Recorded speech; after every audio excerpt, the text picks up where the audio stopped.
Hola.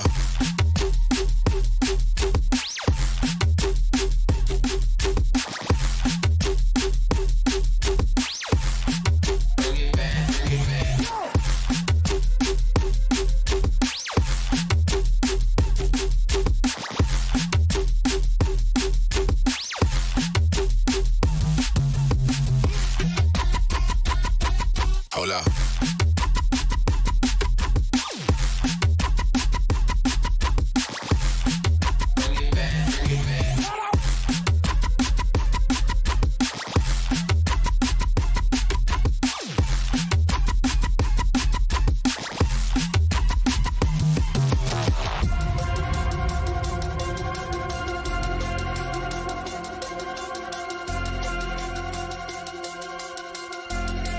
Bring it back, bring it back, bring it back, back, back, back, back,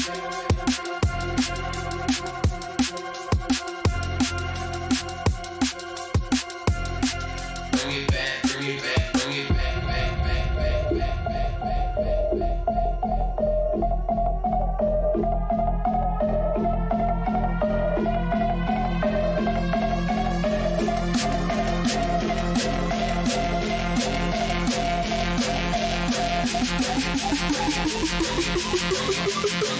Bring it back, bring it back. Hola.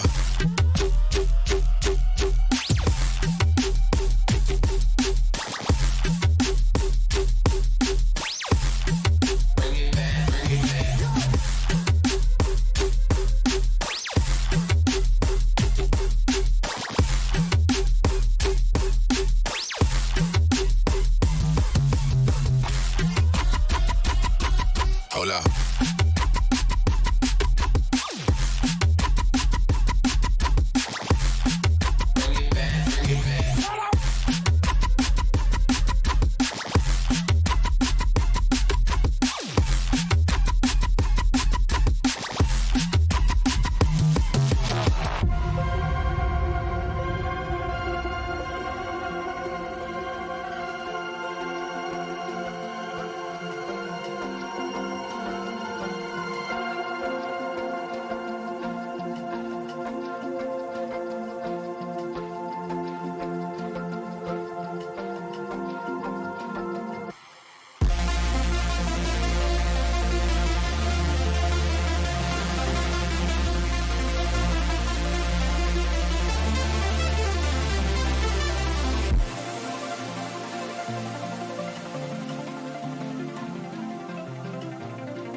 Stay low key.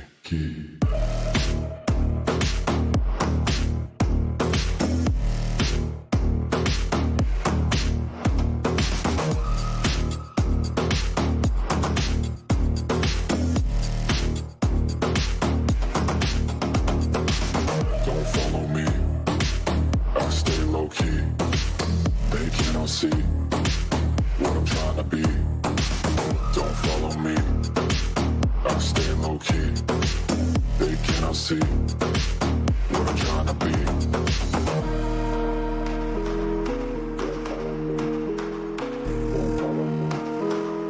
Don't follow me. Don't follow me. Don't follow me. Don't follow me. I stay low key.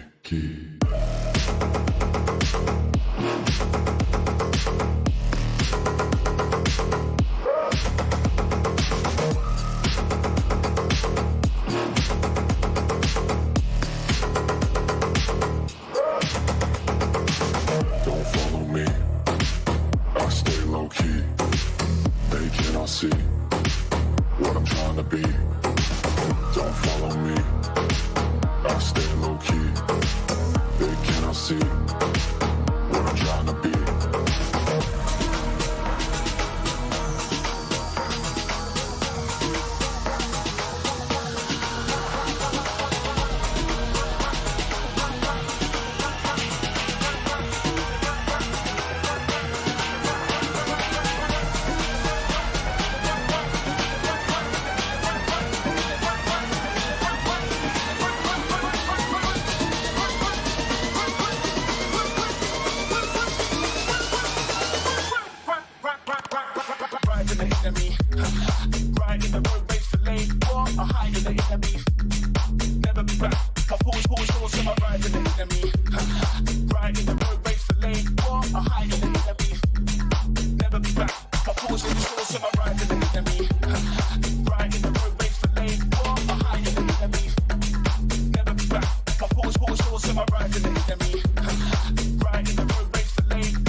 What's up, everyone, and welcome to Day 2 of VCT Champions. I am Dash, and I am ecstatic to be hopping on the desk here for the second day of play with my boy Ryan Central and Jess Goat over here on my left. You two got to sit front row center yesterday here in the studio to watch some incredible sets across the day. I myself was waiting on bated breath to finally join you to dive into it. But more than anything, I'm just happy to say that we're here celebrating the best of the best in the first ever year of VALORANT Esports. Not even just that, we're getting our first world champion. Let us not forget that we're here to crown the big dogs of the champions for VALORANT. I am so pleasured to be here, and I'm finally with my man Ryan. I tell you what, I've missed you, buddy. Yeah, we've only done stuff online, right? Like, correct. I've done a couple of hours of events and some other stuff, right? What I really liked from this event, because we saw two last chance qualifiers teams play yesterday, they both lost. There's a lot of recency bias, I feel, in the scene at the moment. Like, the teams that we've seen recently, like Team Liquid, are looking good. Now we get to see some of those old boys that we've not seen since Masters. We're going to have some more of that recency bias, I'm sure, cropping up today with our set of games. But I do want to walk through a little bit of what we saw just yesterday. As you mentioned, 3 series hitting us from day number 1. The first 2, one-sided in terms of map score, right? Going those 2-0. The third one of the day, a little closer. But just as a reminder, we'll take a look at it here. Was Vision Strikers there who take it in 2-0 fashions, Vikings as well, and then Fnatic eking out that 2-1 over Cloud9. Yeah, the big thing for me was the fact that, you know, I'm going to shout out to Fnatic. I already did on Twitter. I'm like, thanks, boys, for throwing that second map at the end there so that we could see Fracture for the first time. I mean, Fnatic, they were just keeping us in bated breath. And I thought to myself, the boys just did it so that we could see what Fracture was up. And I tell you what, there were some funky compositions on that map, I'll say that. I just really liked that we saw Vision Strikers come in just with a huge response and no sweat on their brow when it comes to their win over Full Sense. But they didn't really show anything all that new, I suppose. So I think everybody's looking at them to be firm favorites. Full Sense, I'm curious what they're going to do in that elimination game, because we really didn't see all that much from them in the end. So I'm very excited to see where some of these teams go, certainly from the other regions that aren't NA and EMEA, and we've got a few of those today as well. Well, in so many ways, those first-round matchups are exactly what you're talking about here. How much do you have to show in order to push yourself into the next stage of the tournament? And then, of course, getting dropped down to the elimination matches for a number of those teams. We'll wait to see how they do on the bottom side of the bracket. I do really quickly want to jump into some individual top performers. We're going to look at our top 5 ACS from day number 1. Of course, only 6 teams have played, so I'm sure we'll see some more names crop up onto this leaderboard. But Jess, coming over to you, anyone in particular surprising or a standout here? Not even in particular. Just look at the fact that Korea over every other region. Let's be honest here. We're seeing Vision Strikers hit strong, but we knew both Buzz and King were going to be the highlights for Vision Strikers. In fact, their entire team is, and we spoke about Stacks as well. So there's a lot of names that aren't here, but Durka, my God, the operator shots, what was he hitting? I mean, that's who we got to go to, right? The top performer coming out of day 1 when it comes to that ACS. Good to see him firing on all cylinders when it comes to Fnatic's performance. And it's also when you look at the ACS that we just saw, I think for the Vision Strikers players, it's a bit padded. Durka had to do this in one of the closest series that we've seen in a long while. Like, it was not overtime in all these games, but very close. Even on the Jet, he had an ACS of 336, which is a bit better. He played Raze mostly, which is something that we haven't seen, I think, since the Crow Crowd days, like earlier, like in stage 1. The fact that he's been able to respond on a new map like this, he's one to look out for, and nobody really expected that one. This play right here, in some ways felt unnecessary, but also beautiful. But he's playing everything from the judge to the op, and that's another thing that I want to call out, right? When you have players who can seem to make a difference no matter what position they're put in, right? No matter what the eco situation looks like, that's something that you want to pay attention to. And not only that, because I felt like he understood that when he had an operator in hand, that is a long-distance rifle that you're going to make sure you have those long-distance engagements with. Perfect, I'm using it in that fashion, but I'm going to play corners when I got the shoddy Bugatti in my hand, because you know that's how it works best. He has very good map understanding. His game sense is just elaborate these days. So for me, not only that, but the map understanding from Durka was unreal. Yeah, and I think when you look at Jet operator players, the term selfish comes up quite a lot, just because you play for yourself a lot. That's the whole role of a duelist, but he was still playing for his team a lot. Like that, the whole way that Fnatic played around each other was much better than we saw in home ground. There was a lot of times where they'd push for an angle, Mystic's looking in that direction, Buster's looking in that one, and there's an enemy right there, so nobody's really there to trade. The way that everybody played off each other and how Doma played especially, I'm really excited to see these teams that we've not seen in such a long time. Like Vikings performed well after not seeing them for months, certainly on the global stage. It was Reykjavik, same for Fnatic. Yeah, Fnatic showed up in a big way on our first day of play. Of course, we did also get to see, as we mentioned, that first Fracture map. But as it is, only the second day of play here at Champions, we're going to hit some of you who might be unfamiliar with the format and the way things break down. So here's Riv with our Champions Explainer.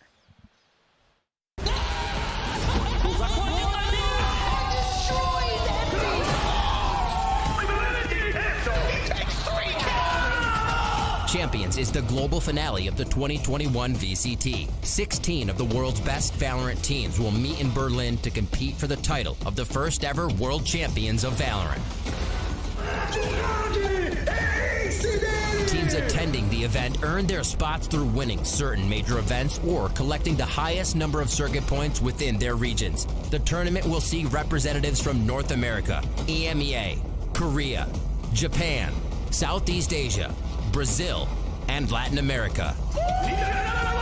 Taking place from December 1st through the 12th, Champions will begin with group play, followed by an 8-team single elimination bracket. All matches will be a best of 3, with the exception of the finals, which will be a best of 5. Oh my God! The teams were sorted into 4 groups, with the goal of distributing teams from the same region into different groups. Each group will play through a 4-team double elimination bracket, with 2 teams emerging from each of the 4 groups. Those 8 teams will then be randomly placed into a single elimination bracket, with teams from the same group being placed on opposite sides of the bracket. The winner of this knockout stage bracket will be crowned the first ever World Champions of Valorant. To learn more about Champions, check out VALORANTesports.com and follow our socials for further updates. Good luck to all the competitors. That's how it'll break down over the coming week or week and a half. But we're smack dab in the middle of that group stage, and so let's go ahead and take a look at what's in store for us today. We're going to kick things off with Gambit versus Team Secret. That's our Masters 3 Berlin champions stepping back onto the international stage for the first time since they lifted that trophy. Follow that up with the Masters 2 champions in Sentinels up against Furia, and then closing it out with Crew versus Team Liquid. And so I think that's where we have to start. The idea that we're seeing two former international champs step onto the stage today, both being tested maybe in different ways. And I go back to that point you made earlier, Ryan, about how much are they going to have to show? Right, and I think especially against a team like Team Secret, which you sort of put as the underdog very clearly, it's hard to gauge them as a team, as we'll highlight in a second, but I think for Gambit, we saw them play home ground. It was a tournament where we'd already seen Fnatic kind of not show too much. In fact, they kind of threw a bit of a curveball that everybody fell for. Gambit, they got 13-0 at that tournament. They got knocked out from Ascend. It's not the best look, but you can't really take it as that's the Gambit that we're going to see, right? They know how much pressure's on their shoulders for this event. The prep point's an interesting one, both on the side of Gambit because of what we've seen from them recently, as well as how they've been vocal about it, but also Sentinels picking up a coach, right? Yeah. And getting humbled at Masters Berlin. You know what? I mean, I'm going to be biased. I'm going to come in and be quite biased because I used to be a coach as well. And I know what it can be like to come into a group of players who might have minutiae of weaknesses that they need to work on. A coach is there to do that job. The players play, the coach coaches. And that gives the players a little bit more time to focus on their own specialty areas, whether it's role specialization, weapon specialization, etc. And the coach is there to be essentially that third party to be able to pick up those mistakes. Having a coach does a lot, and I think people underestimate that. All right, well, you talk about minutia. That's why we're here as well, to talk you through the minutia. We'll be back in just a few minutes to do just that as we dive into Gambit versus Team Secret. We'll see you in just a bit.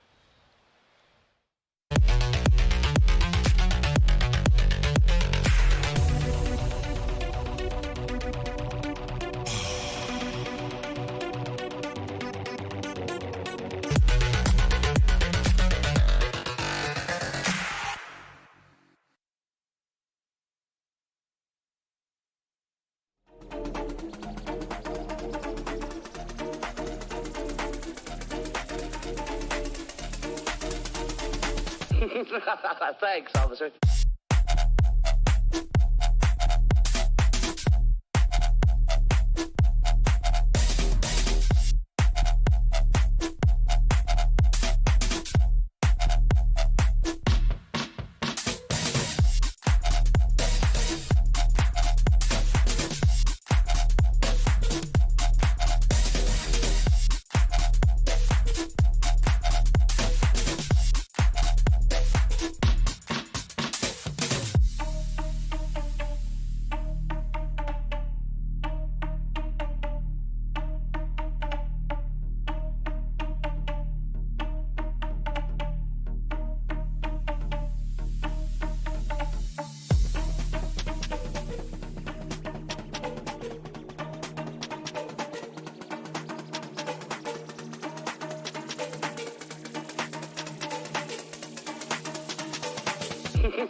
Thanks, officer.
I know it's only day 2, but that intro's never going to get old. Welcome back to Champions as we're gearing up for our very first series of the day, which sports Gambit versus Team Secret. So, of course, we're going to start on the Gambit side of things. Again, we've already said it, but we'll say it again. It's our Masters 3 champions stepping back onto the stage. But in a weird way, Jess, we've got some questions about this team.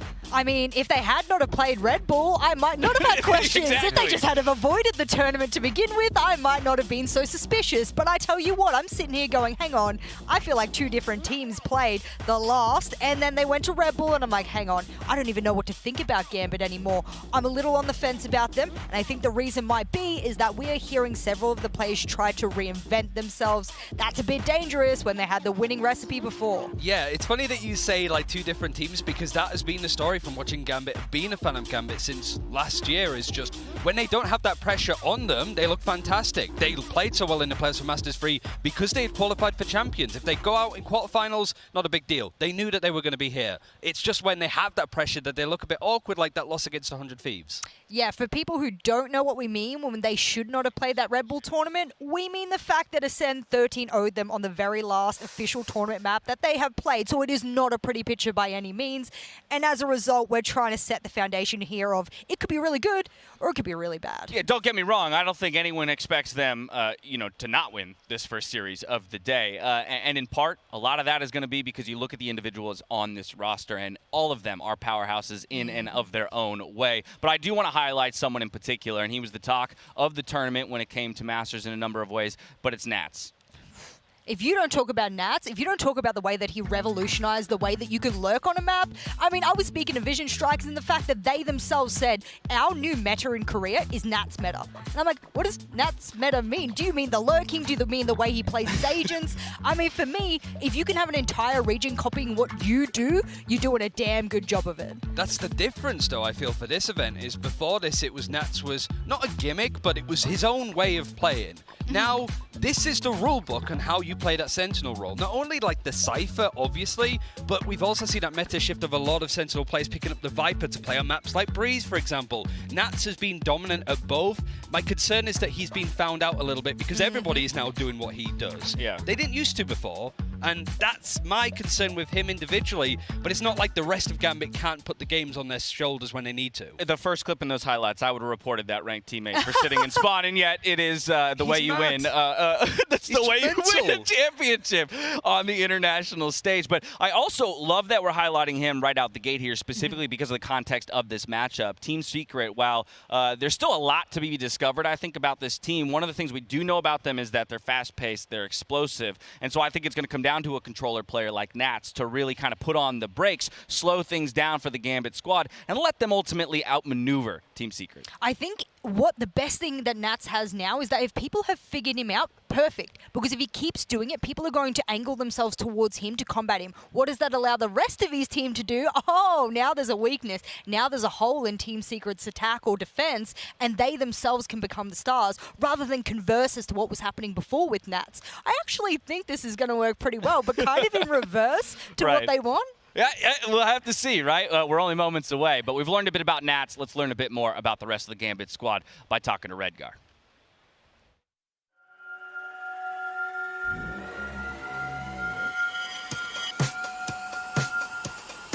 Hello, my name is Redgar, and I am the team captain of VCT Esports. The Shadows, I guess it's the guy who you can count for his aim. He's really doing amazing things. Nats, he is like the lurker in our team, and sometimes he helps me with the calls, like what should we do into the round. They just can't deal with this Cypher! The Chronicle is like the clutch king in our team. And the Defo, it's our Jet main player. He can play with Operator, with Vandal, with Phantom. He can dash into the enemies. He do whatever I call him to do.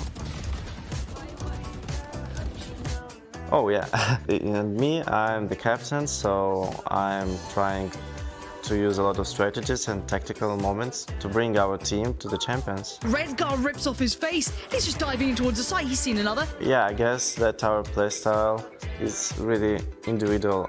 I guess that every team can adapt to another teams, but the way how we are doing it, no one can do it right now. This could be Redgar's. A shot is all he needs. He's got it, Redgar! So we are confident in ourselves, and I hope that we'll be in the finals and beat everyone. Winning of the champs, it will be like a really incredible thing, because the all teams, they had their own way to come here as the champions, and the winning the tournament of the year, for every team it will be amazing, because we all did a good job on this year. We all here, we are the best of this year. So the winning this tournament is really incredible for all of us. That was absolute, unadulterated chaos between those two. Redgar, forever one of my favorite players to interview. And of course, they've tasted victory once, but we know rather that they want it again, and it'll be that much sweeter this time around. As he runs through the roster of players on that team, though, Ryan, I do want to talk about one other person real quick, and that's Shados. I think a lot of people, when they look at that roster, they wouldn't initially jump to that name as, ooh, that's the guy to look out for. But he's integral to their success. Yeah, even with us on EMEA on the desk, there was an interview with Redgar where he said, like, our ace up our sleeve is Shados. And we're like, it's not Defo, it's not Nats. Like, it's a player that was, up until that point, playing a lot of Sage, sort of underperforming a little bit, but still clutch when he needs to be. It was one of those, kind of like Turco was for Supermassive Blaze, that kind of like always reliable player. But as soon as we moved into that Sky meta, he came online. Like, his support play is there, much like it is for the rest of Gambit, but he also has had some insane, I think he had the play of the tournament with that 4K, I think it was, on Bind, where he's just snapping between players. Having that ability to do that in any given moment is what makes all of the team of Gambit scary. It's not just him, but he is the core piece that I think escalated him to be one of the top teams in the world. You say in any given moment, and you've kind of led me into this point really well here. I was looking at his last 10 games. I was looking at his KD, both on attack and defense, because I like to get into the nitty-gritty every now and then. He has 82 kills on attack, 86 on defense. I could not find a player that was more consistent on both sides of the map over all of the maps that they've played than this singular player. It is incredible, the consistency. So you're standing there going, well, this man can do it under pressure. He can do it here. I'm telling you, he can do it on either side on any map. That's how incredible he's been. And I will agree. I think Sky is definitely where he's going to shine. The question is, can he do it on multiple agents now? Because that's True. the meta's opened up to be a bit more breachy. He has played that, but obviously that's going to be a bit like map dependent. Yesterday it was cool to see kind of the unique comps that were coming out of different teams, and we'll see more of that today. We've built up the Titans that are Gambit, and of course the first team that's going to try to take them down is Team Secret. Now this is an interesting one because, again, of all the teams here, it feels like in some ways we know the least about them. Of course, it was a storyline back here in Berlin just a few months ago that they unfortunately missed Masters of Berlin. But what can we expect, if anything, out of this team, Ryan? What do you come in making of this squad? I've really enjoyed watching the bits and pieces from Team Secret that I saw. They were like the top seed coming out of SCA. It was unfortunate that they couldn't be in Berlin for various reasons, but I do have them coming out of this group alongside Gambit. I don't think they win today, but I do think, certainly considering the fact that we saw Vikings and Crazy Raccoon yesterday looking a little bit iffy, if Team Secret have a good series here today, even if they lose, I think there's a chance that they could sort of swing through and take that second seed. Like, they have a lot of experience. I think this is one of the oldest teams on average. Like, Jesse Vash is 31, and he's got a lot of experience across various different games at this point. Yeah, and the biggest thing for me is that I was iffy on the point of who it would be, whether or not it was going to be Team Secret, whether it was going to be Vikings. I actually think now I'm like 50-50. Vikings, Team Secret. Whatever Team Secret puts on the board today, that's what gives me the indication as to how this group goes down. Mind you, that means we're putting Gambit on a pedestal. And speaking of pedestals, we get to put this man on our screen right now, right up on it. I like that you called him out, Ryan. He's the kind of person who gives me hope. Sitting at 30 years of age, if he can do it, I can do it. My pro dreams are not out of sight just yet, but definitely gonna be one of the guys that we look to when it comes to this Team Secret squad. You always look to veterans on international stage when you're trying to take down the perceived favorites of the tournament. And also, when you have these experienced players, you typically look like, oh, they had a career in CS for however many years. Like, he's played CS, he's played League, he's played Overwatch. All of these competitive, he's like, I've completed it. He's been a pro in 6 different games, but this is the one that I think that he brings it all together. Like we were saying about Fnatic yesterday, because they don't have that tactical shooter experience, they have creativity. And I like the composure that Jesse Vash had in the servers, certainly for the SEA qualifiers. The only concern I have for Team Secret is some of the third-party tournaments they played in between Berlin and now. whether they're the best team in the SEA is hard to say because they might not even be the best team in the Philippines because they lost to South-Built in a couple of tournaments. So it's the biggest question mark of this tournament. Well, that's one of our stars that we're looking for when it comes to Team Secret. Let's get to know the rest of the team by talking to Dubstep.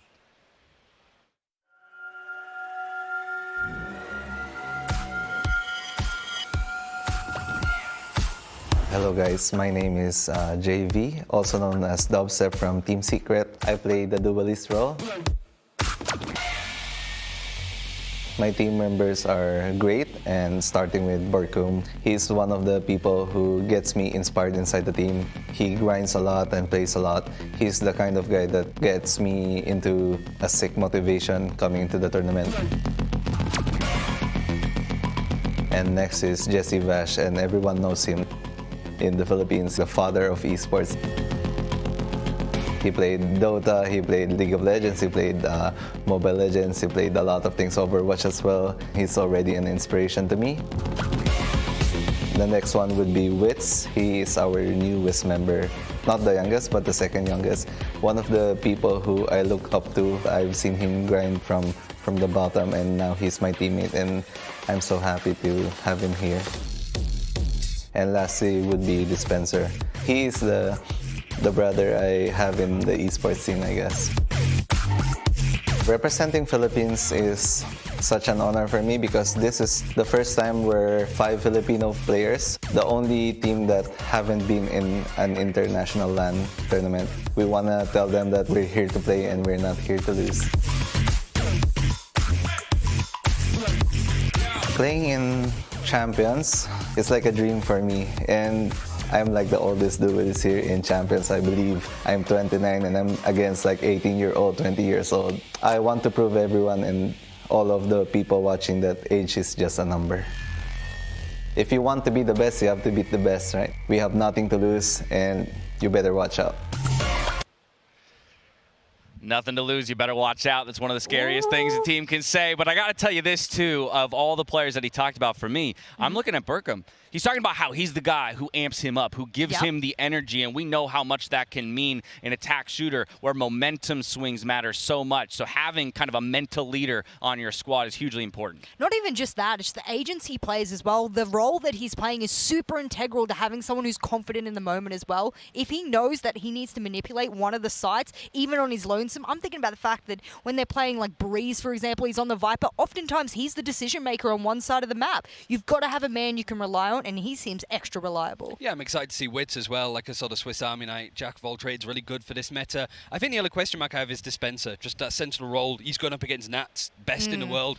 That's a hard bar to hit. But this game, I think, is just a barometer for Team Secret and what they can do in this group. Well, it's very open for them. Yeah, we talk about how they're going to have to come out in an explosive fashion. I think based on that video, they're ready to do just that. We're moments away from the first series of the day. We're going to commercial break one more time. When we come back, we're diving straight in. We'll see you soon.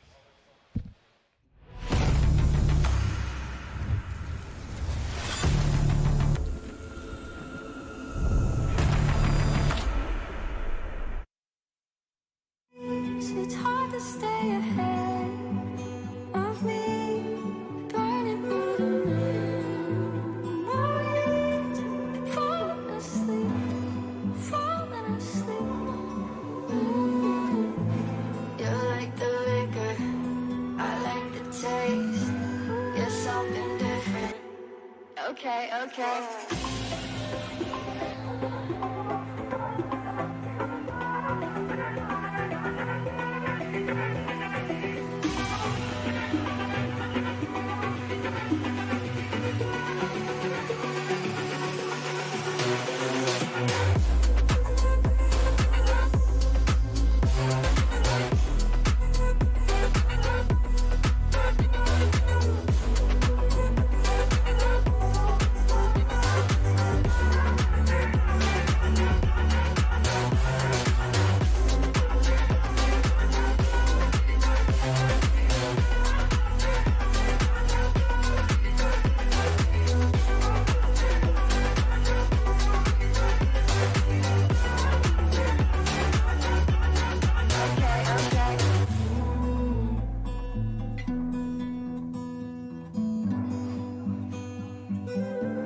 okay.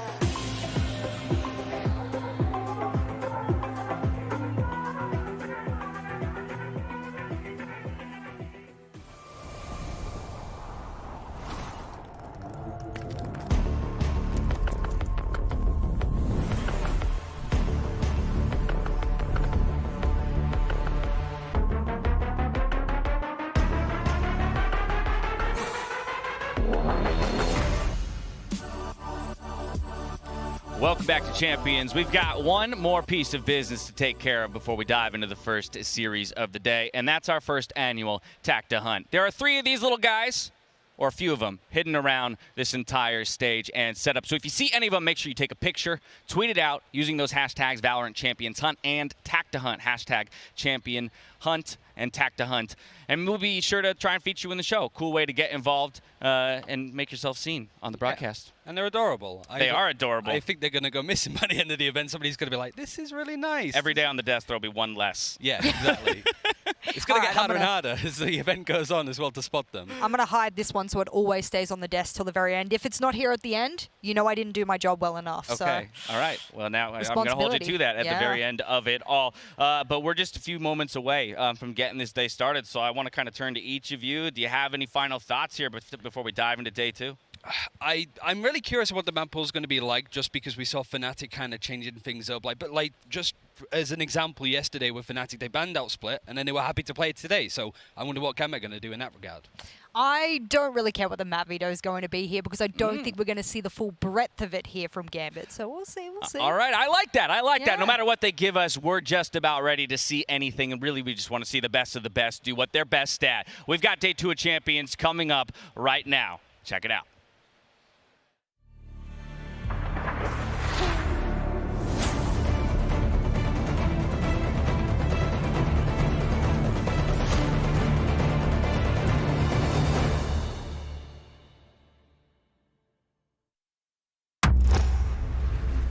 Do you remember your first time seeing the impossible? When the first masters emerged, they were challenged to evolve,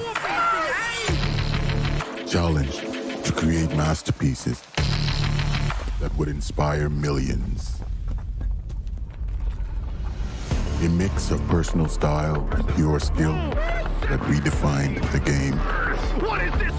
This is where the best players from around the world will clash, and champions will be born, dreaming of greatness.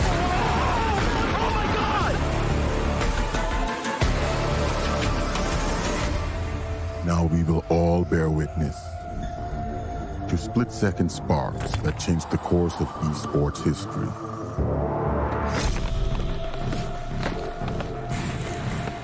And inspire future generations to find their own flash of brilliance.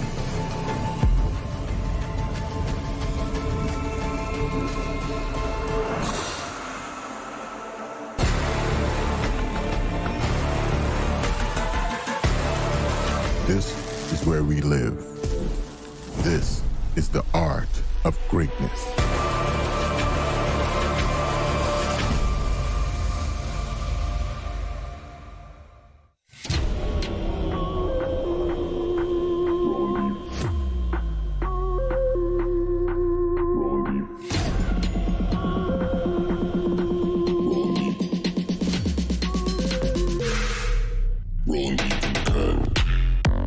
After we won the Masters Berlin, we know that we should work a lot to show the same result or maybe much higher. Team Secret, it will be our first meeting, and I hope that we will play full our power and show the best game. Playing Gambit on the first game in Champions, it's really a dream come true. Like, Gambit was the winners of Masters Berlin. Obviously, they're the best. If you want to be the best, you have to beat the best, right? That's what makes us a team to watch, because we're the underdogs and we have nothing to lose. Everything that happens from this point on forward is a win-win situation. Masters 3 Berlin obviously was our worst placing as a team this year, but I think that the thing that defined us as a team is how we handled losses, and I think that we handled that pretty well. From the time between Masters 3 and now, we haven't played an official match. There's like no complacency here. We knew that when we came into Europe that we were going to book out scrims as much as we can, and I'm feeling really confident. Então, né, ter conquistado essa vaga foi algo muito prazeroso. Assim, então, nossa primeira meta é sair da fase de grupos, né? Mas claro que também a gente vai enfrentar a Sentinels no primeiro jogo, que é um dos favoritos. Mas a gente tá aqui pra ganhar, né? Assim como todos, e a gente vai dar o nosso melhor pra isso. A gente tá chegando sem pressão nenhuma, como underdogs, vindo do Last Chance. Então, pressão é todas deles. Liquid, que nos enfrentamos a ellos en la primera Master de Islandia y nos eliminaron. Y ahora tenemos la oportunidad de tener una revancha. Back then, I think they didn't really show their full potential because I think when we practiced against them, they were much more better than in the official game. So I feel like now they have much more experience, so it's going to be a tough match. Si ganáramos el primer partido contra Liquid, yo creo que sería un golpe de mucha confianza para el equipo. Demostraría que hemos avanzado como equipo y hemos progresado. I don't think we have any other goals than winning. No queremos irnos con solo la experiencia, queremos irnos con la copa, queremos ser los mejores del mundo. Também tomar cuidado, né, que favoritismo aí às vezes não é muito agradável. I'm not feeling that pressure at all. We just need to do our job. Nats, I'm watching, so if you want to learn, we're ready for you.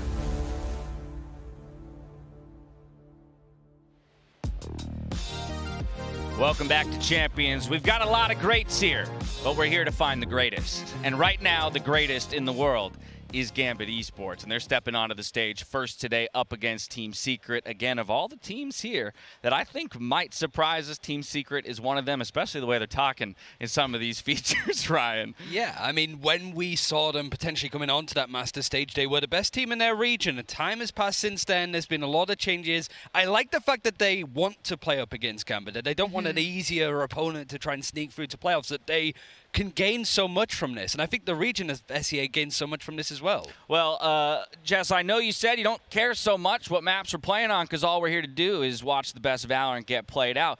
But Map Select is ready, so we're going to dive straight in as we continue our conversation about what it might take here for Team Secret to ultimately take down Gambit, our defending champions from Masters Berlin. I don't want to see Bind. I'm gonna say it right now. I said I didn't care about the maps, but the reason I don't want to see Bind is the very last time we saw Gambit play, and I know you guys are always gonna preface this is not them at their full potential. Sure, but they got 13-0'd. That is a bad record to set on the very last time you went up on the competitive. Exactly right. So for me, I don't want to see Bind, but we may potentially, given how the ban might go. I mean, they did lose to Ascend, who I think are the best Bind team maybe out there alongside Liquid. Of course, it's hard to tell. The fact, okay, so Team Secret being the first ban, obviously Gambit were the highest seed. They wanted to beat Team B in the picking process. They want to actually let Team Secret lead the veto. And that's what Vision Strikers did against Full Sense yesterday. It's just kind of like, you pick, we'll work around you. Typically, we're going to see this anyway from Gambit banning out Haven, but the first pick is actually in the hands of TS. Yeah, and the Ascent ban is interesting because I haven't seen Gambit play that in a long time, so that I don't think is going to be a target ban by any means. I think that's a comfort ban there for Secret, and I don't mind comfort bans when teams are going up against a formidable opponent. The Haven one, however, good map for Team Secret. That's a target ban. At best, yeah. Yeah, there you go. Like, I mean, it just lines up perfectly because Gambit were never going to play Haven. You want to see the red guy right in it. That's Icebox, exactly. Ascent and Haven won't be seen. It's Icebox first, and as you mentioned, that's Team Secret's pick. Okay, just so everyone understands where I'm at with this pick, Team Secret just picked a map that Gambit 13-0'd G2 on. Last time as well. Like That's what I'm literally saying. This is the very last match. So Team Secret's going, not only do we not care what map we go to, let's go to the map that you just 13-0'd someone on. Again, you know what? In so many ways, though, this matches the character of the team. They're just like, you know what? If we're going to go up against the best in the world, which is what we want, it's just a cool opportunity. We're also going to take it to them on one of their best maps. We're going to follow that up with Gambit's pick in Breeze for map number 2. So those are the two maps we're guaranteed to see here. Ryan, what do you make of that Gambit pick? I like the Breeze. It's a map that they've only really been tested on once, like played in Berlin. It was the other map in that G2 series, actually, the first one. Everything else was in third-party tournaments or in effectively seeding games through some of the challenges and masters stages to get to events. So Breeze is a bit of a question mark, but clearly Gambit want to show it off a little bit. And I think it's going to be a really good pick against Team Secret. I said that Gambit were targeting them in their ban. They're also targeting them in their pick because the last time and the only time in the recent history that I have Breeze here for Team Secret, it was a loss, and it was a pretty serious loss. Right, Split and Fracture banned out in succession, which means... No, which stop means it now. You said you didn't want to see it, Dash, Jess. stop. And there's, I mean, it's still, I think, by many accounts, unlikely to be seen based on the expectation of the series, but there's a chance. Don't say there's a chance. There's Don't always say there's a chance. You know what? Fair enough. That's what I love about esports. You know, if you want to clean the slate, reset the record, sure, no problems. This might be the team to do it against. But if it made it to map 3, there's problems already, no?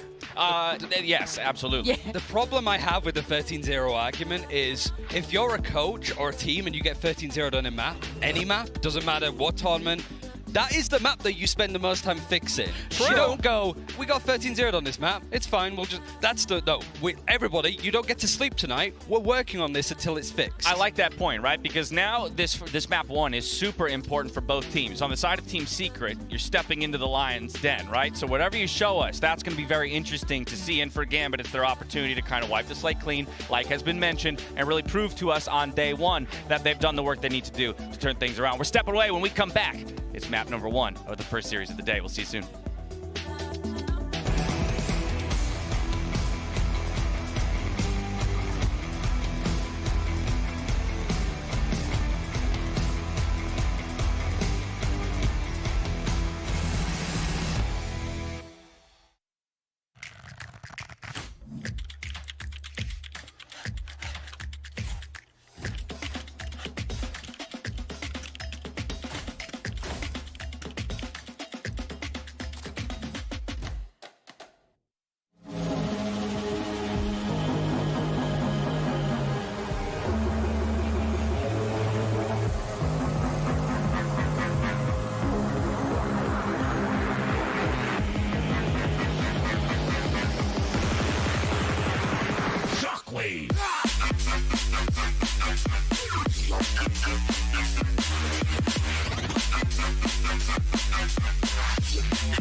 Welcome back to Champions, where we've got 3 sick matchups ahead of us today. We're kicking it off with Gambit versus Team Secret. You heard us talk the talk, do everything we need to do to set you up to see this very first series of the day. There's nothing left to do but to meet the teams. Let's head on stage and meet Gambit and Team Secret.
Oh, how I have missed the rumble of that bass. And I bet the players are feeling it as they step onto the champion stage for the very first time to do battle. Team Secret, Gambit. It's the Titanic matchup where you're looking to take down the tournament favorites. We already know the map picks. It's going to be Icebox first, and that was Team Secret's pick. And as the players sit down into their chairs and gear up for the matchup, the only question remaining to be answered is what are the comps they're going to come to the table with.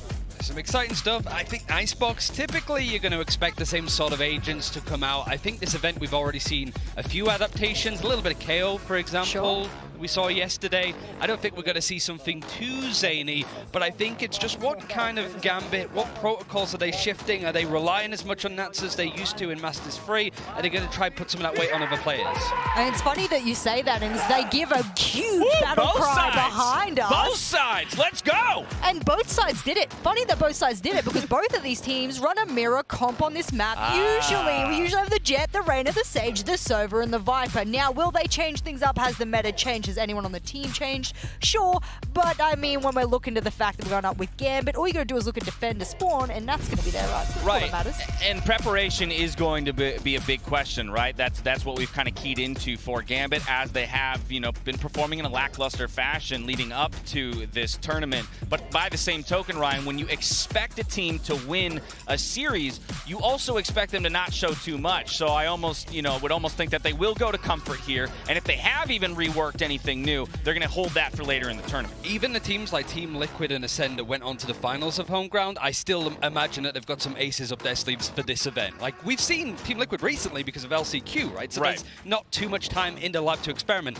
But both of these teams, since Masters, have played in other tournaments and underperformed a little bit. But how much do Gambit need to realistically underperform for Team Secret to have a chance? Because they could come in and be fantastic, or it could be nervous, it could be iffy, it could be the worst performance we've seen. We have no idea with this team. Big thing is that Gambit's worst day, a 13-0, could be Team Secret's best day. That's the worst part about it. We just don't know yet. All right, well, here we go into the Prime Gaming Agent Select. As we mentioned, teams likely to take those mirror compositions. We see it flash up, and it looks like exactly that. Yeah, nothing out of the ordinary here. I didn't expect them to change things up too crazy. I mean, out of the KO, what else are you going to swap out here? I know a lot of people have moved away from the Reyna, sure, but I still expected that to be a mirror comp. So one of the compositions that I looked at, and again, if you look at the agent picks for Team Secret, it's a bit iffy because they played in a tournament that had agent bans. So sometimes you have like a Killjoy playing Raze in one of the maps. Wits played a bit of Breach on this map before, and that was one like, I could see it, and I quite like that. But I think Team Secret's approach is, we're about to play one of the strongest Icebox teams. Let's just play mirror them, see if we can just match up. Icebox has seen a lot of play, so the meta feels fairly locked in. Both of these teams coming to the table with the same things. We've thrown everything we can at you as the viewers. So before we head to the casters real quick, I want predictions. I think this series is going to be done before you can say Gambit. So it's going I've done Gambit. that before, so maybe we'll do that off camera and we'll see if it ends that quickly. Jess, where are you going? I mean, I love Team Secret, but if another 13-0 from Gambit happens, I wouldn't be too mad about that. All right, lock it in. Gambit. From here, I get to throw it over to a pair that I love oh so much. It's Pansy and High Pock. Take it away. Well, My, what a trial by fire we have in front of us. Now Gambit get to return in, right? They've got the crown, but it do be a heavy burden. However, Secret, they got their work cut out. They do, and I think it's important to manage expectations. I think let's do that. Could probably understand where most people are going to lean today, but for me, this is a good opportunity to at least see what Secret are bringing, right? The biggest accolade for them here isn't necessarily, looking towards the win. It's to put up a good performance here, because on paper, we've got to lean Gambit's way, surely. We do. But this is the first time we get to see Team Secret take the stage. We all got that little bit of a heartbreak moment when Bren, under their prior name, could not make it to the stage. However, they've made it this time. But imagine this. You finally get here, you're feeling good, and it's like, oh, who's our first matchup? Gambit. Oh. It's tough, all right? But as they said, to be the best, you got to beat the best. And, well, I think that's no understatement right now. Well, let's see if they can come out swinging. As it does look right, Gar's got the hands in the air, and that does not normally mean a good thing. So this might be a second or two, but we'll, we can take a second and see what happens with this. I'm a little curious if it carries on. I mean, that's just usually where Nats plays, right? This is a common Nats position right here in the spot. Exactly, yeah, right? Nats, this is your spot, but it does look as though, I'm just make sure this is live. It does look as though they're kind of both in spawn, so I'm really not certain on this. I'll hold off too much yet now. But let's kind of then talk about what our expectations are. Right, let's roll it back a little bit. The desk, I think, highlighted some incredibly good points. And as much as Ryan did say it's a barometer for Secret, I think that's a very fair assessment. I also look at Gambit. Yeah. Because, as said, yes, we did have that Red Bull event that did kind of cast a little bit of doubt on Gambit, but pinch of salt to it. But outside of that, we look at vetoes, we look at agent select, we look at individuals. I mean, let's not forget that before Masters, there was this big discussion around Gambit's ability to close out games. Obviously, the disparity between the defensive and attacking performance, which they did address very, very quickly in Masters, but there were seconds left. Blemishes on the record previously. And again, I think, yes, it's good to ride the momentum of a championship win, obviously. But if anything, it sets the bar pretty high. And Gambit themselves have said, look, we came away from that, and we've been working twice as hard, right, to maintain that and obviously live up to now the expectations they put up for themselves, and that's important. Again, you look at Sentinels, a comfortable run for a period of this year, but put a target on the back, and that's something that I think Gambit are very, very aware of. Yeah, and again, we can talk about the kind of highs and lows of Nats now that every single person who's ever played a Viper in their life now has just poured over every single bit of footage that man has, and rightly so. He was a bit of a, I guess a game changer in that regard himself, right? You definitely saw the game in a different light. However, though, we go beyond that, it's can they come back out stronger? Can they maintain? I think a couple of the interviews that Gambit was saying leading into this, I credit to them for honesty, I think is the big thing there, that they weren't super happy with some of the prep, some of the run-in time. But again, is this the game we see these issues ever become even a problem? And I think if you start making comparisons, I guess from a stylistic standpoint, you look at Gambit, they are kind of a team you can prep against, right? You know what they're going to bring. There's not an awful lot of flair to what they do. Some of these set pieces, very intricate, very coordinated, but I think if you make the comparison somewhere with Sentinels, where they rely on the recipe, they rely on the protocols, and they're able to kind of, free ball it almost. Most rounds for them are kind of like, okay, guys, we're going to try and do this. And actually, they start out with no real plan to go anywhere. It's let's see what happens. And actually, that results in, okay, we're going to deathmatch a round out. It's ours. But we have seen that from Gambit to an weird extent, right? And I bring up the one moment. Haven, Envy. I think anyone who watched that previous event when obviously Gambit went on to win it, besting Envy in that final. Sorry, spoilers. Weird. The point is, though, that I don't know if I put that up to them showing their capability to do that, or just it was a weird game, but it definitely stands out as one of the anomalies out there, that they could kind of play this freestyle, a little bit more audible calls, kind of a little looser, and it threw Envy through a loop at that point. It did, and I think the person you look towards on Gambit there is Redgar. When they're talking about kind of reinventing themselves, I think Redgar's probably the piece of this roster that probably needs to, I don't want to say learn or grow the most, but become more adaptive to what's going on, because these are things that, when we talk about anti-strat and a team like Team Secret, again, you make the comparison to some of maybe the regional examples that we have. You look at maybe Ascend, a team that's able to embrace that chaos, play very fast and loose, and it really tests kind of the strength of Gambit's default, because we know they like to sit deep. We know they like to let the clock run down and wait for that kind of defensive aggression and any kind of set pieces coming out, and that really, like I said, it falls to Redgar. He needs to be the one to kind of react based on that information and formulate a plan within what seemingly 35 seconds. That's usually is where we see Gambit pull something together.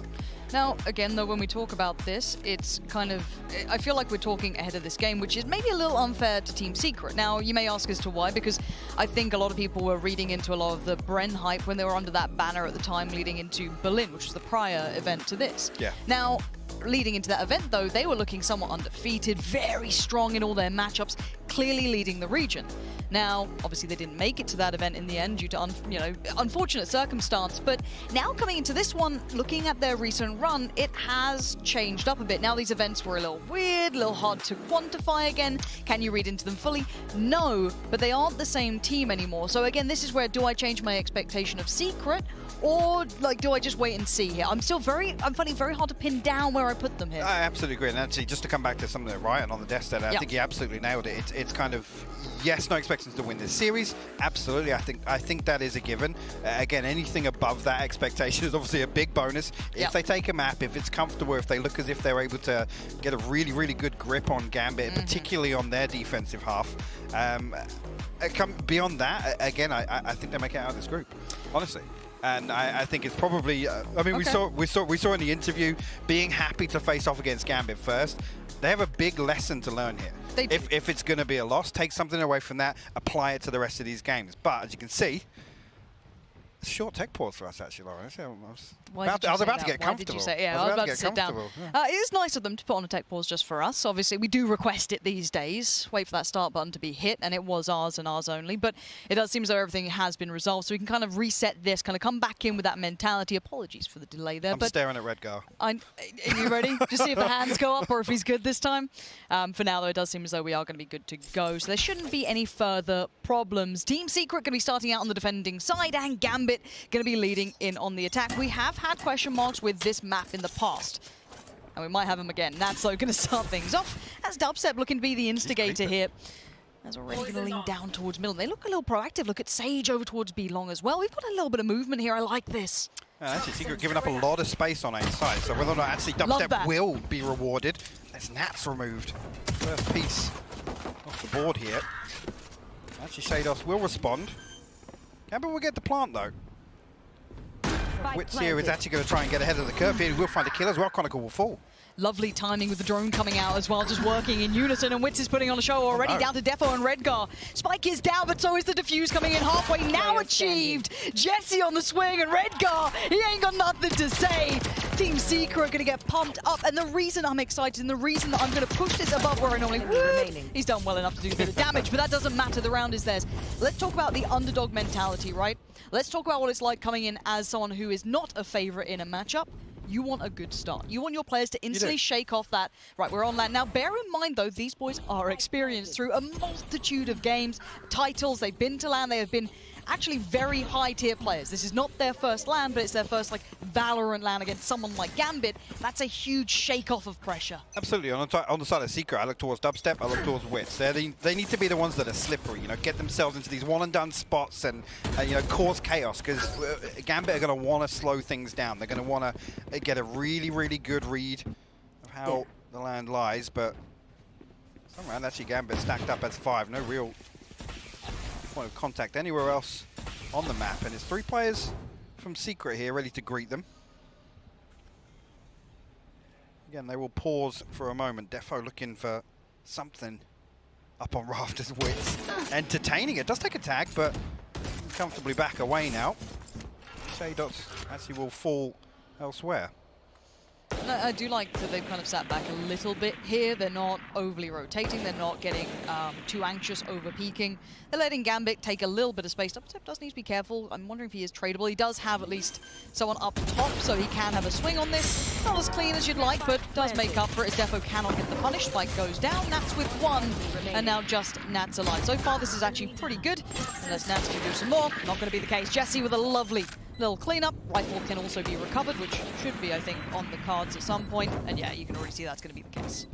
Again, with nothing really no indicators sent out from Gambit there. Again, they were just happy to wait to see if Secret gives them anything away. And I think actually it's good to see Secret with that ability to just sit back and say, we're not going. They're going to creep on us. They're going to just. It's going to be slow. It's going to be methodical. They're just going to walk towards us here. And these early rounds are for anything here from Secret. You want to see them make the most of it and almost kind of set the pace, because that's the important thing for Gambit.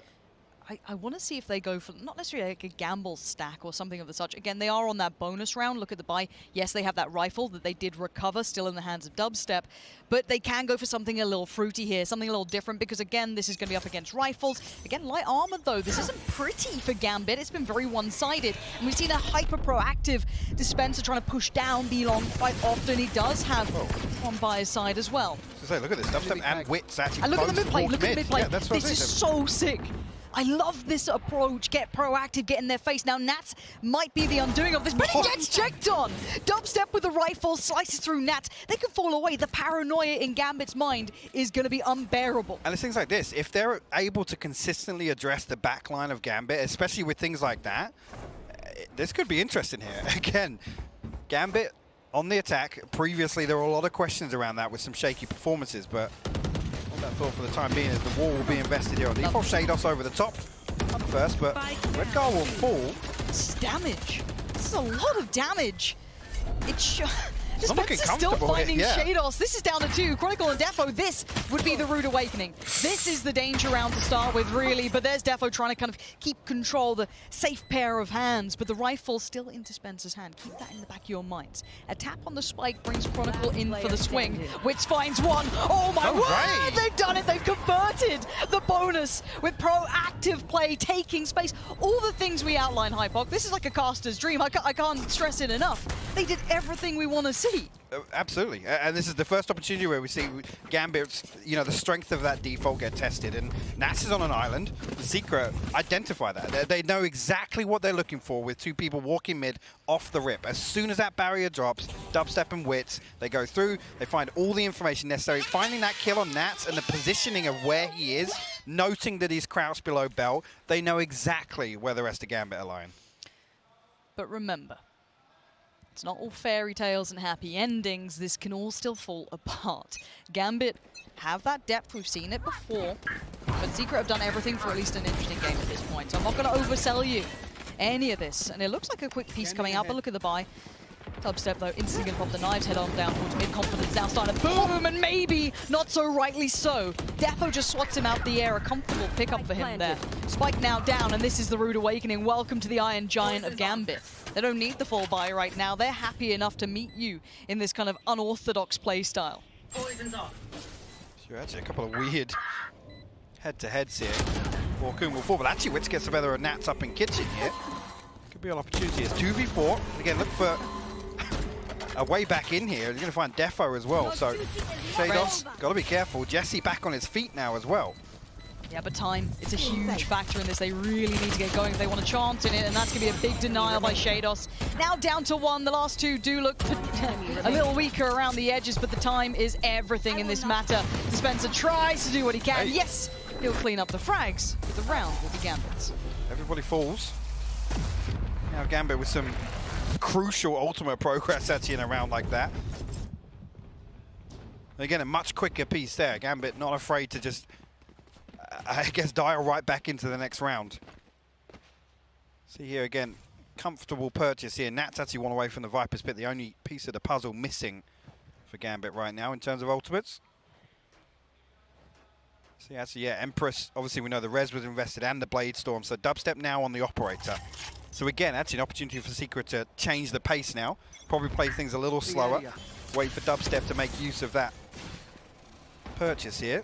You see, actually, he's all the way backside of kitchen now, making his way towards Boiler. Whether or not he's going to pick up the slack in mid. Yeah, Walken's all the way down B lane here.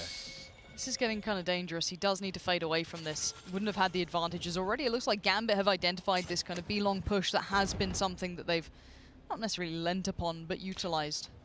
Well, this is the thing now. This is a much more receptive default, right? This is greeting what Secret have already shown them a couple of times. Like I said, that Operator purchase kind of changes, I think, Secret's approach to this round.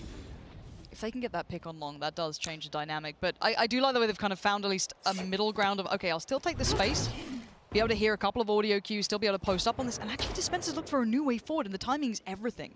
If he gets it right, but it is just that 50-50 if he crests the corner at the right time, and actually, again, still being checked on, has to slip away, and Jesse's found Defo. And again, this gives away the game. They've got to know this is either a mid or an A piece because they still have that player pushed up towards B long. And this is beautiful work from Team Secret. I can't stress it enough. Nats, yes, does slip the net. He does find one, and there's still fire in the belly. But it is a 3v2. The weaponry's still superior for Gambit as well. Ult now invested too, but Dubstep finds Chronicle, and Nats now once again on the island.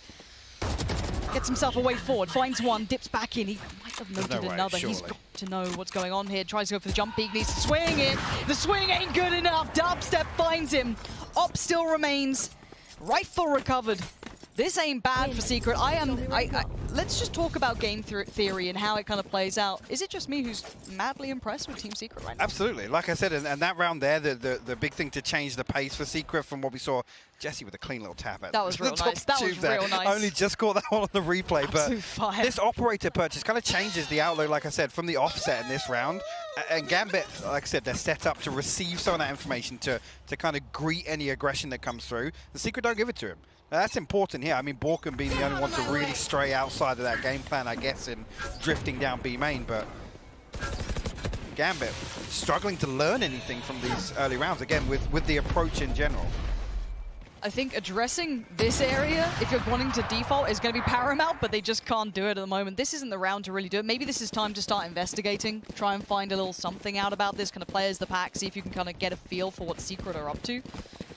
But as a start, I mean, we talk about what Secret needs to do to win. I mean, for Gambit, this gets kind of scary, right? Like, you've had a couple of shaky results, but you think it's okay. When we get to the big events, we'll be fine. We've done good prep coming in, and now you set a 4-1.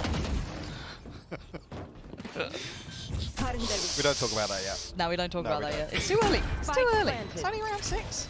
Ult now popped. Let's see. Spike is down, to be fair, for Gambit. Let's see what this retake looks like. It's nice and clean. If it gets anything done, it's taken a while to get there. Redgar waiting, gets swung out by Wits. Yeah, that was wide as you like. And here we go, looking comfortable enough on the retake. Nicely done. Yes, they lose one, but the defuse should come in. No problem. 5-1. When do we start? When do we start believing? Give me a scoreline. So I normally say double digits. I started believing around 3 rounds ago, to be honest with you. We're all aboard the hype train. Again, where you look at Gambit and where they find success by obviously these early rounds and getting a good grasp on the game, right? Yep. Exploring both sides, exploring mid. You kind of see all flavors of Gambit in the first few rounds. And again, they then revert back to being very slow, again, just in case the opposing team decides to respond with some defensive aggression. Right here, Secret in the driving seat. I haven't seen really anything from Gambit other than that eco round where it was, okay, let's rush mid, let's hit B. When does Gambit pull the tactical timeout? Because I don't know if they have, I think if it's not this one and they don't have an answer, Dubstep's been on the old TikTok walls again, hasn't he? Yep. He's been on it. And rinse and repeat, however different. Look how many players really stacked towards this A side. They have such a great read. Look at that mid presence, instantly being able to kind of keep that pressure. They read all of the tells that Gambit have. They've poured every single replay. And yes, Gambit do have at least a good opportunity to get towards site, but there's 3 players back site right now. And they have, I guess, Nats again watching the flank, but they have very little idea of what's behind the curtain. But this is the thing though, with Nats positioned here, I don't think Secret go near him again for another few rounds. No, they don't need to. They want to leave that paranoia. Actually, as I say that, Shadows will find an opening. Jesse falls. Gambit again. We'll pause for a moment. See if there's any pivot back on the side as Redgar finds a fantastic kill though. That is the Gambit you need. Fight as the collective. They managed to dissemble that pretty hefty lean towards A. That was 3 players well positioned, and their patience pays off. It pays dividends. That's the experience of Gambit you want to start seeing come through. It's actually quite impressive to be able to make a play like that towards the site when there is a stack there that's fully red you pretty much. It's very well done by Gambit, showing their strength even when you feel like you know what they're up to. I guess character-wise, this is a little more typical from what we expect from Gambit. Like I said, coming back to that methodical approach. Get up close, wait for Secret to give something away. At that point, again, it's nothing special. Find someone on the back of Redgar, pushing a little deeper with that wall. Again, crucial here in terms of now we're looking at a round deficit. Gambit keep 5 alive, decent ultimate economy behind it. I don't think Secret are going to be struggling necessarily. I think obviously the reason for the save here being dubstep on that operator. Doesn't have the Blade Storm to ride through. Again, Borkum really, I guess other than, like I said, that split through mid towards B, Borkum not really called upon yet. He's yet to get on the scoreboard, which, again, with Gambit's focus towards A, no real surprise there. Short Mola. We have been reading the tech pause. I'm going to look really bad if it doesn't pop up now. Let's see. Where is it? No. No. Oh, you're not looking good, I'm going to be honest here. And look, it wouldn't be us if there wasn't a couple of tech pauses. I do want there to be like a Pam Pot pause. If that could just like be added to the rotation, I'd really appreciate that. Thank you. It is just a, make sure the keyboard's working, I think, for Secret. So, but if anything, let's kind of just take stock of where we're at, right? We looked at the map pool at the start. Let's go all the way back, right, to the map pool. Now, we saw it, we went, Icebox is a bit interesting. Now, let's say now, with what we know about Secret, that they can actually put up a fight. And I mean this in the most respectful way, because you never know when a team comes into an international stage, does it, really translate? And it has so far. Now, with the veto in mind, I was a bit worried for Gambit coming into this one, because that veto to me looked a little bit iffy, a little dangerous at moments. I think just earlier when I was talking about blemishes in the history, and I think everybody's eyes goes towards Masters, and they look at that as Gambit. Now, if you look at the year as a whole, there are other kind of stumbles along the way. There were obstacles, there were blemishes on those map records, and I think Icebox is one where I could say they've probably struggled a couple of times against teams that, again, you can't turn your nose up at some of the opponents. No. I look towards kind of the series a while back now versus Ascend, whereas they look simply outclassed by Ascend bringing what you could argue is maybe kind of Secret's ethos, right? It's that fast and loose. It's that we're going to test you in ways that you're probably not expecting. Again, I look towards the double walk down mid on a buy round and things like that, where it's just like Gambit don't anticipate those things because it's not necessarily things that EMEA teams will do to try and counter this play. No, other than G2. Yeah, I'm about to say. But it's hard to do because I guess on paper, if you look at Gambit, the way they approach it on the attack inside, those long-held defaults are somewhat made to address that. Right, it's made to address mid-round aggression, or early round aggression, should I say. It's meant to catch that and kind of give you the ability to get those picks rather than the early leans and then getting flanked. But to see it done to this extent by Secret, I'm actually very impressed with. Well, where I credit Secret is actually the ability to make the most of that dead time. The Gambit creates by slowing things down, right, is finding the necessary information elsewhere so that, come 35 seconds, you can lean 3 people towards A. You can lean a 4th towards A. I love that. And that's the important thing. It's making the most of what Gambit give you, which is very, very difficult. Again, usually these late hits are, I would say, usually 5 strong, but Nats is in spawn. It's 4 strong coming through. You're looking towards Shados to find that entry, but that's what I look for. In these rounds, if I see Secret holding kind of a 2-1-2 towards, 45 seconds left on the clock, then you start getting worried because then they get caught short. They've never got numbers to hold off Gambit on the correct site. Yes. And really on a macro level, that would be the biggest concern. But things like Dubstep getting top tube, as soon as he gets there, he sees nothing mid. You see Borkum rotate away from B. Those are really, really good indicators for Secret throughout Icebox in particular. And that does actually, I would say, lean to other maps as well. I think that Icebox is one of those that it does show very obviously on, but the ability to address and hit those early rotations, get players to the right side, not have anyone being picked or opened up easily on. Again, it's the kind of other side of the coin, right? Let's say you get proactive down middle a fair bit, you're pushing up on a couple of the extremities, you are opening up the world of potentially losing that player, and they haven't yet. They haven't played into that at all. They've been very diligent in that regard. And the flip side of that is you look towards a couple of the early rounds where Secret are happy to say, okay, I'll play back outside heaven. I'll play back outside screens. I'm going to sit double boiler. They will give up all of that space. You haven't seen anybody peeking pipes on Secret. You haven't seen anybody swinging up and going for those one and dones that I said. Actually, Dubstep and Wits probably could get away with doing that. I'd say. Gambit plays so slow that you kind of test the discipline, and we're clearing all these deep angles, all these ratty spots, Nat spots. But those are the sorts of things in the early rounds that straight away I'm thinking, actually, Secret look as if they've got their head screwed on, and they're actually addressing this in almost an unorthodox way, right? Yeah, and okay, I don't know if I'm just huffing copium right now. I don't know, right? I'm really unsure because I'm expecting something bold now. No, there's not. I'm actually giving myself a get-out-of-jail-free card. It's that, okay, we've seen the Team Secret are good, right? They're 5-2 up. but I'm not going to overcommit to this because we know that Gambit have depth, right? We know that. I'm not all aboard the train just yet. As much as this does look like it is. We're very much looking at this as, wow, this is really impressive from Team Secret because we haven't seen them on an international stage. Yes, they were good under that Bren banner, but they had some questionable results once they joined Secret, just in a couple of weirder tournaments, a little bit, third-party sort of events outside of the normal competitive realm. Now, again, it throws a little bit of doubt in your mind, right? It's like, okay, well, so what are these guys? Again, a lot of people put a bit of credit for them on that Berlin event. I definitely kept up with it. But, you think, but it's Gambit. It'll just get shut down. Look, how many times have we seen it? You're all kind of, oh, this is going to be a nuts game. These guys are sick. They've got these crazy ideas. And it doesn't happen. But I want this to keep happening because I want to see Gambit pushed early on, right? I mean, it's good. My get out of jail for it card is way more reliable than yours. Yeah. Before the series starts, I want to come away with some good indicators for Secret, right? Again, nobody's coming into this thinking, actually, maybe, Secret take this to a third map and it's 2-1 and yada, yada, yada. I come out of this looking at Secret and saying, actually, can they come to this and adapt to the playstyle? Because, again, Gambit can be a difficult beast to tame. And we've seen how much some, arguably on paper, records-wise stronger teams get embarrassed by Gambit. Now, with a team like Team Secret, you bring this and you say, actually, I want to see on a macro level all the right indications. And straight away already, I mean, I've had most of my concerns squashed.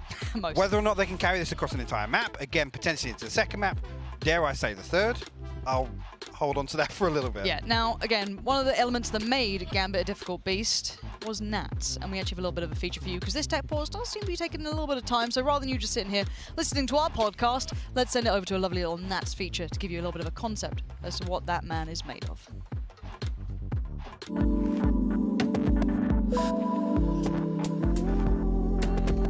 Creativity.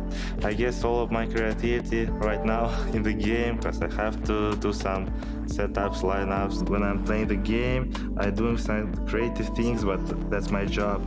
I can't relax with it. But when I'm painting, doing some other things, that's relax for me. I'm Hula. I'm creating an artwork inspired by the professional Valorant player Nats. I'm a street artist / nature artist. It sounds so cliche, but just vibing with somebody or another artist and realizing, oh, there is some alignment here. It's so cool to see kind of the parallels. 1 year ago, I was just thinking, how is it possible to go on the LAN or just play against the top players? I always would watch painters, and there was a lot of graffiti kind of inspiration while I was growing up in Hawaii. I'm gonna say that maybe I can be good in painting because I like it. I had some lessons before. I used to draw good, but if I didn't play Valorant, if I have more free time, maybe I could do some great graffiti, maybe some good painting. I guess the initial creative experience was I wanted to really translate just what he embodied as a confident, stoic person that kind of doesn't spend all that energy on extra emotion. It was before we won the match against Team Liquid when we qualified to Berlin. I didn't have any emotions because I'm trying to spend my emotions only in the game, and I think if we lose the champions, it will be the same. Oh, what just happened? We won the tournament. I'm just gonna sit in the chair. Okay. It was so cool to see this kind of creative individual and how his mind works. You have to do other things every day, every month, every game. You can't just watch how other players playing, just steal that for you. You have to do some creative things from you. What struck me most about Nats was how dedicated and how calculated it is beforehand. Actually, the most important thing for all of the players, I learned just how much you have to play the game and how you have to spend your time in the game. You have to improve yourself, like the different things. You have to prepare a lot. You have to improve your mind, improve your aim and other things. So with the piece, I really wanted to leave this figure emerging from water, and what's left behind the water is actually the very unfinished, blocked in portion where you see that it's still getting defined. I love that about Nats is just we're seeing, you know, this rising star, and I can't wait to see what else emerges from that. For me, it's have the chance to win champions. It's gonna be like a really good story for me. Then it's gonna be cool that, you know, my friends, child's gonna read about me, how I was playing the game, what's going on with me. I'm writing the history. I mean, for me. And we are back, and a gorgeous piece of artwork, somewhat like his game style, to be fair. It is beautiful. I wish I was like aesthetically pleasing enough to have artwork done of me. You know what I mean? Well, like I how like a foot, upsetting. so they couldn't put me in a video like that. That's for sure. You imagine that. That's why we cast, right? Yeah, we get about probably. 7 Actually, no, it's, we get over the quota. Yeah, for we camera do. time. We do. We do. It does seem as though it's resolved. However, you may have noticed we do have the round a little adjusted here, 5-1. That will be replayed. So again, don't worry, guys. It's us casting. I'm surprised everyone was so supportive of us as a duo because they know what happens. All I'll say is Mitchman tweeted that today was going to be a quick day. Why has he done that? Now, he's such a rat, isn't I he? will be hunting him down. Absolute rat. Righty, 5-1. Ignore the bit at the bottom there. That's a little bit of a debate, isn't it? Nasty. However, we are back underway. Now, Gambit doing somewhat of a similar piece, but it looks a little bit more pacey to it. Yeah, and you see straight away Witz is going to back away deep towards the left side of Rafters, at least looking that's different. Up Dubstep will find this pick again. But Nats was... Wait, he was a bit more proactive this time. Nats was a little... Tube with this wall once again. Wow, okay, this is where things go different because Nats was pretty much the saving grace of the back line. However, this time, Team Secret hit these rotations a little bit better, a little bit quicker, a little bit more prepared. And Gambit are in pieces at 6-1. Wow, I mean, that was, again, a big pace change from Gambit. Similar sort of execution. Dubstep once again, though. You can see on the minimap just there, I know it was off screen, but when that pick comes through, Nas is just on the left side of those barrels. I think he's not, again, without Gambit kind of addressing mid, they haven't seen really the 2 or 3 looks that Dubstep's maybe going to come. Again, all these new angles need to be re-explored every time they go somewhere else.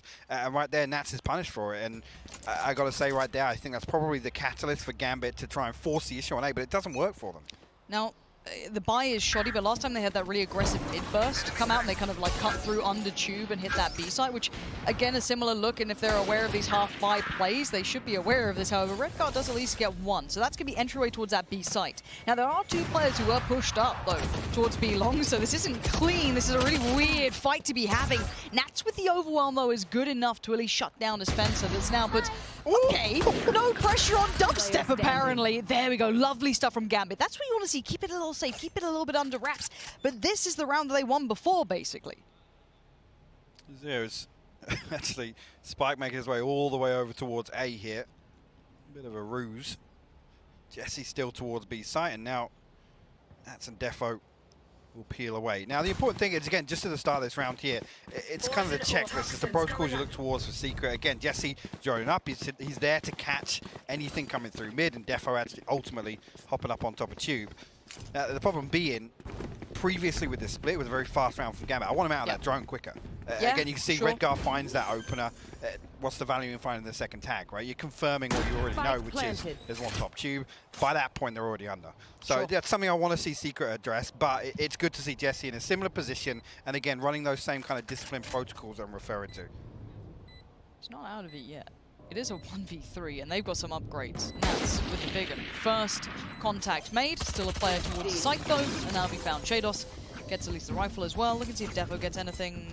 Just a spectral bow, didn't get any of the other rifles. That aside though, we've seen Gambit convert these. Now, the biggest thing for me is, as much as we have looked at that and gone, okay, well, Secret can adjust this way, or we prefer to see them like that, how does Gambit then bring that into a gun round? Because I feel like we haven't seen that style really brought through here. We don't see that pace from Gambit unless they run Inspectors and Sheriffs, or Defo's got the Blade Storm, he's got the Marshal, something like that. So it's interesting, and again, I think it relies on Secret in terms of these kind of early round objectives. First time we're actually seeing the double up here of Dubstep and Wits over towards A. And the first time we're seeing them actually get a little bit aggressive. One towards Bell, one on Pipes. They're looking for this early pick now. Nats will be called upon. But he's meant to be made for this, right? But they've read him so well. Like a book. Like a book. They bought the limited edition, the collector's edition. They got all the artwork and everything, mate. They've got it all. But this isn't enough. They now know everything. Oh, it's all been given away! Team Secret! They have read every single secret that Gambit may think they have. Any card up the sleeve has been ripped down as now Defo and Chronicle like, wait, what? We were holding a default and now we're just getting wrapped in on as well. The book's being shut. This round's done for. I am taken aback by Team Secret right now. It is, and the problem is that every round looks like a new set of obstacles for Gambit to overcome. Yes. This is the first time Borkum's been called upon on B main. He goes huge. He slips underneath the drone there and was rewarded with 2 kills on Chronicle. 1 Constellation, but Dubstep again. And look at it, 4 survive. Look at the ultimates back online for Secret here. I'm again, I mean, we talked about it 3 rounds ago. Now I'm even more worried, right? We're back again at a 5-round deficit, and I gotta say, in terms of Gambit, they're unable to kind of just get a firm grip on the early round. Everything they're trying to do, Secret have a different look to show. And they're a step ahead. Yeah, exactly. It feels like everything Secret does is tailor-made to absolutely destroy Gambit from within. Okay, well, let's leave Nats then just kind of solo hold towards that A side. First time we see him push out, and you saw how ready they were for that little bit of a step up, and there it is. We were asking, right, when is that timeout coming in? Because right now, Team Secret are playing chess and Gambit are playing checkers, as every play-by-play commentator loves to say. But the point is that this has pushed Gambit, and if I'm Gambit, I'm a little shook. I mean, we actually touched this again previously. Champions, target on your back. There's that kind of preparation factor. Everybody's looking at you, what you're going to do.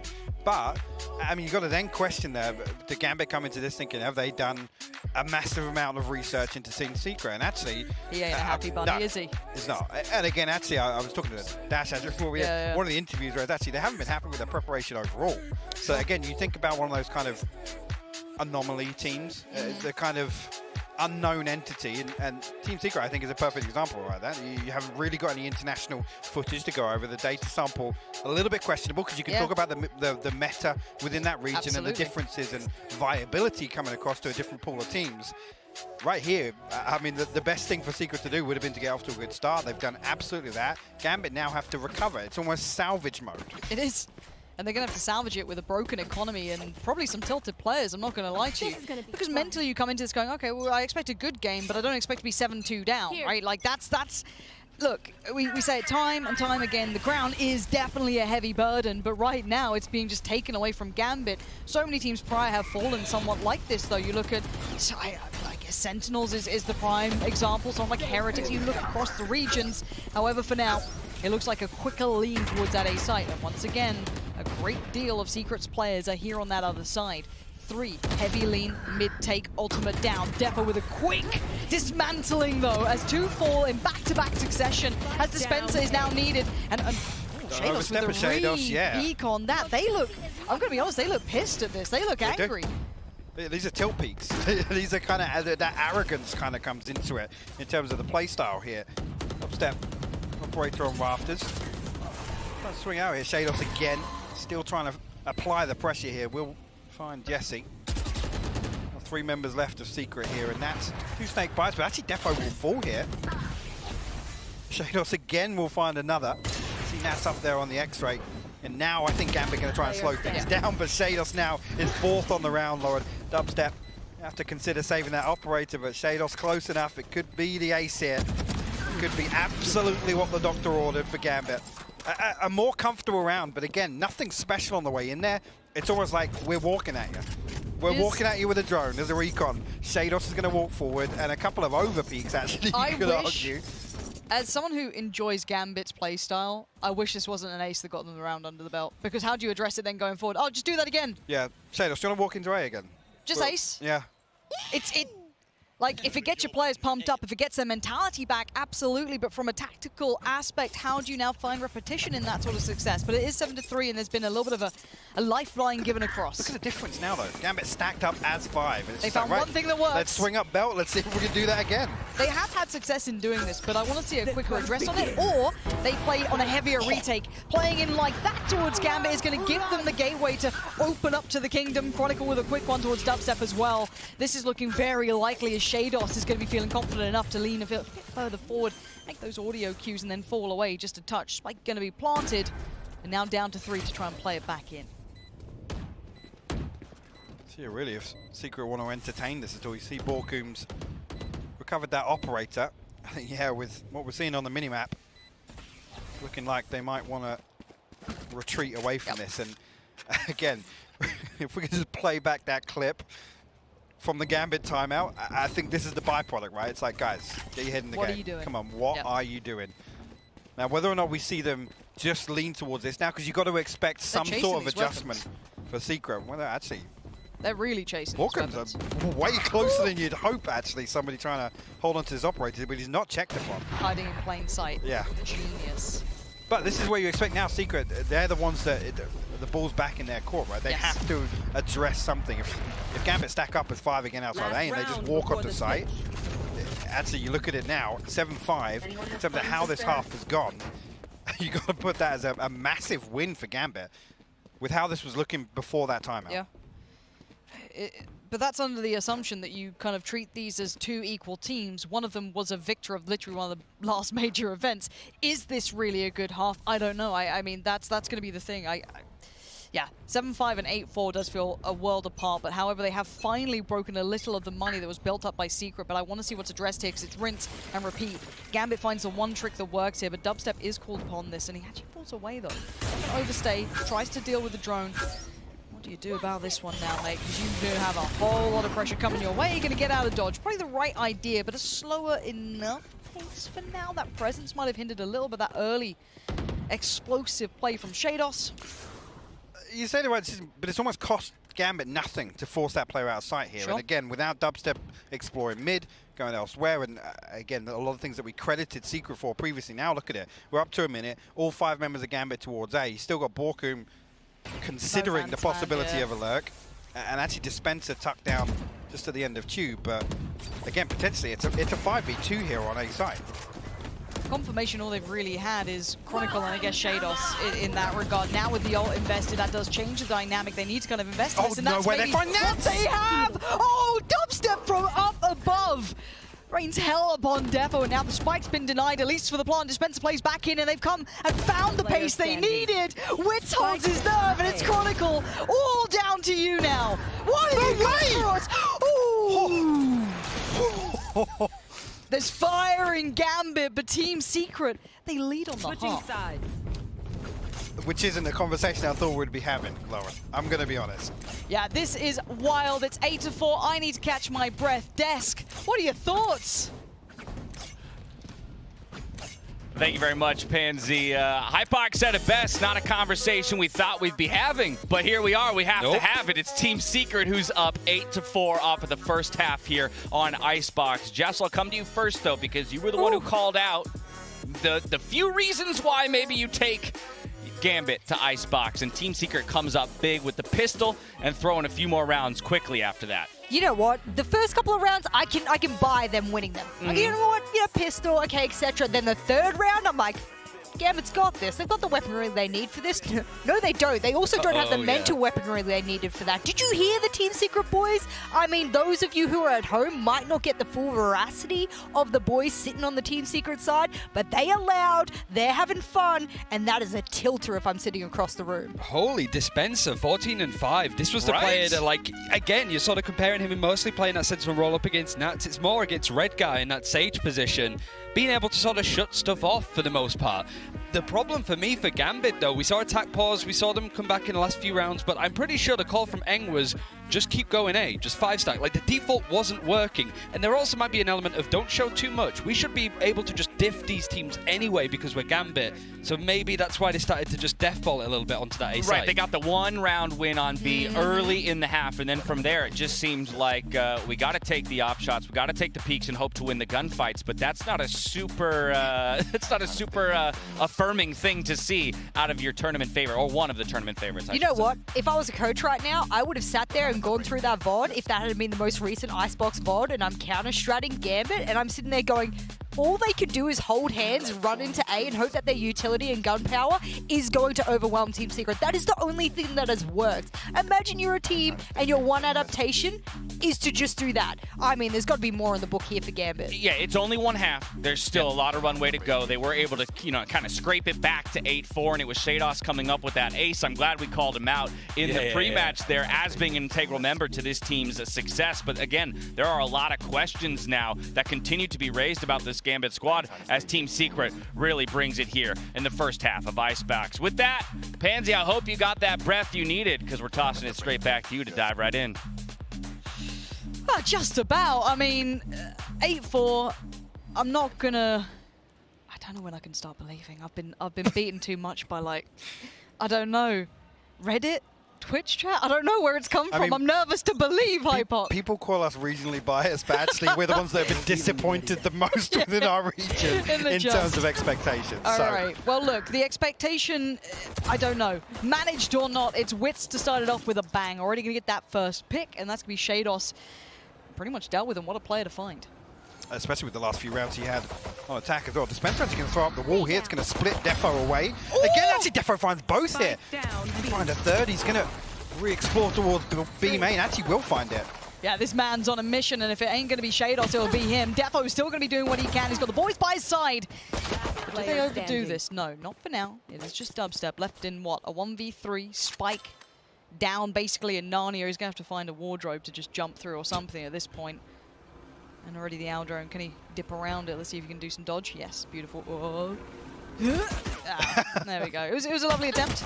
And now there's a whole lot of players looking your way. Gambit strike back hard in the first round, thanks to pretty much one man at the very beginning there. Again here, I think it's difficult for Secret to, with how those last few rounds went, it's difficult for Secret to kind of, I guess, have expectations of how Gambit are going to approach the first few rounds here, but in my eyes, I'm looking towards Gambit to not necessarily be aggressive, at least be proactive, right? Be ready to stand toe-to-toe with Secret if they do try and play pretty aggressively here. Actually, it's just seeing Dubstep. We'll throw something in here. Whips for the Sheriff as well, sorry.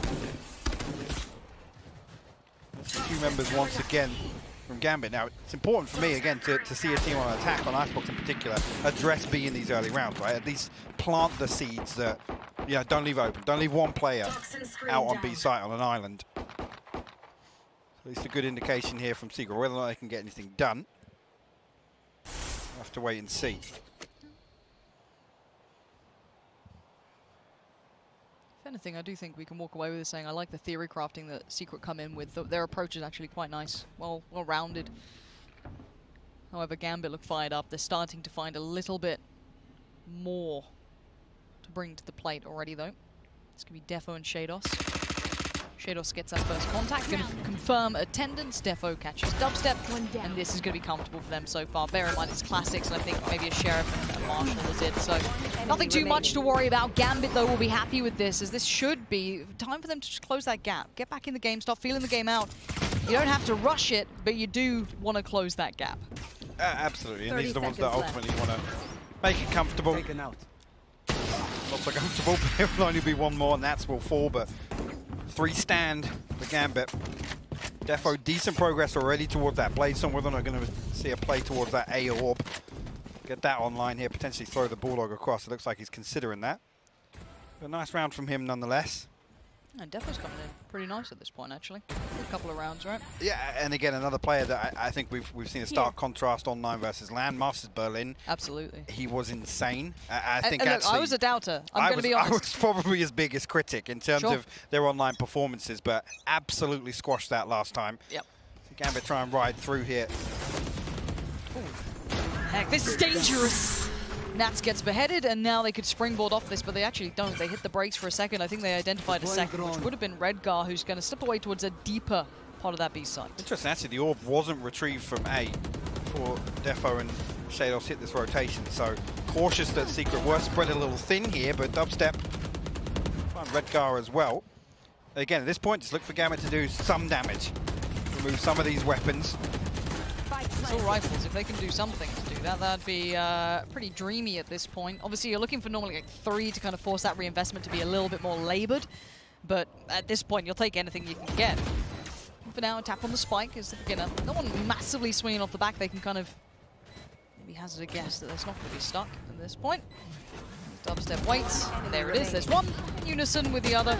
Maybe didn't need that overstep there, but it will be 4 alive. Spike down. 1 rifle lost, but it's not the end of the world as Dubstep's pretty close to the blade storm anyway, so he's going to be building that money through. And another round where I think it's going to keep Gambit in check on B, right? And Nat's picked off pretty much off the rip there.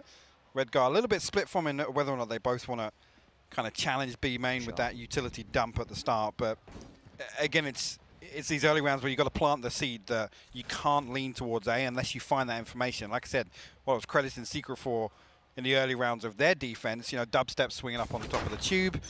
Yeah. Again, just taking a peek to see the setup. Scratching the surface at least. And here we go. This is the round that really can kind of set things off, and Defo's going to do it well. Going to find Dubstep and then fall back, force the res. And already they're still trying to work forward on the Shados as well. Right there, he's not backing away. He is not being passive on this. He wants the fight, and they're going to just falter for a second. Takes one, backs it, but it's Wits with the trade. That's now up, lost in the sight as well. Shados, he's actually going to spin up towards heaven. He wants to get there quick, but there's a player lingering just down below. Going to take that space and take site control. Spike should be able to be planted. I don't think anything's going to deny that now. Spike planted. And now we're in the post plant. Actually, you got 2 members of Gambit actually walking towards the back lines here. Redgar and Nats potentially challenge Dubstep in his position, but he finds the first headshot now. Redgar solo HP. Look at the damage on him. Dubstep did so much on the first peak. The second almost felt like a given. Shados and Chronicles 5 HP. Get out of there. You know you're going to have to. 5 HP is not enough to be lingering around on you. You want to keep these rifles. You want to give yourself the best chance going forward. He needs to quietly back away to not give away audio cues or anything else. But, well, can we just take a second to appreciate this? Team Secret just went, do you remember those A hits you were doing to us?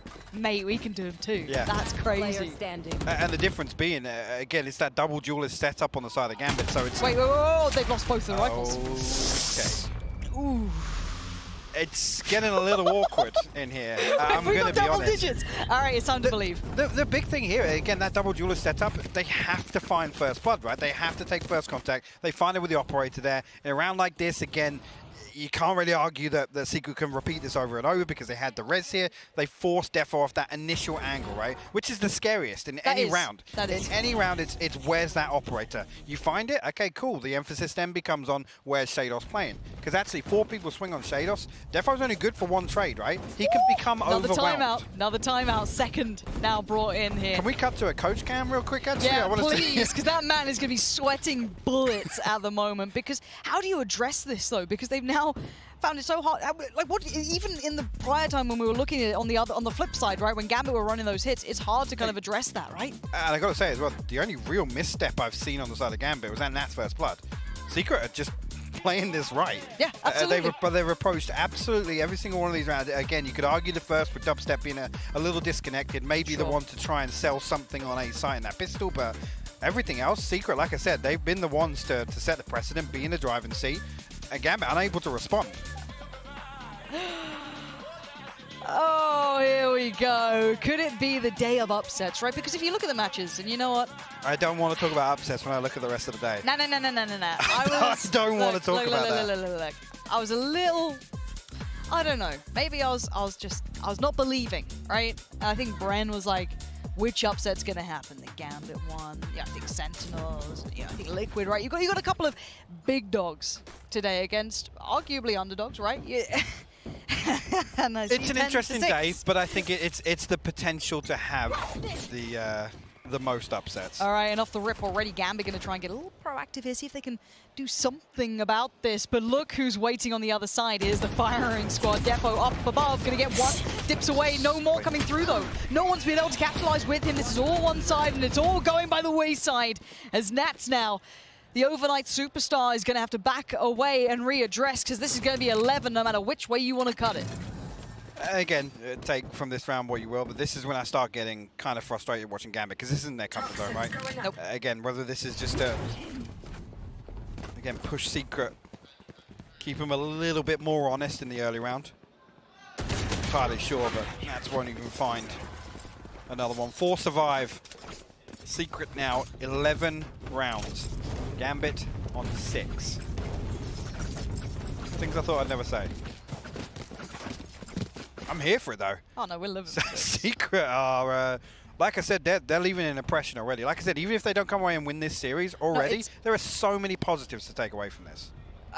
It's truly, as much as saying, you know, it's like at the start, we were saying, fairy tales don't always come true. We love the idea of it. The underdog comes in, makes this huge impression, but it doesn't always work out.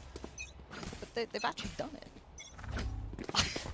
Don't ask me about the veto. Let's just... let's get back to it. 11-6, we are right back into this, and Jesse is about to try and take on the likes of Shados, who's just been trying to play this corner. We've seen hot and cold performances from him already.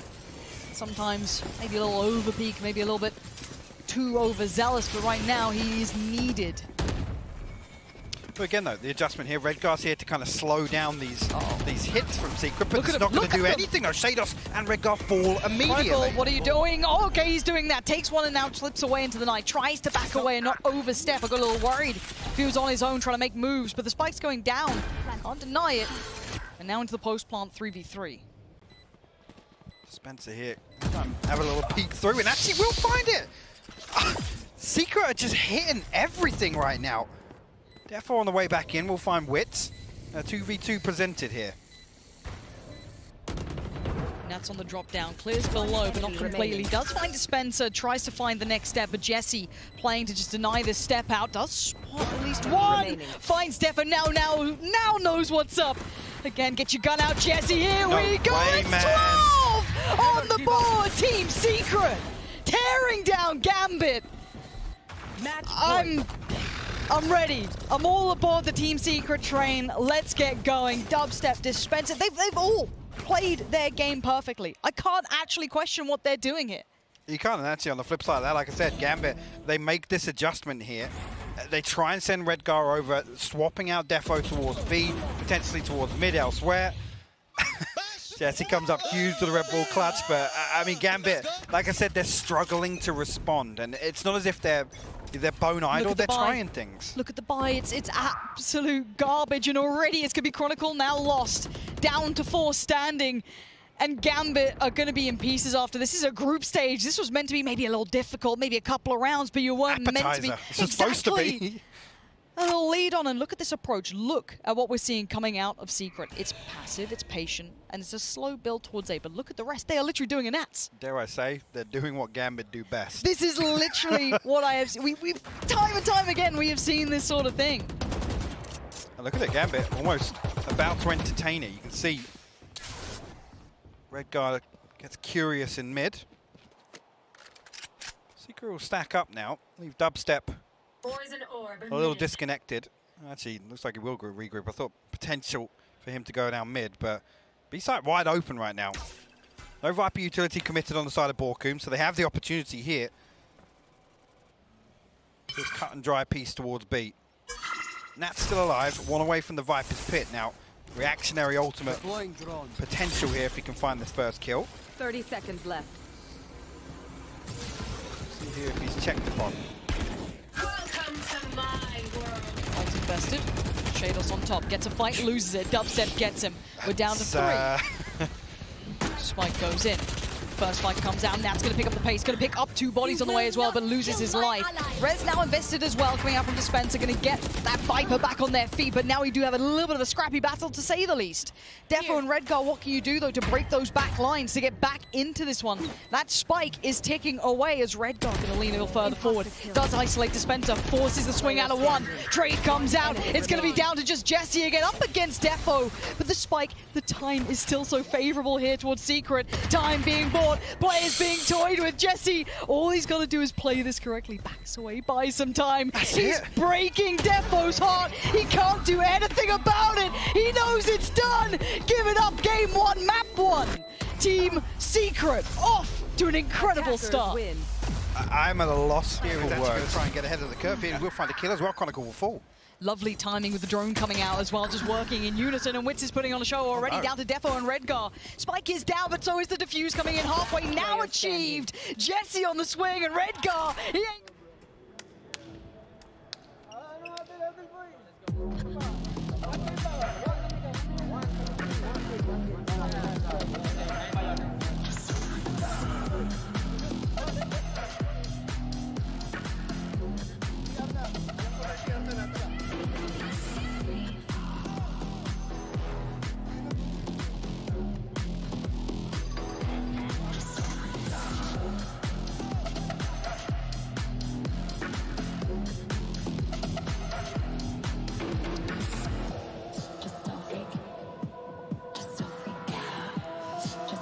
Okay. Okay. Map 1. It happened. How you feeling? I mean, I started there by saying I was at a loss for words. Yeah? I think that probably sums it up best, Lauren, to be honest with you. Huh. Okay. I'm all aboard the underdog story, and I loved everything that Team Secret did. And I can't just say this was an underperformance so far by Gambit. This was actually an exceedingly good performance by Secret as well on this map. Now, map veto-wise, this was Secret's choice, and it looked like they were incredibly well prepared. Yeah, I think as well, we lean back towards the kind of those preparation factors. I think Secret demonstrated from the get-go a fantastic read of what Gambit were expecting to do, hoping to do, and they brought everything to the table. They shut down a couple of the key components to Gambit's success so early on that I kept coming back to that. Gambit unable to respond, unable to find answers.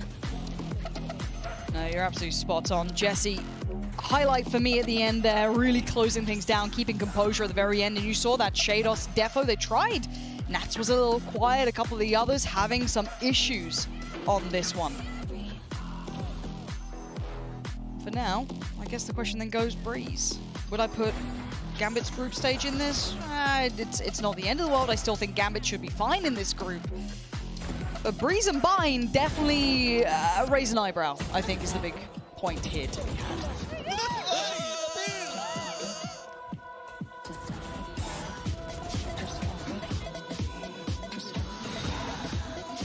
I'm still lost for words, honestly. Let's get out of here, because I need to go over the notes, because now we actually have a real series on our hands. Breeze and Bind coming up in a moment's time. But before we get there, we'll have the desk and a couple of breaks, so do stick around.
Welcome back to VALORANT Champions, where Team Secret has shocked us all in map number 1. If I had any paper notes, I would throw them out the window. Not willing to shatter. Thank you very much. There they go. Because who knows what to expect anymore at this point. Team Secret, 13-6 victory. That's not close. That's not a nail-biter of a map. Nope, not at all. You know what? We can do something, boys. Ready? Okay. Right hand up, left hand up. Bow to our new supremacy. There you go. Got Well, that's what I was going to say, because we saw Gambit beating Vision Strikers on Icebox in Berlin. Vision Strikers looked the best. Team Secret are the best team on Icebox. That is a fact at this point. It's the pecking order. I mean, what an incredible display out of them. I mean, again, we already went through that first half, the 8-4, you know, the small claw back that Gambit was able to mount. And then we said, all right, switching halves, let's see what they can get done. Winning the pistol, winning the bonus. But then from there, it was a clean sweep. It was just the fact that Team Secret, before this tournament, was a play map for them. Like, they didn't ban it, but they didn't necessarily pick it. They brought it in, and you could sort of see why. It's not a map that you typically see a lot when it comes to agent changes, but it's a great stress test of a map when it comes to, like, protocols. And you have to play a certain style. Dubstep, popping off, top fragger for the team. Beautiful You know what? to see. All that was going on in the back of my mind, bangarang. The entire time I was like, bang, bang, bang, you're dead. My name's Dubstep, get out of the way. Right? And we had talked about how for Gambit, it kind of felt like the strategy was very much about group is 5, try and win the peaks, try and win those first bloods, those first gun battles. But when you've got a player like Dubstep firing off in the way he does, you don't stand a chance. I think everybody just had a great side for Team Secret. Like Jesse Vash just having those like Hiko-esque clutch moments towards the end. And also Wits just finding so many early entries. It just seemed from the get-go, Gambit was thrown off kilter, and the whole game plan, it was on your card, you threw it, and it was just out the window. We're going to come back. We're going to talk a little bit more in just a moment, but we're going to throw it over to Bala, who I hope has made some sense of how that map actually broke down. Bala, take it away. Absolutely, our first major upset here at Champions, and I couldn't be more thrilled because, honestly, the clips that I've chosen are, you know, it was definitely a team effort for Team Secret, but I wanted to focus on one player in particular, Jesse Vash, because he was somebody I was prepared to start criticizing heading into this game, but he impressed me the most. So let's go ahead and start right off with the pistol round. And all Silva mains need to be paying attention to how he plays on Icebox because it was fantastic. The first thing I want to point out is the way that he drones. He gets the tag and then he ducks it back down so it cannot be broken for this second tag that he goes for. And that helps Wits swing from the side. If I look into the minimap right here, he swings in from the side with the drone to take out the other two players, finds the Reyna once again, and that was the cover for the planter. So look at it from Wits' perspective, no cover for Chronicle, and now they know where that last player is as Shadows is actually trying to deal with the drone. So now second clip, this is something that Gambit actually does a lot. Defo has been dashing. Once again, let me go to the minimap.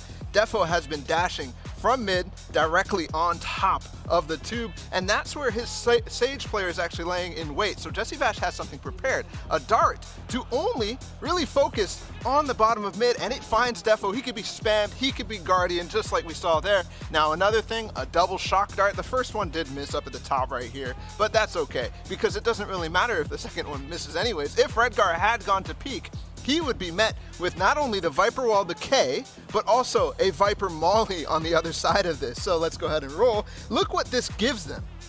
Because of the combined utility of all of the Team Secret side, they get an orb for free.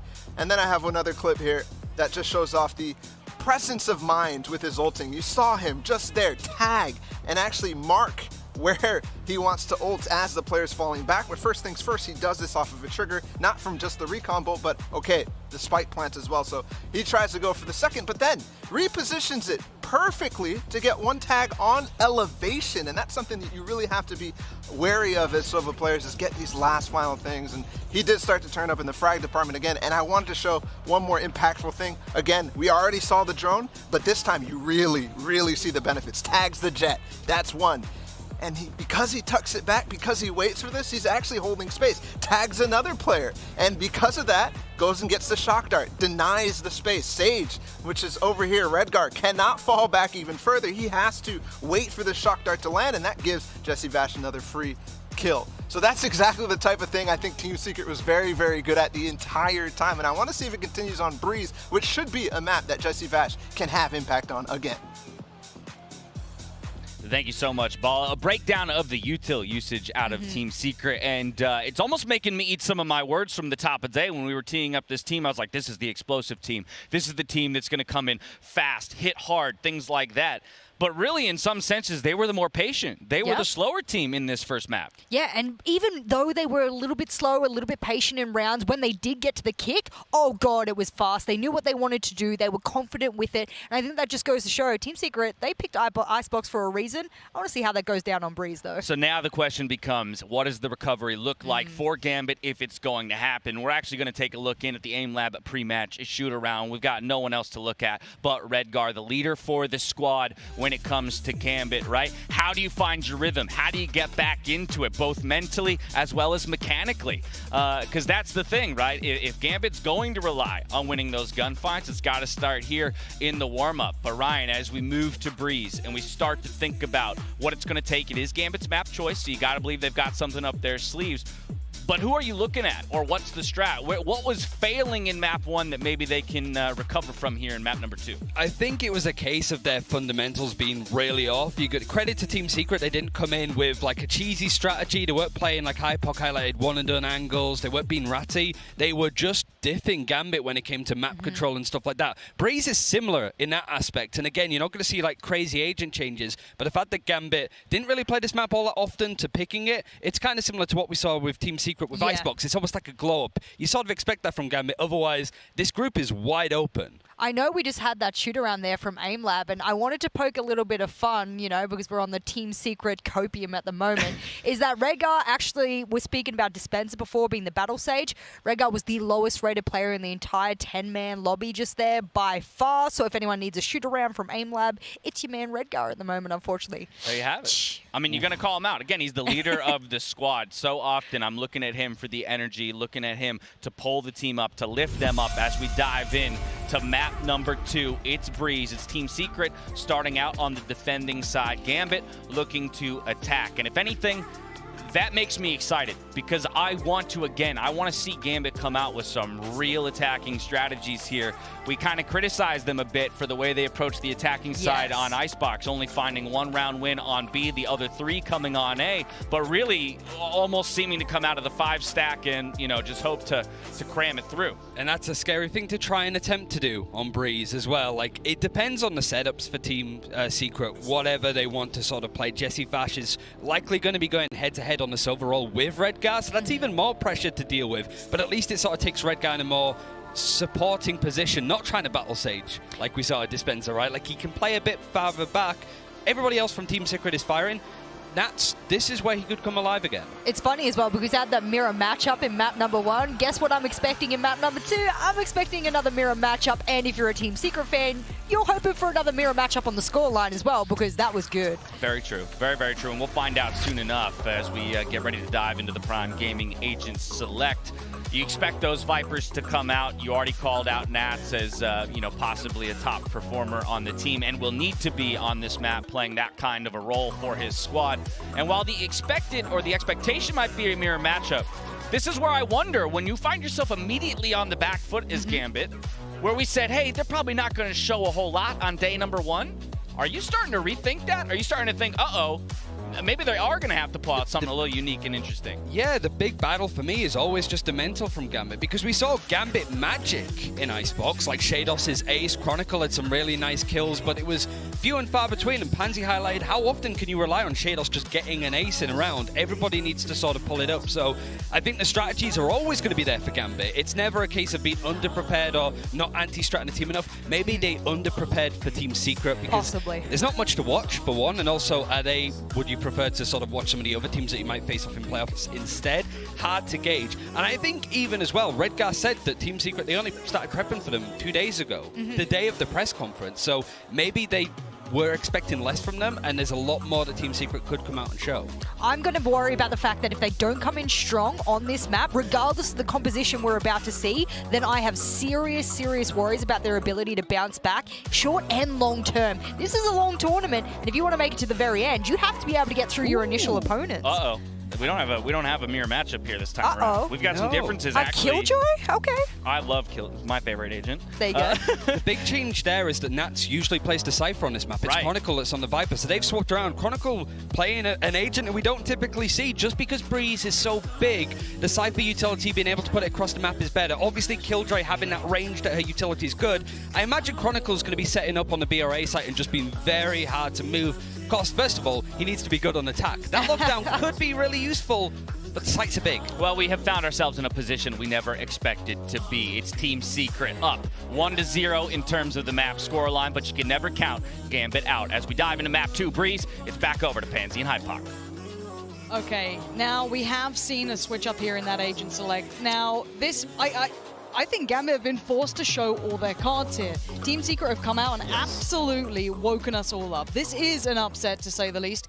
What do you make of the agent switch? I mean, there's these hints of kind of reinventing themselves and addressing kind of, showing a different look, right? And Gambit, again, being a team, like we said, we talked about the preparation factor is going to be there's a target on their back, right? This is something that's almost like a curveball. Do we see anything special coming out of this Killjoy pick? We'll have to wait and see. But I think Ryan's hit the nail on the head. We're looking towards, particularly on attack, more all-in pieces.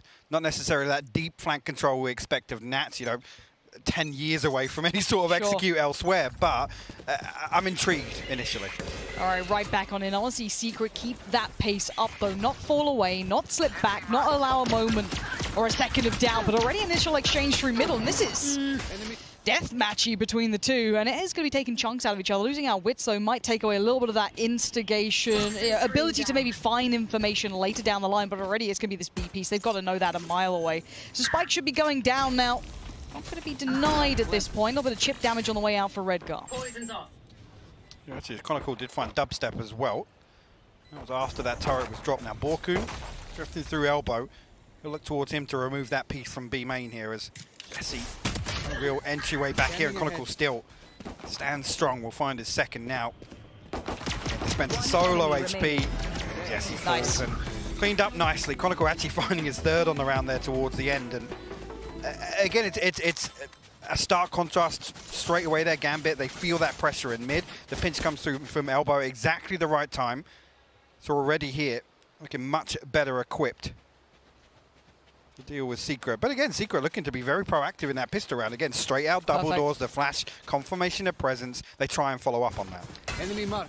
And I do want to see more of that. I do want to see them keep that sort of presence up, keep playing like they're not the underdog, which at this point they're not looking so much like. But something as well, I can hear it behind me. Gambit trying to get themselves fired up. They're yelling off the pistol rounds. They want to get this one building, and already Defo going to start off with that pick towards dubstep, and Shados going to take a little bit of a step further down towards Tube. Going to clean up Jesse and Wits en route. But there's not much of an investment. It's classics and not much else coming out from Team Secret, so this should be kept clean.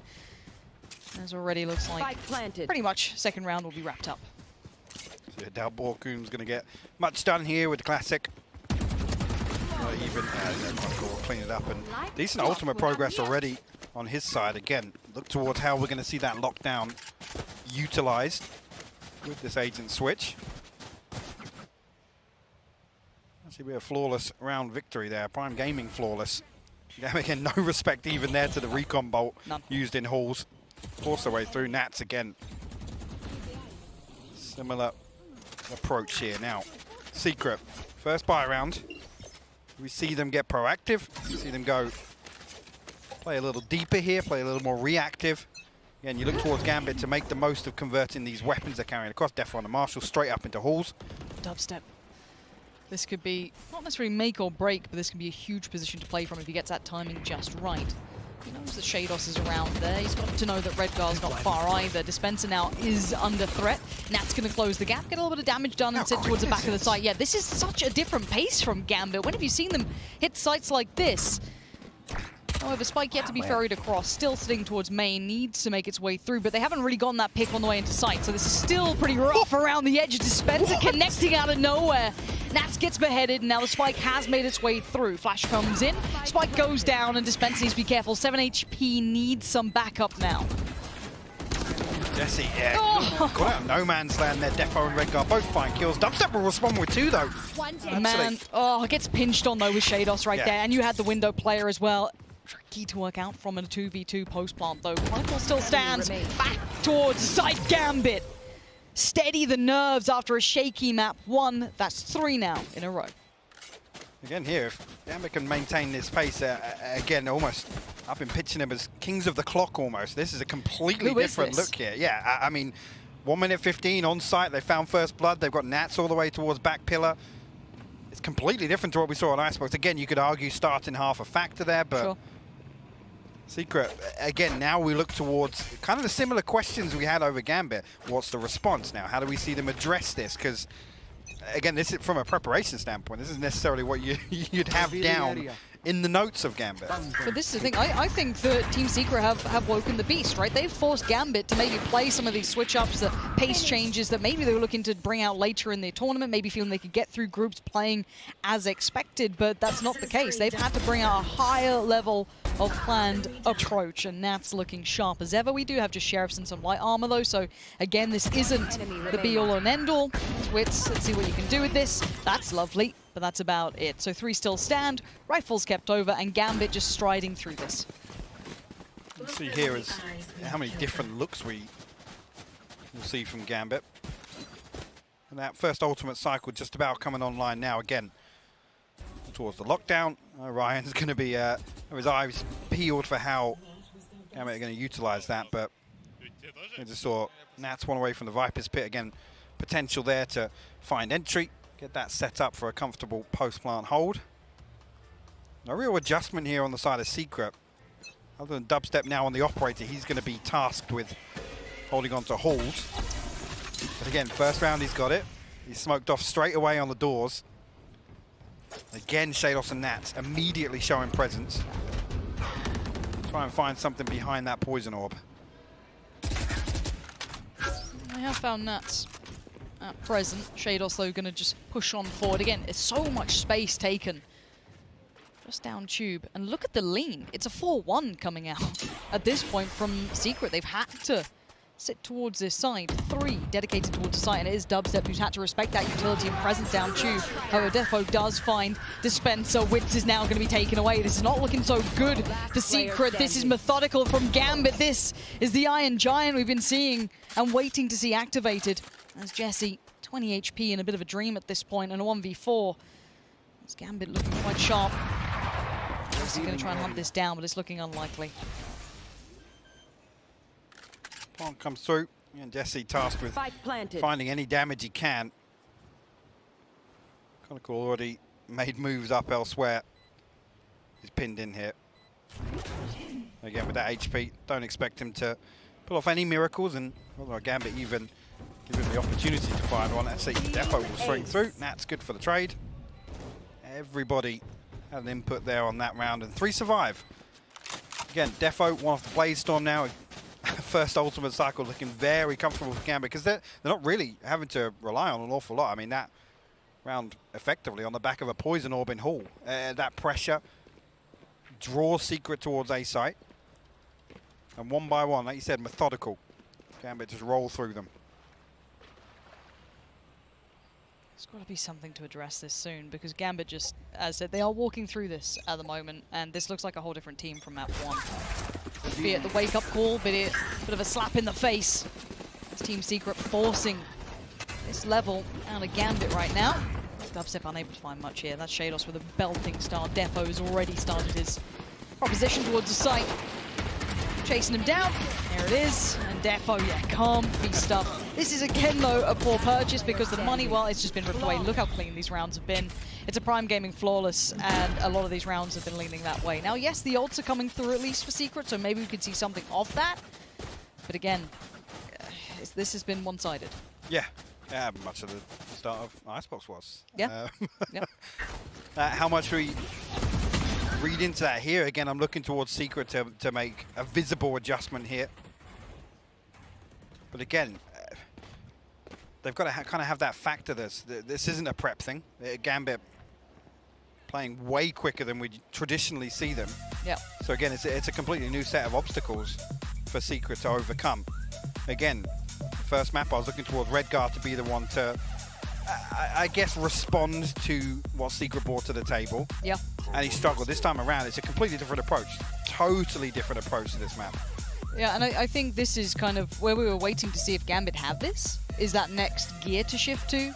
And what they've been up to in that time in between, right? We've seen a couple of weird events from them that didn't look great, if I'm honest. A couple of losses against teams to a fashion that definitely stood out, at least statistically. But the problem is for Secret, if you've prepped yourself for, let's say, the previous looking Gambit in this map or others, and they've gone for this gear switch, you're coming in blind a little at this point. Because it did seem as though Icebox was very much part of the course, at least with the way Gambit approached it. However, this, as you've highlighted, is not the same looking Gambit now. Result aside, how we got there on Icebox was what was, I guess, most shocking, right? Yes. Again, credit to Secret. Really put themselves, I'll be honest, on the board, on the map. And obviously showing that they'd done the necessary prep for Gambit. Now, towards this, lockdown, available Blade Storm, the Viper's Pit. See if any of these put into play here in this round. Yeah, the other side of things.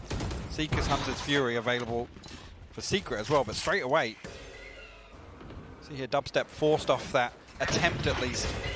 God, look at the pressure on him. Yeah. It's the dart at the start, it's the flash on the back, it's everything poured down. Defo just puts his body on the line, and this is brutal down middle. Yes! A little bit of a trade finally goes in favor, and Chronicle's position is noted, but it is still a 2v2. What do we have left? Let's take stock. Nat still towards Tube. Spike being ferried back away from middle, leaning back towards potentially that A site as it stands. And on the other side would be Dispenser. But also bear in mind, Walcom is clearing through that B side. He's going to be heading through towards Spawn at this point.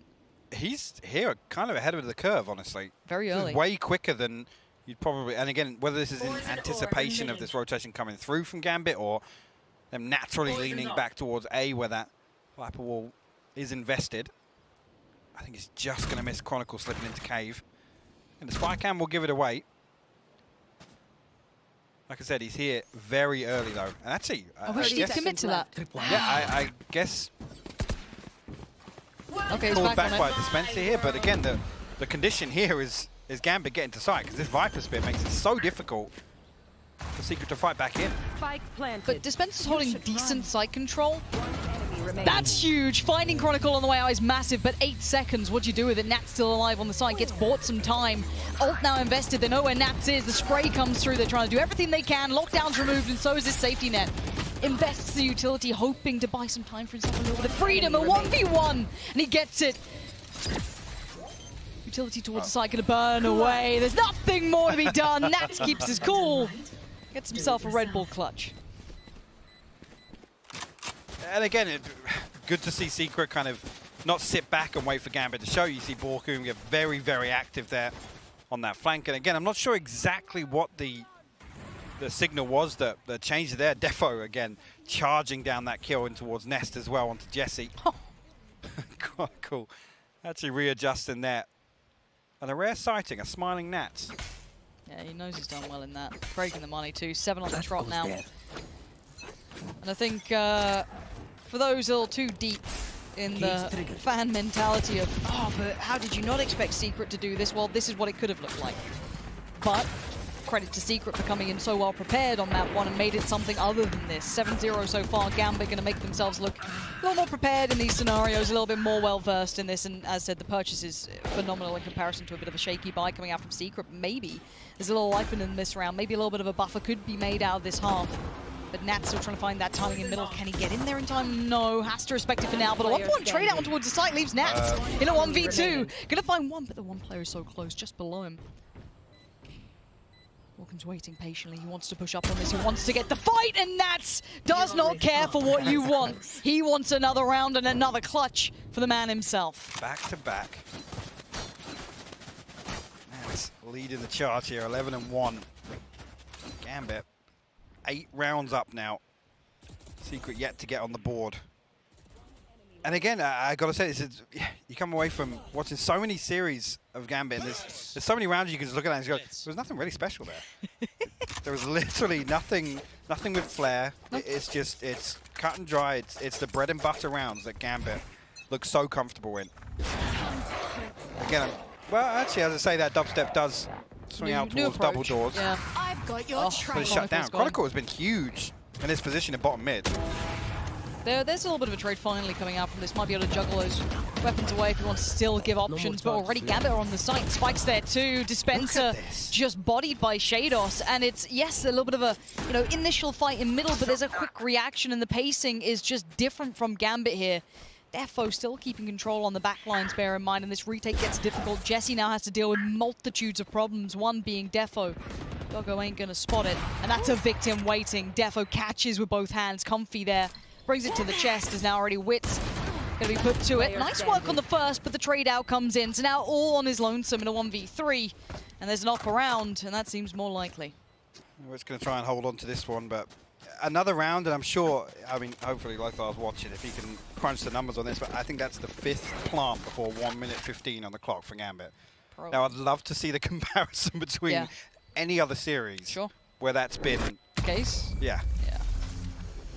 Wow. Because again, there's nothing special to that. Again, a little bit of pressure and double doors straight away. That's the green light. Hit B site. So I think it's noted. It's dubstep noted. And obviously the flash coming through from Wits again. Cool. We got a 4v2, 4v1 on B site. Let's go, guys. I mean, and how do we look at this from Secret's perspective? Because it doesn't look like Gambit are doing anything crazy, but they're just succeeding in so many of the critical fights, I guess. This is the thing, and Ryan touched on this perfectly, right? Where you look towards Gambit, the strength of the default and the fundamentals. That's it. That's Gambit. There's never really been kind of these. Let's look at the intricacies of how they utilize all these abilities and everything on the side hits. It's literally just fundamentals, and this right here is a demonstration of the Gambit playbook, right?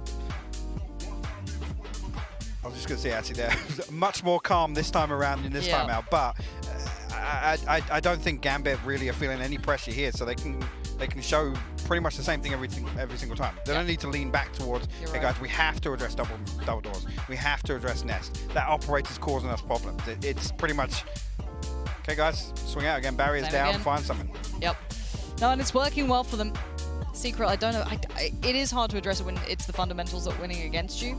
They managed to work it out pretty handedly on map 1, but map 2 is a very different approach. And when you've, as said, prepared stylistically for someone and they've pulled out something completely different, it gets tricky. But let's see what they've come up with in the timeout. Even just a couple of rounds on the belt would be nice, but the problem is, look at the money they've been left with. These rounds have been clean enough.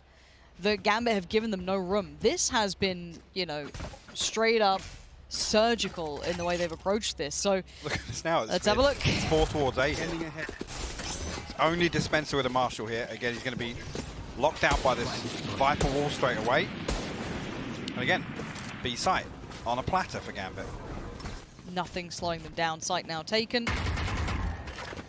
Spike carried on through. Another plant before 115.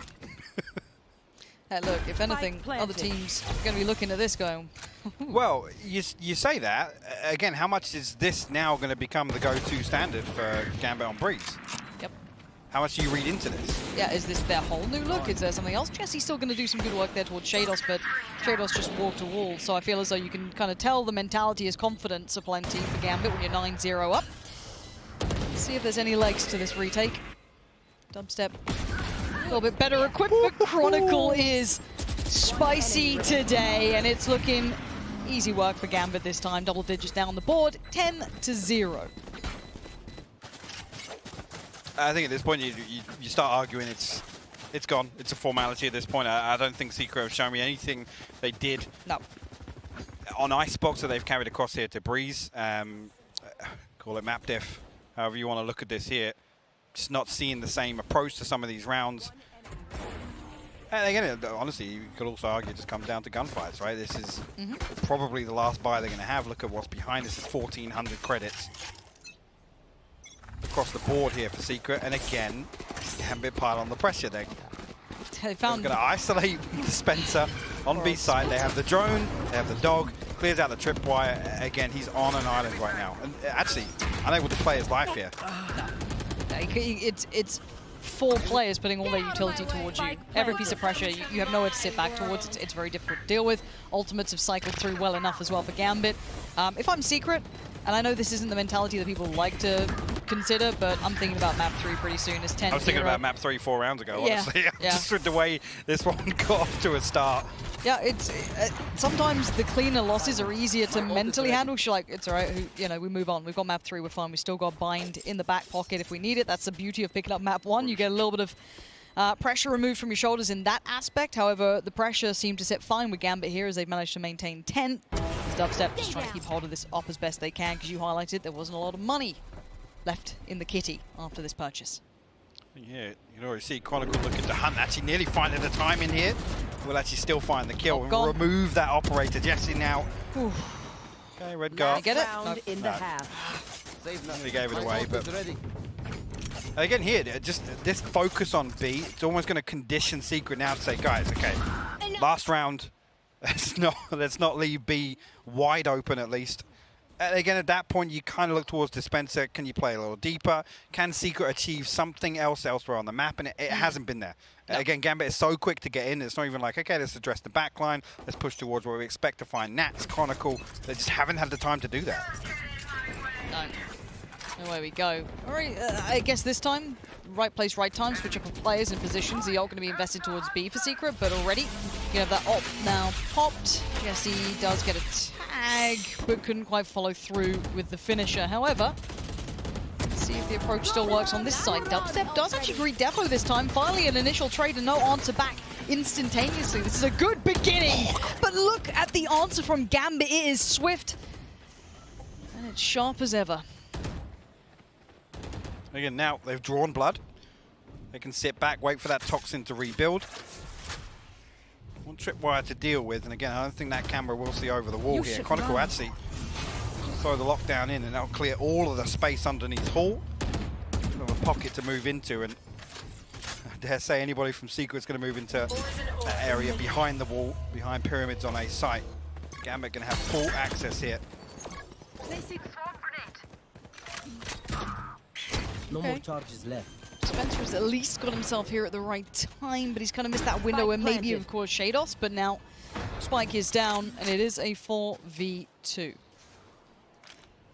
Decent enough post plants as well. Spencer's 45 HP, though. Yeah. Last player first fight as well, with Shados joining him towards CT. Spencer does at least take one, but it's a quick trade out, and honestly, it's a quick half. It's 12-0, it is a blowout, and it's a flawless one. Gambit have been woken up here, Hypok. Yeah, they have. It's the case of if you poke the beast, I feel. Because they come back in here with a taste for blood. And they've, honestly, just run away with this. Secret have done nothing in this half, in my eyes. Absolutely nothing. No, they haven't. But hopefully someone who can bring us maybe a little bit of hope, maybe an idea of what's just happened is the desk. We're going to do our best, but I tell you this much, Gambit have officially arrived at Champions here in Berlin. A perfect 12-0 half. That was utterly disgusting. Yeah, a little bit late. I bet they wish they could do that on Icebox as well. I think the thing for me is, like, for Team Secret, they came in with Icebox. It was a fresh new look. This, it was more of the same. Going back to the Paper X game, 13-8 for them to qualify to get to Berlin. I think it was even to sort of decide who was the best team from Stage 3 out of SEA. Both teams were going. This was pretty much exactly the same. Sim comp, sim style. Gambit just upped the pressure and Team Secret fell in line. The tempo was set and Team Secret matched to that beat. It's not even just that they met it there. You know who switched online and was like, okay, I got counted heavily in map 1. I felt the pinch there. I know Team Secret, as, you know, Pansy and Hypok were referencing, they read all my books. They had, you know, highlighted the correct areas and they knew where I'd be and when I'd be there. But on Breeze, I wrote a brand new story. It's a book I haven't published yet. And guess what? Team Secret, they didn't read it. Nats, he's online. 14, 1-4 scoreline out of Nats, but we got to call out Chronicle as well. Yes. Hopping onto that KJ, we called that out in Prime Gaming Agent Select. Yeah. An interesting switch up for them, but man, did he have a lock on the flanks. Team Secret had no ins once those plants were made. Yeah, it was just holding that mid control with the utility, but honestly, we were kind of sat there thinking Gambit probably didn't want to show this kind of style. Yeah. I don't really think Chronicle showed anything, like strategy-wise. He was just holding on to these positions, holding on to those foundations of the executes, and holding on from there. Defo as well, sort of winning the op. Most importantly as well, keeping the op out of Dubstep's hands, especially on that defense. The jet open is so good on this map, he just couldn't afford. That right there, that replay right there, if you want to scroll back in your VOD and look at that, that showed me that he wasn't panicked. That Gambit knew that if they needed to reposition themselves, Defo in particular, he could. Midway through a gunfight, he goes, I'm missing. Stop, realign, go again. That is a player who's cool, calm, and collected, and that shows me Gambit, they refreshed themselves from map 1, and we heard that. Round number 1, round number 2, and I'm going, is that Gambit behind me screaming, hell yeah it is? Such a good mental reset, right? Yeah. Like, it's so difficult to come back from a surprise map loss to that, to instantly come in and then potentially 13-0 a team. Yeah, like that's what made Gambit so good in Masters, right? That response. Potentially, right? We'll always say never, but it is one of those things where it's going to have to take a miracle out of Team Secret if they want to wrap this up in 2-map fashion. It's looking like we're heading to that 3rd map. Bind, we'll find out soon enough as we dive back into the second half with Pansy and Hypoc. Okay. We've still got 1 round to get out of the way, it feels like, here as Gambit give themselves the perfect half to play. Yeah, actually, what's that piece on the pistol round towards B? At least that Snakebite invested towards backside. And you see already Shados pinged on the minimap now, but no entry found, and Defo's actually going to be the one to draw first blood. Actually, Witch is going to force his way all the way through here. I don't think Shados is going to note this, but he still wins it.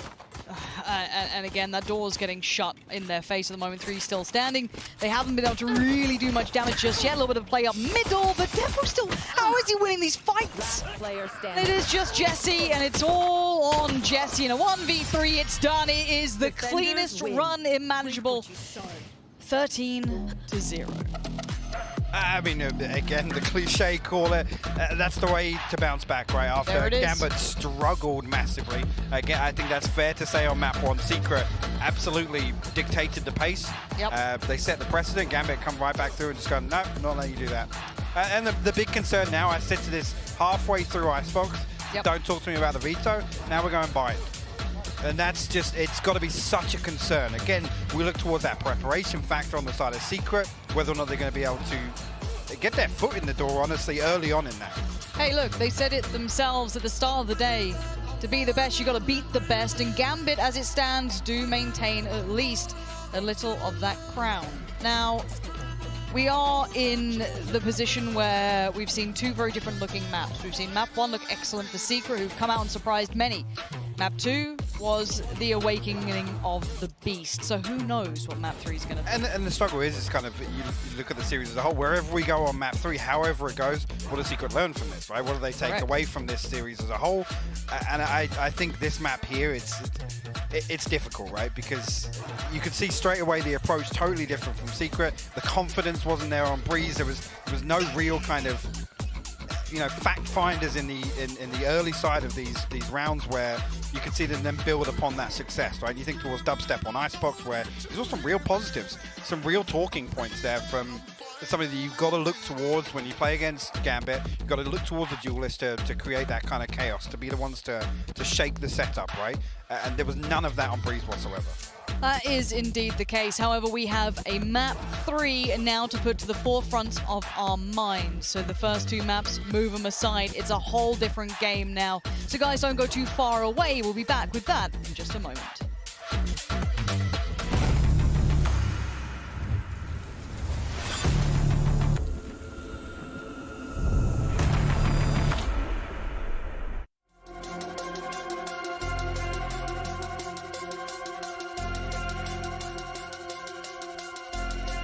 Bring it back, bring it back, bring it back, back, back, back, back,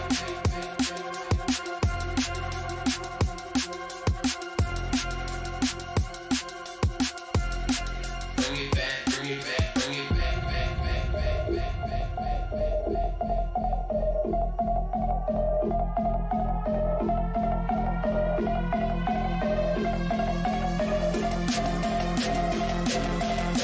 back,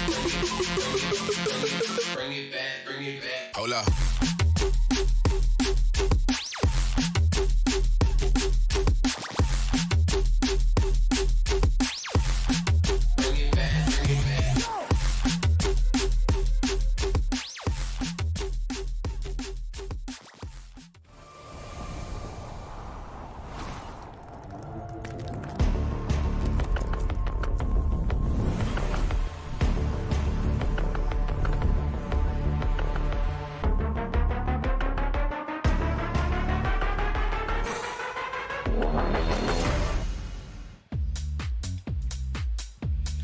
Welcome back to VALORANT Champions. I know you just saw us like 3 minutes ago, but that's how quick that map was, that it only took one round on the back half for Gambit to wrap it up. We got our first 13-0 of the tournament, and we're only on Series 1 of Day 2 so far. I hope that's the last. Part of me, like, you know, especially at this level.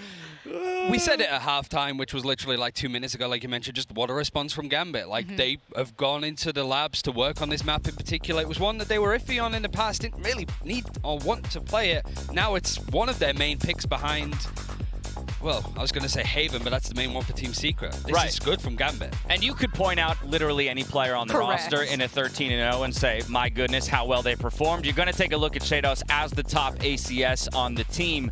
But even people like Redgar having 10 of the 12 plants that they had on the first half, everybody played their role here. And I think that was the major difference between Map 1 and Map 2. Redemption arc for Redgar. Not only that, Nats, what do you have, an 18 KD? And then my man Shados coming in going, all right, you know what?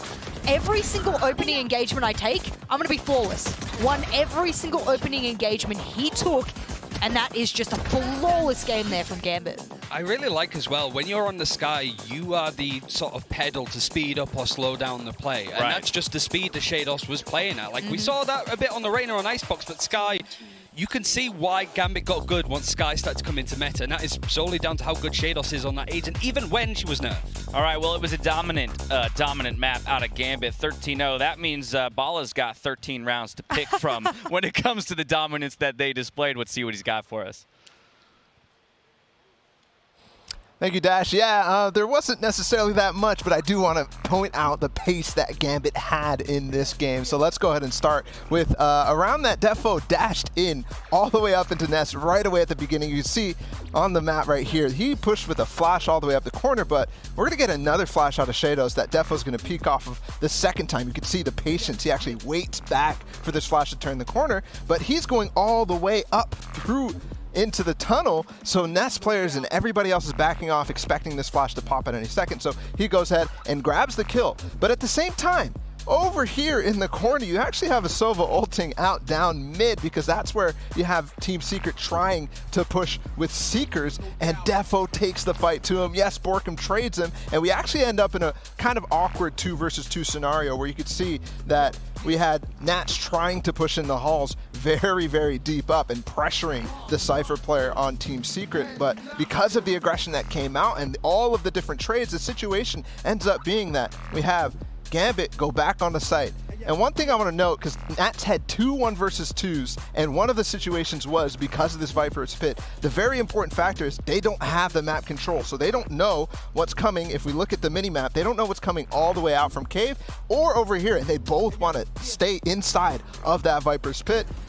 Nats already left alone. The lockdown was destroyed. He has actually, if you go back into the Berlin playoffs, he has over a 70% win rate when he puts up a Viper's Pit. That is an absurd amount, and it's situations just like this. He knows that everybody's going to take decay when they come in, and they're going to continue to roll down. The second 1 versus 2 here was Nats in a situation where they actually had pushed players all the way up through the wall. We had many people. This is Defo again pushing way in front of the wall with a Sova dart that lands right here inside of that circle, and Nats capitalizes on this. It causes a lot of confusion. He's always pushing, like we saw in the last round, up into that halls, and because of this, once again 1 versus 2 against a lesser Bly, but still, this is the type of thing that Nats is so good at in situations like this. He heard the Viper down below, and now he comes all the way back around, and Nats is aware of that possibility, even though the spike is so far away. If he had gotten through, it would have been very, very awkward. But that's a quick 13-0 for Nats and Gambit, and on to Bind it is. They got 13-0 on that map, as Jess has been pointing out over and over and over. We're going to have to see if they actually have what it takes to close out and shut down this upset. Thank you very much, Bala. That's a cute little stat there. 70% win rate on a round when using the Viper's Pit. And that's what you want to see, right? If you're going to invest in Ultimate, you need to see the round victory come through. On attack, yeah, it almost, for a lot of teams, feels that if that Viper's Pit goes down on the plant, that's it. The retake is so difficult at that point for a lot of teams. But seeing Nats still on that Viper from the Icebox to the Breeze, not changing over to Cypher, I think that's going to help him a lot. If we do go to Bind, which we are, like, if he's still going to play the Viper there, just they must play that third map. It would be weird to see a series where we don't see Nats on Cypher at all, but you never really know at this stage. Yeah, here's a quick refresher of how things went. It was that 13-6 surprise victory here from Team Secret on Icebox. A beautiful recovery by Gambit in 13-0 fashion, and that pushes us to Bind. And Jess, top of the day, you said, I'll tell you what map I don't want to see. It was Bind. Well, you're going to have to watch it. You know what? I'm going to change my mind a little bit. I'm going to look at the glass half full here. And I'm going to say to myself, this is a redemption arc for both of these teams now. One, you just got 13-0 if you're Team Secret, and you want to redeem yourself and say that that map one wasn't just, you know, a flash in the pan kind of moment. And if you're Gambit, you also want to redeem the fact that this map, the last time you played, it was pretty damn bad. It was a very savage end to their 13-0 against Ascend. I know Ryan's already looking at me like, yeah, it's a great team that they lost against, but they still need to redeem the fact that they can play on Bind, let's be honest. And I imagine knowing Eng as a coach, that was the thing that they did after that kind of loss. Like, you could sort of tell that they were going into home ground with a bit of a, we won't show too much, but even then, no matter who you're playing, if you get 13-0, that's a hard look at. And so I'm curious at the response from Team Secret after being 13-0. The concern I had for Breeze is that we saw more of the same from latter stages this year. Yeah. I'm worried that that's going to be the same on Bind. Just the same that we've seen over the last few months. No changes or any strategies that are new. Obviously, I imagine that we're going to see Gambit change up a little bit. Right, both teams looking for a big recovery here when it comes to this third map in Bind. When it comes to Team Secret, I think one of the things that jumps out to me about that Breeze play, obviously we didn't really get to see them on an attacking half. It was just the one round. But on defense, usually going with like a 4-1 split, right? And time again, we saw their, their controller, or rather their sentinel, get picked on the entry. And then it was all about trying to fight a retake where you're already a man down. I wonder if on a map like Bind, not quite as wide of a map, if they can start to control the pace again and show some of that patience that we saw a bit more from them on Icebox. Absolutely. We should get the Astra locked in. Yes, we do. I'm excited to see this. You're speaking about control. How can we dictate the pace of the map? Astra players are going to be the ones to look forward to. Yes, we said that about Viper as well, but for here, I think for the side of Team Secret, Balkan's your man who you're going to have to look to on here on Bind. Dispenser, usually the Sentinel you see over on the Viper, had played it a little bit. I was disappointed in watching his Viper on Bind, so seeing him move over to the Killjoy seems more like a comfort pick. This composition from Gambit, they've ran the last 8 times in officials. This is their 9th. It's that kind of style that suits them. Well, so it's what you expect to see. They're going to stick to comfort after finding their footing there in map number 2. But it all comes down to this. Will we see the first major series upset as Team Secret looks to unseat the defending champs in Gambit Esports? Back over at Pansy and Hypoc one more time. Honestly, could not have said it better myself there, Dash. This is now up to Team Secret in my eyes. Is can they get a little of that map 1 magic now in map 3? It's all game on. Gambit have said, all right, you brought out the A game. Let's see what you can do now. Well, it's the bit here where you say, how deep does that kind of strat book, how deep do the pages of preparation go? Because here, I mean, shout out to Jess and Ryan, honestly, making the perfect point I was going to lead with here, which is this is a composition that plays into Gambit's strengths. The ability to kind of swing mid-round, those mid-round calls, again, the late-round control that they have with this double controller is something to admire. So nearly caught off guard there, but be able to escape away. But Borkum will find Defo, and actually Chronicle as well on the back of that. A little bit of a bait there. This is actually going really well. Gambit are kind of struggling to break back in on this. All trades effective and all going Secret's way. Maybe a reminder, a confidence builder here for Secret after a pretty rough map 2. And yeah, it's down to Shados. And there it goes. Lovely work from Secret. And the boys are loud. The boys are loud behind us, and I like to hear that. Get themselves fired back up after what was a pretty crushing map 2. Yeah, I mean, soul-destroying, almost. Nobody wants to come through with that, but like I said, once that gets to kind of 8-0, 9-0, it's almost like, okay, guys, let's set our sights on map 3. And again, get themselves on the board nice and early here. That's what you want to see bouncing back into the decider. Again, you look towards maintaining the pace, maintaining the pressure, at least early on here. If Gambit can get anything done here with, actually, a Ghost and a Sheriff, 2 Sheriffs, apologies, one in the hands of Shados as well. A little bit of a crunch towards Showers here. Oh, we are getting the dubstep POV though, that's nice. Fans around the world will be loving it. Nats and Chronicle last two alive. Luckily, however, for those playing along at home, if you aren't just a fan of the dubstep cam, it does mean as though that there's only two. So Nats and Chronicle, what can you do out of this one? Dubstep does make his way over towards the site. Nats and Chronicle have actually found two, and now the 1v1. Dubstep up against Chronicle. Spike has been retrieved. The massacre in the showers has gone down. Dubstep actually going to play forward into this. Chronicle, it's not like he's going to be surprised by this, though. Look at him holding this angle, and patience pays off. Chronicle, a lovely conversion there towards Dubstep, who tried to switch up the script. And again, I think he's playing towards the Phantom there. I've got to look at that round as a whole, and Secret almost a lack of respect, I think, with how comfortable that pistol round felt, at least when the first 3 kills came through from Borkum. That there, again, a little overzealous. At that point, play distance, you got the Marshal, you got a Phantom invested in round 2. It's a little bit of a slip up on the side of Secret there. Gambit tied things up 1-1, and now Secret will come through, rifles across the board. What they can get done here is, again, spread pretty thin, no surprises here. I like this, though. I'll take this every day of the week. Now, yes, they find one, but do they expect the second? It looks like they're checking for it, but hasn't quite uncovered the Secret that waits down towards middle. He does spot him. Yeah, there it is. Good work from Chronicle to keep that in mind. So we do have at least a frag coming in on the other side, but there is still players there. There's always a contingency plan, it seems, right now for Gambit, and they've overwhelmed Jesse. As Wits, Spencer are the last two alive. Maybe just one. It's not pretty, that. That's not pretty at all, and it's actually getting not necessarily out of control, because as said, there is a contingency plan, that being Redgar, who finds Wits, and we have Gambit sitting at a 2-1. 2 rifles removed, though. Again, I don't think it'll hinder the economy too much here. Again, with this flipping back and forth, you look towards Gambit's first ultimate cycle. Again, Chronicle, decent progress. Nats as well, Shados also. Again, an opportunity to pile the pressure back on if Gambit can win this out. Dubstep actually going to throw an operator in the mix here.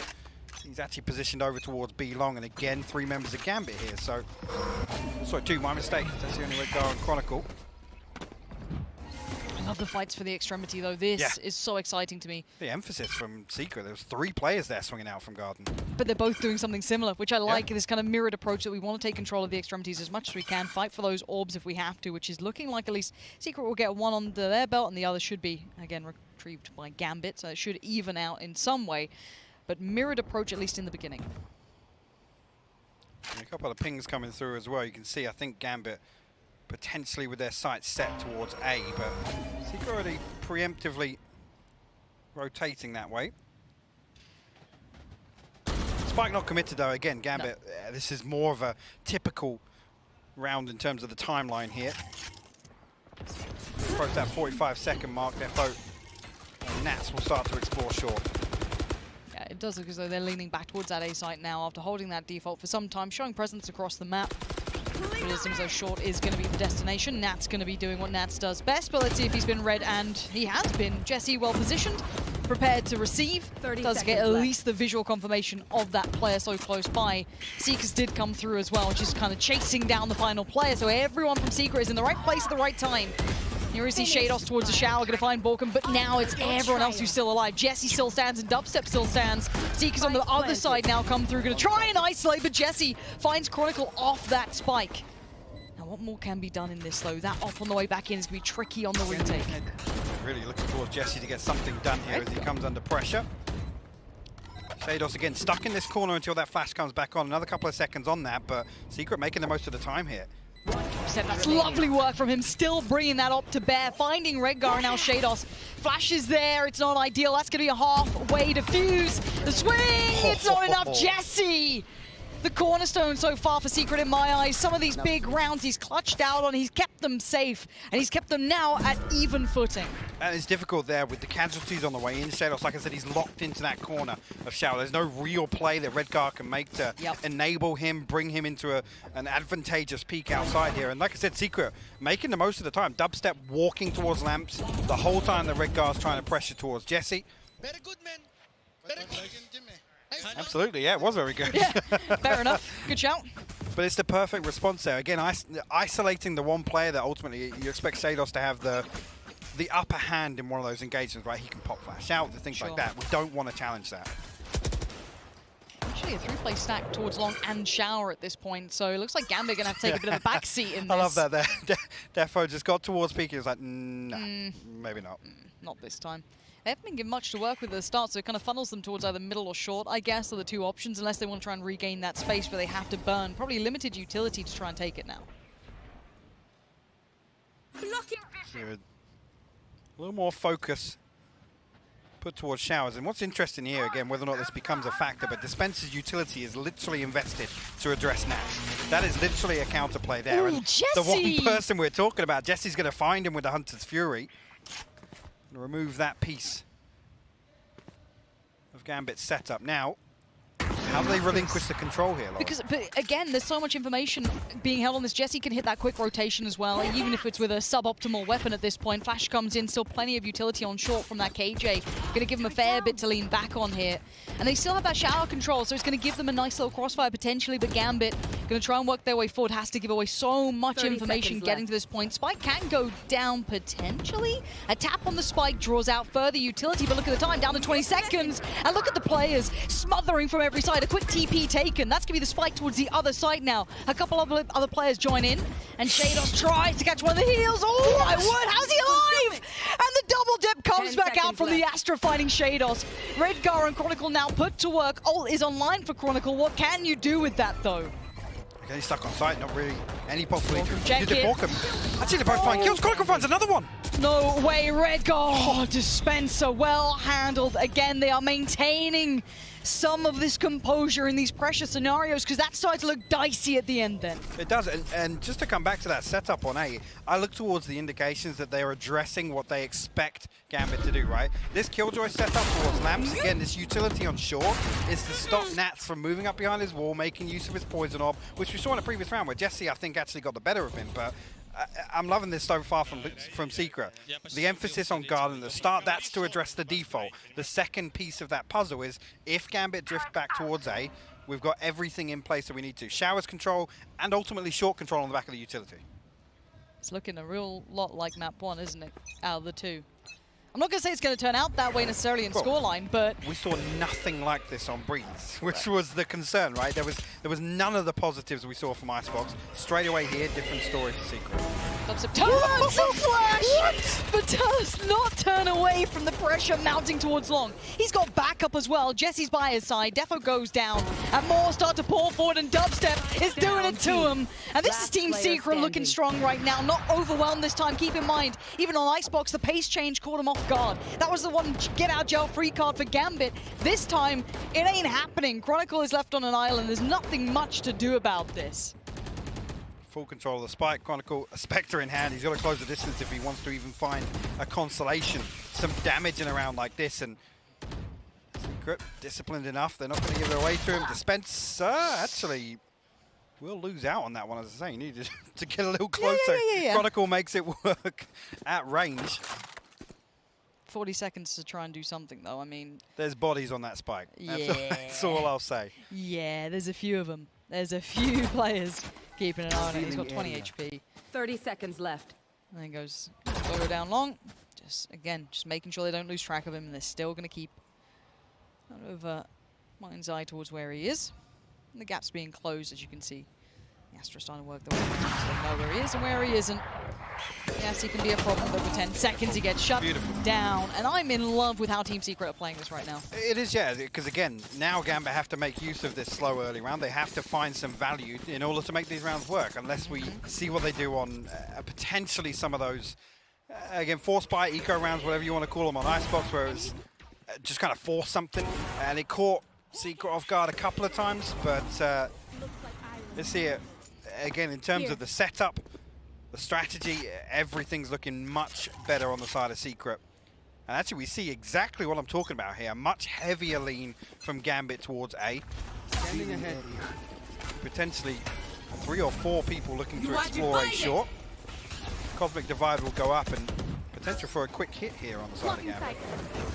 These pace changes have been a little hit and miss. It did get at least dealt with in the prior one, but this one, they at least have a heftier buy behind it, but Dubstep's still finding success here. Shuts down Chronicle, so keeps that line safe. Showers is still under control, and look at them tucked in here. Gambit trying to find some bit of safety. Wit still wins out as well. Redgar now found down to 3. Defo, Nats, and Shados, what can you do with this one now? You're being surrounded all fronts. KJ ult has come in. So the eviction notice now posted. Nat's going to try and find his way out. Denies the ult. Swings it! Oh, Nats out of nowhere! 3 huge kills. But it's still a 2v3. It ain't over yet. Wits, can you do it? He's found the first step of 2v2, but time is starting to play a factor in Nats.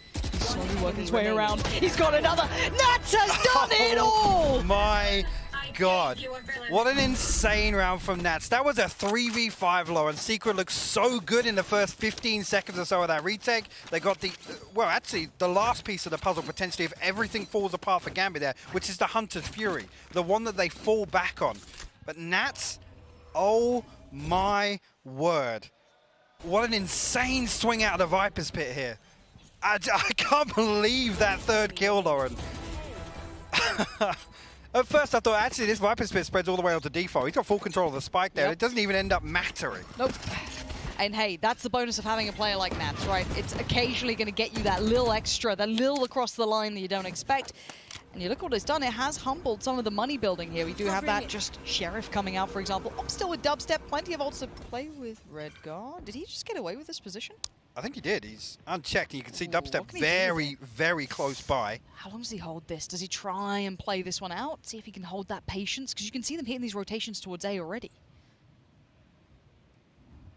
Again, Redgar can stay here as long as he wants. He's got that global utility. So he can be very disconnected from this execute. But 3 players from Secret already preemptively stacked up, and he's going to be rewarded for it. Absolutely. Look at this now, and again, it's both extremities, Lauren. It's exactly what you were talking about. There is at least a trade back, so it's not all for nothing, and he can turn his attention back to this short hit coming in. That's being part of it. Vulcan's in trouble now. He's going to have so much attention his way, too much to handle as Chronicle does find him. And the corner gets cleared. There's now just Jesse, lost alive and a mile away. And again, I think with the setup here, 30 seconds left. Jessica's going to try and hold on to the operator. He's still paranoid that Redgar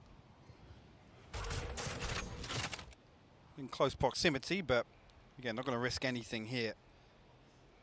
We'll hold on to this and look towards the next round.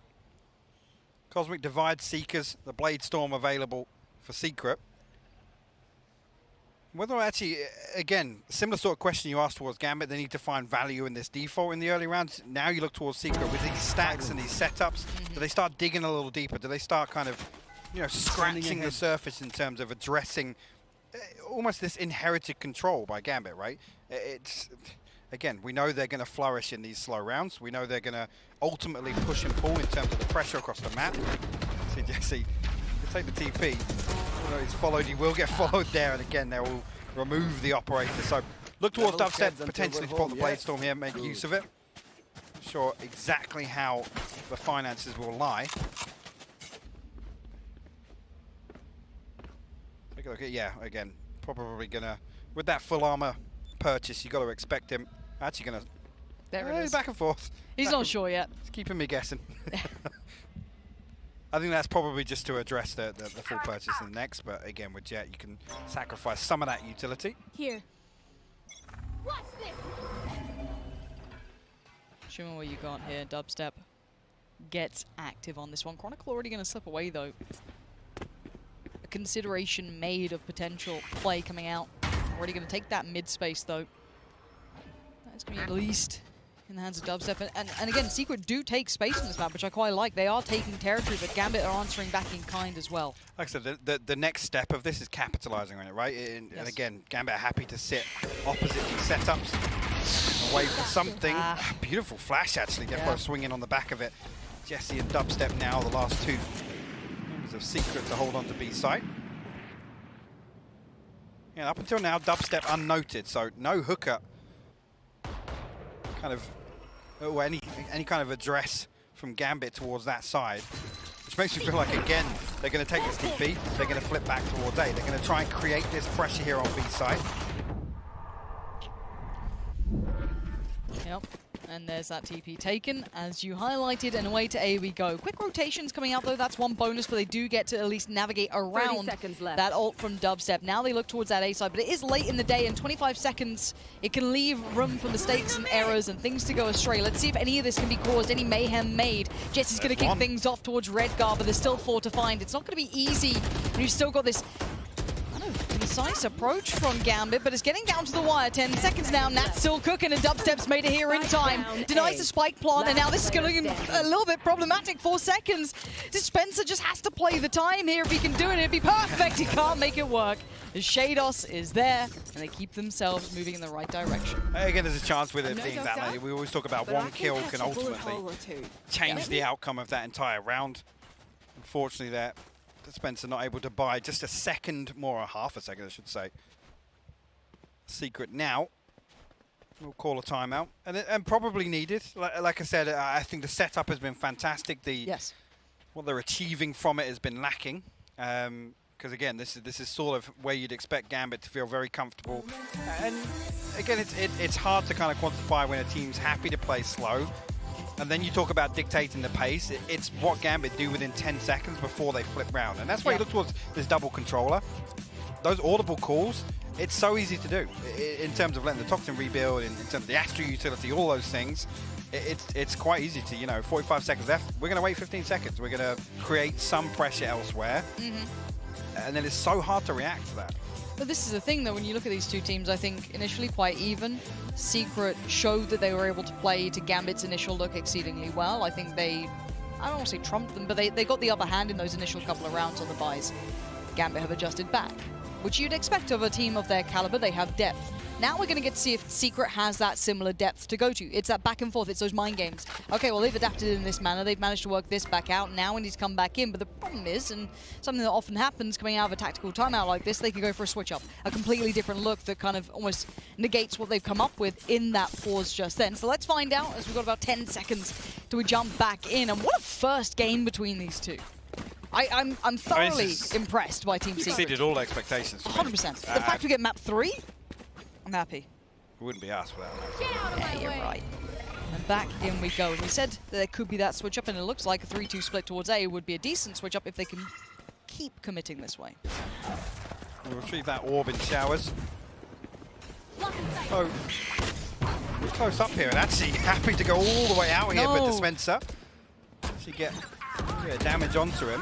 Orkum almost bailed out of that situation. Jesse will find a response onto Nas as well. Jesse always seems good for one with that ult. He's been getting a couple of connections, but there's the answer right back. The pause for Thor works for Gambit. They find 3 to instantly alleviate the pressure that was on that 8 site. Now a quick flash does at least give them a step. And maybe a concept as to where Shados is the follow-up as well is going to be great. Going to force him away. One enemy remains. Now they can indeed catch him, as now Shados is your last one alive. 50 seconds, Spike basically as far away as possible, and there's the answer. Jesse is your man to do it. 3 kills on the board, and integral ones at that. I love that. Shados gets tagged by the Aldrin. You can see both other members of Gambit. They hold steady. They wait to see that regress for them to try and charge down that kill. And again, the tendency is, we've tagged this guy. Let's try and find the skill. It's going to be the easiest of the 3. But actually, they find the others. And then Shados is in a position where he's isolated in lamps, no flash available. And again, he's in a position where it's very difficult for him to dig himself out of. So, again, really, really well played round there by Secret. Again, Defo almost... I guess trying to standing ahead, send a ripple with that Blade Storm, but not finding anything at all. Now I like this little bit of a switch up on the extremities as well, the willingness to fight. And look at the pace coming back out from Gambit to take this space back in. Keep in mind they do have the Spectre and the Bulldog, so you can tell that the purchase is far from perfect, but as it stands, they've taken now B-long control. They haven't kind of flexed over towards Showers just yet. This is kind of the one of the two, but already Nats is actually building up quietly towards short, something new here. But we have seen Nats do this in the past, but it seems like that's, again, something they're aware of. Nats now has to fall away from this, buying more and more time here for Secret. Look how deep they're holding on that B site as well. Yeah. Wow. And again, I think that's on the back of Dispenser having that lockdown available. Jesse doesn't want to give anything away. No point playing site here and potentially giving away a kill. But there's no spike in hand yet, though. No. Actually, on the side of Gambit, you can see the nano swarm there, sorry. Just to cut off any push in towards elbow. But Spike retrieved now. 35 seconds. Redgar outside showers. The Cosmic Divide invested. Actually, the lockdown in response here. That's a tilting way to die. Yeah, and there come the ults as well. Gambit, though, going to just crush in towards the backside of the tube on that kind of L-bend corner. Shados, that was not pretty. Wits outdoes you. And the lockdown does get denied, and it is a 4v3, but Spike is planted, and Wits gonna have to do something with this. Jesse expecting that flank. He's right to be feeling as such, but Defo's holding the line. Jesse's timing's gonna have to be perfect. It's not. Redgar outdoes him, and Gambit finding ways here. Means to pressure, and as said, they were holding so deep there in secret. By the time they're able to address it, they're already in their face on the site. The ults are popped. They're in full control. Garnered on the back of the Viper's pit as well. But again, it's Gambit's willingness to standing ahead to force their way all the way into elbow. Again, I think a good read based on just the scoreboard, seeing that ultimate being available. I think they understand how Secret are going to try and play that. And again, as soon as it comes through, you can see it hits 40 seconds. Nats retrieves the spike. There's no real caution on the way in. They dive out onto site. Viper's pit invested, and the whole time that lockdown's ticking away, they're just worried about site. They know that they're going to be able to get that pressure in towards elbow because there's no flank coming through. With Redgar being so disconnected, there's no concern that actually, guys, if we back out to long, you know, there could be somebody lurking towards Fountain. It's total map control.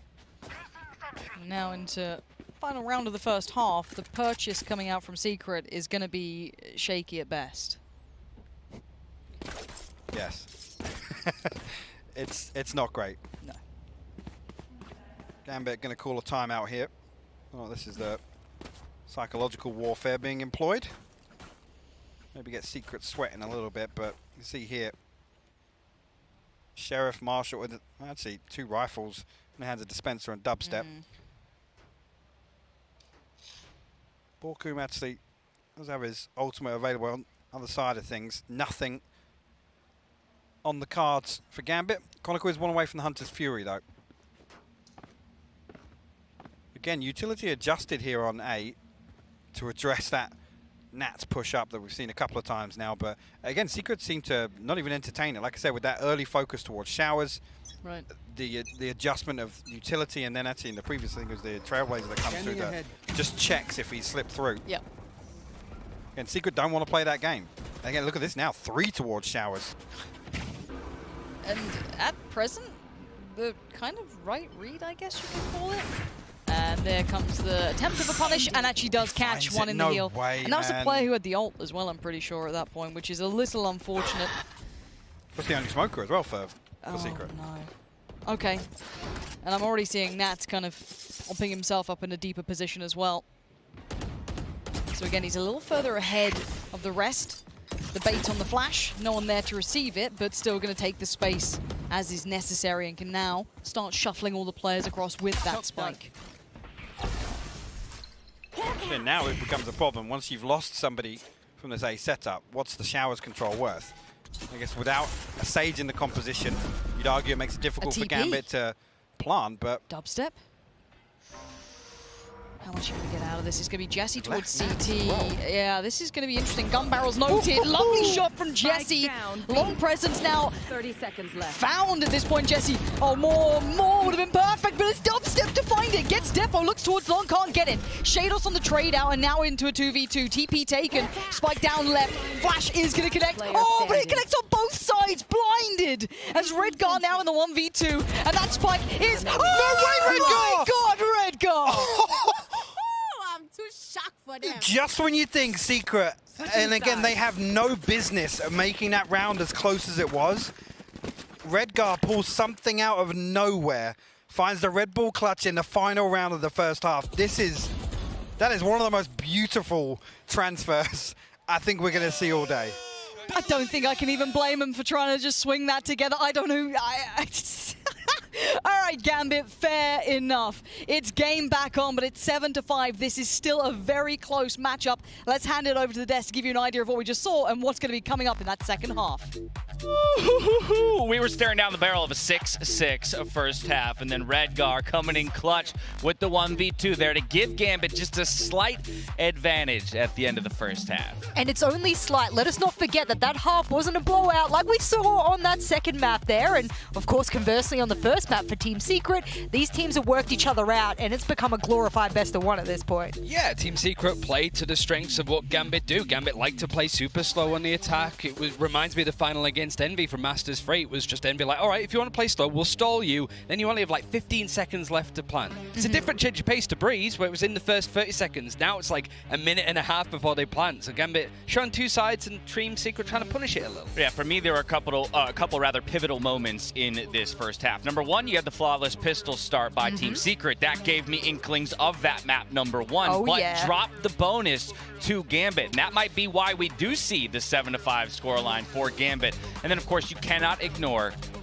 the round 7 ace out of Nats. Unbelievable. Getting the KJ ult kill as well. He did it all himself. I mean, he's coming through the pit. That's where that man thrives. I mean, if we're talking about the way you want to thrive in a pit, it's going to be Nats. I'm going to call him as number one. But getting that KJ ult was the real kicker for me. He didn't even have to get the kills after that necessarily, but he doubles down and he goes, I'm going to do it anyway. I'm going to cap this on there. And that was one of the reasons why they played Killjoy in the first place on Team Secret, because every time that Viper's pick came out from Nats, the Killjoy ult was used to counter it. We saw the Viper's ult twice on the tag, 100% win rate on the side of Nats. Yeah, remember that stat that ball threw out us? 70% that from number's before? going up. It's going up. It exactly is going right. up. It is, but we have to shout out the fact it's the Sova story on this map. The Jets are standing back a little bit. We've seen some nasty shots from them, but for the most part, the Sova from each team is the one I'm watching. They're the ones making the moves, and at the moment, Team Secrets is looking a little bit more hot. Yeah, this is a nail-biter, to say the least. Again, 7-5 scoreline at the end of the first half. Gambit looking to wrap it up. Team Secret looking to complete the biggest upset of the tourney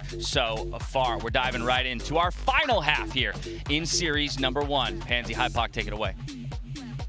With absolute pleasure, let's jump back into this one. I don't want to waste any time on this. This could be an upset. Secret have done enough to give them the gateway, but Gambit are awake. They've had a rude awakening, but they're awake and they're kicking. Redgar already on it. We've seen Nats doing some incredible work, but now it's the switcheroo. Secret on the attacking side and Gambit on the defending side.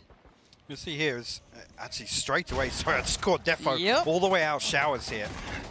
So again, all that information gathered immediately here. Dispenser kind of, I'll be honest, stuck to his utility for the time being on flank control. Straight away, Secret, we'll get the orb on B long. That's actually close enough here, and actually the Snakebite got a forced dubstep out of that corner. No real utility invested on the side of Secret in terms of the early round, though. So they can peel away, which is what we see them doing here. But Defo will be rewarded for that early progress. A scalp claim, Dispenser will fall. But already Secret made moves back towards A. I love the discipline from them to not over-push that. Let's see what Secret can do now. They've turned their attention towards that A site. You're leaning on through. Defo going to try and catch the cross, but gets the information. Chronicle down low, going to have to try and deal with the pressure, even though he's the walking wounded. Defo still stands his ground, and he actually loses his life for it. Redgar going to be called upon. TP now taken, and away we go towards that B site. They've actually managed to do this properly. They've really drawn Gambit through a loop. Dubstep actually will stay inside the TP. We'll get traded out, but now actually Gambit presented a 2v3. Members battered and bruised on the side of Secret, but again, this one stacked against Gambit. This drop down's gonna be tricky. Let's see if they've got any way to facilitate this. Well, that's a spots bit of the info. bow. Yeah, that's not bad. Maybe you can work out where that crossfire is. He's got one flash to play with, but there's an element and they're trying to buy it. And here we go, going to block off Leaf one side, try and flash through the other. They're on towards the side. Nats finds one. He needs more. He knows where they reside. He knows where they're hiding from him. But it's the spike that's going to be the problem, and it's all down to one. Maybe there's life for them yet. Spraying wildly. He's got Nats down, but now the 1v1. The defuse. Oh, he's kept control of it. That was getting right towards the end of things. That could have spun Gambit's way. They got past the 2, and the 3rd was just out of grip. It's the one of the 2, ultimately, that drops that wall and makes it doable for Borkum. 4 on the round, the Red Bull clutch, get this second half kicked off. And again, Secret, honestly, it takes so long for them to find these kills that I think as soon as they take that TP, they've eaten up enough of the round. At that point, it's like, yeah, actually, we know the rotations come through. We have a wide open B site. And Secret punish. Again, even that situation in the TP there, Dubstep, he finds one. That's again, more than enough. You leave him in a ratty spot and you just want him to go 1 for 1. Yep. Purchase coming back in for Gambit is going to be, of course, light, but it is going to be, what, 2 Marshals, and they've got a Sheriff coming out, Classic and a Ghost. So, again, don't be expecting a turn of this one, but let's see if they can do some damage, because, of course, the Purchase on the other side is Spectre heavy. 1 rifle for Dubstep and a Bulldog for Jesse. Nat's going to try and do what Nats does. Tuck in somewhere. That's exactly Okay, it. right. That is literally isn't that just like the most perfect summary of Nat? Still good for 1 at the very least, and again, he only has a Classic and a fair amount of utility to play with. But they're quartered into this. Yeah. Again, don't expect Nats to go hunted. He's trying to entertain the possibility of retrieving that weapon, but we'll settle for the Classic for the time being. Actually, the Sheriff, yeah, from Shados. Secret, though. Toxin screen down. They hang around. You can argue overstaying their welcome, but they will re-explore B. I think, again, with the focus on not wanting 30 seconds left. to give away that weapon there, Dubstep actually finds the open here. Redgar will fall. Nats will respond, though. And Secret got to be careful here. Deploying drone. Getting worked down. They're being just chipped away at. Dubstep. So I'm going to try and keep CT safe. Spots it. Just a pixel out of place is enough to keep the attention drawn. And Defo's found Dubstep. We're down to 2. Jesse still left loose.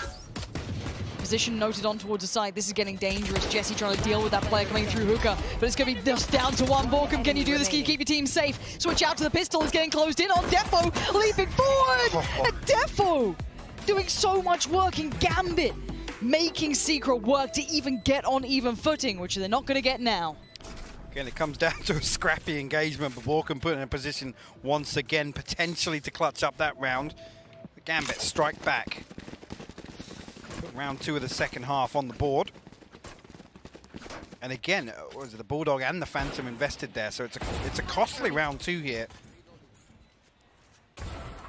Cool. Lovely work. Nice from Defo. Was that lovely? I'll take that. Okay. From his POV, it's lovely. We'll agree to disagree. Didn't look pretty. Why aren't you in there doing that, huh? Huh? About the only gun I can use is the Classic right quick, to be fair, but fair play. We don't let anybody know that. No. That wouldn't be like you. It does look as though that time is being held. It does look technical. So I might have a little seat, you know. Have a sit down.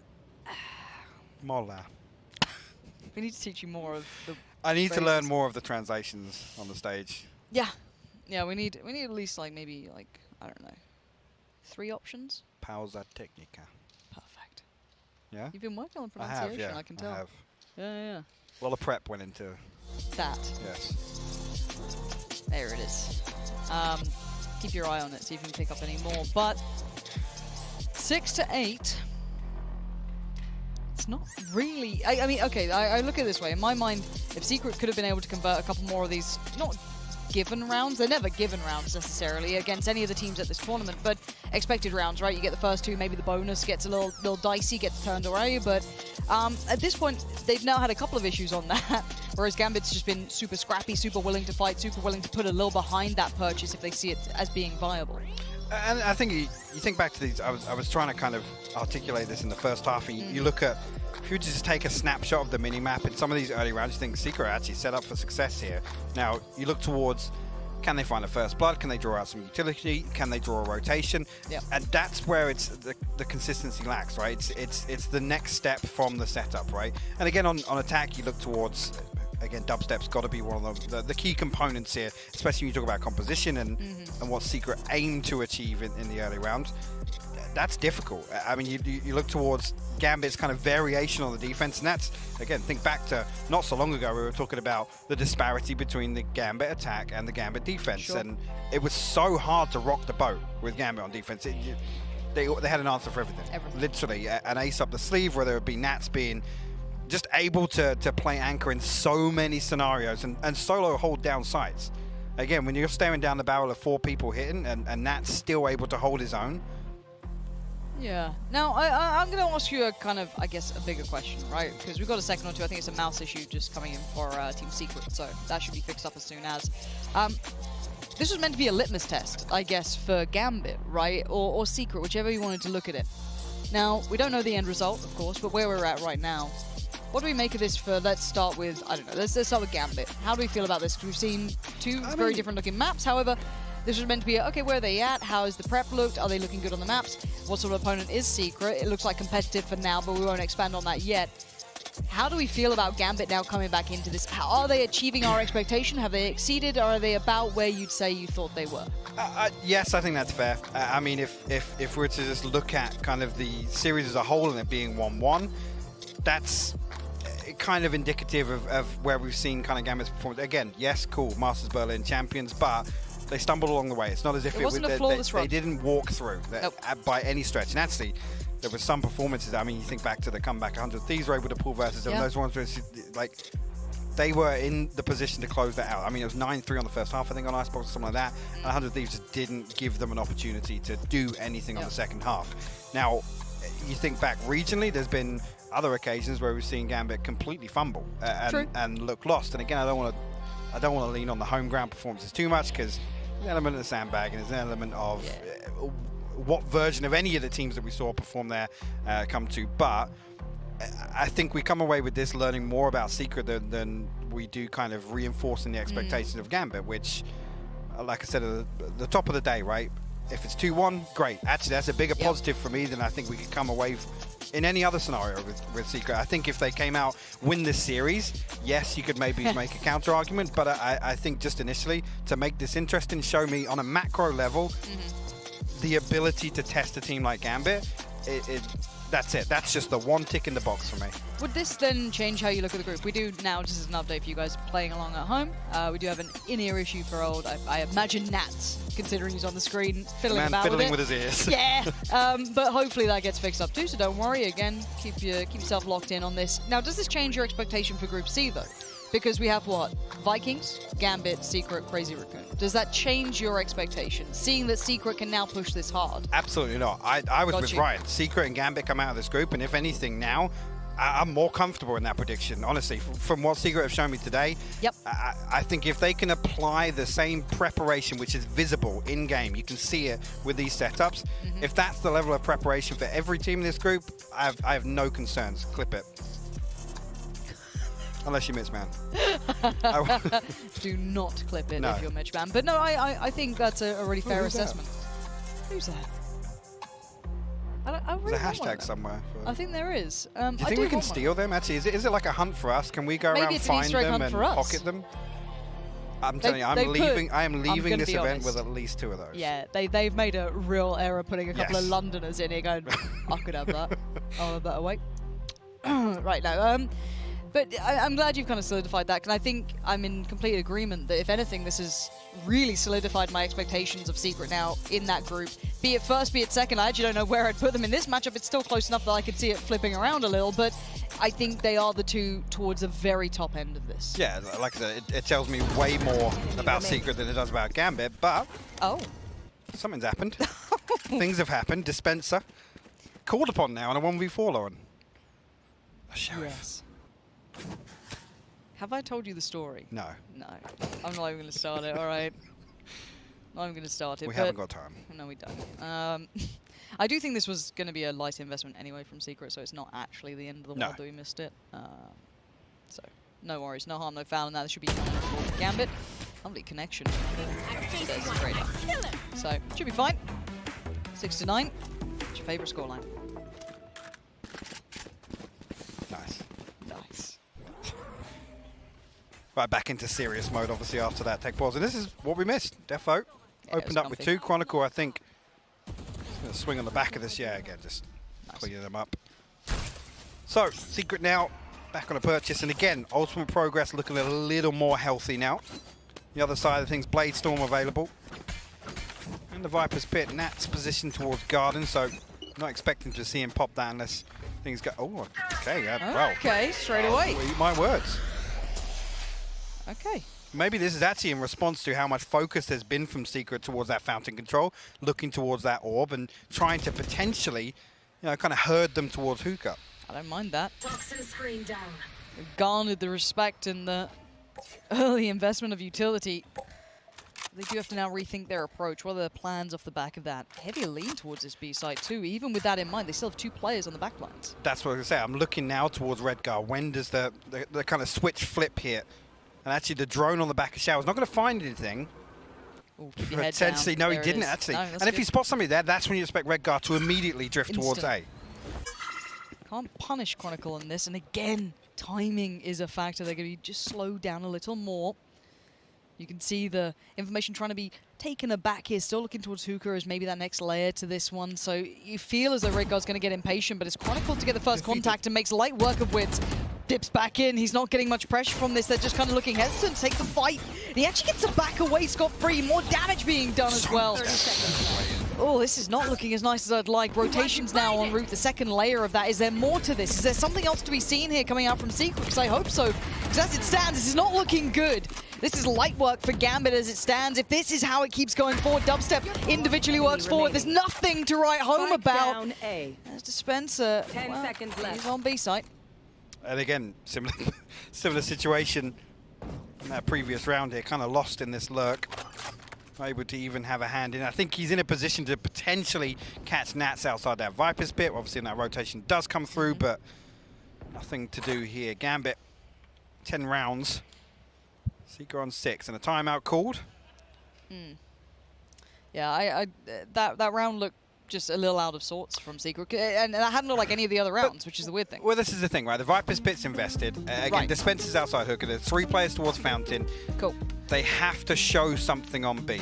Before Yes. they just walk back to A, they have to show something. Because actually, Gambit were in a position to potentially bite on that, right? Absolutely. Nothing seen on the Owl drone. And again, that would have been a huge factor for Gambit in terms of getting a good read on that round and the setup. But they have to show something on B. They have to make Gambit believe that they're still going to potentially show no respect to that Viper's pit and look towards B, or even make it a possibility. Even just a small audio cue, something, a step given, a little bit of something would have really been the icing on the cake for me. I mean, the second issue there is kind of how awkward they were to address trading out Chronicle. There's 4 people there. I'm It sorry. just felt weirdly hesitant, like there was a protocol that didn't hit in or something. 2 people try to swing left and tuck into cover. Then you see, I think, Borkum go into Astral form to try and put down a stunner or suck or something. At that point, again, it's awkward, but if you got 4 people there, I'm sorry, somebody's got to swing with them. Somebody's got to swing with them. And the issue is look at the scoreline and look at the money coming in and look at where we're going to be by the time it gets to those critical rounds. I'm getting a bit worried for Secret. If that was, I'd say, a pretty imperative round. Hey, I hate to say it would be disappointed to see the second half end in this manner. If this continues here, I think Secret almost have done themselves an injustice by this one concluding the way it's looking. Well, let's see if they can recover. Back in we go, still on the attack, still trying to do something. Early aggression down long, though, as well. Gambit, both now noted. Does that spur on the hit? Does it change things? They've got to have a good idea. This is potentially a stack on this side. They've seen 2 players on long and the utility from the Sova. So they have to have a good idea. They're coming up against a lot of players, and they're actually going to continue this way. Nat's going to slot himself in as well. Dirty little off angle to play under. 3 players posted up towards long.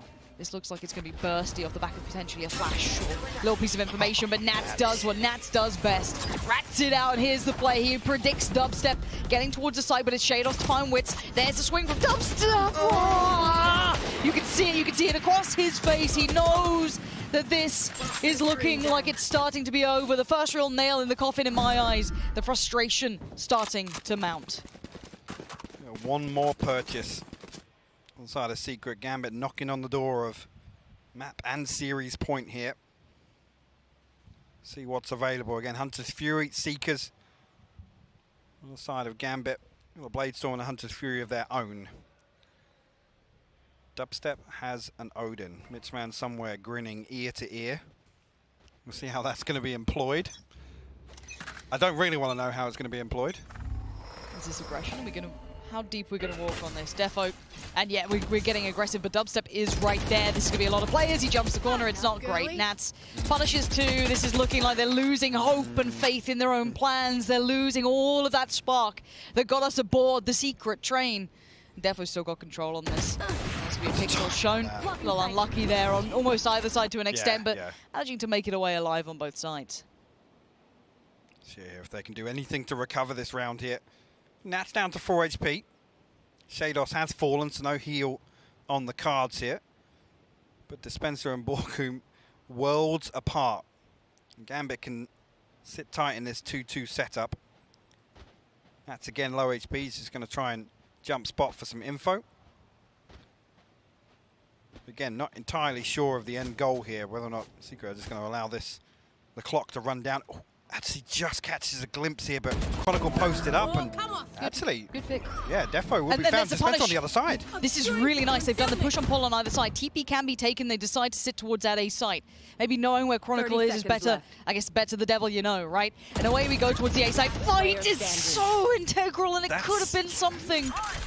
20 seconds. Ult now invested. Dispenser, what can you do here? Can you do anything to save your side? A tag taken. And now the 1v2. Nats is in the back lines, and of course he will be the one to take them towards 12.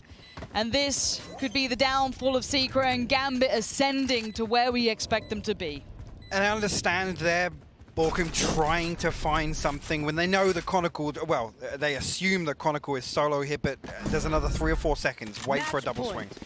Wait for a double swing. But now we talk composure. Now we talk experience on stages. Yes, we know that Secret individually do have experience on stages. They are, you know, one of the older teams out here. They have great deals of experience in prior games as well, but you're seeing them really put under the gun here, and a couple of these choices they're so desperate to try and make it work for their side. It might just be slipping through the fingertips. 12-6 now, as the Iron Giants of Gambit start striding through the matchup. This could be one more go at it. Could it be the upset? Or is it all just a fever dream at this point, as Defo, he ain't subtle, he's going walkabouts. And here we do get actually a more comfortable weaponry than I was expecting from Secret here, but you question the utility behind it.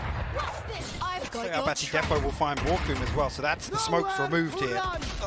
They'll try and cut through the defense here of Gambit. Dubstep will actually find Chronicle. That makes it interesting now.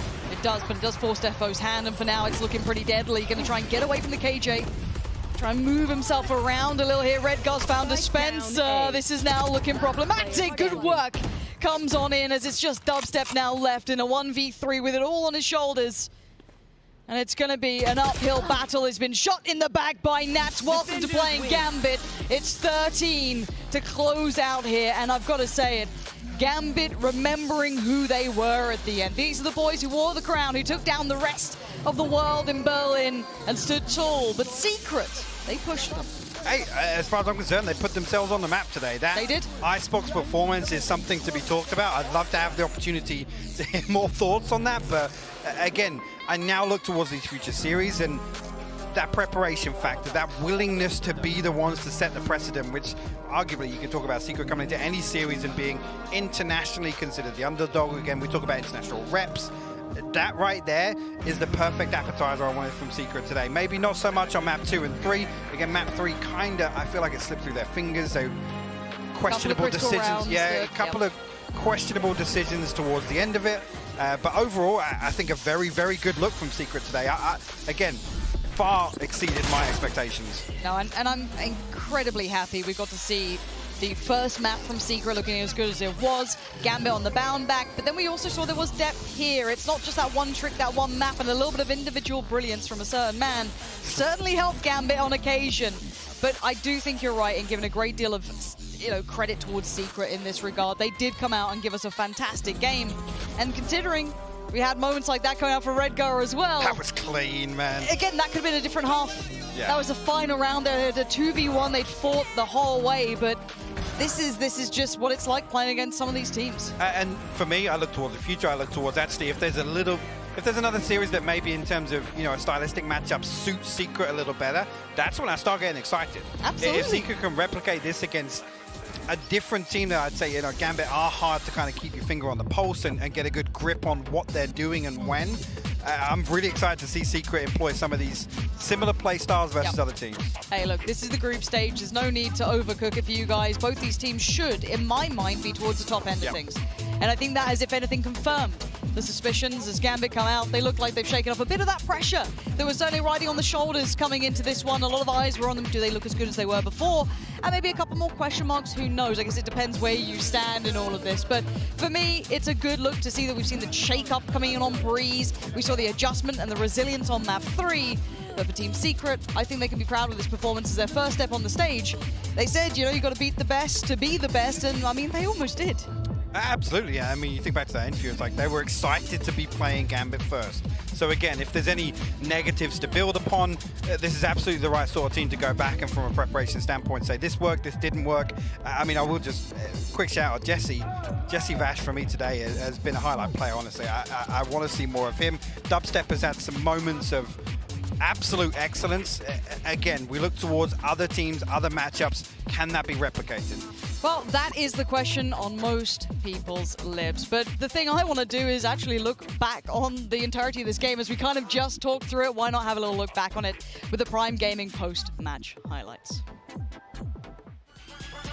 Oh, how I have missed the rumble of that bass. And I bet the players are feeling it as they step onto the champion stage for the very first time to do battle. Team Secret, Gambit. It's the Titanic matchup where you're looking to take down the tournament favorites. Ooh, my ult is ready.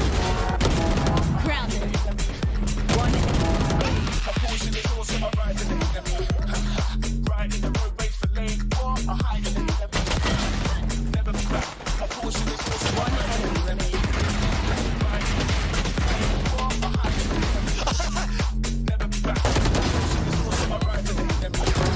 Enemy killed. The note is now posted. Nat's going to try and find his way out. Denies the ult. Swings it. Oh, Nat's out of nowhere. 3 huge kills. Working his way around. He's got another. Nats has done it all.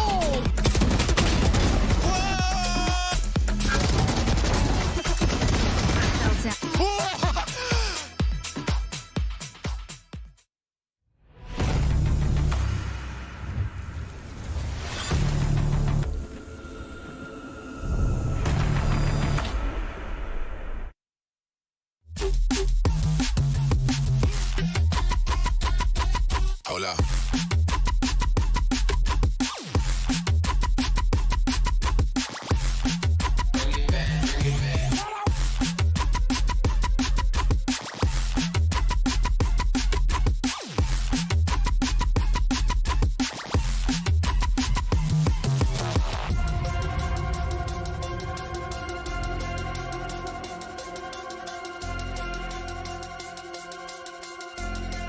Bring it back, bring it back, bring it back, back, back, back, back, back.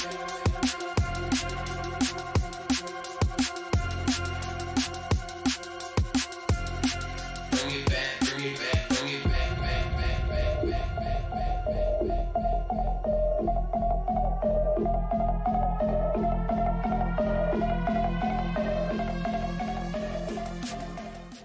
He doesn't need to zoom in.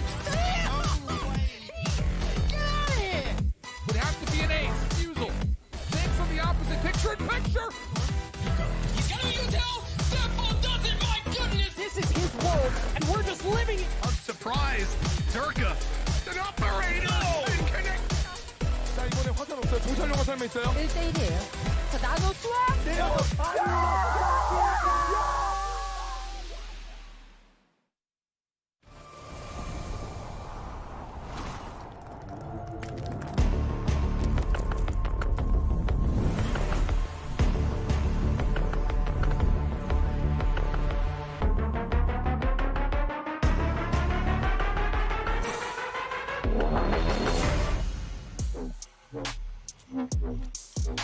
Welcome back to VALORANT Champions Day 2. Our first series of the day was a wild ride, to say the least. But in the end, it's the defending champs from Masters 3 Gambit that pushes them through the top side of the bracket. And Ryan, when we talk about this third map on Bind, it really felt like they found their rhythm there on the defensive half. Yeah, it was nice and even going into halftime, but it was the defense from Gambit that surprised. And I say that because up until now, other than the pistols, Gambit didn't win a defensive round at all this series. Like Icebox, it was tragic.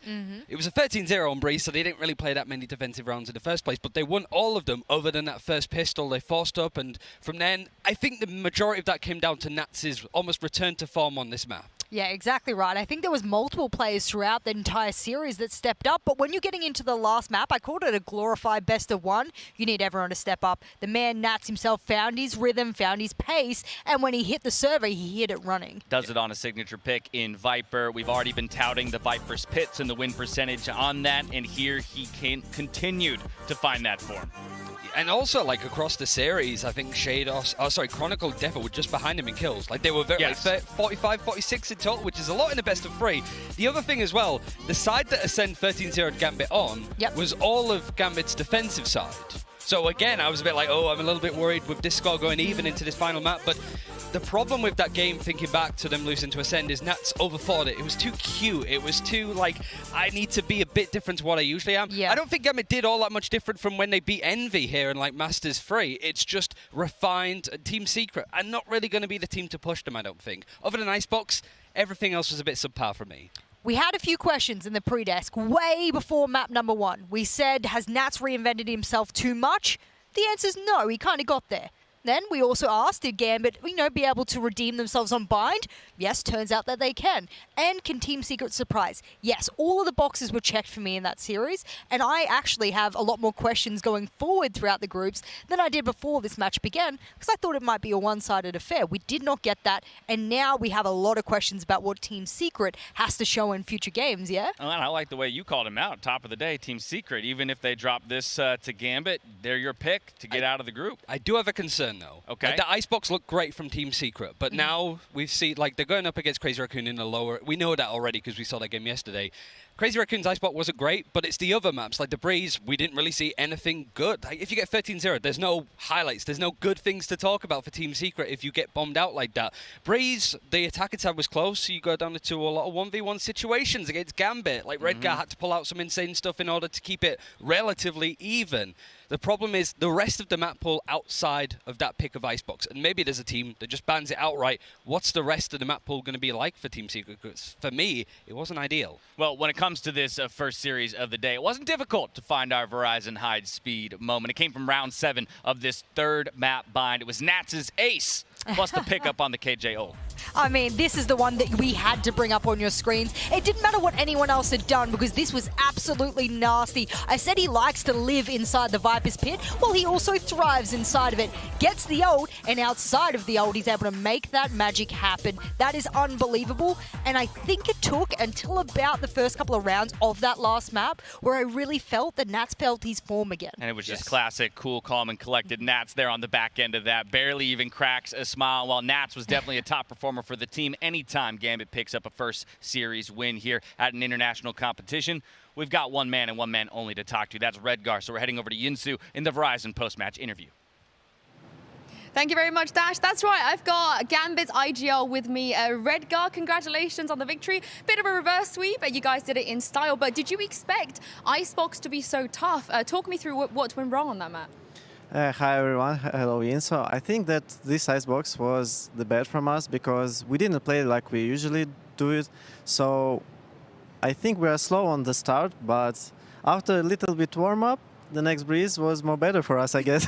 I mean, it couldn't gone any better than the way they did. I want to talk to you about how you guys reset. What did you say to your boys to sort of get them back on the server with the calm, collected attitude and pull off that 13-0? It was like we screamed for each other like a little bit, like the coach went, he was like, guys, what the heck, what are you doing? We talked about other things, go, you know that you can do more better, so guys, keep focusing and let's win them. And then Breeze was like, okay, we will scream on you, we're gonna do our game and we will win. Coming into this tournament, you know, we spoke already beforehand, and you told me that there were certain things that you guys were focusing on that you wanted to fix. Do you feel like you've had enough time to fix it? Do you feel as prepared as you can be for this tournament? I don't think that we can fix it this kind of fast, because to prepare good the team to fix all the things, the team should play together like about 2 years. So we have a far way to rise up and level up our play style and game.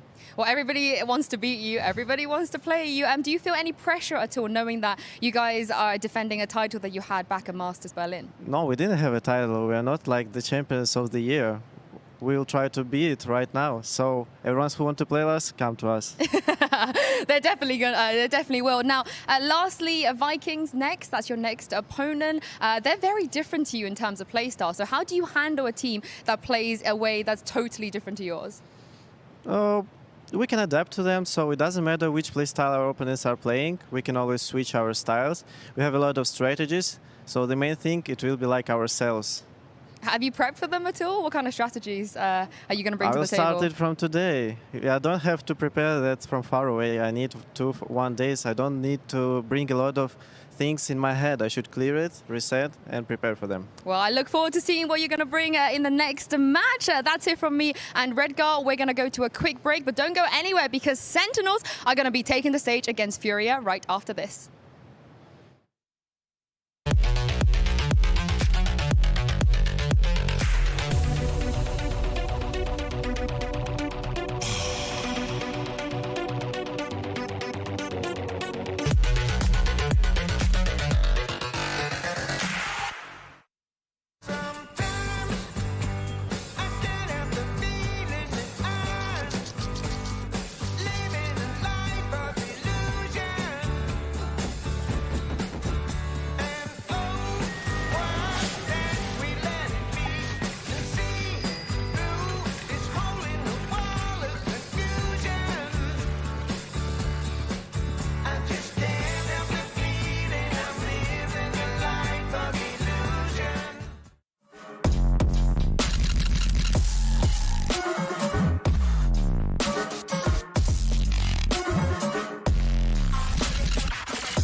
And I'm in a set pace. I'm in a set pace. I'm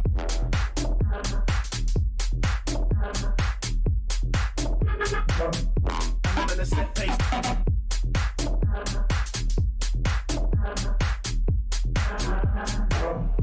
I'm in a set pace.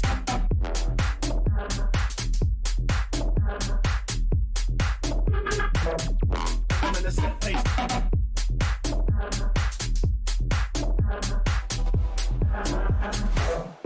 I'm in a set pace live. Rip the set with the skets get live. I see I ride the beat. Speaking in Ivy. I'm in a set pace live. Rip the set with the skets get live. I see I ride the beat. Speaking in Ivy. I'm in a set pace live. Rip the set with the skets get live. I see I ride the beat. Speaking in Ivy. I'm in a set pace live. Rip the set with the skets get live. I see I ride the beat. Speaking in Ivy.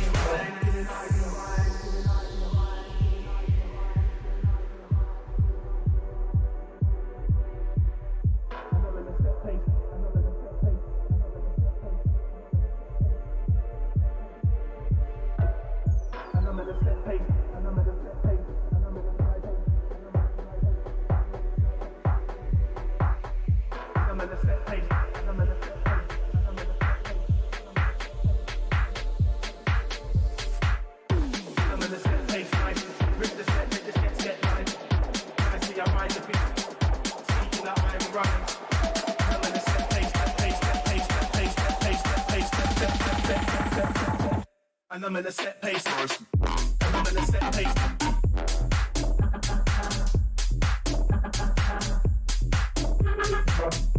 I'm in a set pace. I'm in a set pace.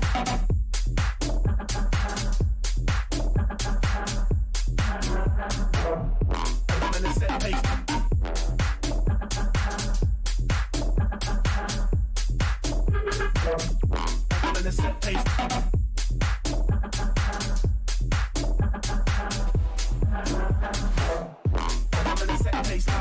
Rip the set with the skets get live.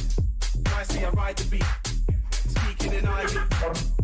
I'm in a set pace live. Rip the set with the skets get live. I see I ride the beat. Speaking in Ivy. I'm in a set pace live. Rip the set with the skets get live. I see I ride the beat. Speaking in Ivy. I'm in a set pace live. Rip the set with the skets get live. I see I ride the beat. Speaking in Ivy.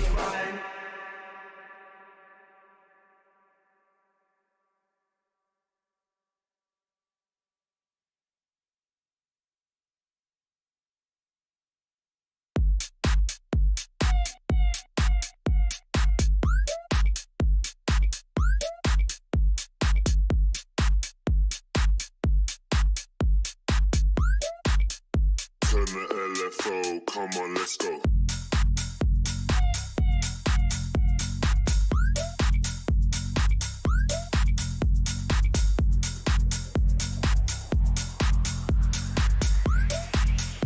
Turn the LFO, come on, let's go.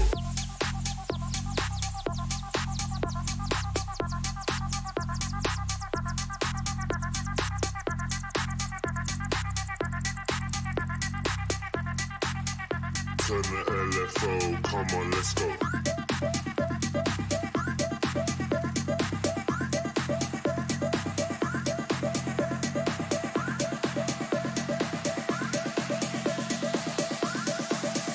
Turn the LFO, come on, let's go.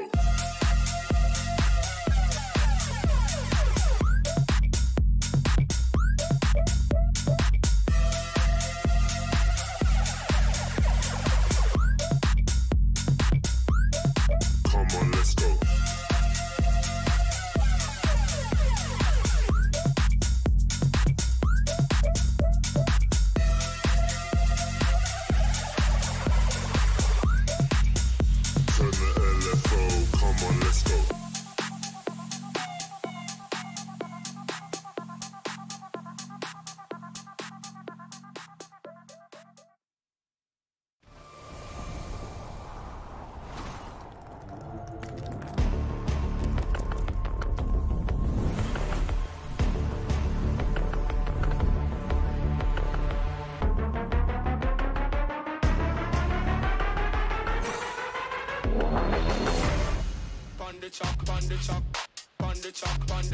Welcome back to Champions at Day 2, where we've got Paper Thin jumping on the desk to help us out here for series number 2 of the day. And my dude, we already saw one tournament favorite take to the stage, get challenged in a way that I think many didn't expect to see.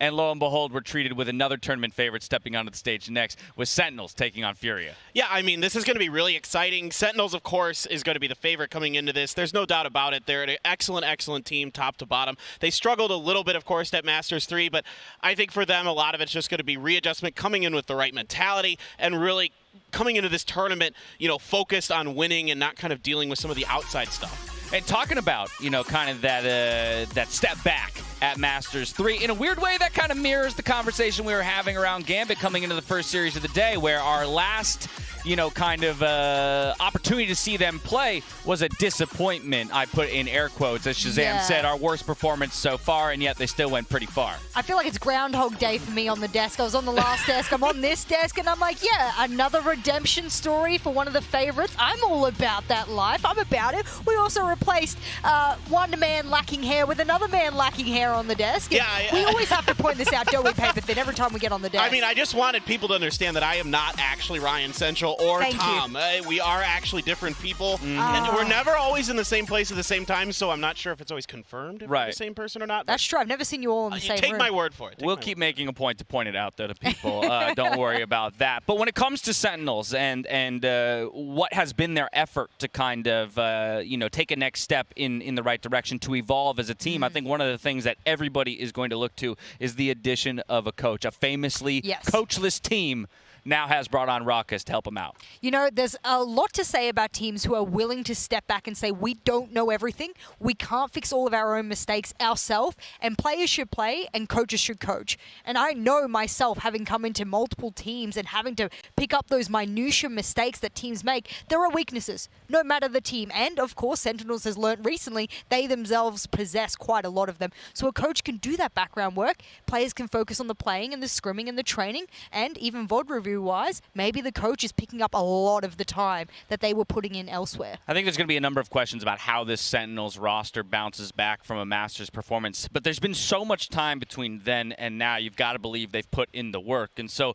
more what I'm interested in, Paper Thin, is the individuals and how they're going to step up to it. And I'm going to cite Sean Garris from the top of the day, day one yesterday, where he said, when I think Sentinels, I think Tens. Yes. He is a superstar, already is cementing himself as that in the Valorant space. But when you're at the World Championship, you need your superstars to perform. Exactly. He's the first player that I can remember watching that just had my jaw on the floor, especially with the snipers. He can get it done so well with those. I mean, I think he's the best marshaller in the world. I think he is absolutely the best marshal that I've ever seen. So I love to watch him play. Just top to bottom, this guy is phenomenal. He backs up his teammates when needed. You know, of course, he's pretty much playing exclusively duelist, but that's where he thrives. You can see he's got great stats top to bottom. I mean, a 2.0 KDA is absolutely filthy in Valorant. He is nuts, and he was kind of the saving grace for them towards the end of Masters 3. You get that on one map, you're feeling good. You get that as your map average over your career, that is disgusting. And it's not even just map average. We're looking at attacking and defensive sidedness. Sometimes your jet player, your duelist, will be the one that is like making space on attack but lacks a little bit on defense. That's okay. You let it go. But Tens goes attack, defense. I don't care what side I'm on. I hit my shots no matter which side of the map I'm on. Good on him. But I will say, that's a lot of pressure on your shoulders to keep up and elevate. I mean, that is right. That's a big thing. The idea of pressure and the idea that he has set a bar for himself. We'll cite Reykjavik as that moment where he set that bar as they took the trophy. And, you know, maybe to some degree in those moments where they fell down in Masters 3, you would maybe target him and say, was expecting a little bit more. But now we turn our attention to the team that has to challenge them, and that's a Furia. Another team just like Team Secret that perhaps the global audience doesn't know a ton about. So Paper Thin, I turn to you. What's the expectation when you take a look at this squad? Well, I mean, you got to feel like they're a pretty massive underdog coming in against a Masters champion. But with what we just saw here on this stage with Team Secret previously, I absolutely feel like there's a chance. Sometimes things just get in the air. It just takes one team to come through at the beginning of a day, show that the top teams are vulnerable, and then all of a sudden there's a ton of confidence flowing through these underdogs. And a team like Furia absolutely can get it done. they're fun to watch, to be honest. I really enjoyed watching them at the South American LCQ. I thought they did very, very good, especially Khalil, in my eyes, was really the star for this team. Really does a great job playing off contact, being that second line of defense or offense for these guys. And absolutely, you got to watch this guy. He's been pretty much exclusively playing Killjoy, which is kind of interesting. He hasn't shifted to anything else as of recent times. I mean, he's played a lot of their stuff in the past, but he's been exclusively Killjoy recently. All right, so Khalil, we got a beautiful shot of him, last guy into the arena there as you're talking about him, but his matchup today, you mentioned the Sentinels, you mentioned the KJ in particular. Well, guess what? On the other side is another Sentinel Titan. And that, of course, is Dapper.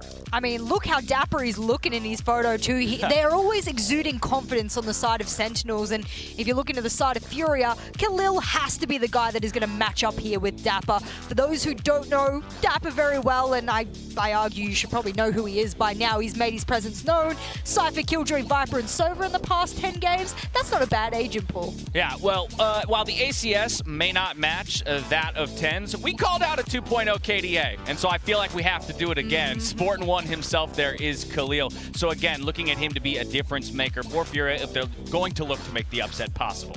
Yeah, he doesn't play point of contact very well. That I would say that's kind of a weakness, but he's a Killjoy player. That's not what he's expected to do. He's expected to be the follow-up behind Xan. Well, a lot of times he's the second player right behind Xan, covering for some of Xan's failed entries, and he's solid. He's always popping heads. He's always being in the right place at the right time. He recovers well when his team is faltering. He's the first man that's kind of rotating over quickly to help if things have gone awry, and he's really heady. I really like the way he plays. He covers his teammates very well. He lays down cover fire at the right times, at the right points. He's a really smart player. So here's my question. Where are the holes for Sentinels that Furia can attack? Because ultimately, if I reference the first series of the day, I talked about how Secret might be the explosive team and that Gambit might look to control. And in fact, the success that they found in map 1 came from control, I think more so than it did explosiveness. Sentinels, I feel like, is a more explosive squad. And so I would naturally think, okay, you're looking to control them. You're looking to, stop those first frags, the first bloods that maybe TENS is looking to find. But at this point, I feel like anything I expect is going to go the other way. Yeah, absolutely. I think coming in with expectations is actually the weakness that would come out for both of these teams. I don't think coming in and trying to quote-unquote counter-strat or anti-strat, as some people would call it, is the way to go, because we've seen how that went, especially with Team Secret. They brought it to their opponents on map 1, but then all of a sudden adaptations happen. And you have to adapt to the adaptation to the adaptation. It's just like this adaptation cycle you can't break out of. Instead, how about you play your own game? I want to see what Furia has. Show me what you are. Show me your identity. And Sentinels, whether or not they can adapt to that or not, will be the question.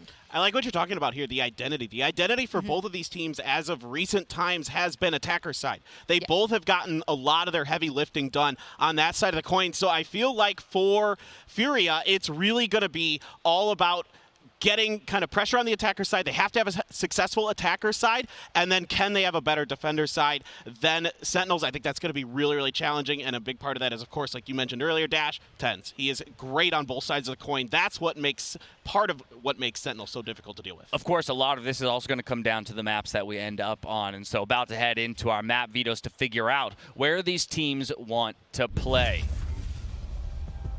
I just love this AR that we get, by the way. I always have to point it out, whether or not I'm in the green room or I'm on the desk. This is absolutely amazing. It never fails. It just never fails to just make me feel great. You feel like you're really in some kind of virtual space with this, and whatever the first ban will be, I believe it might be Furia. It is going to go to Furia. Yeah. Whether or not, do they do a comfort ban? Do they do a target ban? I asked about the identity before for Furia. This will set the pace for me as to whether or not they want to play their own game, or they're a little bit afraid of their opponent's end.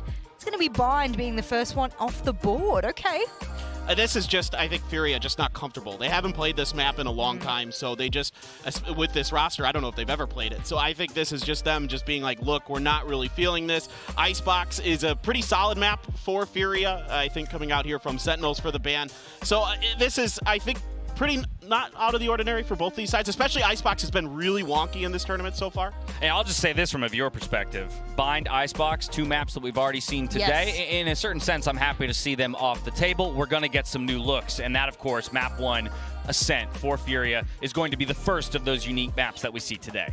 Yeah, it's good that Ascent will come up as well. I wanted to highlight that Icebox ban as well, because the last time Sentinels played it, I think they got 13-2, 13-3'd by G2. They didn't have a really nice ride on that map at all. So for them to get rid of it, I'm not surprised, and it's setting the pace here about who's playing what game here in the map vetoes. This is a game before the game. That is what the map vetoes are, and this is what they're going to be able to set the pace with Ascent and then Breeze.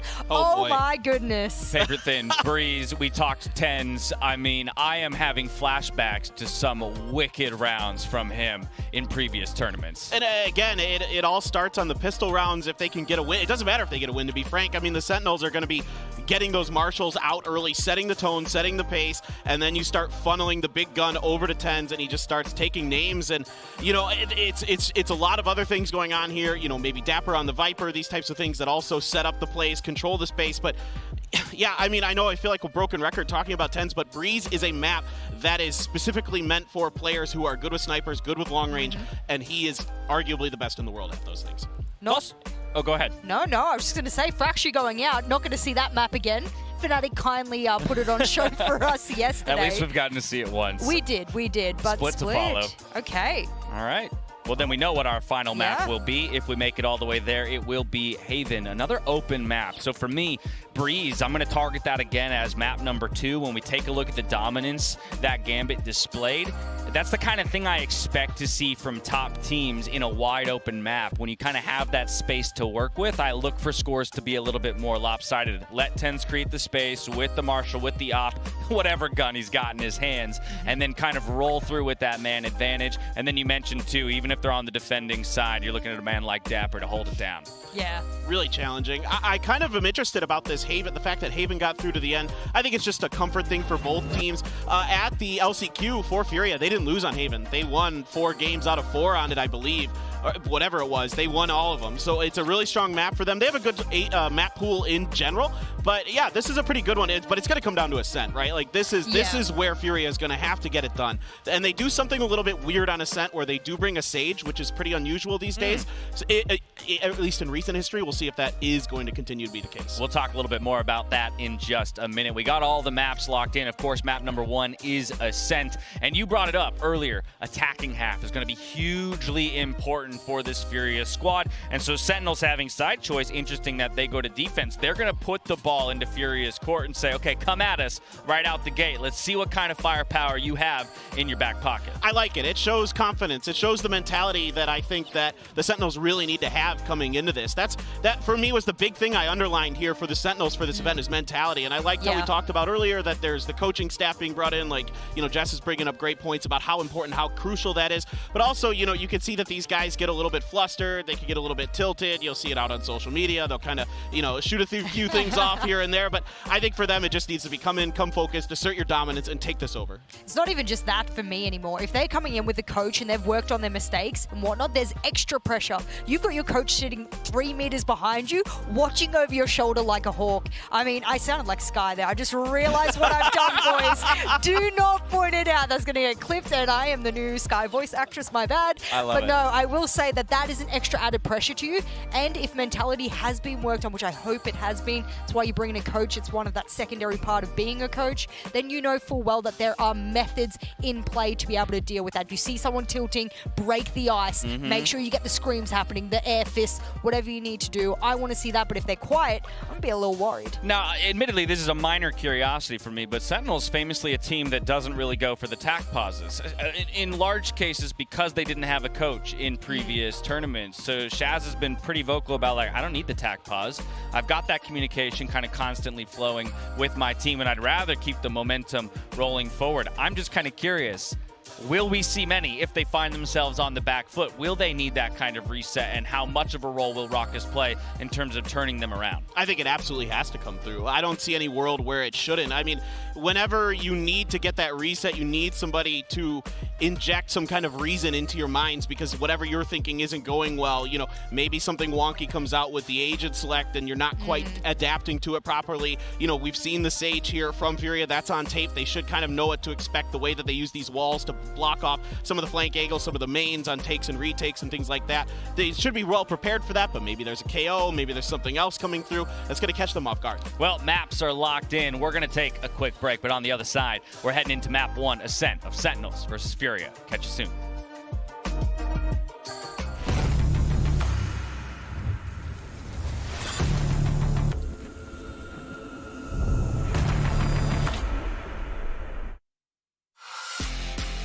Don't pause. Press play. Don't pause. Press play.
Welcome back to Champions. As we narrow in towards map 1 of our second series of the day, it's Sentinels versus Furia, and we're heading to Ascent. We've already had the Sage call out by Paper Thin, and I love that kind of setup when it comes to what Furia might bring to the table.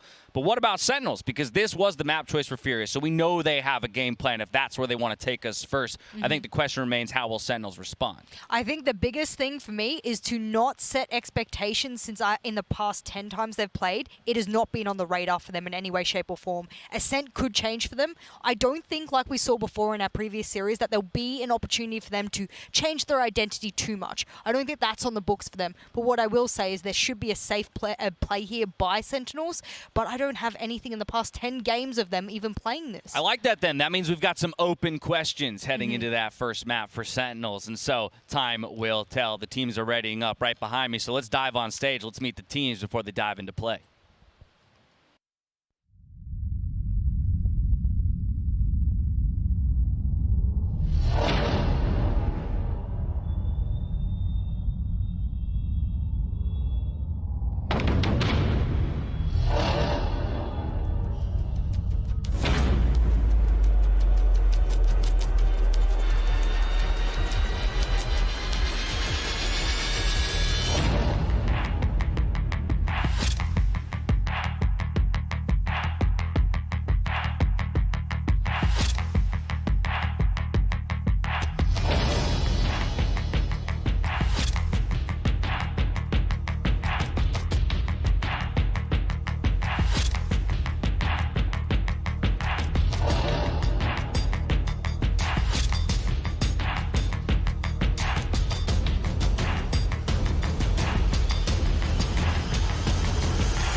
A new look for Sentinels as they stare down Furia on the other side of the stage. This time with a coach at the helm. And so we'll have to see if it's what's going to make the difference between them and a hope to become the first world champions here in Valorant. But it all starts in series number 1. So you got to get it done. You got to get it done. You got to get it done on Ascent. So let's reset the table for everybody. Expectations here. We already know that Furia is willing to do willing to do the unusual, shirk expectations and play with those agent compositions.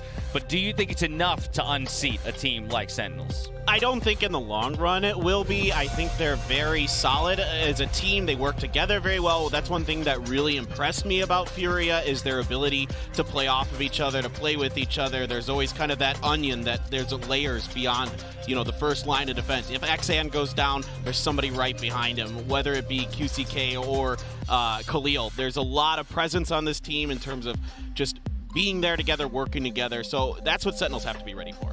You know what else Sentinels have to be ready for? I was looking through the win conditions here for Furia on Ascent specifically. They win a lot of their rounds pre-plant out of elimination. That is very unusual on your defensive side to not have a plant go down and for a predominant amount of your defensive wins as a win condition to be won pre-plant. Either they're going up against opponents, now I hate to speculate like this, but either they've been going up against opponents that have been rather easy and they've been able to kill them before the plant, or that's their MO and we're expecting a lot of defensive aggression. Well, we got that bird's eye view of the map. Now we get Prime Gaming Agents Select. We're quick to see the lock-ins. We will have that Sage on the side of Fury, but for Sentinels, that's what I'm more curious about. A very well-rounded comp. No surprises there, I think. Yeah, this is basically what you would expect out of them at this point. Zoms on Astra, Dapper on the Cypher. That's going to be kind of one of the bigger stylistic differences here is you've got two different Sentinels. So Khalil plays a very unusual Killjoy. He's very aggressive with it because he's right behind the Jet oftentimes. He's not really sitting in the back lines like a lot of Killjoys like, and he'll do this from time to time. A lot of Killjoys do like to sit in the back lines, cover the flanks, but you can kind of let the Astra do. You can let Mazin do that here. And so he will follow in. And so that's going to be very different than what I think a lot of people are used to seeing with a Killjoy. I think that's cool to hear, though, because double Sentinels starting on the attacking side, right? Some people would have some questions about that, but these teams are going to give us some answers soon enough. Predictions real quick. Sentinels, Furia, who takes it? I think Sentinels 2-0. I think Ascent's going to be pretty close, but after that, I think Breeze is going to be pretty heavily in favors of Sentinels. Over here, Jess? It'd be disingenuous for me to not say Sentinels. Furia, unknown quantity. We've got to see what they've got, but I'd love a team secret story. I'd love for them all me to almost eat my words. I'm going to tell you that. There was some conversations in the van ride over here about how this could be the quickest day of champions with the two tournament favorites. We got to stop listening to Mitch, man, okay? Yeah, we really got to stop listening to Mitch. At this point, that's already not the case. Let's see if Furia can give us the same thing. I'm very pleased to be throwing it over to DDK and Sean Garris for the call. Gents, take it away. Thank you so much, Dash. Yes, I'm here with Sean, and this is going to be an exciting one. Sean, I think, has made it pretty known that he thinks Sentinels will win the entire tournament. So I'm not going to ask you for a spicy take here, but we do have some interesting things because Sentinels haven't played any officials in quite some time, and there has certainly been some changes and lots of rumors. So there's everything you can tell us going straight into this one before we kick it off. Straight into it. And the last time we saw Sentinels on Ascent, Sick picked KO. The time before that, Phoenix. This is a very different look from Sentinels right off the bat. Love what I'm seeing from them. They're spread out across the map, and it looks like Fury is going for a mid control. Based on the spacing of the agents, I'm going to say they might go into a fast mid-B split here, Dan. Absolutely. It will be interesting to see exactly how Sentinels decide to handle this one. We have some information sought after that. It's certainly going to be hearing the presence. Drone going up. There's a quick flash coming through to try to see if they're all the way to market just yet. But you can see the pace is stopped here for Fury. They're looking for a response after this initial pressure. Yeah, and you can see Mazen now is using that Astra to use the global abilities, help his team take mid, but now he's faded into A main. And you can see the Killjoy Khalil has pulled off of B main. This is now a cat split, Dan. They're going up. Oh no, Zoms will actually take one down through the Astra smoke, through the Nebula. That's unfortunate there.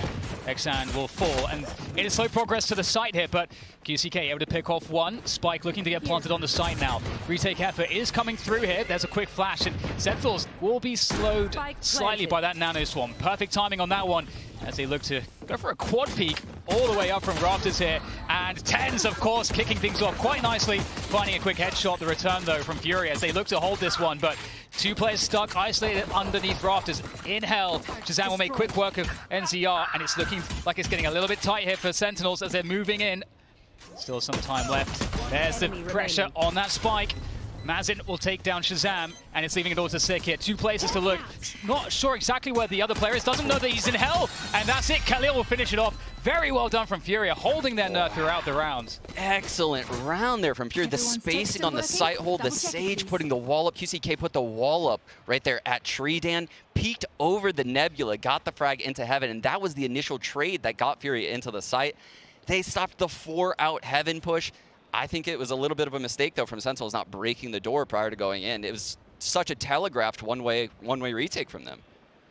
Yeah, and this is fantastic because we get to see, you know, Furia off to a good start on their attack. We'll see how their default, how they want to play optimally. But I say that, I don't get ahead of myself here. Of course, we've got the force coming through from Sentinels. Yeah, look how far Fury is off the choke stand. It's like they know that Sentinels isn't afraid to invest into these rounds, but on this round, it looks like only Tens has really bought on Marshall. Everyone else just keeping the classic Sick with the Frenzy in hand. And now we have the drone clearing out B main. And if you pay attention here, Fury is left too near A, right? Just in case they need to roll off, quickly go to the A site if there is a B stack on this eco. Now, unfortunately for them, it's not a B stack, and they haven't sold this fake at all so far. So these A players are going to have to do a little bit of prodding, Dan. Yeah, and this pacing is an interesting one because you've got to be careful not to shoot yourself in the foot by just running out of time when you're playing the anti-eco here, and I do fear for Furia in this position. But it looks like they are repositioned. They're repositioning this B site, so they're blindly going to go with a B hit here. I'm sure the Sova's Recon has charged up. There it is, yep, and he's going to shoot that probably into the site any second now. That'll give a ton of information. The site's empty. This is going to be a free take, Dan. And I'm curious, is Sentinels going to go for the frags into the site, or are they going to try to box them in, get some exits, and do some economic damage? Yeah, I feel, especially as they are Sentinels, that they would want to try to take some fights here, and they're actually all gathering towards spawn. So it's feeling more committed as opposed to boxing them in here. All 5 players coming through spawn in towards that B site. How many will they be able to find here? Of course, there is another Nebula there that is blocking vision. Suzanne will get a freebie through the smoke as Dapper falls. So it's looking quite labored and not really seeing all that much promise here so far for Sentinels in this one. There we go, Sick finally able to get a little bit of damage, but just one frag so far. And in fact, Fury happy to go for the challenges. Losing 2 players now, but as you say, Sean, this is really what they were looking for here, Sentinels. As Tens gets another opportunity, but of course the shutdown is through, and that's the 2-0 opening here for Furia as we move into their third round. Yeah, and it's the little things, right? The Jet Bladestorm adding an extra orb in this patch relative to previous tournaments that we've seen Tens play. If he got one Marshall kill right there, Dan, all he would need in this round is 1 frag and then his death, and then you had a Bladestorm in the following round. That's not the case right now. So he's far off of Bladestorm, and if you look here, he doesn't have a great buy. Going into the first gun, I think that's a Guardian in his hands with a bunch of Phantoms out, so no Operator in play yet. Yeah, and you can see that Furia have not really invested here either, kept what they had, just shoring it up with a couple of Sheriffs. Mid presence here for Furia. They do like to put pressure on this mid position and to deny the attackers from, or rather, sorry, the other way around. Furia likes to deny the defenders mid control. And you see in this round in particular, Marzin's just going to walk up with the Sheriff by himself. Yeah, and yet again, Dan, look, if the Sentinels gave up A main control, they're playing in the blind here. They're stacking 3 to the A site because they have no info. So if you look over at this B site, Shaz is here all alone. He does have the Cheese Odin spam ready to go, though, Dan. This could get ugly. Oh, I'm so afraid. Oh, God. I'm so afraid for Furia. And there it comes, but looks like he'll pull off of it. They are too deep, so nothing from the Odin. So the first hurdle has been passed there for Furia, but still looking to make their way forward. They've managed to get a 4th position on Xan with that Jet dashing in, and now the rest of them starting to file into the site, and great headshots coming through off of this Sheriff, no less. And that's a huge opening into the site. Spike planted. Sentinels in a very difficult retake here, Dan. 2-on-4, but the trade frags come in. Brings it down to a 2-on-3. Both players from Sentinels far off their ults. Turret spot sick on the way in. And this will probably allow them to reset. They might have to save, Dan. Yeah, not looking good here, but you can see Dapper's looking for some amount of damage. And he's going to bait somebody out, and there we go. Khalil will give him what he wants, and a beautiful cleanup coming through from Furia. 3 players surviving. Khalil's even picked up the Odin. Sean. Yes, Sentinels is going to the Brazilian barbecue, Dan, and they are on the menu right now. This is not looking good for the boys. Man, losing the bonus early, I constantly am preaching about this. Those bonus rounds are pivotal if you're a pro team. Losing them early on in the games can cause things to snowball out of control. The ult economy will build for your enemies, and their economy is going to build with that. So you're really in the hole now if you're a Sentinels player. Yeah, and you can see in this particular round, they'll be looking for some early openings around Catwalk. They've got a setup there. They're leaving Shazam alone towards that B site. Has some Cypher util from Dapper to help him, but otherwise it's a stack towards this B site, and they would be correct here because here comes the push from Furia into the A site. Wow, Xan absolutely no fear whatsoever, able to convert, taking Raptors control just briefly. Caution here. The spike still needs to go down here. This is looking a little bit scary with the pressure from Sentinels coming through, but you can see that Furia are slowing it down. They've got the weaponry advantage, the utility advantage. They're playing it as disciplined as they can. Yeah, and they're going to sit on these ults too. They're going to build them, like I was saying. You know, that's going to make their following rounds so much more easy. Oh, what? Zand spraying blindly through the smoke as the door breaks. Takes out Sick. Man, he's definitely been the most impactful duelist in this server so far. Yes. That's not what you want to see if you're a Sentinels fan. Those are, I mean, of course, the frag doesn't really mean much in the scheme of things for the round as we see it cleared up by Furia, but those are nice ones to get because you feel awesome when you get those, and as you're talking about building up the confidence for the duelist is always important. So the question here now is, how does Sentinels answer back? Do they get the operator on 10s? How do they get him more involved in the game? And yeah, I think I just saw right there. He has the operator in hand. They're still going to keep Shaz in this B site most likely, and we're still probably going to see, Zoms over here at A main. But I would really like to see Sentinels fight for A main for once. Yeah, and one thing we have to be cautious about, well, Sentinels should be, is these fast plays from Furia, fast A-B splits. We'll get the drone likely going up mid as well. They like to make sure that they can clear that position, keep the pressure on the defense by taking mid away.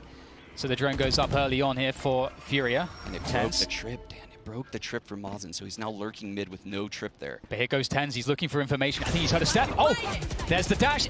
Oh my God, able to get out of there. Cosmic Divide comes through. A delayed exec onto this B site. Oh, what a shot there from Xan, and it is beautiful early on here from Furia.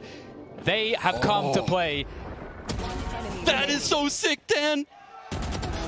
Oh man, this is insane. What a round from Furia. They completely demolished Sentinels with just pure class and skill. Prime Gaming flawless nonetheless, and not a single Brazilian player falls in that round. Argentinian as well. They look incredible. Tens had a sitter though, right there. That's one we expect Tens to hit. maybe the nerves coming to him, opening match, a little rusty, but they need TenZ to perform. This is a team that heavily relies on one player to perform, and we've just come to expect it now at this point. Yeah, and it's really smart too because Furia were representing a slow default, and they were ready to just pounce on an info gathering play like we just saw. They got lucky that time Furia, their TenZ was there in that particular instance, but back to the anti-eco. We've got Sheriffs on board here for Sentinels on the defense. The pressure comes through towards A main already. Zand, oh, it's just beautiful movement. He's making this look incredible so far on this jet. And I am just afraid for Sentinels watching him, his POV at the moment. And after that initial pressure, we'll have Dapper clearing the B side of the map. So, I mean, Sentinels, they have the information, but what do they do with it? TenZ is on that Bladestorm, and you just have to, you get a sense of how key he is in a round like this. Yeah, and again, Fury is making the perfect rotation. You mentioned they're falling back to B. Dapper has pushed through mid, and Shaz has actually reclaimed the B site. So this is the rotation Sentinels needed, but it's still, it's pretty much all on Shazam. Dapper would have heard the footsteps, I believe, in spawn as they were running. Oh, the rotation's coming in. Dan, look, TenZ is entering this B site right now. It is really on TenZ here with the Bladestorm, and there we go. Great shots coming through from TenZ. The utility to slow things down. They can't refrag this. They have 30 seconds to try to recover, and they can't go to B. They've got to quickly abort, but straight into Dapper. They've been fed into the machine, and here he goes. There's one for Dapper, looking for the next one with the Sheriff. It's patient, but it's TenZ from mid with the Bladestorm to capitalize, and that is how you answer back. Great stuff from Sentinels, and I love Dapper's position in mid. Yeah, veteran play there coming out of Dapper on the Sentinel role, nonetheless, on Sentinels. He pushes through mid, and you mentioned it, I think he heard the attackers running through their spawn right there on the way to B. So the lockdown isn't respected in the slightest. That allowed them to have 3 players in the B site with Dapper containing them in mid on an A fake, Dan. Like, that's insane from Sentinels, but it's all made from Dapper playing that situation perfectly. Absolutely. Sets TenZ up on the position, and we'll see more aggression in mid early here for Sentinels. Just trying to contest this because I think they know that ultimately they'll rotate out of this position, most likely. They're going back. You're right, Sean, just as I say that. This is insane. Drone Wars. The drone wars, and it's Furious who pick up the opening kill there. TenZ goes down. That's a huge pick off immediately. Oh, a second! I don't think Sick knew anything about that angle there, and early 5 versus 3 in favor of Furia. Yeah, and the Seekers are out of the play too. Not much to work with on Cloud9 right here. Shaz, no utility remaining. The Recon's still charging. One frag though, and the Hunter's Fury can come on. That could change the round. And Fury's just waiting for a mistake to be made right now. They're just chilling in mid, and this is eventually going to be a mid-B split. Yeah, and there's a little bit of information there with that turret damage coming through, and the collapse onto the B site now for Furia. Dapper in the back of the site. He's good, but can he be this good? Got players from both angles. It's a nice initial kill onto Xan. Can he find any more? Dapper doing huge damage. It's only the 2 though, but maybe that's enough. Spike will go down the rotation already through spawn here from Shazam and Zoms. Certainly a chance for them. We don't have a recon just yet though from Shazam. Doesn't look like they want to wait for it. They're going straight for the peaks. Shazam very threatening there. NZR in the boathouse trying to keep himself alive. Shazam making it happen. Whilst it goes down, Zoms takes down one more. It's up to NZR. In the 1 versus 2. They're looking for him. They know he's at backside. Oh my goodness, Sentinels. I have no idea how they handled that so well. It all started with Dapper just nesting in the back of sight like that, using his cages to perfection, using Zoms' Nebulas as well to hold the stairs. Honestly, those 3 remaining players from Sentinels might have kept them in this game, Dan, because things would have spiraled out of control with that round. Yes, yeah, that was beautiful. It really was, and that's the kind of stuff that Sentinels brings to the table. You know, you put someone with their back against the wall, they're always going to do a little bit more damage than maybe you expect, and that's one of the things you have to worry about. But it's a bye for both teams here, Sean. And it looks like Sentinels is done trying the super aggressive mid stuff. This is just a base setup. TenZ will fight mid, but I mean, you can see they're just 1-1-1-1 split all across the map right now on Sentinels. So it's not going to be any kind of coordinated aggression here. Oh, we have a cap push coming in just to get some information, a bit of pressure. But we've got 4 ultimates online here for Sentinels, so they can play retake so effectively. The Cosmic Divide, the Hunter's Fury, the Seekers, they have so much to work with in that sense. So I feel like it does allow them to play the drone missed tens. The drone missed tens, Dan. I couldn't agree more with what you said, but this drone, I think they believe tens isn't in mid. They are wrong, though, as he has shown. That's a problem, and there's the follow-up. Shazam knows they're trying to shuffle up because of the information that Ten's got, and Shazam probably saw that off of the mini-map. And you can see NZR is trying to pressure into the A site now, but it's certainly a desperate recovery attempt now for Furia. Oh my god, they're going to drop down the Cosmic Divide. That's going to make life more difficult. They can't even get in here.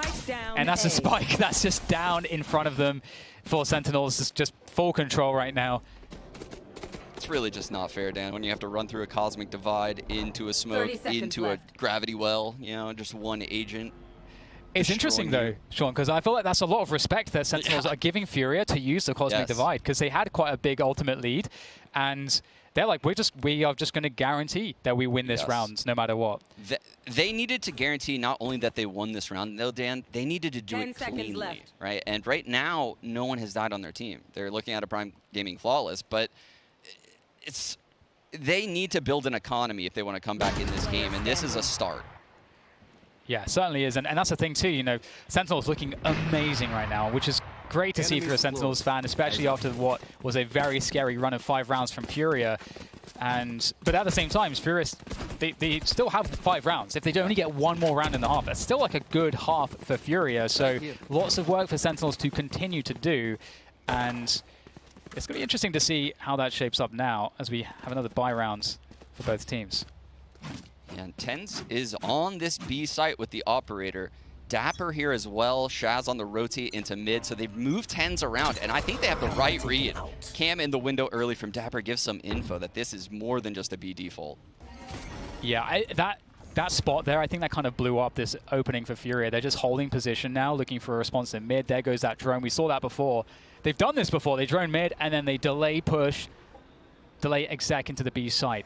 But the counter drone from Shazam gives all the info, Dan. No one is in mid, and he knows that, look, he's rolling into the B site. They're going to have a 3-stack here before a frag even goes down. Oh, the bait setup, though. Dapper's got to get something, but nothing. He gets absolutely nothing. And the same story for Tens, and that's a free B site now. Here coming through for Furia. And Sentinels, they're in a lot of trouble here. I'm not sure exactly how their money is at the moment, but this is a scary position to be in. They've only got the Seekers for the retake. Sick with the pickup onto Khalil, trying to set up in a forward position. We have a long rotation around from B main, coming through from QCK, looking for the craziest of timings. It really could be insane too, Dan, because he has the res, and if both of these Sentinel players end up in the site, that could come into play. There we go. There it is, coming into play. Shazam will take down QCK. There's 2 players left here for Shazam to try to find, but he's on Sova. This will be difficult here for Shazam. No util to aid him, and there's the peek coming through from NZR. They'll finish off the round. Sentinels made it look scary at the end, but wow, that's a crazy one for Sentinels to lose out on. Yeah, that looked rough, right? Because they had all of the information. All of the cards were visible to them there, right? They had the right reads. But again, the star player on the team in Tens has that first shot, and it's just not landing right now. Which is crazy, because I was looking at his ACS before that round. It was 233. Yeah. XAN's average ACS in the last 90 days on a jet only is 230. Like, this is a bad game for Tens. That's how much of a star player he typically is. And you can see Tens this time going for that early A-main aggression, but we get great util coming through from Furia in that early setup to win that early control. They pick up the orb as well. So early victories here for them, and they've... Oh, never mind. Never mind. The rotation through to B here for Furia as well. But that's the lockdown gone, and that's a huge problem. Yeah. Shaz knows this player's here. He broke the cam, and now the recon has not pinged him. That means Shaz knows this guy's aggressive. Mazin's aggressive in B main. The res is definitely coming in here. We're going to have a 5v5, Dan, and it's definitely ending in this B site. The wall's going to go up. Is Shaz going to be ready for this? Yeah, that's a good question. Getting that lockdown back in play. There's the wall, the boost here for Xan, looking for it. There's the res on Khalil, so that will enable them to use a lockdown, but they're actually not going into the B side. They're going back into mid right now to catch the rotation from Catwalk. but there is no rotation just yet. Sentinels starting to put the pieces together. The ISO comes in to slow things down. There's 30 seconds on the clock. How much damage does Sick get here? Nothing. Better angle for NCR as they now spill through the tree position into TenZ's crosshair, and he's slowing things down. They can't afford to lose this time. They've got 15 seconds to plant this spike, and I don't know how they get onto the side. They're coming through, but TenZ still locking things down. Cloudburst up high as he goes for the reposition, and he's got Zoms to fall back on as well. Zoms, though, it's just going to be on TenZ's shoulders, but looks like that is a steady pair of hands, but finally he'll go down, but he's done enough here. Dan. He's done enough. No time exactly for them to plant this spike. Oh, wow. Wow. They just got bailed out big time from their young star in TenZ. And what a time for him to come up big, right? Every time it seems like Sentinels is on the verge of literally losing this map, right? They are falling very, very far behind right now on the defensive side of Ascent. TenZ has bailed them out, right? Even in this kind of average game from him, the Bladestorm round and now this round, massive impact coming his way. I think Fury has done such a good job of switching up the sights. And I actually thought this was a great read, catching Sick on Catwalk there. It's just the trading wasn't there. Yeah, I was just going to say, easiest Red Bull clutch of Shazam's life. Yeah. Walking in. Yep, win by time. We've got that, once again, into that mid presence. You love this from Sentinels, keeping the pressure on, forcing util to be used to push them off of these early positions. You see, Sentinels doesn't really understand what's on. They're running back towards their spawn. They're breaking the turret in mid. Yeah, Shaz is repositioning now into this B site. He's going to go, up on that platform. Maybe get ready to spam here. Still has the Odin.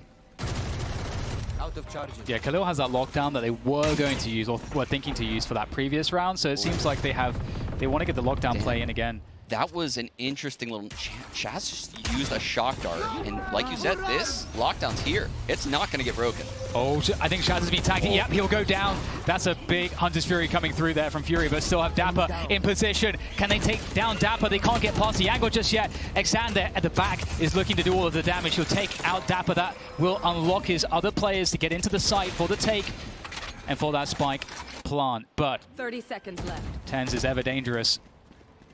He looks for a timing. There's a swing from Spawn, and the Cosmic Divide comes through defensively for Furia. Quick flash there from Sick, looking to try to gain some position. TenZ will take down one.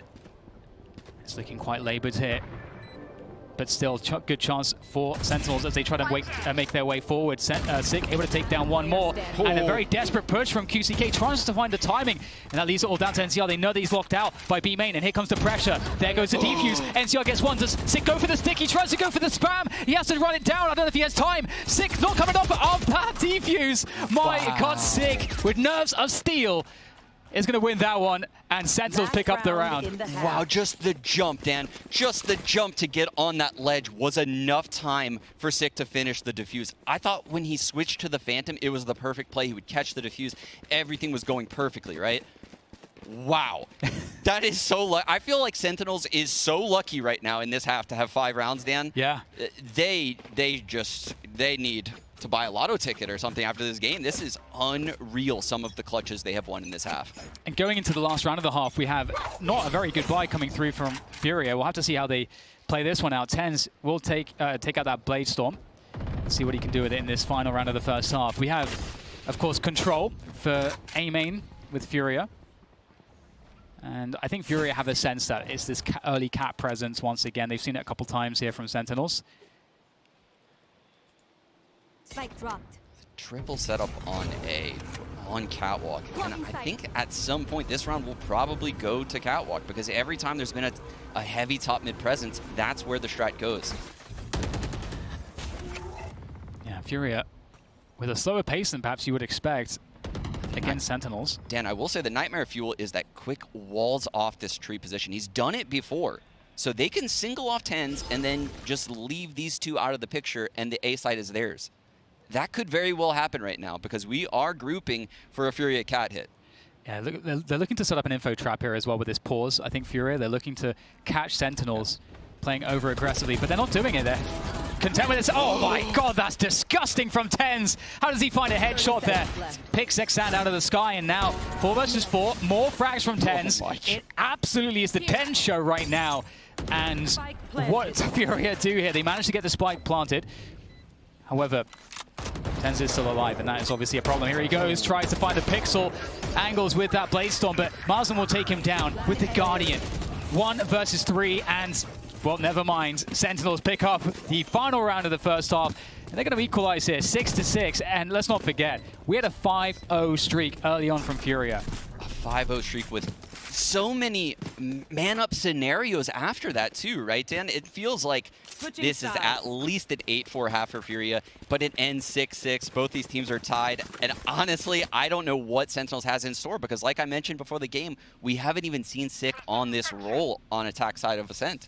Yeah, we saw some great stuff from Furia and also from Sentinels. It's feeling like a very great matchup so far, but now it's time to go for a quick break, so we'll hand it back over to the desk. Thank you very much, gents.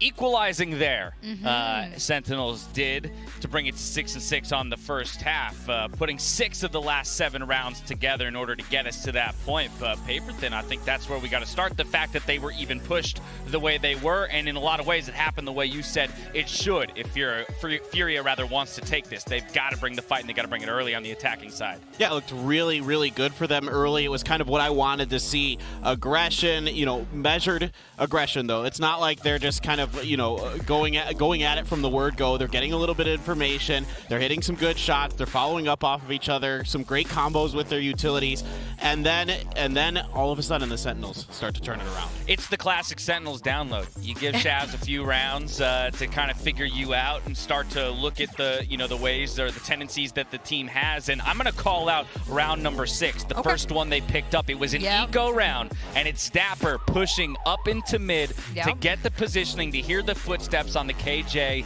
ult fake over on A, catching them on the way to B. That's really where it all started to turn around. You don't expect someone that deep. You don't expect anyone to hear you as you're running around. You're like, oh, this A fake, that's so easy. No one's going to tell. We're running around. We should be in. And then all of a sudden, there's multiple defenders waiting there. Like, how could they have known?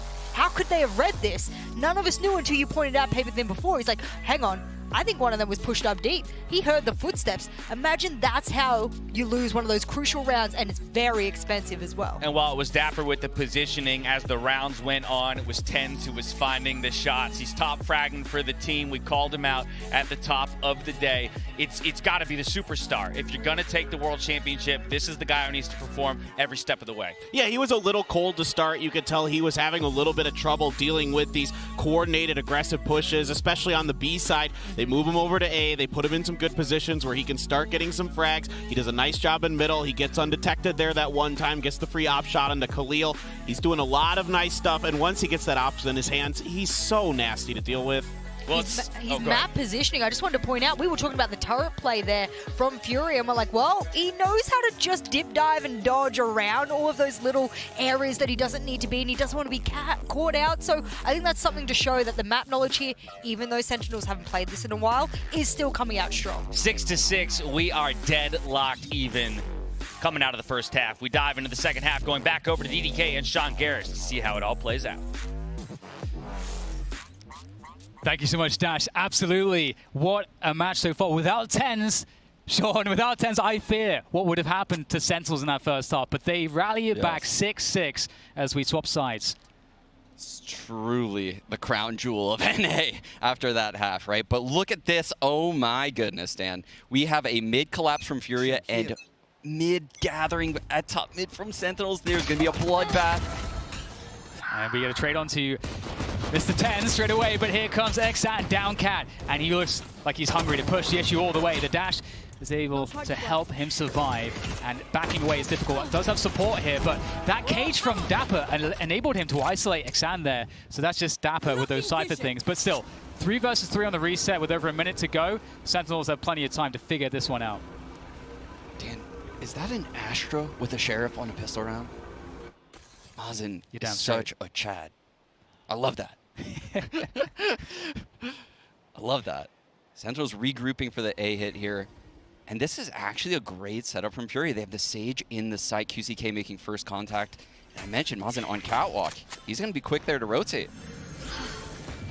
QCK. Oh, that's some good tagging. Mazen unable to find the finishing blows, though. And QCK, unfortunately for Fury, goes down very quickly on the side. Don't believe they broke the door, actually, so this will be pretty easy and telegraphed. They're just going to swing to win here, Furia, and this is very, very tough. All these pieces coming through. There's just one left, though. But a huge health advantage for Zoms and Marcin. Oh my goodness! He somehow finds that one with the headshot. Unbelievable. Zoms had so many advantages, Sean. Oh my goodness. He had the frenzy too, Dan. All he needed to do was connect a bullet or two. But that Chad Sheriff, it comes up so big. You called it. That's incredible that he clutches that round. Furia has both pistols in this game, Dan. Look at that Brazilian confidence. They are a live dog right now in this matchup. They Absolutely. look like they could take this. Yeah, it is sometimes hard to beat the Brazilian confidence, the Brazilian fire, the passion. Yes, we both knew it's coming. Eventually, this scene is going to be incredible and just demolish everyone. Yep, it's coming. Absolutely, one of these tournaments. And hey, I mean that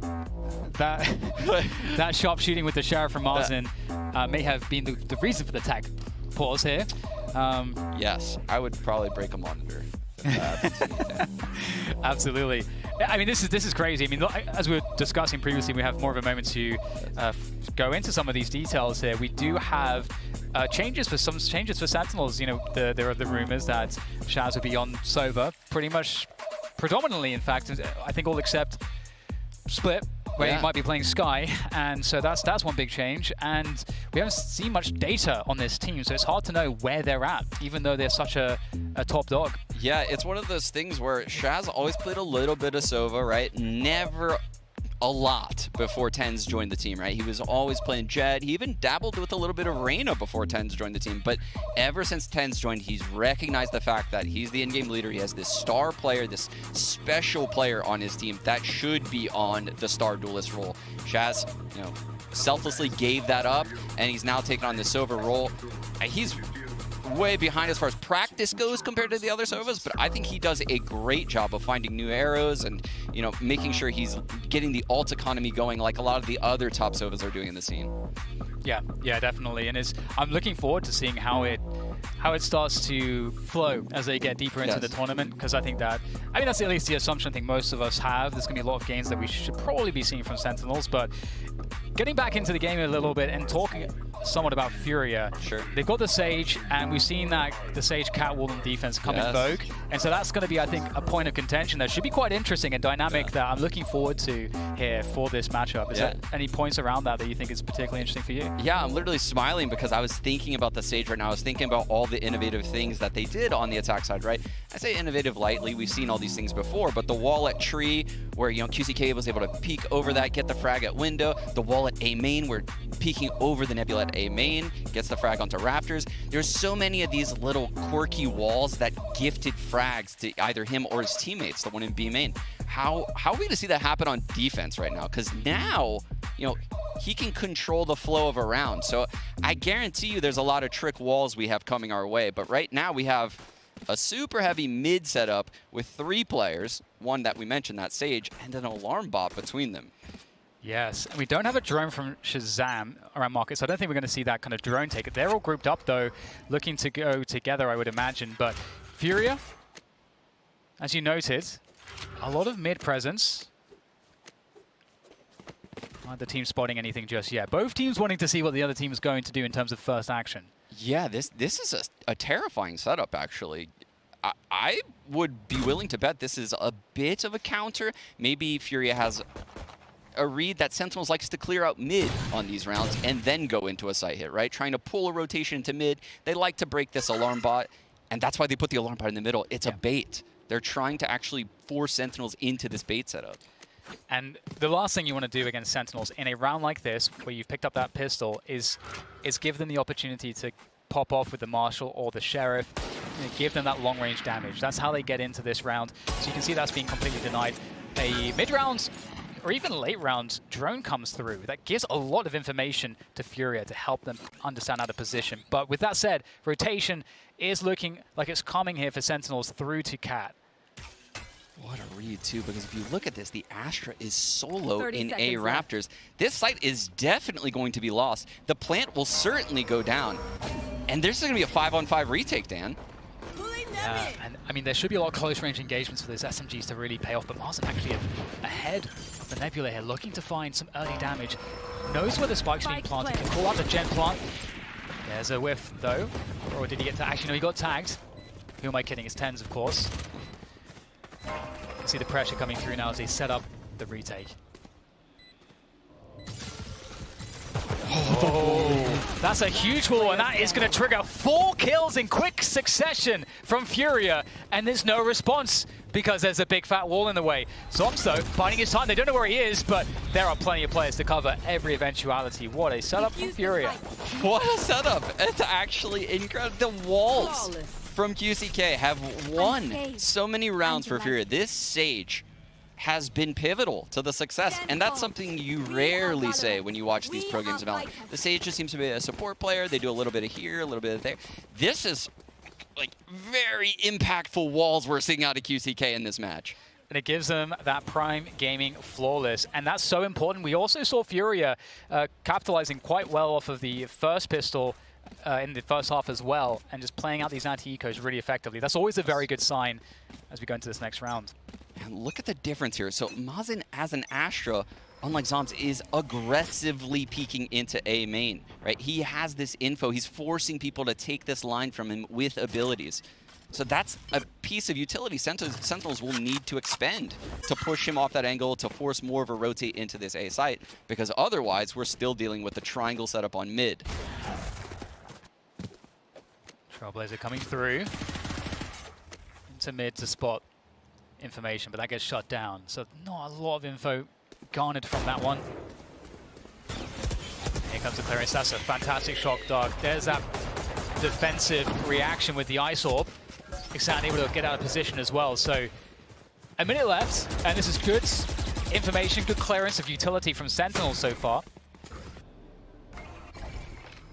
Yeah, this is a great job by Sentinels. They've completely broken up that mid setup, and they've wasted all the utility on those players. But now they're going right into the stack, Dan. And but Marzen able to take down Tens. You knew that he had a weak opponent, but it doesn't seem to matter too much. Sentinels doing a great job in dealing the damage. They're going to have a spy plant here, but still 2 players left alive. Spectres, though, for Khalil and then ZR in the retake. And I believe the door is down, so they only have to look at rafters right now. Sentinels have all the information. That's some quick information there. Seeing, hearing who shot the dart as it came through. As they edge their way forward, but lacking health, lacking utility. Need that first kill, and it's not going to be given. It's 6 first kill instead, and the second for the triple.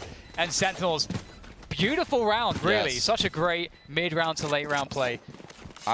It's crazy, Dan, because they actually got outplayed on this round by Fury. We saw that same 1-3-1 setup. 1 on A, 3 in mid, 1 on B, right? And Sentinels prodded into mid so slowly. They worked their way into that triangle setup. They wasted all that utility. But Furia, it's almost as if they knew that once they got pushed off, Sentinels would go into the A hit. They were trying to pull them off of the A site. And Furia read that perfectly. They stacked A ahead of time. Well, we have Xan now on the operator for the first time here on the defensive side, looking to gain control around mid. Ooh, is Zoms going to peek? Zoms. Got to be careful. That's going to take... Oh, actually, Xan gets tagged by the drone as well. And oh, look how quick they are behind that. Straight up into market with the Seekers. Sick looking for the entries. Catches Khalil without the gun in hand. They're so quick. Xan, though, still on the site. Still with the operator. Rotation's coming in, and they're trying to slow this one down. Fury are trying to slow it down, and the Cosmic Divide, that might slow it down enough to allow the rotation to come in to help. Reaction, though. Either that or it's created a prison for these B players, Dan, because now they're trapped behind their own Cosmic Divide. Yeah, not a good look, and you know that they are completely boxed in, so there goes the spike all the way to the A site. So you like the idea, well, the idea is cool, the reactive Cosmic Divide to buy time, but after those 2 kills in spawn from Sentinels, it just fell apart. But can they keep the operator alive? That's the mission right now, but Zan walks straight into it. They were never letting him out of that cage. Dear God, Dan, the amount of utility that hit Xan that round was incredible. It was insane. He got hit by what? I'm going in reverse here. A Trailblazer, a Nova Pulse, a Gravity Well, a Seeker. Got tagged by the drone as well. Tagged by the drone as well. I mean, what a round. The initiators just tore this man up. Yeah, the timing was so fast from Sentinels. They just, you could see that they were caught completely off guard. Khalil just holding util by the boathouse there. So yeah, really problematic, but 8-8, we're all tied up, and it will be an eco for Furia. That round broke their economy. And we've got a fast B movement from Sentinels. And speaking of catching people off guard, actually, a little tap out of timing. Oh no, Khalil finds one as well. They can't capitalize. Sick tries to trade. Khalil! Threw the cloud burst in. How dare he? That is 2-on-4 4 now in Furia's favor. Now they don't have a lot of guns to work with, but Khalil has, he's farmed this lockdown. Absolutely bodacious plays from Furia on the defense now. Sentinels have to recover that spike. They've got no other options. I mean, I don't even know what you do if you're Sentinels right now. They have to get a frag. Maybe Shaz can pop a blind Hunter's Fury, or maybe he can get a little bit of info. They managed to grab it at least. It's 50 seconds. I mean, the problem is that Furia, they have to assume that Furia has pushed other parts of the map. Yeah, but the first mission here in this type of scenario, Dan, is get the spike with a lot of time on the clock. And the reason being is you have to allow that seed of doubt to form in the defense's mind. They have to think that you fell back. And that's just not happening because, as you mentioned, the Fury is well, the Ashes top mid, but the frags are all going Sentinel's way. They've actually now, they forced their way into advantage now. This is, officially, they have advantage now. 2 versus 2, better weapons on the afterplan. Here comes QCK. The cheeky shot's not working out for him or his teammates, but Marzen could perhaps change the story. Or maybe not, it's been spotted now, so this is very tough. However, Shazam is 1 bullet away. But is he ever peeking? He doesn't have to. He's playing a setup that his Zoms will take first contact and then Shazam can peek. It's a simple, tried and tested setup, and Zoms is going to absolutely destroy Marzen. What a recovery. Was that 2 versus 4? I think it was. It was indeed a 2-on-4. Another scenario where Furia has an advantage of players, and they're not playing those situations correctly. They have very, very good early round setups, utility traps. But once Sentinel slows down these mid-rounds, it gets them to make decisions without their utility, decisions without a plan ahead of time. Sentinels has come up big in all of those scenarios so far. Yeah, a team with unlimited clutch. But we have the operator back in hand for Xand. He's looking for that mid-jump peak. And he will get tagged, unfortunately, and unable to hold that position any longer. And in the meantime, Sentinels taking some space towards B main. Furia win A main control once again. Trailblazer goes down, looking for info outside of B main into the B site. There's that cat wall as well. Yeah, and Sentinels has taken B main. They're trying to force the Sova to rotate over to B to help out Killjoy. They've done that. They have done their goal, and now they will go back to A main and try to take this engagement. This is a very dangerous situation for Marzen because of all of this initiator utility. And with that wall still up, it gives Furia an easy understanding that they don't have to look towards cat just yet. Here comes out Hunter's Fury to flash as well to Marzen, but he's totally fine. Dodges the Hunter's Fury. Very nice. Seekers come through from Sentinels to try to entry into the site here. And it looks like they may be to push things back, but there's Xand. Oh, he doesn't get one. That's crazy. Very unfortunate there for Xand and Furia.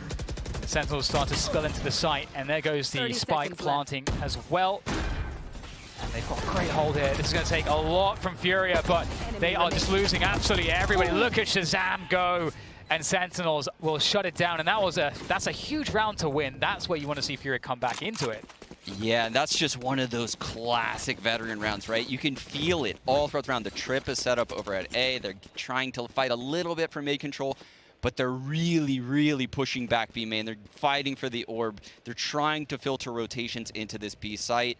And once they feel like you don't have the info at B, and they've almost forced in their minds a theoretical second player B, they're going to hit A. And they did. They used both of the initiator ults. The Hunter's Fury comes out, takes out quick. The Seekers come out, find Marzen. And the site just falls so quickly at that point. That was a fantastic round by Sentinels.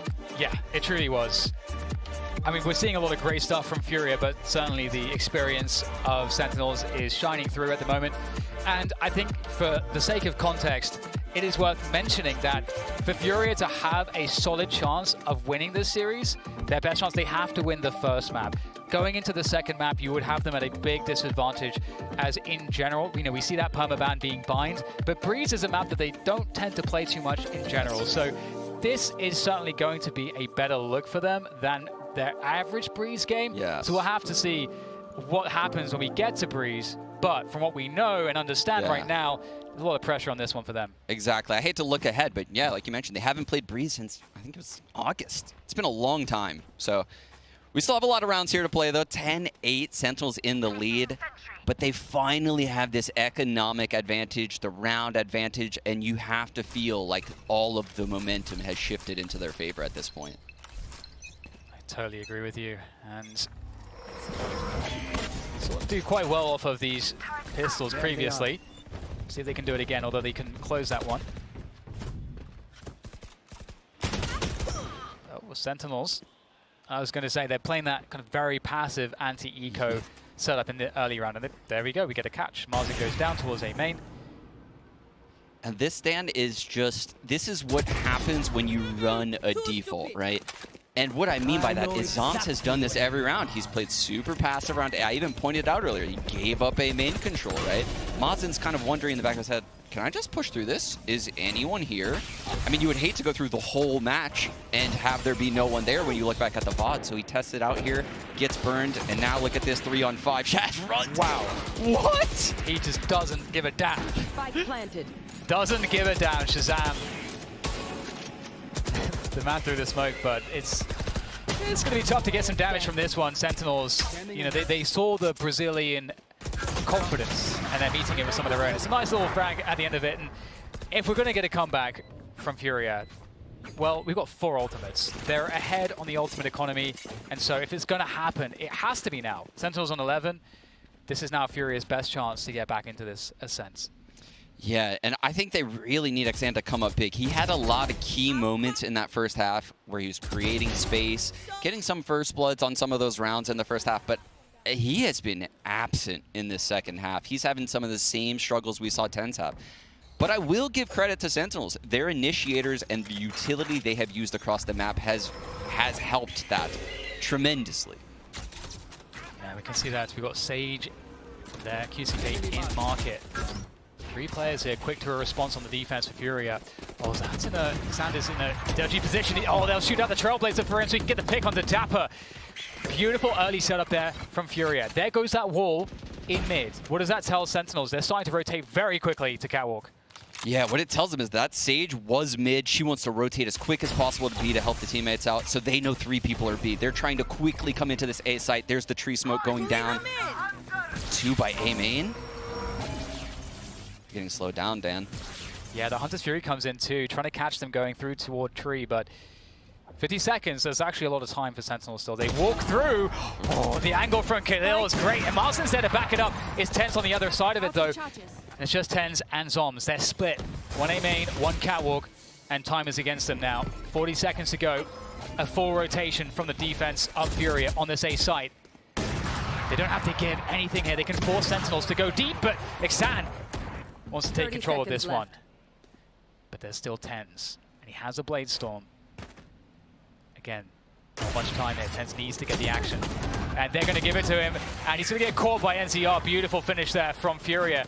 We said they had to win the round. They do so only expending 1 of their ultimates. So they're still in good stead moving forward. 4 people alive. The operator remains in Xan's hands.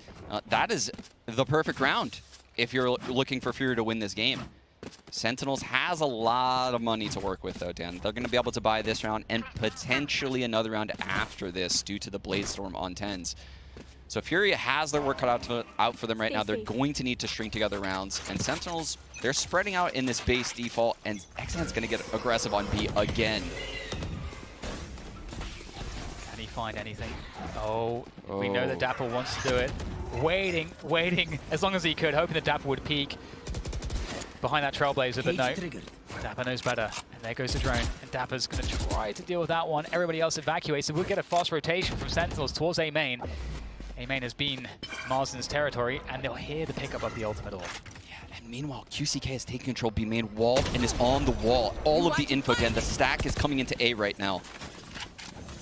This is going to be a tough one. The Cosmic Divide will block off that Raptors position. That will commit players from Fury to drop through. And you can see the Sentinels are beyond the angle. They're able to defend, but the lineup comes through. But Marzen only able to find one from that one. And now Furia, they're in so much trouble here. They're in so much trouble. Do they try to commit the weapons into this one? Will they have enough for another operator? I don't know. They need an argument to go forward. They need somebody to give them something for them to want to commit their entire weaponry into this site. But I don't think that's happening right now, Sean. Oh no, with Dapper in this corner right now, are they going to clear this? He peeks out. That's the info den. This might be the inn that you were talking about. Looking for the angle, but if there's a man that knows this angles, it's Dapper.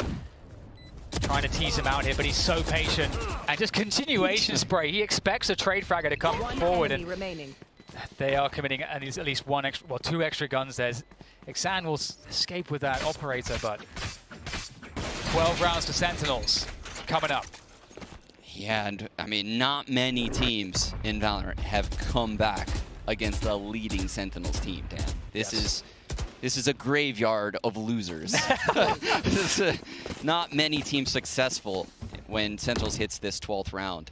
So Furia has their work cut out for them, but you mentioned it before, they have some ults to work with.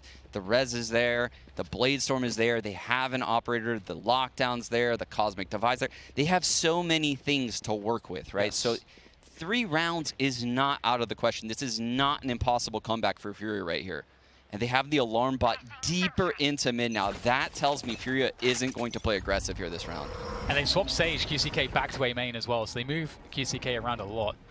Looking for aggressive A main control. They could find Zoms here. Antaturi gets unleashed. It's a blind ult onto the Killjoy connector, and she dodges everything. Zom's getting pushed A main. There's a trip protecting him, but he's out. This is a fast mid-B split, Dan. Yeah, absolutely. That wall on A main, that means nothing, and it's going to be all down to NZR trying to defend, trying to get ahead of this one. Tens is around the corner of that Bladestorm, but in comes Xan as well, and trying to capitalize, just use some element of surprise to his advantage, but Jet diffed by Tens. Marzen and QCK remaining. There goes the res. Oh, Khalil will be not able to get up there. Shazam with the punish. And it's looking like Sentinels are about to pick up map 1 of this series. All that stands in their way now is Marzen. And that Cosmic Divide is going to be somewhat helpful, but there's so many players here. There's that quick pop flash, and actually Sig flashes himself, but doesn't matter. Shazam, the fearless leader of Sentinels, will take it over the line for his side. It was a noble effort by Furia, but we needed just a little bit more. Yeah, that was an incredible showing by Furia. I thought they looked like the better team up until maybe, 15, 16 rounds into the game.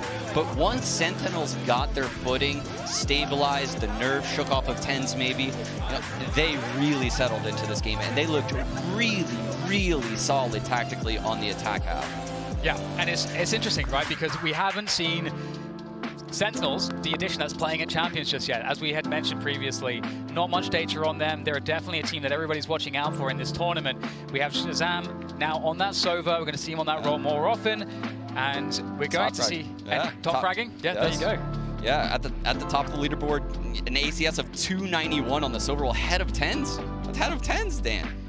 All right, well, with that said, Sean, it is time to throw it to a quick break, but don't go anywhere. We'll be back with more Valorant action shortly.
Welcome back to Champions, where Sentinels take map 1 Ascent over Furia. And Jess, I'm going to dive straight into it. On the back half, it was all Shazam, the guy who does it all. IGL, top fragger, top ACS. What's going on? You know what? He's also got the highest economic rating throughout the entire map. He got 1 4K, 1 3K, 1 2K. I mean, the man did everything. Everything that an analyst ever wants to look at on the stats, he was like, I'm going to do this, this, this, this, and this, and I have more to break down than I ever got time. I mean, it started early on here. He was a part of that odd man retake on the first half that was part of the kind of momentum swing during that attacker side. You know, it was a 5-0 start for Furia, and then he's able to kind of get his team in the right place. They come from odd angles onto that B retake, and they start to change the ball, the way the ball is rolling in that round.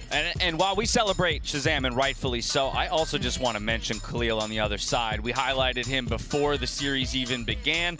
On the KJ of all things, himself top fragging for the team and almost keeping his team in it and carrying them over the line. But again, Shaz, Tens, the two of them were finding the kills here, particularly on the back half. Yeah, the back half was when I really felt that Sentinels caught their form. You heard the boys on the casting desk turn around and go, that looked shaky at the beginning. I mean, this is a Furia map pick, so we do expect that Furia should be the ones leading the charge. And in the first half, we didn't really know which way it was going to go, but we know, and social media is the key to this, a lot of the Sentinel guys said they're a little bit nervous. Fair enough, no problems, come in, shake off the nerves, and they were able to lock out that map 1 win. For me, one of the biggest turning points, while it is smack dab in the middle of 5-round wins for Sentinels, it's going to be that round number 17, the 2v4 turnaround. I was writing some notes, and I even quoted DDK, the bodacious round 17 from Furia, and then boom, it just whips around in favor of Sentinels there, having the guns, of course, in their favor, but to win that 2v4, I think is what kind of accelerated them and gave them that extra little bit to just kind of go right over the edge. Yeah, you were kind of seeing a little bit of funny stuff here from Furia. You're seeing the Marshall out of Khalil, something he's not typically known for, frankly, and he landed a couple really nasty shots there, one through the smoke with it. That set them up really nicely, but this is what the Sentinels are so good at, the recovery, the patience. They hold angles so well, they're so disciplined, they wait for the right moments, and you heard the guys on the cast talking about it, that, you know, they kind of are trying to bait Furia into a bad situation. They never bite, but it doesn't matter. The better guns, the better positioning, the better firepower comes through. We'll be back to talk in just a bit, but for now, we're going to head over to High Pocket, the Telestrator, see what he's got for us. Thanks so much, Dash. And actually, yeah, I want to talk about one of these early rounds on from Furia. Very, very fast hit onto B site. And I think a byproduct of the pace that Furia started off with in their attacking half, at least. And really how quickly, you know, things kind of spiraled out of control. I mean, we start off initially, the setup from Sentinels is kind of covering the entire map. We're obviously looking for that total map control. As you see on the mini-map here, it's initially a stack of 3 towards A, Tripwire in mid, and 2 members, Tens being one of them over towards the B side with that operator. And was willing to play through. Again, the setup initially very heavy lean from Furia over towards B. Things start off, I mean, pretty normally, honestly. The Owl drone comes through mid. As we see, it will deal with the trapwire, which I know was noted in the cast there, and that's actually the green light, I guess, for this rotation to come through. Now, what's interesting to happen after this, Tens actually looks to, I guess, a little curious in towards B main with the operator, an unfortunate miss here, but the crucial thing being here, it's almost a mystery from Sentinels. I mean, they lean forwards here looking for this pick, again, ahead of the execution. Tens, unfortunately, doesn't get back to cover with this dash and able to close the distance here. Now, it gets interesting. You can see just on the side of the screen here, the Hunter's Fury comes through. On the X-ray, we did see the wall up through the window as well. Now, there's literally no fallback. There's no contingency on the back of this setup on defense here. And the other thing that gets thrown through, this Cosmic Divide. Dapper actually swings ahead of it here just to try and get a kill. He's isolated as well. At this point here, the setup, I mean, within 15 seconds, this round is completely ripped back from initially Sentinels, like I said, looking for total map control with a utility setup and where they have people positioned. And I think a really good personality piece for Furia, which, you know, regionally we talk about how aggressive some of these teams are, but it's the coordination as part of this here. Again, just a little touch there with the updraft behind the Cosmic Divide, sorry. Makes it very difficult for Sick to fight his way back in. And I think a really interesting round, like I said, is a byproduct of that early aggression we saw from Furia. Unfortunately, I think things kind of slowed down after that, but this is a really good example of how these pacey hits are so well put together. Back to Dash. Thank you so much, High HiPoc. Great to see the heat that Furia came in with, but I'll reiterate part of what he said. Unfortunately, it petered out there near the end, and on their own map pick, that's where you would really look for them to lock it up in much the same way the Team Secret did to give us what was a very interesting first series of the day. And so I'm a little tentative, I'm a little scared for a team like Furia as we look towards Breeze as the next map where Sentinels has historically looked fantastic. Yeah, I don't know what you can do against Tens on this map. He's just so filthy. Again, you see it with the Marshals, you see it with the Operators. These are guns that are so key on Breeze. Even with some of the angles that are cut off from the Viper utility and things like that, there's still a lot of space that you have to operate with.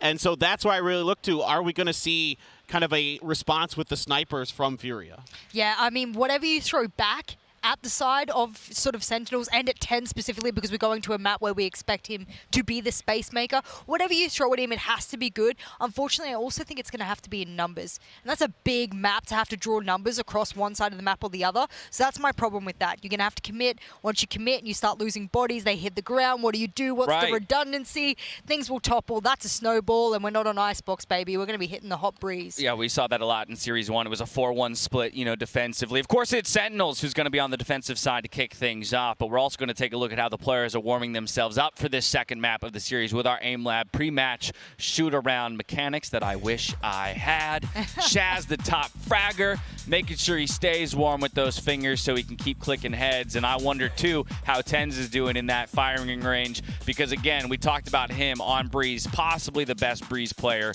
in the world when he even has a Marshal in hand. Yeah, he controls space so well with any gun that he has in his hand, and then you get the Blade Storms as well to add on to it, right? He's got so many abilities, so many, assuming he's playing Jet. He sometimes doesn't, right? Sometimes you will see Shazam or somebody else play it, but I feel like I'm pretty sure he's playing Jet, so that's kind of where I'm going with it. But, I mean, it's that pinpoint accurate, utility and guns that he's so unbelievable with. Do you want to know how accurate the man is? I would love this. You know what? We're going to do a guessing game.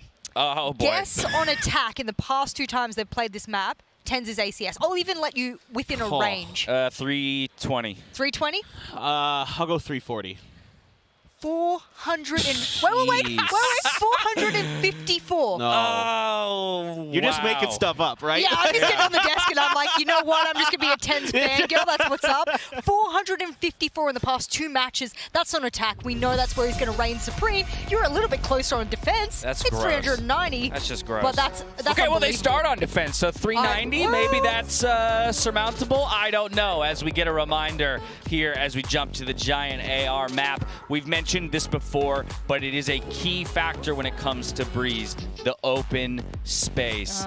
Sentinels on defense. We'll see if Furia maybe going back to some of that pace setting that HiPoc was just illustrating to us on the telestrator. We saw Gambit with some explosiveness on site takes, able to get the plant in 12 out of 12 rounds and defend it every single time. I gotta wonder if Furia is capable of something similar. I obviously don't expect a 12-0, but can they get onto the site? Can they start picking apart Sentinels and really spread the map out? Yeah, I'd like to see them be a little bit more measured with their aggression, get a little bit more information, find out where Tens is, where those snipers are, and see if you can play around it. Now, that doesn't mean a lot because behind Tens, of course, is an unbelievably disgusting team. I mean, we've talked about him all day, but Zoms was great on that last match. Dapper was one of the big parts of their turnaround. Shazam, of course, is just, he had the highest ACS. All of it across the board behind Tens is so important. No Killjoy? Okay, I was about to turn around and say, what can Furia do? Maybe hit the flanks up because they usually run a Killjoy instead of the Cypher. And Dapper goes, shut up, Jess, please. I have my flanks covered. You don't need to worry, girlfriend. It's all good. So I now have nothing to pick apart about this composition. Yeah, it's that Cypher Viper combo that we have seen to great success before. Of course, it's just your pick. Which of the Sentinels do you like to see? So for Khalil, he's going to stick to that KJ, what he was finding individual success on in map number 1. We'll see if he can continue to be a difference maker for the squad and maybe give them a map win here and push us to that third and final. But they've got a lot of work to do, and as you mentioned, it's going to have to start on the attacking half. We'll see if they can kind of have that measured aggression that they need to start really bringing it to Sentinels. Yeah, and I think one of the stylistic differences that's going to come into play here is the Killjoy, because that gives you an extra layer of post-plant utility on the attacker side with the Nano Swarms. So for this, you know, again, we talk about it already. I'm just kind of reinforcing the point of how important this attacker side is. And also, they haven't played this map in a long time. And when the last time they played it, attacker side was where they got their bread and butter done. They still lost to Keyed Stars, but it's all about the attacker side here. I mean, that's why most teams get their bread and butter done on Breeze, you know what I mean? They hit the attacking half strong, they go sit in their little lawn chair, whatever you guys call it, the beach chair. I come from Australia, so we got different funky words for everything. And you're under the palm trees and sit it nicely. But for those wondering, at least in the past couple of times Sentinels have played this, they have a pretty good split on both attack and defense. Yes, slightly a sort of attacking side, but even in their last 2 games, they actually fared better on their defense. Comes out of starting side sometimes, of course, so it's going to skew it, but that doesn't mean that we can't look towards those stats and go, hang on, they might do good on both halves. Well, it's going to be an uphill battle for Fury if they want to take us to a map 3 on Sentinel's choice. It's Breeze. Can they make it happen? DDK, Sean, over to you. Can they make it happen? That's a great question, Dash. Again, we kind of set it up previously. Breeze, it's not necessarily the look for Furia that you would expect to have them find success against Sentinels on, but hey man, there's been a lot of time to prep, so we'll see. 7-map map pool, so you got to be good at 6 of them now, Dan, because you only get 1 ban. You only get 1 ban, and this is the triple elbow push coming out of Sentinels. So rare. They could have the option to go into mid where they would meet Xand.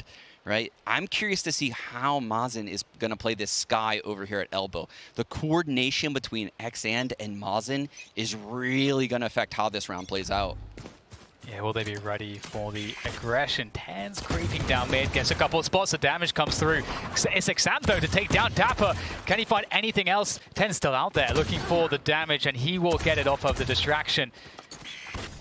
And that's a good start, ultimately, here for Tens, because, I mean, they're looking for that information. Gonna get it. Keep the pressure on.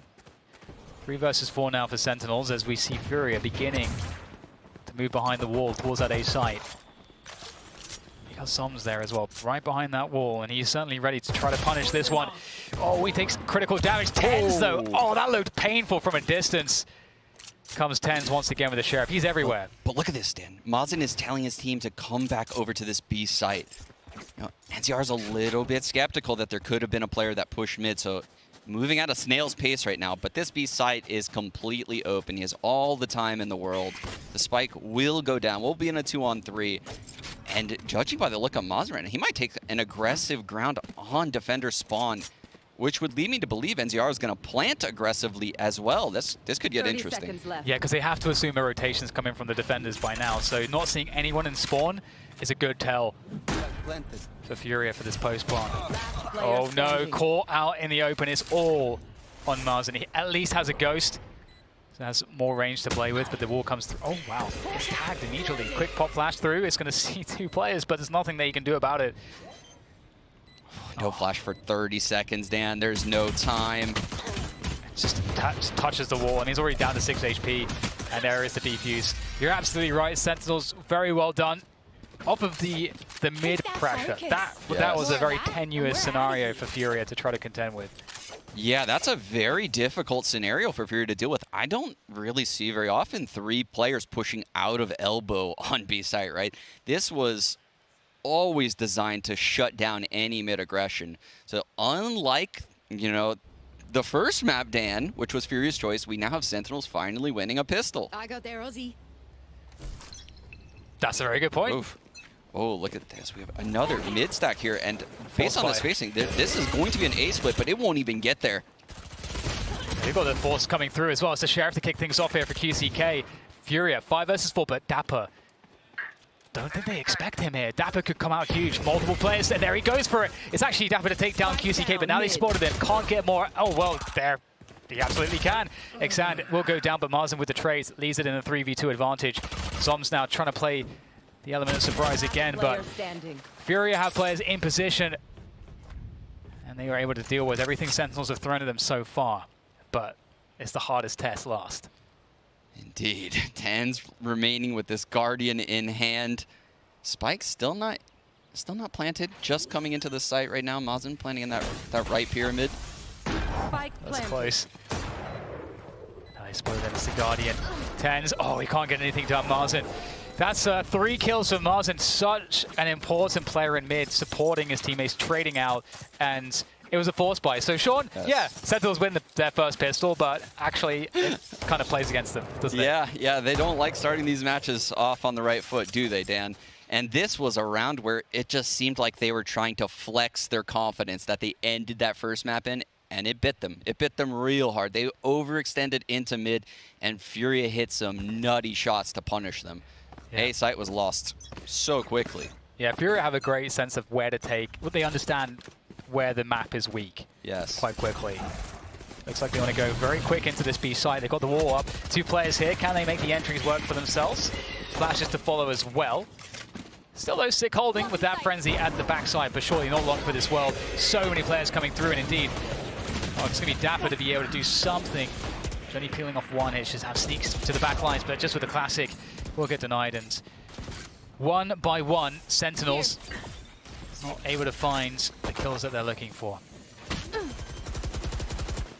Just like that first map, TenZ is just looking to get his ult orbs built up on this Marshall. It's pretty unlikely they actually, I say that, but 3 of these players can die from 1 Marshall shot, Dan. It could happen.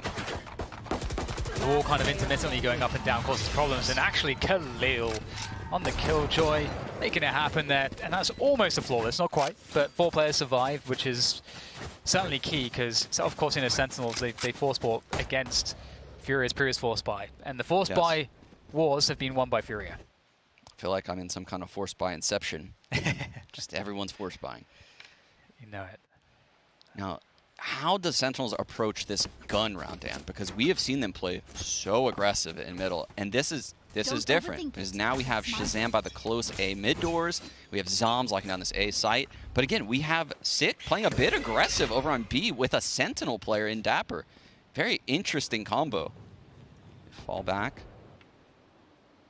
This is such a different look from Sentinels, who typically had Zoms nesting in this B site, and they allowed Dapper to play Killjoy, actually, and play the A site. Such a different look that Furia is dealing with. They're trying to scout out the map, just get a feel for things, see how Sentinels are set up. You can see this is now going to be shifted towards the B site. So Viper has clung onto that wall, and you can see QCK is going to make his way over to B, where he's going to put that wall up. I'm curious if he does the same one as last round, Dan, or if he goes through that half. It is. Yeah. It's the same one. And they're the Seekers as well. That's going to help them discover exactly where these defenders are. 2 on the sides.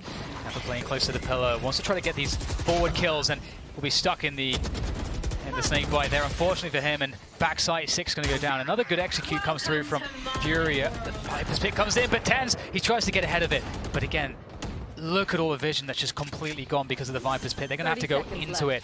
And TenZ looks to find the timing. Oh, he actually catches it before the spike goes down. That's a huge kill. Now time is against him. Khalil on that flank, able to pick off one more. It's up to TenZ, and TenZ just, again, is such a coin flip in the Viper's pit, and Xan will take full advantage. 3-1 lead for Furia now.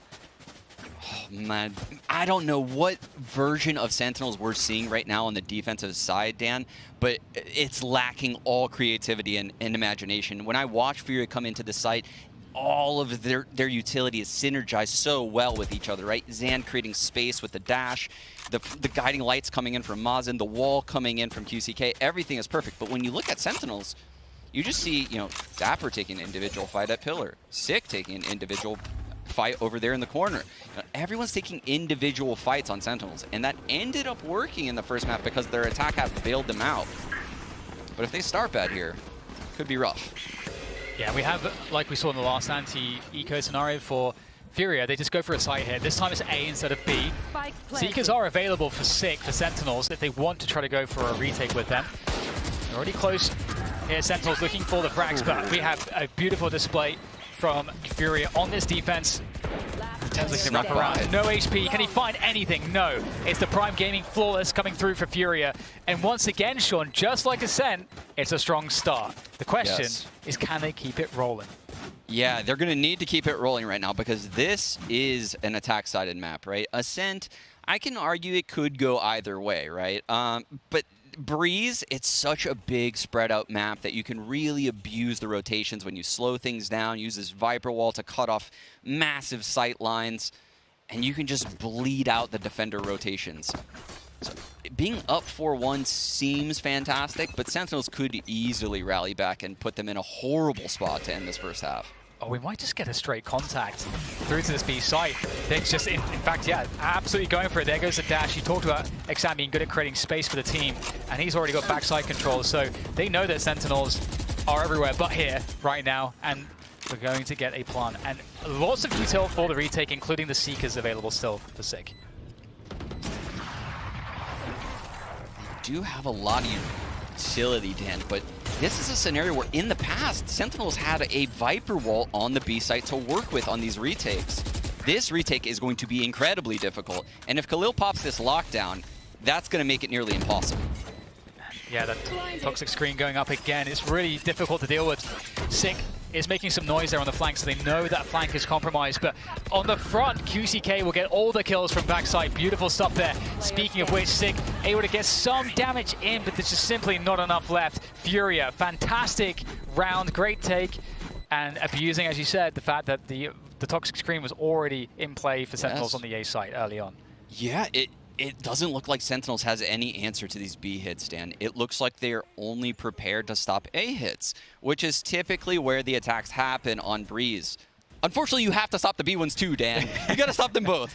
And this B site is under siege right now, and that's going to open up the playbook for Furia. If I'm IGLing them right now, I'm thinking, man, we could just keep going B forever. We could fake B, and they would definitely bite.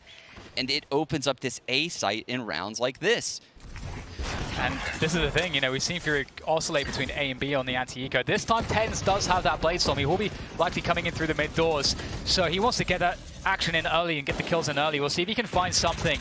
Again, that wall obscuring vision. Will we get an updraft? There comes the updraft. Tens able to take down one. 3 quick kills, quick succession comes through for Sentinels. And there's little response here right now from Furia. They are in a lot of trouble. And there goes the Thrifty in favor of Sentinels. And they're going to pick up a lot of guns. Whoever wrote these scripts, Dan, it's getting old because this is like the same formula as Ascent. I feel like we're on the same formula. Tens Blade Storm comes out, huge round from SIG, Tens, Zoms. Everyone came up so big from Sentinels. They needed that to come back into this half. Yeah, we have mentioned it's an attack-sided map, but you cannot just get blown out of the water. It's not that attack-sided, and they do. You know, Furia has a lot to work with right here. That lockdown. It doesn't have as much impact on a massive map like Breeze, but still I have seen tons of success when Killjoys aggress into A halls and use it aggressively early round, or push up B. You know, use it in the middle of an execute as opposed to start the execute. Rounds like that seem very successful on Breeze, so I'm scared if I'm Sentinels right now. I'm gonna probably be, you know, resorting to, if they have a deeper gameplay than the one we've seen so far where they're taking individual fights, they're going to have to resort to that. Yeah. No, I totally agree, and I think it is interesting in that, yes, as you say, it does look quite similar to the way the first map started in this series, but indeed, the looks on the defense are certainly, I mean, we're struggling to see hope in terms of a consistently good approach from Sentinels so far. Of course, there's still the rest of the half to play out, and we'll be kicking it off once again here. 5-2 and the lead off Furia. This is their tried and true, right? I mean, the difference would be that Dapper is on Cypher, so now he can loan his trip over there to the doors lurk in halls. So he has one trip over by Tree, by Pyramids, and now Zoms is on this B site where he'll throw the Poison Orb at B main, he'll have the retake wall ready, and actually, if you look at that, the ult comes out right off the rip over there at B. Yeah, the response here will be very interesting. How do Furia want to handle this? But first, we have this challenge in mid. Oh, the angle for Tens finds the perfect timing. Couldn't be better. Couldn't be better. Yeah, that was very risky. Playing with the drone, catches the timing on Xhand, who actually has the Blade Storm as well. What a huge find. And now it's even worse, because that Viper's put us down on B, and you know, it really is a question of what do we do here. And we can see them gravitating towards that B side. They do have, of course, as we can see, Marsden deep here towards halls, takes the fight. That was a pretty good fight to take, but unfortunately, it does not go Furia's way. Yeah, and that's actually, I believe, Shaz's first frag of the game. So he's on the board now. And the elbow lurk is on for Furia. You can see that's their poison orb. They get behind it. They take the angle into Nest, push Shaz off, recollect that orb, and now pushing him back a little bit more. But again, as it's a 3 versus 5, 30 seconds or I should say 5 versus 3 from Sentinel's perspective, they don't have to do anything crazy here. They have eyes on every position. Playing for delay, playing for retake, you know, all of that works quite nicely in this scenario. And you can see that, in fact, Fury don't have time to even do anything here. They're going to save their weapons. Yeah, they don't have time, or they don't have the right utility to even deal with this Viper's Pit, to be honest, right? If they had the drone still on NZR, if his recon recharged a little bit earlier than it just did, if Mazen didn't lurk through halls and had a Trailblazer still or guiding lights, it could have been done. But in a 5-on-3, like you mentioned, you know, you're probably better off taking those weapons in the next round. Smart choice there from Fury. They're looking at the long game here in this half. And I think, you know, based on what we saw on the first map, that could be very impactful if they have good buys late in the half. Yeah, totally agree. And I think this was a great fight from Mazen. You're behind, you've got no map control. You have a 1v1, that's great. Yes. But as we said, doesn't go his way, and here we are. 3 to 5, I should say, on the scoreboard. Sentinels on the comeback. Dan, this is different. These players look like they're going to go fast to the A halls, and this, yeah, that's an early pick, though, from Sick onto QCK at the B window. They have a 0 control utility, Dan. This is about to get real scrappy at the A site. Yeah, this is a problem. This is a really huge problem. They're looking for something to be given. Shazam doesn't have to do too much, edging his way forward, spots the Trailblazer, knows exactly where Sky has to be. There's that Trailblazer, where's that peek? It's delayed! And Xan actually takes down Shazam. The bait and switch pays off here, and they'll trigger the push into the A site. And it's just up to these gunfights now as we see Sentinels trying to hold on to the pyramids. Ten's out there, large and in charge, but not for too much longer. Xan able to take him down. 2 versus 3 for Furia, though. Still a lot of work to do. And there's another frag as Dapper goes down. Evening things up, Dan. We're now on a 2-on-2, but this flank from Sick is so timely. NCR's on the other side of Pyramids, though. I think they have a feeling that someone is on the flank. Look, they're pushing aggressively towards defender spawn here. Enemy remaining. That's a flick and a half from Zoms, leaving Xan 27 HP left. You're going to get hit by the Seeker. My God, there's nothing you can do from that spot. 4 to 5. And indeed, Sentinels making it a repeat of that first map, so far, at least. Yeah, the comeback is kind of starting to look nice here. If you're a Sentinels fan, you know, clawing back into the half. Still find themselves down 4 to 5, but you know, it looks like they've made that shift on their defensive half, the one that we saw on Ascent. The shift here, though, is quite different. It's a positional shift. They've moved Zoms over to this B site. I can see him right now on the minimap actually setting up his wall there. So the difference in looks has clearly affected Furia a little bit here. They're getting caught off by the timings of certain agents on different locations. So yeah, big adjustment coming out of Sentinels to get to this point.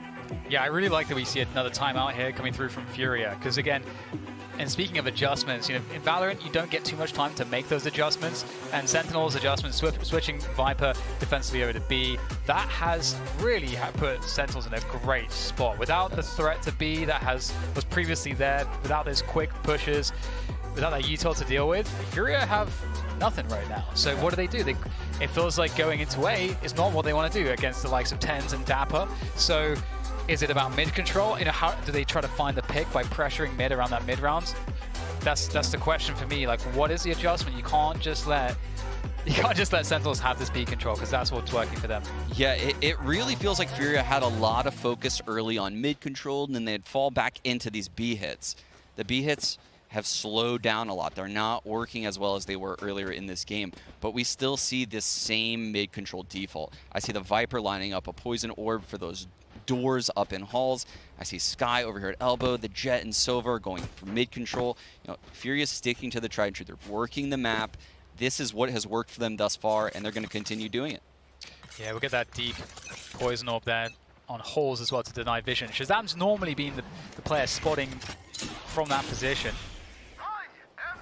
Ends with that mid-aggression, and he's going to get caught this time by NZR, so that's some revenge. 5 versus 4, it's the IGL's dream Sean, on the Yes. attack, you've got the whole round left to play with a minute and a half. And you've taken out the player that does all the prodding and all the annoying stuff you have to worry about if you're that attacker IGL. So you can see now, now that Fury knows this, they're in this man-up scenario. They've pushed back A with the Killjoy utility. They know no one's pushed there. They push back A halls with the Poison Orb. They're quickly grouping for this B hit, and they need to do it fast because if you look at Sick on the minimap right now, he's pushing through halls. He's getting all the info. Shaz is already here at the B site, and Zoms is here as well with his wall up, with the orb there as well. This has to be explosive. It certainly does, and they've been able to do that previously, but the snake bite stay lasts forever. It feels like that. A couple frags come through. There's the Hunter's Fury. Is he going to get Zoms? Oh, you love to see that killer actually leading the fire. There's actually nowhere to stand. And they I don't know how Dapper does this, but 1v5, the double P comes in, and it's a Prime Gaming flawless out of Fury at the moment when they needed it the most. Yes, that's gorgeous. I love seeing the paired ultimates from the initiators. Right there we saw the Seekers. So the Seekers go out, there's 3 of them. They're going to find, each of them find a separate player on the defender team. And this Sova pops the Hunter's Fury, and all you need to do is just follow the Seekers. You just aim where the Seekers are going. Yeah. That just seems like an OP combo of ults. Well, like you say, ults were used there, but we do have Blaze Storm, we've got Viper's Pit, we've got the lockdown still. I don't believe we've seen Khalil's lockdown this half yet. No, we haven't. Let's be on the lookout for that. You can see he's lurking in these halls right now. I've seen a lot of Killjoys use their ults up here. He's made his way to the door. Oh dear, does he put it down right here, Dan? That's a good question. I mean, Sick has got a lot of control in mid at the moment, so... This is very, very aggressive. The Killjoy with the lockdown in hand goes up to the trip, and there's the ult that I was referring to. So he puts the alarm bot by the trip just to secure his ult, and his teammates are going to go with this.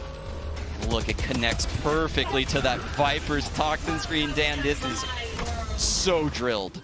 Yeah, that's actually gorgeous to see. It's play out there from Furia. Shazam will get delayed just a little bit more by the Nano Swarm there towards heaven. Sentinels waiting, trying to coordinate themselves for the retake through door, through spawn. Exam finding some good damage with those daggers, and Khalil as well gets one. Shazam picks up a double, but there's a Viper's Pit still yet to contend with, and he does not have a drone. Tenz is just going to have to go straight into it, into the Viper's Pit. And it's just Tenz now. What can he find? 3 players.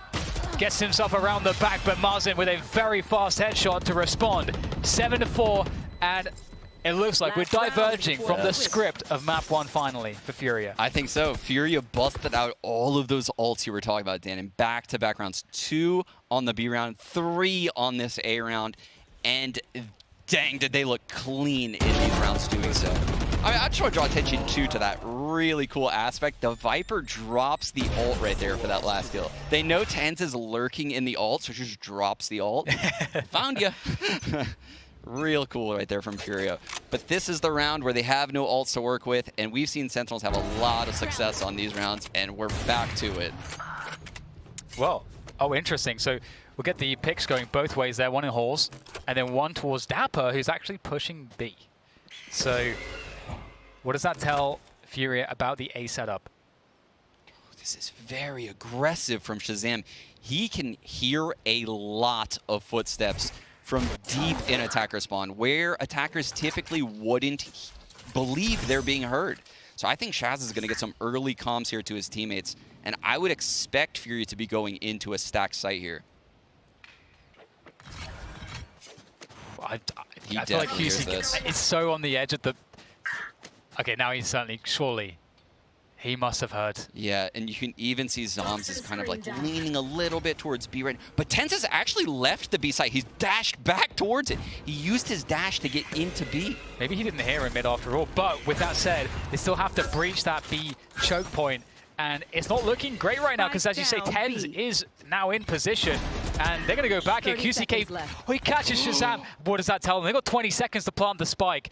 This is a huge map, and they have to run all the way around. We've got the catch here in spawn as well. What on earth does this mean if you're Sentinels? They have to work this one out. In fact, Zoms will go forward. He'll find another one, but where is the spike? 10 seconds to plant the spike. Khalil's killing absolutely everybody, but the spike has to go down. There's just enough time here to get it planted, but there might be a player there. The wall's going to drop Zoms. Oh, just not going to be able to see anything in time. And there it goes. The spike is planting. Zoms can't quite find an angle on it, and there's the frag. QCK locks it in. What a crazy round. What a crazy finish to the first half. Furia, 8-4. I can't believe it, Dan. They won one of the bleed out the clock type rounds. This is what Furia has been lacking all series long. They are massively in the driver's seat right now. 8-4 lead going into the defensive half. Well, we want to take a quick breather. It's time to go back to the desk to talk about that half. Thank you so much, DDK. Early on into that half, we all turned to each other and we said, what's it going to take for us to feel confident in Furia going into the back half of this map? And 8-4 was the answer, and they found it. They found it. I mean, this was a really good half. A few key tactical mistakes in there, but otherwise, Dash, they were great. It wasn't just the fact that they were great. You know who was very, very great? And I know that is not a phrase that I'm going to use as English pronunciation anyway, shape, or form. Khalil. I think he ended that half 14-5 on the Killjoy. The man was unstoppable. And I know we usually look to the Jets here on Breeze, but the story's being told by the Killjoy here. Yeah, top frag map 1, top fragging so far here on map number 2 for his team. It's the flanks. It's the way that they're utilizing him. And we even saw it there in the final round there as Shaz is rotating, getting caught off guard without his gun out because Khalil is positioned phenomenally. Yeah, this is a really new kind of wrinkle to Khalil, really giving him a little bit more free reign. The coach putting a lot of trust in their key player here to give him the ability to go for the flanks, go for the wide angles, and find members of Sentinels not aware of his positioning. Yeah, I mean, that's just a phenomenal player. I know you went absolutely nuclear on the pre-desk about him. You're like, you gotta watch this man. He just knows how to hit everything. He's awesome. And now he's playing a little bit of a different style to what you expected, and that's giving him even more free reign to do whatever he wants. This highlight reel should be enough to tell you that not only is he able to use his utility to peak success, it's not just that, he's also able to get the shots down on. And I know you and I were talking about before the fact that Furia, they like to force on their second round. We haven't seen it. Yeah, man. I mean, they did it, and that was successful. Yeah, this was something that I had put down in my notes. It wasn't something we got to talk about much because they won both the pistol rounds on Ascent. Right. So there was no reason for them to force, but this is something they are very keen to do, and you can see why, especially on the attacker side. It makes a lot of sense. This is their side. This is where they have to get their, their work done. They have to come through big. And there's no better way to do that than to catch the other team off guard a little bit, grabbing some bigger guns off of the opponent's anti-eco. Now, 8-4, that does give us some confidence, but as we know, you can never count Sentinels out. They're a team that usually ramps up as time goes on, as they figure you out, and now they move themselves onto the attacking half. We're going to head back over to our casters, DDK and Sean, for the call. And we are back into the second half. Furia, they are threatening Sentinels very much right now, Sean. 8-4. It's a huge first half, but this map is very different on the defense. Yeah, on Sentinel's map pick nonetheless, Dan. But Sentinels, we're gearing up for a fast round here. Zoms is going to throw his Poison Orb in Halls. He's going to go Halls with Dapper. This is going to be a fast A split. 2 people are going to go up Sands. 10's picking into the site right now, though. Look, if you look at Furia, they're going to fast retake. There's 5 people here, Dan. Oh, they might actually catch him before they get to the cross angle. And actually, that's really interesting. Maybe it benefits Tense. He's got that Sheriff in hand doing the damage, dashing back. But Furia trading quite nicely. 3 versus 3. And in fact, it's now Furia. There's one man to the good. And this is just deathmatch right now between these two teams. Oh, Ten's edging forward, gets caught in the open, and Furia pick up another pistol round. Ooh, that's 3 of 4. Furia 3 of 4, 9-4 right now in this map, Dan. Massive economic advantage on this round. Sometimes you see teams force buy on the second round if they get the spike down. Sentinels is in a scenario right now where they would have to make a really hobbled buy if they're going to buy here. Yeah, and they're not going to do that. Yeah. They're saving here, Dan. They have a Marshal on Sick, a Sheriff on Tens, a Sheriff on Dapper, so they're making light purchases here. But we could potentially be looking at a 10-4 scoreline here. We've got the toxic screen set up on B for Furia to defend with. I really like that, actually. They've shifted it over a little bit to the right, so that way it fully blocks all the way into mid and leaves the gap along the back wall of B. That's very interesting. Yeah. Yeah, that's a great spot there. Someone's creeping forward. And Fury don't have to do anything fancy here. Ooh, Dapper has a great timing right now at B elbow. Dan, he went right by the Trailblazer. Ooh, but he doesn't take it. He falls back. And meanwhile in Halls, big presence being made by Zombs. He gets taken out by the double damage shock dart. Brutal. And there we go. Some of the numbers whittled away for Sentinels. There is certainly strength in numbers when you're in a buy that is disadvantageous like this. But Xan has got a good timing. So good lick of damage there onto Sick as well. And has that forward position, just shutting down the choke point. Such a difficult player to deal with in a scenario like this. Oh my god, he's insane, but Sick is just as insane. What a shot. Okay, Sick, we'll try to reset. There's 20 seconds to go. They're in hot pursuit of Sick here. They really want to take him down. Oh, dear. Yeah, Sick needs to die. Yeah, they might purposely let him live. left. You can see they're running away. They want him to save this Marshall. He can't make it to the site. Oh dear. Oh no, Dan. This is a disaster, and this is so well played by Furia to make him save this Marshall. He just wants someone to kill him. And there it was all along the turret. Oh, he doesn't get it, Dano! It's tragic. It's so funny as well because the call definitely came in. QCK looked hungry for that one. It was in hot pursuit, but yeah, great call there to force him to survive. The shame, the embarrassment, but more so the lack of money. I don't know how that works. I thought that had to be a no-scope. Yeah. But he somehow scoped in on that one. Yeah. I don't understand how that works, That was crazy. His reward is to keep the Marshall for another round, so. Oh my god, another interesting, unique wall here at the B side, but this is an all-out mid-aggression on their bonus, Dan. Yeah, there's a quick push there, and it makes a lot of sense. They're on these SMGs still. They have saved them from the previous round, so this fight in mid is certainly a good one to take for Furia. And it's a 3v3, and they're still on these Spectres, and now they're starting to find themselves in unfavorable fights, as we can see there in mid. So it gets the upgrade. Yeah.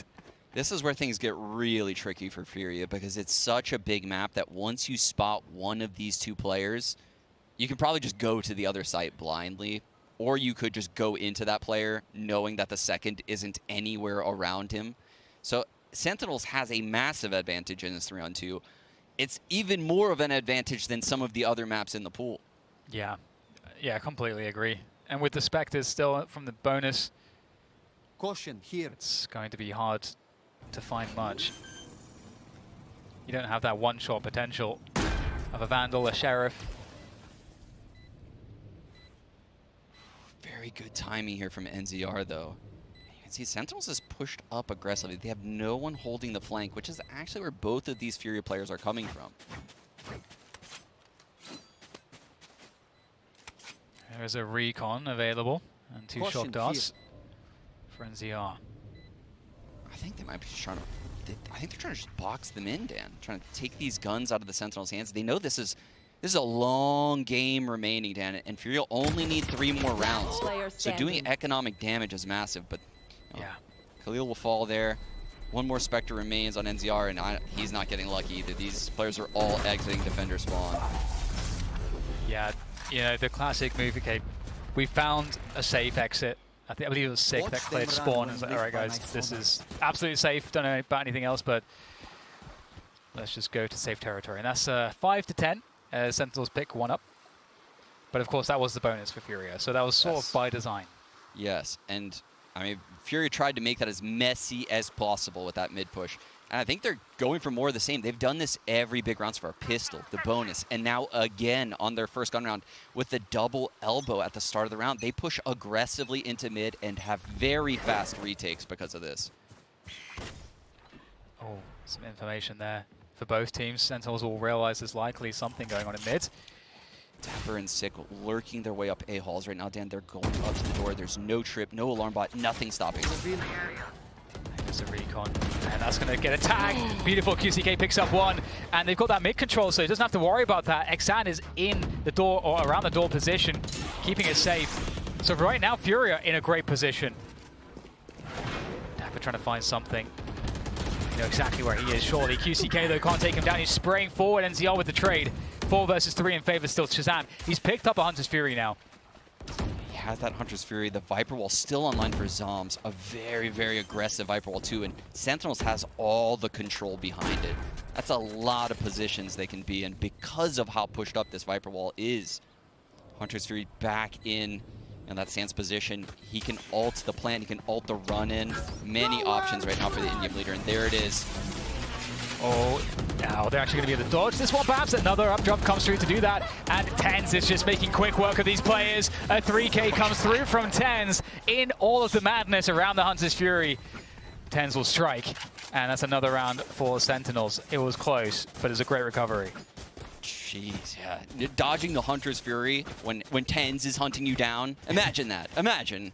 Doesn't sound very fun. That's hardly fair. No, it's not very fair at all. Those look like free kills for TenZ, thanks to Shazam, making them jump all over the place. Much needed first gun round there for Sentinels. And you can feel the momentum starting to build now for Sentinels, right? They're still very far behind in this game, 10-6, but they forced Furia onto an eco. So you can see the distance starting to close. Oh, perhaps thinking, yeah, going for the push here. Ruby main. Oh, he's found one. Spike that down Marshall mid. sick. He's picked it up, and Xan in a deep position. Oh, the drone's going to tag QCK, and it might not spot Xan. Indeed, it did not, but they might go into Xan now. They might, Dan. Exactly the timing there, and he's going to be able to pick it up. That's a spike down as well. Chances now here for Furia to strike right back after losing a round. Spike's recovered. There's a lot of time, and they know that Xan is around the B site. Do they challenge it?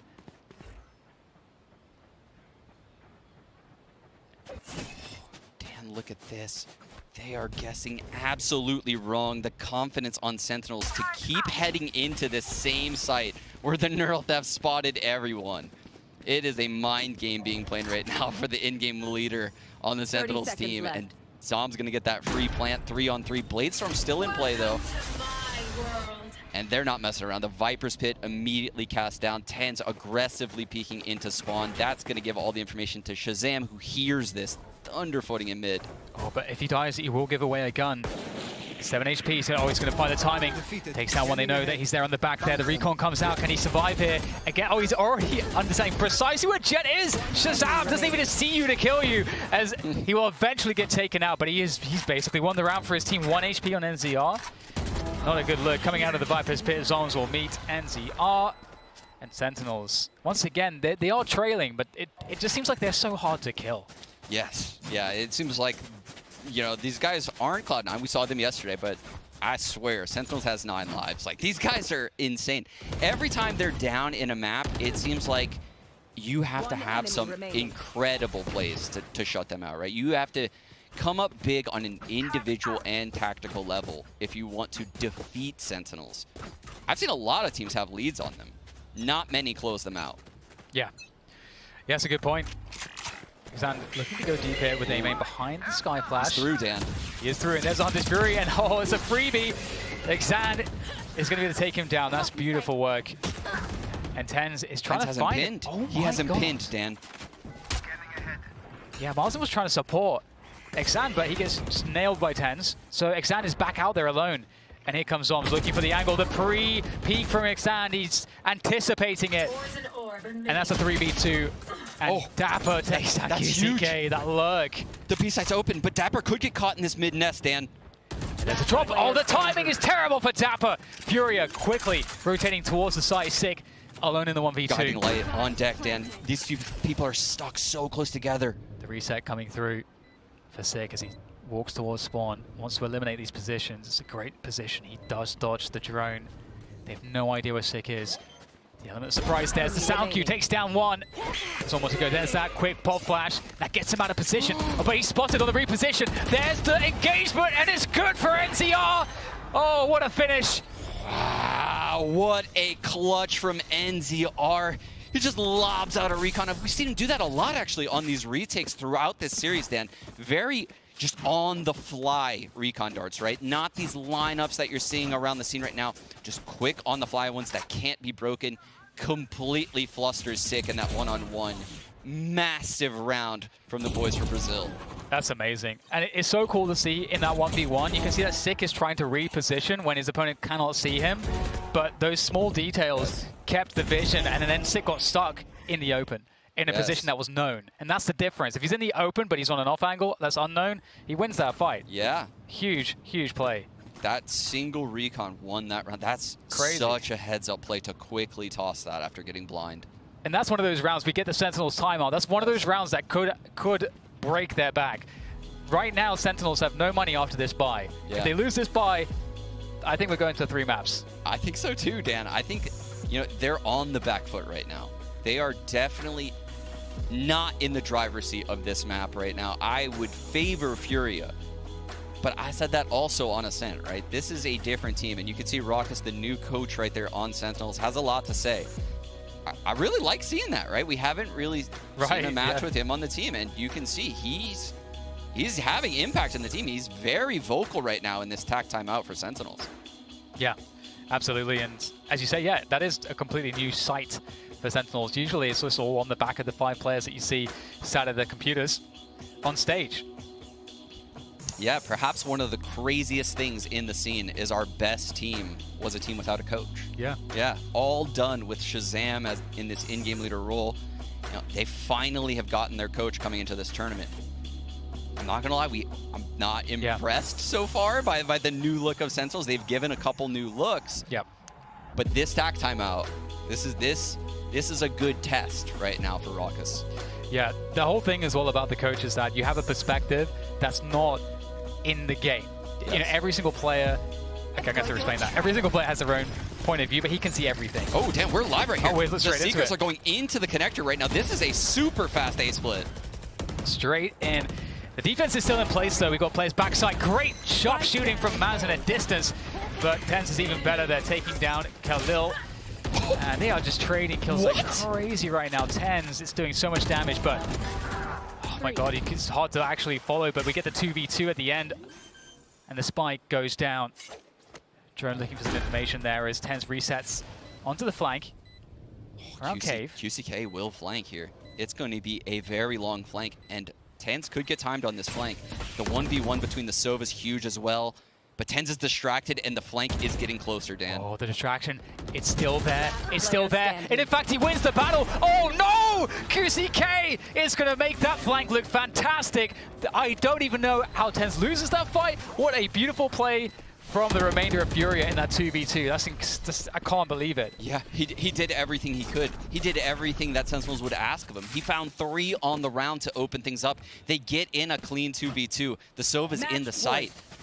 But the 2v2s are finally going Furia's way. The mid-round, the late rounds, everything is falling in the Brazilian team's favor now. Where in the past, we saw, you know, that veteran experience come up big for Sentinels. It's missing here. Oh my god, TenZ is a machine. NZR winning the heads-up 1v1 there against TenZ is honestly outrageous. Yes. That he wins that. And that's just, we talked about that being the round that could break the back and win the map. There is still fight left in Sentinels yet, but it's going to be tough. TenZ already up-dropped off the back of the Bladestorm, drone through to the B site. Spotted no one was Nest, so you can see he's playing really, really aggressive right now. He's taking these angles without any utility help from his teammates. He's going back into B, though. This is an all-out B hit, Dan. It's do or die right now for Sentinels. Dapper lurking in mid all by himself. 4 players over here at B. The wall's already up. They have nothing to fall back to A with. Nowhere to run! Oh, Lantis Fury comes in as well. Is he going to be able to find any damage? Oh, does actually tag some players, but oh, it's actually not too much of a tag. Spike planted. I think actually TenZ got hit by something else at the same time. Yeah, TenZ actually got hit by the Hunter's Fury. That makes him a one-shot to a Phantom. Keep that in mind, Dan. QCK will take down Shazam there as well, so threatening everything at the moment. That mid-position from Dapper, not expected. Little hops here from TenZ. Hot shots to hit, but of course he finds it! And with that, 3 left here on the retake attempt. There is time still for Furia, but they have to force the issue. And they don't know what Dapper's doing. You can see that presence in mid is just so painful to have to constantly worry about. And Dapper, knowing they're not going for it, trying to get into a position to cut them off, but he will get taken down finally. What a round here from TenZ. He's just trying to eliminate everybody, but there we go. Sentinels stay in it. One more round. Can they do it? 4 more times. Yeah, 4 more times, Dan. Jeez, look at that scoreboard. TenZ, 19 and 16. But again, like the first map, he's putting up these numbers, but it doesn't feel like a TenZ performance, right? I don't feel the early round domination. I'm getting the highlights. I'm like these rounds right here, he'll bust out and he'll win Sentinels those rounds. But something's missing from Sentinels in this game so far. I'm not really sure what it is right now watching, but this is another one of those really fast A Halls controls rounds that Sentinels keeps on running. And this time we've got Xan on the Blaze Storm, going deep in middle, looking to see what he can find. Not too much there in mid for him just yet. You can see Sentinels have slowed the pace. Got that deep poison orb in holes. Dapper lurking up against it. The coactive Fury out there making so much noise. Dapper hears everything, of course, as will TenZ. Yeah, this playstyle from Fury has caught Sentinels off a lot, but this round not on 6 watch. Gets the first frag, falls back. Sentinels still in that base passive setup, and Dapper has lurked through halls, Dan. He's through. Oh no. Do they understand? Okay, well the turret's there, that's good. That's gonna cover that eventuality for Khalil. Reposition for Khalil, we'll keep him safe for now. Xan's still in the picture. 4 versus 5 though for Fury. They need something special. What a shot from TenZ. Takes down Xan. That's the Blaze Storm out of the round for Furia. And they are getting whittled away. Pulled apart one by one. Nice little shot from QCK, but there's more to find, of course. And Sentinels have a fully stacked site. Indeed, and this is getting to the point, right? We're deep in this match, and every gun matters. Furia has to be looking at this 2-on-4 now as, you know, an economic decision. It's not just whether we can win the round or lose the round. Can we take these weapons in the next round? What's the optimal way to get as many buys as possible in these last 3 rounds? So they're going to opt to save these guns. They still have the lockdown on Khalil. They have the Hunter's Fury on NZR, the Blade Storm on Xan. We're going to get another buy in the next round. And Sentinels is definitely not out of in the clear yet. Yeah, I totally agree. I mean, the ultimates that are in play for Furia, they will have nearly everything. And so that advantage only exists because Sentinels are very far away from a sort of meaningful ult in terms of, you know, actually execing a site or anything like that. All they have right now is a neural theft. So Furia, you know, if they have good retake setups, if they've, you know, if they've got openings with these. I'm going to cut you off, Dan. This is a massive change of pace around that I'm seeing right now at Sentinels. I'm seeing Zoms over at this A site, and I'm seeing 4 people right now grouped up to the B barrier. I really think we're going to get the first misdirection type of round from Sentinels, where Zoms is going to try to fake this A site. He's running away already. He just poison orbed the halls just to try to initiate that same default pressure on the halls player. But if you look, this is 100% going to B site, and it is open. Furia has fallen for this completely. They've got the backside wall for the retake, and let's not forget they have, if they want it, that lockdown as well. And the Hunter's Fury. They can trap Sentinels into very few positions. I really don't know where you would use the lockdown from, though. Where could you possibly use that from to retake this massive site? Maybe the elbow position. Looks like they're going for it. There it goes. Wow, it's going to cover most of the site. Oh, they're going to try to defend this one. Can they do it? Zoms tapping away, and he's taken down absolutely everybody. And the lockdown's been destroyed as well. And that's going to keep players alive on the site. Updraft into an elevated position for TenZ. Leaves very little to work with. Sentinels staying alive another round. And now they have the ult advantage because they just burned Force Fury to burn all of theirs. Yes. That's a little scary now if you're Fury. You're playing with fire. You're getting close into the edge of this game using the ults right there in your eco round. And Zoms, boy oh boy did he need to come up big here. This would have been heartbreaking to lose to a buy like this with a lockdown to retake the B site. Massive 3K by him, breaking the lockdown. Another timeout. This is awesome. I mean, this is one of the first games I've seen both teams actively use their timeouts. Yeah. You know, come in with refreshed looks after each one. There's been so many ways both of these teams have adapted throughout this series. It's so fun to watch. Yeah, I totally agree, and it's going right to the last here. Can Sentinels complete the comeback? And I mean, there's a huge test here of resiliency for Furia to not be too hasty, to hold their nerve, to be calm under the pressure that right now, even though Sentinels are down 2 rounds and they have to force overtime, absolutely Sentinels feel more confident. Yeah, no, I completely agree. They definitely feel more confident right now. And it's weird, they've always have this swagger to them. Even when they're down in matches, they're always confident in taking their aim duels in the server, right? I see a lot of teams shell up, not this one. But I will say this, they have yet to realize that Furia is leaving the B sites actively almost every round by playing this aggressive mid setup, and they're going to do it again to Sentinels. I can see the setup now. The Sky and Jet are going to take control of this mid pillar yet again. They're going to be in the mid doors for an A split, which looks like it's going to happen. Zom's smoking the A-Hall's door right now for Dapper's lurk. Now Sick going to use the Trailblazer up over here at A. Chaz actually might drone with it. There's that Trailblazer looking for the early info. Gets taken down by QCK on A. The aggressive, or rather the Viper wall coming in from both sides on the A site. And there's so much mid-control indeed. Furia likely have a good read of Sentinel's position. Deep flash comes through. There goes 10 straight through it. He's looking for that opening now. Where is QCK? Trying to find him. The Seeker's trying to give that information to him. QCK stays alive. Dear. There's the tag though. Oh, QCK under so much pressure. Trying to stay alive. Trying to find the right way to engage this one and get his teammates into position. Tens actually burns the dash. And this is a slow assault from Sentinels. That's buying time for Furia to get in position. Dapper there by the door. Tries to drop it, but he's denied by NCR. Oh this is so scary. God, this is terrifying. Oh, and Tens comes up big, despite being headshot. But there it comes straight back his way from NCR from that position once more. And Sentinels again, 20 seconds left to try to plant this spike. Marzin's still in position to try to deny that. Smoke or no. And again, just playing with that door. And they're just going down on the cross, and it's Furia with all the kills, leaving just Dapper. 1 versus 3, and Furia have done it. They have taken down Sentinels. 1 map in this best of 3. We're going to a 3rd. Let's go down. I never thought it would happen today, but here we have, the inexperienced Brazilian squad coming in from the LCQ nonetheless to take out the potential #1 team in the world on their own map pick.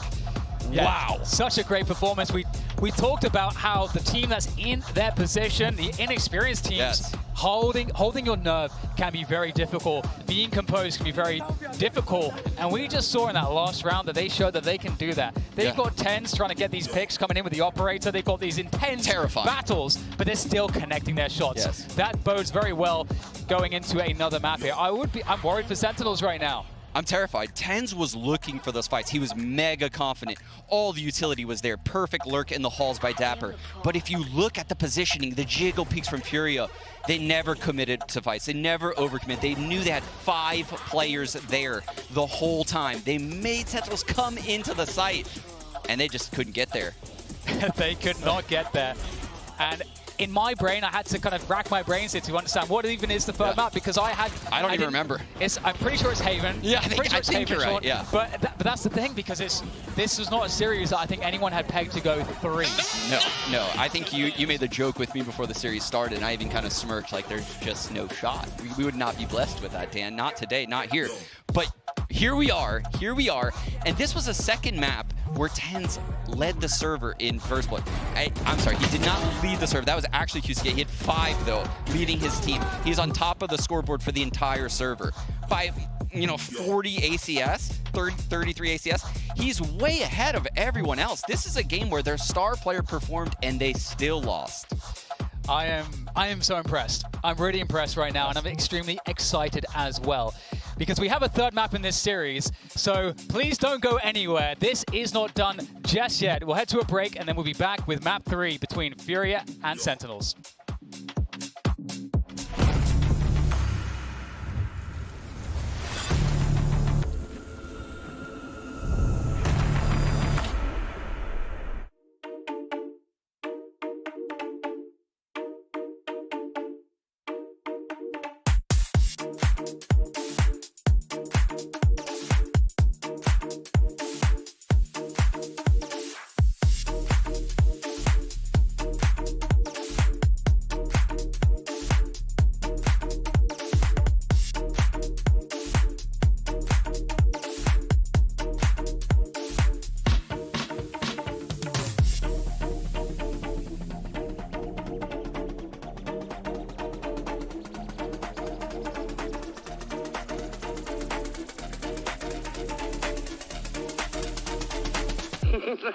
Thanks, officer.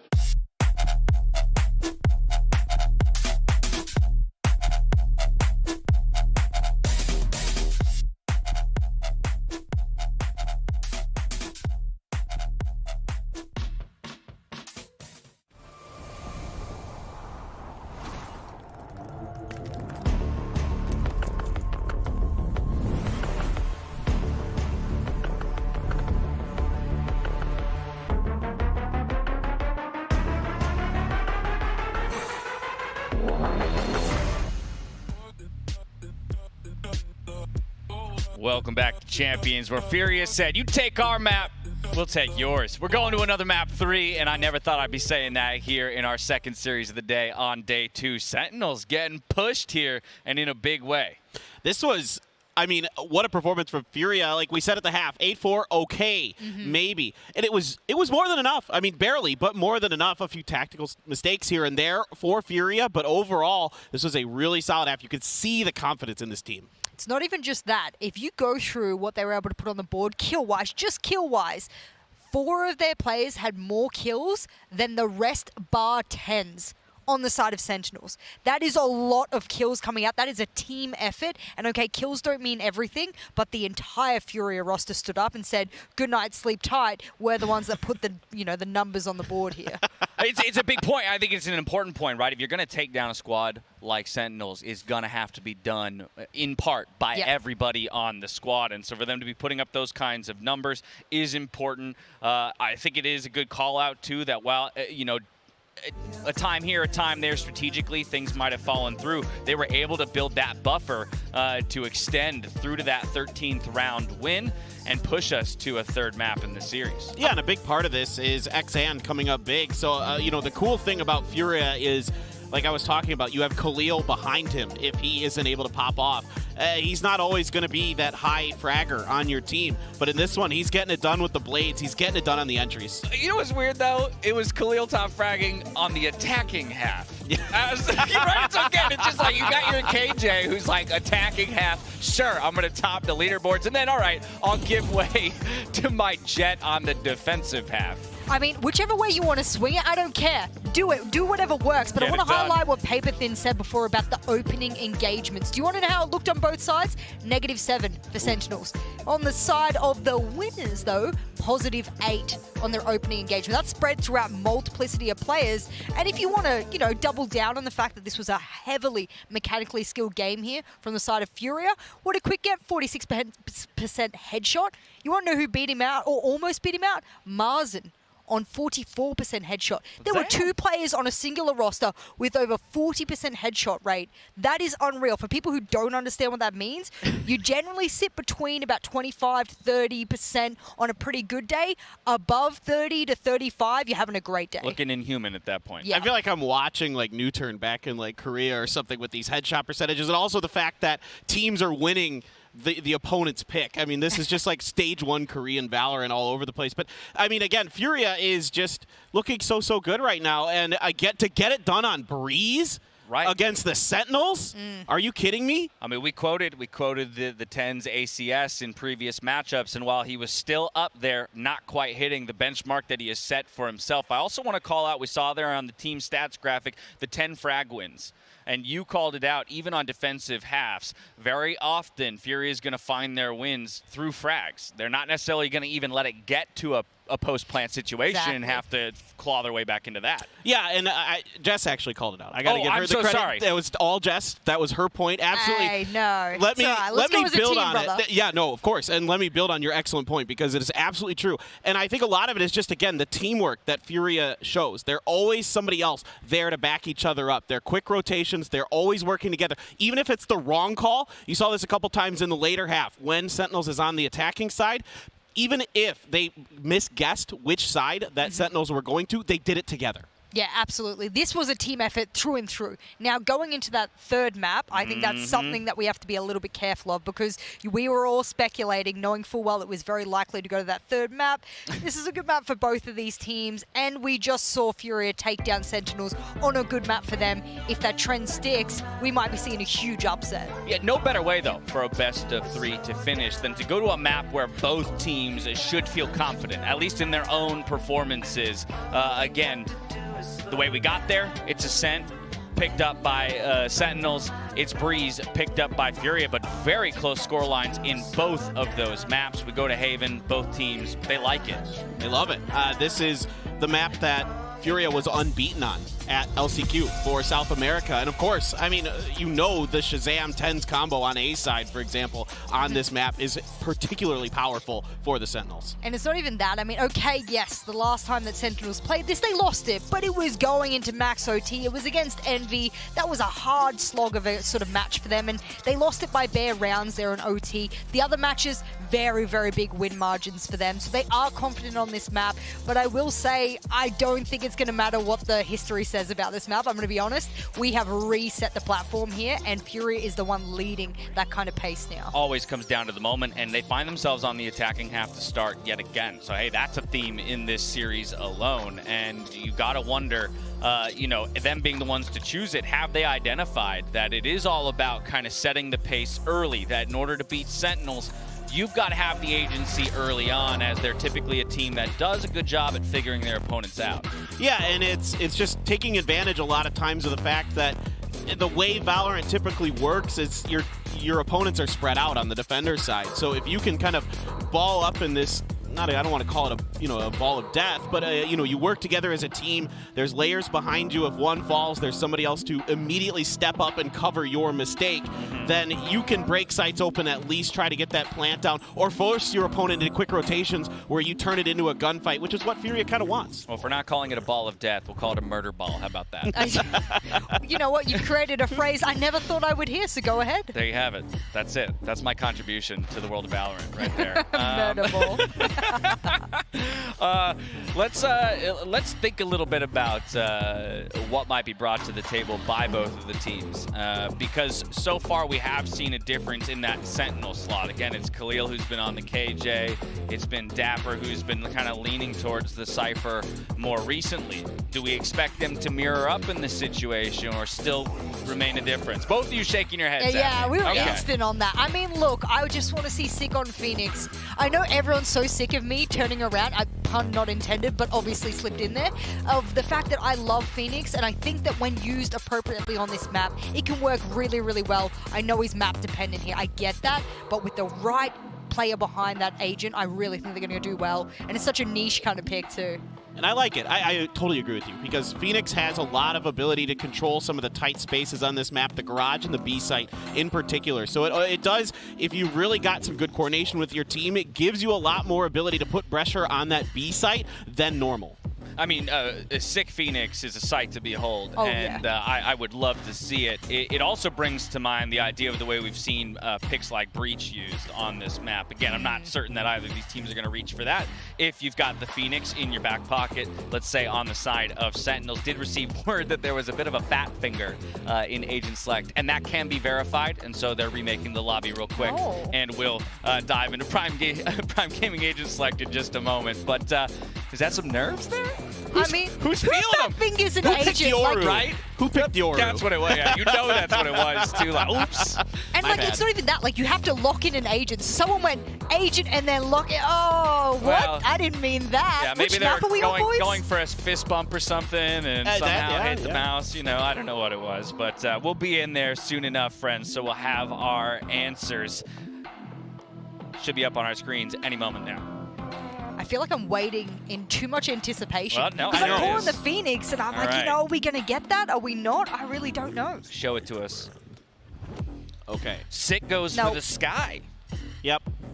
Okay. Swapping off to the Sage that he has Standard. been seen on recently, but still standard compositions here. And again, we will retain that difference in the Sentinels, the Cypher versus the KJ.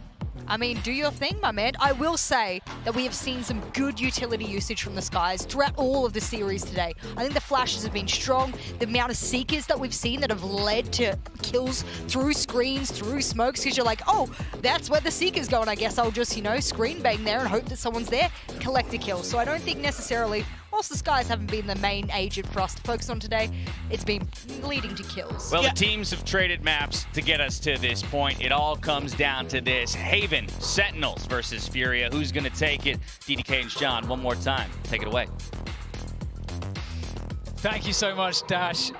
Oh my God, we actually made it to 3 maps. Sure, I don't have any data for this. I didn't do any Yes. research for this. Well, I mean, what do we even do? Well, all you need to know, Dan, is that Sentinels are insane on Haven. They win this map a lot. Phoenix is picked by Sick.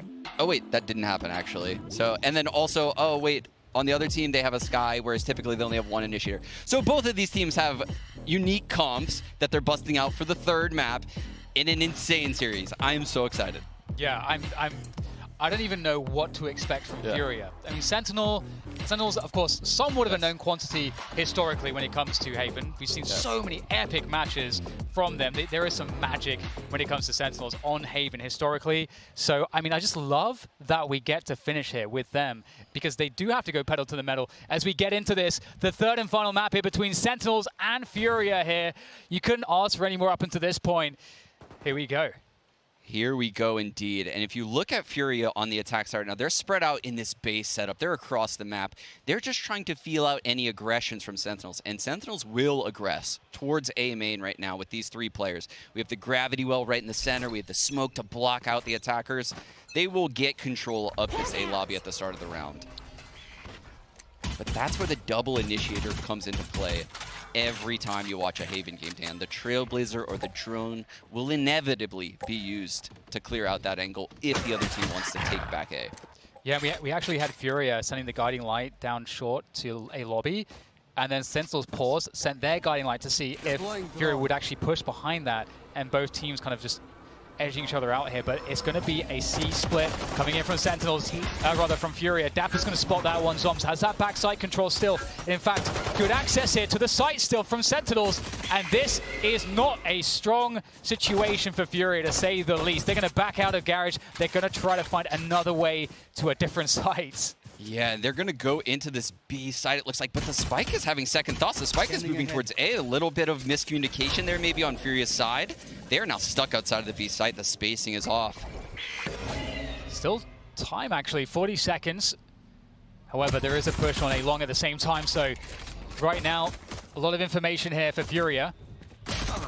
Oh, there goes the plant attempt. Oh my God! Headshots coming through very quickly for Furia. Good response though, very quickly from Amazon, just holding that position down. And there's access now to A if Furia wants it. But they think TenZ is over there, Dan. They don't know where TenZ is. He's unknown right now to Furia, and here he is. He's got to win every fight. NCR 1 versus 3 with the frenzy. He finds the 1v1, but he needs more bullets. Surely 7 left right now on this one. It doesn't get a chance to reload, and Sick will take him down.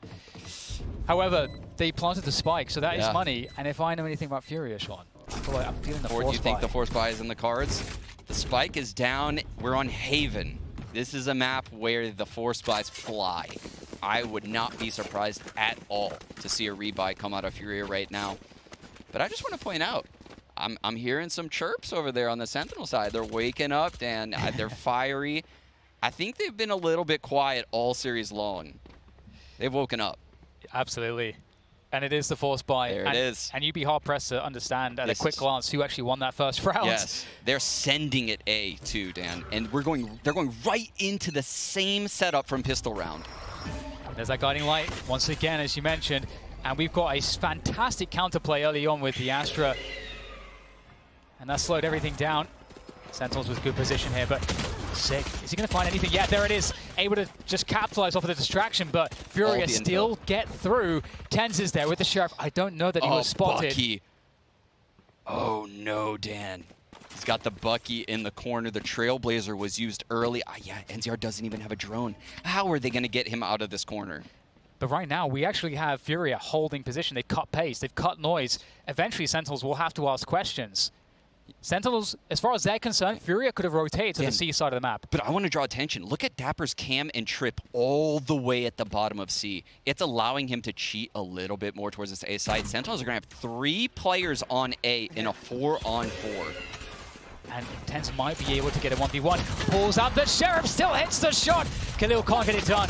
20 HP right there, but still, Furia cannot be denied this A site. Tense is trying to stay alive and do what he can. And there goes Exand up high off of the updraft. And now Zom's in the 1v3 with that Spectre. They don't know precisely where he is, but they do have information on the flank. Only 2 on the site. Zoms, one of these players is very low. Zoms can definitely find 3 1v1s. Playing off of contact here. Can Zoms get it? He's just 180 straight away, but it's NZR to take him down, and Furia off the force buy pick up the round. They played it so damn well. Ooh, sucked the life right out of the NA squad. 1-1, but getting reset early in this game is so brutal to your economy. I don't imagine Sentinels rebuys here. It would be an incredibly risky play for Sentinels to rebuy here, have a low buy with a bunch of Spectres, and try to hang. Because then you'd quickly find yourself, if you lose that round, potentially down 4-1 after the ecos. So yeah, they're going to take one on the chin, take the L there. And you can see Dapper, they're on a C stack right now, and it looks like, you know, a little C pressure is coming their way. The spike is over by A, though. So I think this is just a little bit of smoke and mirrors coming from Furia. Yeah, and it's great to do this because there's very little utility on the saving team. So if you can find a way to just get rid of some of it in the early round, you just expand your advantages. And they're going to walk into a site which has more or less nobody on it. Shazam's on the heaven position. He has no vision and a classic. Lovely. Yeah, not much Shazam can do here. I believe, yeah, he actually already used his Recon 2 early round, so he has that on deck now, just loaded. He's going to wait for his teammates to regroup, and I think they're just going to go with one full push into this site. Just a bunch of classics, probably running through that gravity well. Unfortunately, that just hit the ground. Well, there's a Nebula on the short position, but yeah, Sentinels can quite happily, or rather, sorry, Furia can quite happily play in front of that one. Sound really just happy as well to, okay, a little bit scary there with that spray. Oh no! 6-2 out of nowhere, and NZR has nothing left to work with. That's a switch to the pistol. Dan. And I think they got overconfident, Sean, because they should not be giving that one away. Sentinels steal it. Oh no, they played with fire, Dan, and boy did they get burnt. Oh my, a full classic eco coming in from Sentinels. Oh, when you say it like that, it's even worse. Oh dear, and an empty site. They picked the right site, they played the round perfectly. But I mentioned it, Shazam hung on to that recon dart. He waited for this retake. Sick comes in with the guiding light, gets the 3K with a frenzy. Oh my. There we go. We didn't say it. We didn't say it. We're safe. He said it, so we didn't have to. Sean. Yeah, exactly. Because we were all thinking it. My God, that's insane. I mean, I feel less bad for Furia after seeing how Sick did that. That was, that's like a 1 in 100 moment from him, but wow. With I can't believe that just happened. Tens adding fuel to the fire. It's responded by QCK. Oh no, Dan. Okay, well, 6 on the Scary side. round. They're looking for revenge, and Sick, he's not going to give it. Oh, stabilizes. Sick with 2 big frags. Tens responds with his second of the round. Mason now lurking through this garage position. Zoms is very aware, holding the off ankle. Very aware. Oh, but might actually check it. Slight chance there from Marzen, but there we go. Zoms with the frag. 3-1 up. Sentinels, pretty crazy first few rounds, I have to say. And this is great, though, for Sentinels because they're in a solid spot to stabilize. And for Furia, they haven't been able to establish in the back and forth what their default even looks like, which that might be problematic. Yes, and this is certainly different from the script we've been dealt on the prior maps, Dan. Yes. I mean, this is the first lead Sentinels has actually had, you know, a quarter of the way into the match. Every time we would get a quarter of the way into the match, it seemed like Fury was by far the better team. It was very deceiving. We have 3 players here on the C side for Sentinels. Hunter's Fury and Seeker's available for Furia. Ooh, yeah, look at this. Shazam and Dapper start on this A site, Dan. They don't get any pressure. They fall off. Shaz drones through short A. I think this might just be, you know, a full retake A setup. Sentinel's reading this well. The garage take is coming in from Furia, and I would imagine, like you said earlier, we're going to go into a C split. We can see almost the challenge from Sick there towards Garage.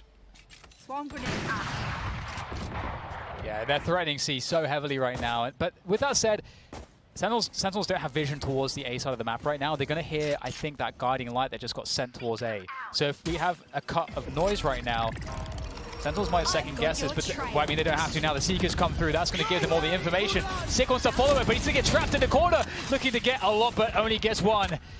And now comes the push, and Tens is going to get traded. It's absolute madness here towards this C site. It's just the long players left, and Shazam knows it. Sentinels have such good positions to handle this one. Zoms up on the logs, waiting for the moment, and there it is with the Spectre. Comes through, delivers 2, and that's a 4-1 lead now for Sentinels.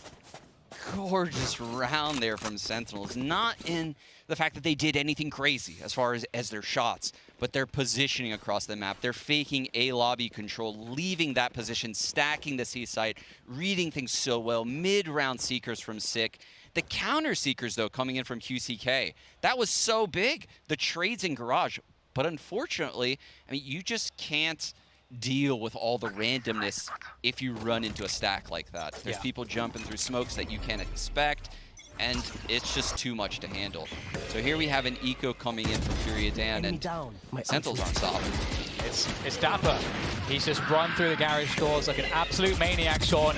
And, well, he'll get taken down, but Sick with that mid-control will be able to take one more. So, pretty good spot here for Sentinels now. And the other thing, too, is that they are well and truly in the ultimate lead. They've got 4 to work with right now, going into that next spy round. Yeah, and I'm kind of wondering Sentinel's approach to this next gun round. So this is an eco, and it looks like we're playing an A retake. Shaz is deep outside the A site, so the spike will likely go down here. But I want to draw attention to the fact that Khalil has this lockdown, and let's look at how Sentinels approaches a round where the enemy team has a lockdown next round, because I think they are going to defend A short heavily. Either that or Shazam is going to be ready to counter Hunter's Fury it, and we're going to really get to see the layers. Oh, I'm actually kind of surprised. We're seeing the Cosmic Divide come out in this Eek round, and the Hunter's Fury come out of Shazam too. This is a lot coming in. Yeah, it really is. I didn't even think that they would use one, actually, but here we go. Furia doing the damage even still. 1 versus 1 for NCR. Can he reset? Can he pick something up here? Here goes Shazam with the classic bouncing around the shock dart. Deals him down to 60 and just teasing, poking, prodding, jumping away, buying time. NCR. Oh my god, the knives come out. It's actually a knife fight. There is the frag from Shazam, but I cannot believe it. I think NCR did enough. Wow. Did he do enough? He did. Oh, it's so close, and he did. My god, it's the thrifty there from Furia. I can't believe it. I cannot believe Sentinels has lost this round to Furia. The 3v4 eco round in the A site. They use so many ults, Sean. They use so many ults. Use the Cosmic many. Divide and a Hunter's Fury, and still all these opening frags go in Furia's way. An impossible scenario Shazam finds himself in. A player just jumping around the site and he has to chase him. This is so ridiculous. What's really crazy, Sean, is that this is kind of similar how this looked to when we also saw that clutch from Sick dropping out of the window. Yes. With a Frenzy taking 3 down. Yes. NCR doing a repeat there, but oh wow. Wow, that ult advantage is gone. But Tens is still opening up these rounds time and time again, taking out this single controller, Dan, on Furia's side. That's such a problem. That is such a huge problem. Massive problem. Especially when they're heading towards the A site and where there's the heaven and spawn position. One of the hardest sites to hit without smokes. I don't know if they can try to punish that. They're going to try. They flash through from the long position. Shazam is there on the side, though, to help out. The updrop goes through, and Xan's found a good position. Shazam, though, there is a possibility for him, but not enough time to reset there, and that's the lockdown coming through. 53 retake here for Sentinels. Things have changed so quickly in this round. Like you mentioned, 3-on-3. The lockdown gives Furia some space, and Xan updrafted into heaven just now, Dan. Did they hear it? Well, it doesn't matter. There's a neural theft coming on through. It's going to give some very key information around the site there. The default boxes, we'll see what they can do with this. There's the Blaze-Storm pulled out. It's going to be down to just one kill, but there he goes. Zom's shutting it down with the Spectre again. And another round for Sentinels. And as you said, like, Ten's getting these early picks. That has to stop for Furia. Yeah, he is having way more success in the opening rounds of the third map in the series than we've seen all series long. He's come alive here at the start of the rounds, which is what Sentinels needs out of him on this Jet roll. He is being very aggressive on this operator. So consistent is Ten's. One enemy remaining. Yeah, I'm not convinced that Dapper knew that there was a player up there, actually, Xand. So here. Very important 1v1. I think if that 1v1 is lost by Dapper, that's unlikely a Sentinels round. We get a timeout here from Fury again. I do enjoy the fact that they are using their timeouts. Yes. It is important, and hey, I mean, there's an argument to be made that it did help them win that last map. Oh, it's massively helped them out throughout this entire series. I am so impressed. An inexperienced team like Fury coming into a series like this against a team like Sentinels, and they're the ones actively using the timeouts really well, and they're coming out of them with new, fresh ideas. It almost feels like they're on Sentinel's level as far as experience goes. They're doing all of the right things in these rounds. In the rounds they lose, like these weird botched mid-round plays where the shots don't go their way. I am thoroughly impressed by them. Yeah, I'm really curious to see how this goes, because it did feel like a complete lockout from Sentinels to start with, but we had a lot of crazy rounds. And so if they can solve that issue, and surely they were just talking about it, giving up that early pick, we might be well on our way to some more Furia rounds, but first, it is a save. Dan, I'm going to draw attention right now to this Jet fight that'll likely go down here. You see Ten's just jumping around right now in Garage, doing some bunny hops. He has an op. If he peeks out of that door, he's going to go right into the Blade-Storm on Xand. He is definitely going to peek. Get out of my He's not going out, but the Blade-Storm's coming his way right now. There goes Ten's holding. Blocking sight. He's going to have to fall back there. They're going to spot him. They know that it's... Well, of course, the Cloudburst will give it away. Jet is in that garage position, and they are going to capitalize here. Just the Cosmic Divide comes in and looking to go for a plant again. Let's remember, this is a save round here from Furia. And they're using the Cosmic Divide for a fake, because you don't get the sound cues, but the drone came through from Shazam, so they know. Has all the info, yeah. They need to take out Sick fast here. He's going to get away. Oh, that's a big problem right now for Fury. They have a lot of ground to cover before they get to any of the sites. There's nowhere to go. Yeah. There's nowhere to go. They've lost their timings. Oh, I mean, you love the attempt there from Xan, but he had to hit that one. Sick takes him down, and now that's the Blade-Storm gone. One of the best tools they had in this round, gone. 40 seconds left now for them.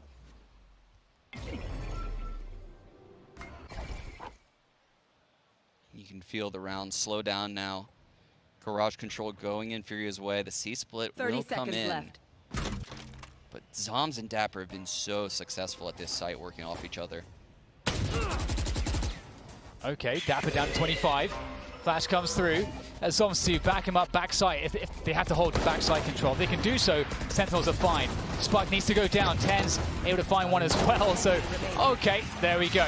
Just like that. Sentinels pick it up, and again, Furia's best chance kind of went after the fake was kind of figured out straight away. The drone still being available just made that perfect for Sentinels. Yeah, I got to say, Dan, there's been a couple rounds so far where I've been casting this with you, and Tens has entered our site. He stacked our site, and I'm not even aware. His rotations are so good. They're just coming in so fast to the right side. He's there. He's getting the entry frag with the shorty.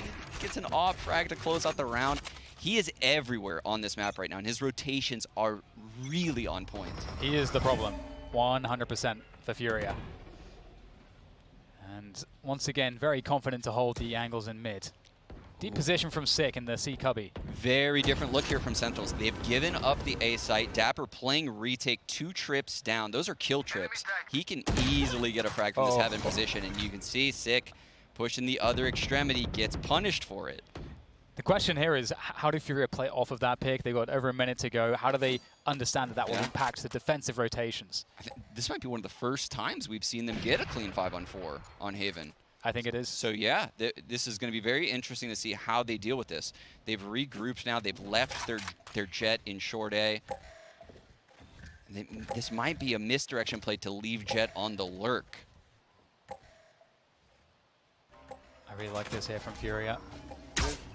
Expecting a C split after that early pick is Sentinels, but it will be that B play. Sentinels somewhat out of position. They know what's happening right now, and we'll get players coming through. TenZ straight into one. Can he dodge it? Oh my God, TenZ! How does he keep doing it? And eventually the trade comes through, but the damage has been done. It's too much. It's just the lurk left, and Xan has 3 players to go through and only 20 seconds to do it. There is the first one, but now they know exactly where he is. Shazam and Zoms looking to hold on to this one. Xan needs a mad dash towards the spike. And they're just shutting him out there with the Nebula. There's nothing for Xan to do. Wow, what a play from TenZ. It looked like he was done. He dashed right into QCK, right into him, threw a cloudburst on the ground. And me, just a casual, normal person, Dan, is thinking, oh, TenZ has a shorty. This is going to work out really well for him. You know what? The best player in the world says, I don't need it. I'm just going to no-scope him. Just whilst he's inside the cloud. Just insane. Actually insane frag from TenZ. Oh, he was tracking the muzzle flash. Yes. I didn't even realize that at first. That's so incredible from TenZ to get that second frag. Stabilize Sentinels in this round. It was such a good idea from Furia, too. I can't state enough. I think Furia's doing all the right things here. It's just... TenZ? Yeah, he's come to life. He's come to life in this series, and he's all over the place. Ooh, I think we have a bit of a tech delay, maybe, because we're stuck at 1 second here, Dan. Okay. Frozen in time. That's the safest place for Furia right now. It's the only place that TenZ can't get them. That is very true. That's very true. He has played Yoru a couple times, though, and I'm not sure what Dimensional Drift can do. It definitely can't get any kills or win any rounds in ranked for me, but... maybe can do something for TenZ. Yeah. Wow. Okay.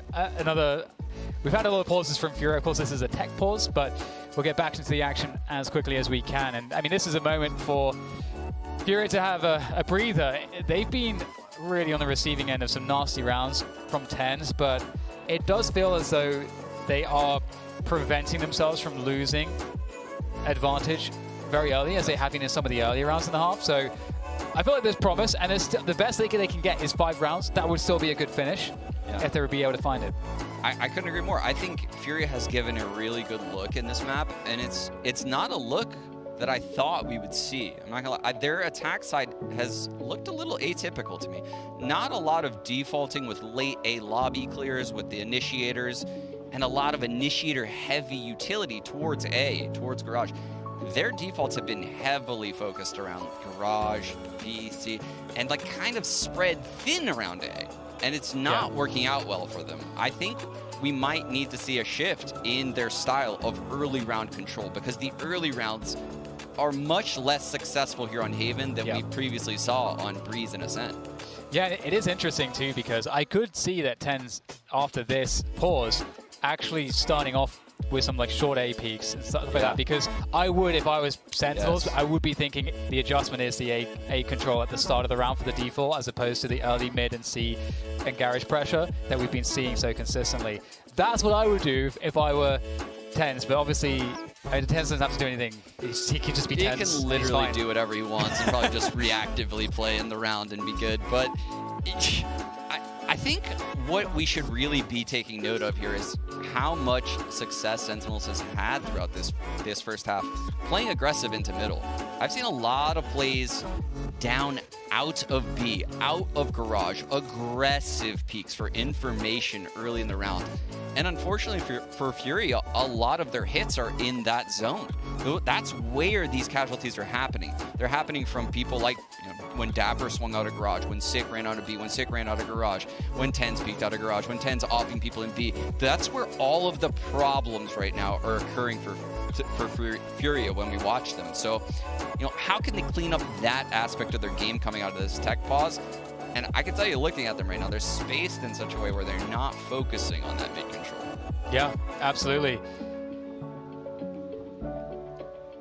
Oh, I'm so curious to see as to how both teams will play it. As we mentioned, Ten's trying to throw them for a loop, and I mean, we've seen him so commonly around the mid positions and towards that C lean that it would just be so frustrating, I think, if Furia decides to do indeed go for that, the A control to start the rounds off and force a response there. That's one of the reasons why the A lobby control has been invoked for so long as to how teams would default, because until I think a lot of the defensive sides figured out great ways to put down the counter utility, it was a great way to, I mean, if the defenders would try to fight for that, to diminish their utility early on in a way where it's hard for them to commit. So it's actually such a good way to get them to dump a lot, but then not necessarily want to commit behind it. So then as you pull back as the attackers, you've now got a utility advantage going to the mid and late round. So that was like one of the reasons why the A controls were so good, and it also forced defender rotations, weakening, opening up the other side of the map. So yeah, and that's what makes Sentinels so good, is this A lobby control. I mean, what they typically like doing is getting 10 set up. Like you mentioned, the short A push. They'll get him set up short A, looking deep into A lobby. They'll get him set up at long A, looking deep into A lobby. And they'll do this with three players utility helping him. And then they'll evacuate that area, and he'll control both the sewer and the long choke point because of the fact that he's so aggressive. So right now, whilst we're still in the pause here, quick, Sean. Okay, well, never mind.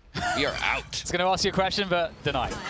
We've got that C pressure, the orb collected by QCK. Of course, we can see that Xan is the hero Vandal, which actually, that is quite successful. You'd be surprised on the stats with hero Vandal rounds, but still. Ooh, look at this. The drone from Shaz inside sewer allows Tens to get super pushed up on short. Here. This is very aggressive, Dan, and I don't know. Are they going to dry peek this on? He better run. He is running and still has the dash available as well. So Tens is in a brilliant position. Looking to try to get a timing there on that one. Oh, and he's going to land that. Nice flick on the long position. The dash being available still. Very helpful indeed. Another one resetting the situation. Great headshot though from Marzen to deal with the most dangerous player on the server. But Shazam, he's picked up the operator. He is no slouch with that one as well. Just demolishing them. They can't get up short at the long position. They're stuck. Some nice shots coming through from the Marshall QCK, but 3 HP is not enough to finish the round. 8-2. Sentinels continue to dominate Furia. I swear to God, Dan, sometimes Tens, he's stuck in these spots. He's so aggressive. He stays there for so long. I thought this aggressive peek onto long was going to be a mistake. And I thought it would cost Sentinels the round, but he gets the kill, dashes out. And by the time, you know, Fury can reset at that point and hit the site, the entire Sentinels team is there. It's too late. They're locked out. We're at 8-2, and we need Fury to come up big here, Dan, if we want this to go deep. Yeah, an exchange of guiding lights there in the mid position for both teams. Looking to go for a fast pace here, Furia. Straight into C garage. We've seen a lot of slow rounds, but we see the pacing catches their opponents off guard. Dapper, they're to spray one down. That's very painful. Good tag comes in. Oh, can't catch the second. And that is Zoms alive for a moment, providing some resistance, but goes down, and that's backside control for Furia. Stick tries to make his way in on the timing, but can't find it. Dapper, no HP to work with. Hunter's Fury indeed comes through. Tens trying to open it up, but QCK with the denial. And now it's just Shazam, 1 versus 2 on the Sova, and he's taken down NZR. They did not expect him so far forward, so fast. Oh, with the fake and the off angle, beautiful from QCK. Shazam, he took the bait. And that's the 3rd round on the board for Furia. And that is a must-win round for Furia right there, Dan. not only because they needed, you know, a third round in this half, but because now they get to go into the last round with a lockdown. I believe they might even have, they have a couple more ults. I'm not sure if it was the Seekers or Hunter's Fury I saw, but they have a lot to work with here. And 4 rounds, if they can get 4 on the board, that's enough for a comeback here. I totally agree. So yeah, we have the lockdown, Cosmic Divide, and the Seekers. Those are some spicy ults, Dan. Yeah, got 10s on that short AP. We were talking about this one. Xand has an operator as well. And Sick has spotted, very lucky to be alive still, I would say. And at the same time, we've got the pressure in through B. It's going to cause some defender rotation, and wow, the lockdown comes in as well. And oddly enough, this will actually push 10s eventually off of his short A angle. So Sentinels is going to lose a lot of information when this ult ends. And they got the Seekers behind it as well to really push the defenders back, allow them to understand how many players are in which direction. A lot of information, but can they hold the post plant here? Furia. Zom's looking for the late flank, and it's actually coming with the operator. Oh my god, here comes Xand. Can he find the timing? Oh, he finds it just barely onto Sick. Scary stuff here. Still alive on that flanking position. Zoms has to worry about that. Pulls out the classic, and there is Xand. Swapped out for a rifle. Good stop, but there comes the defuse. Dapper has to come off of it. And can he manage to win this one now in the 1v1? There comes, oh, he's actually just stuck it to completion. What? Because he is an absolute god. Dapper takes Sentinels at the end of the first half, 9-3 in advantage. 9-3 lead for Sentinels. If there was ever a home map for the NA squad, it has to be Haven. They've closed out so many series on here before. But this cursed scoreline, Dan, can Furia do it? That's a great question to leave us on for the moment as we throw things back over to the desk to try to answer that one. I'm not going to touch that question. Not a chance. I'm not touching it. I'm not touching it. But we talked about comfort pick in the map for Sentinels, and they have built a more than comfortable lead here. 9-3 at the end of the half, with Dapper sticking the defuse there to get him there in the final round. You know, I usually live in Italy, and when I live there, we say that with time, you know, the wine, it ages, it tastes better as you get along. And I think as we've gotten along the timeline of the map, Sentinels has aged better. It's tasted better as we've gotten along. I think that's something that we expected, though, going into Haven. You and I spoke about the fact that this was a comfortable map for both. Why not go head-to-head on a map you're both good on? I just think Sentinels have found their pace. Yeah, this is just them. It looked like they were a little slow, right? Like, you could see Tens was a little bit off on a few of his early sniper shots on Ascent and on Breeze. Now he's fully dialed in. I mean, he got the no-scope as well with that op. Of course, that's just classic Tens right there. I mean, this looks like they are firing on all cylinders. I like the way it started, though. We had the initial round win for Sentinels. We had that Furia Force buy on round 2 to take it to 1-1. But then, of course, Sick coming up big with the 3K in round 3. So it felt like the gloves were off between these two teams early on. But as you mentioned, for Sentinels, they found it. They found the answer on the defensive side, and Sick was a big part of that. Yeah, absolutely. I mean, we're used to him, especially on this map, especially on defensive side of things, having a really high ACS. That's something that we were discussing already. Going in the Sky, we know she's not necessarily the most flashiest of players like we expect Tens to be, but is making the rounds count and the utility count where it matters. I wanted to point out as well, that Dapper sort of ninja defuse, quote unquote. I mean, we have a saying in other games, we say pros don't fake. Yeah. And that's why we got the cursed scoreline, as the boys said. And that's the second time we've seen them do this, right? They did it on Ascent, where they did the pros don't fake thing. This is, you know, you got to be really aware of this as Furia, that you have to push the pace. You have to make sure that they're not given the opportunity. We saw NZR doing a little bit of dancing there to keep himself alive long enough to get the Thrifty to come through. But yeah, this was all Sentinels for the most part. And this is really huge because this is defender's side. Yeah, Sentinels are sitting pretty now with a 9-3 first half. They move to the attacking side to try and lock it up. We'll see if they can do just that as we toss it back to DDK and Sean Garris one more time. Thanks so much, Dash.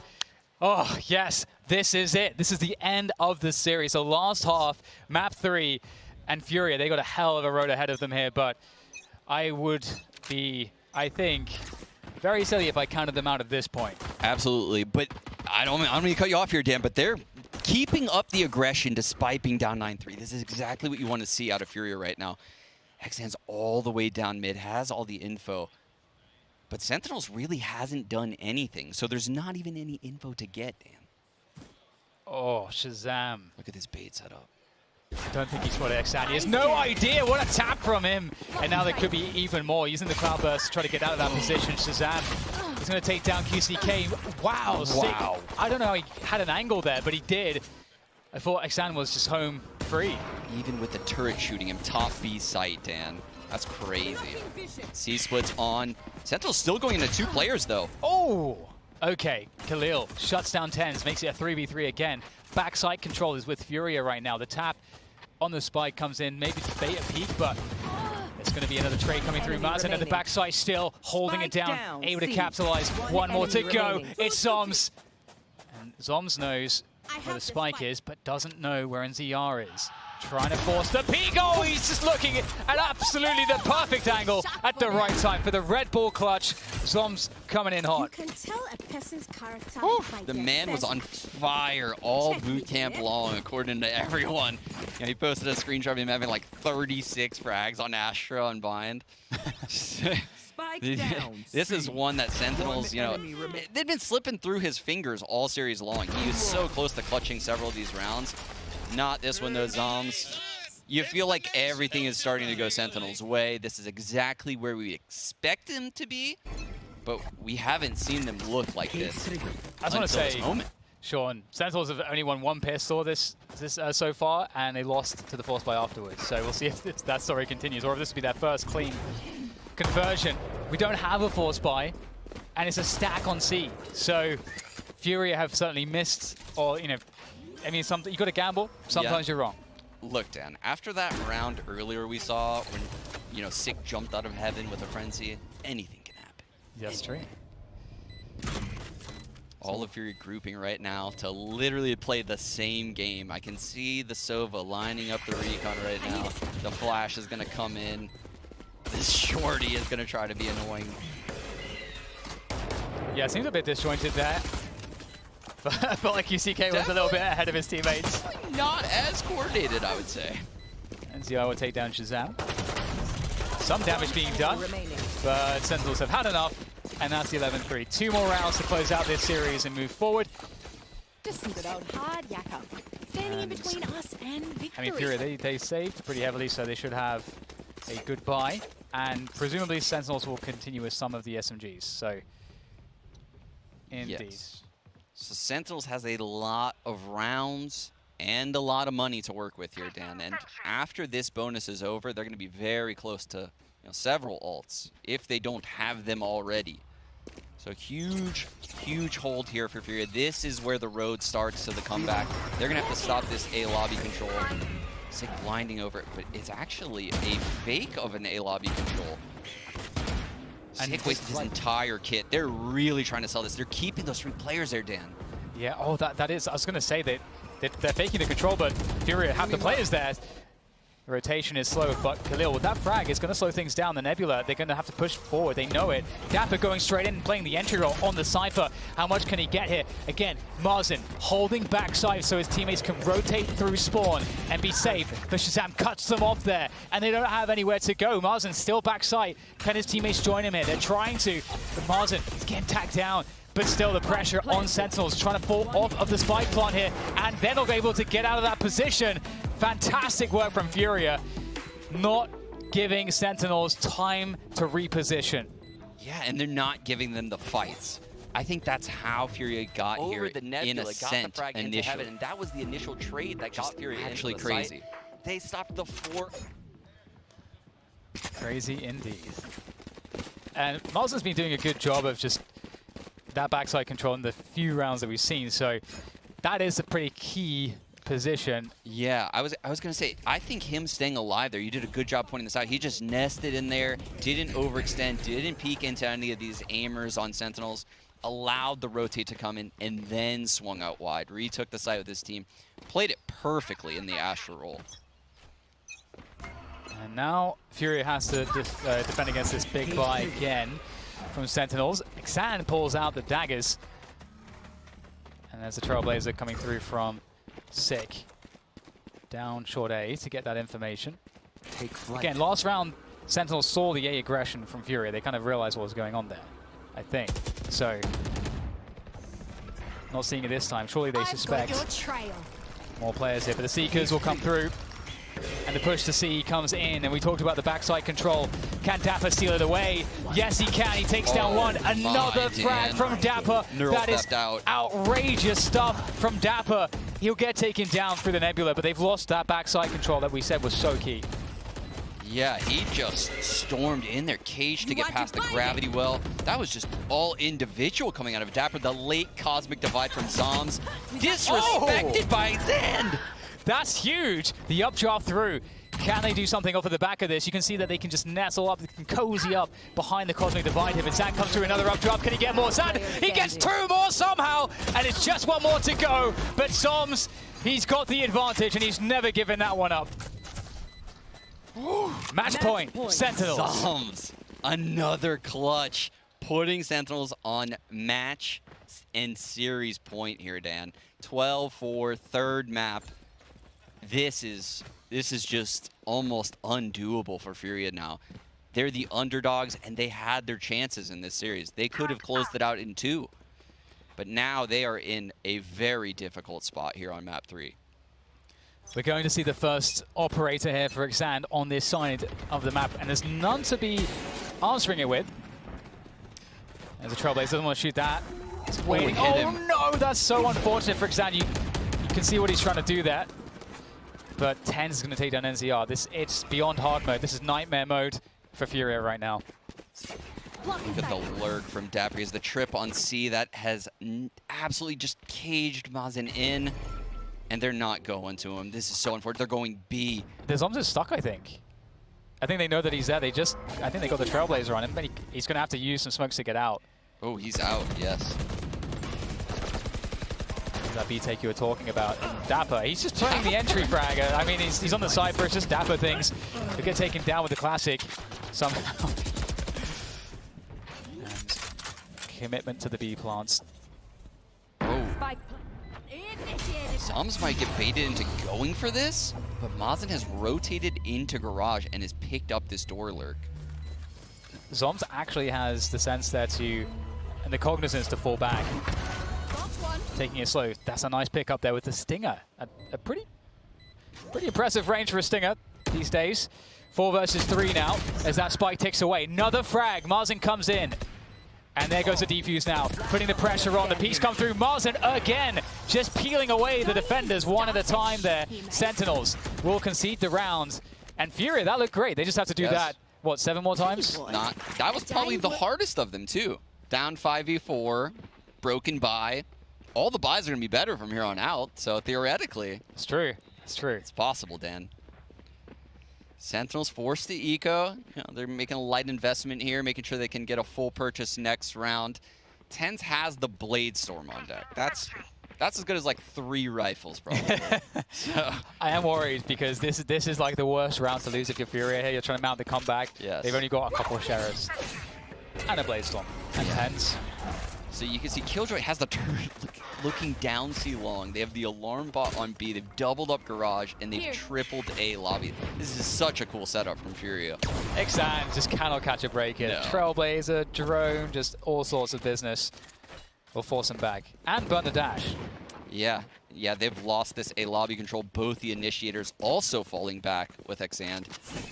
Going back into the C site. The turret will alert them very early that this is going to be a C hit. You can see it's tagging Tens. He can't even shoot the Blade Storm back at it.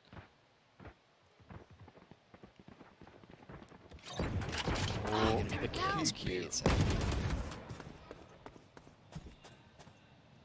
Xand elevated, and there is, Phil spotted a Sheriff around the corner, but gotta be so careful. You don't want to feed into this. He's actually chasing, I can't believe it. Khalil is gonna fall back there. There's the B push coming on through.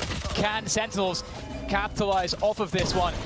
Not looking like Sentinels can gain much ground here. They've lost the forward positions on B. It's been reclaimed, and now they have 3 players left. And they've only got 20 seconds to plant.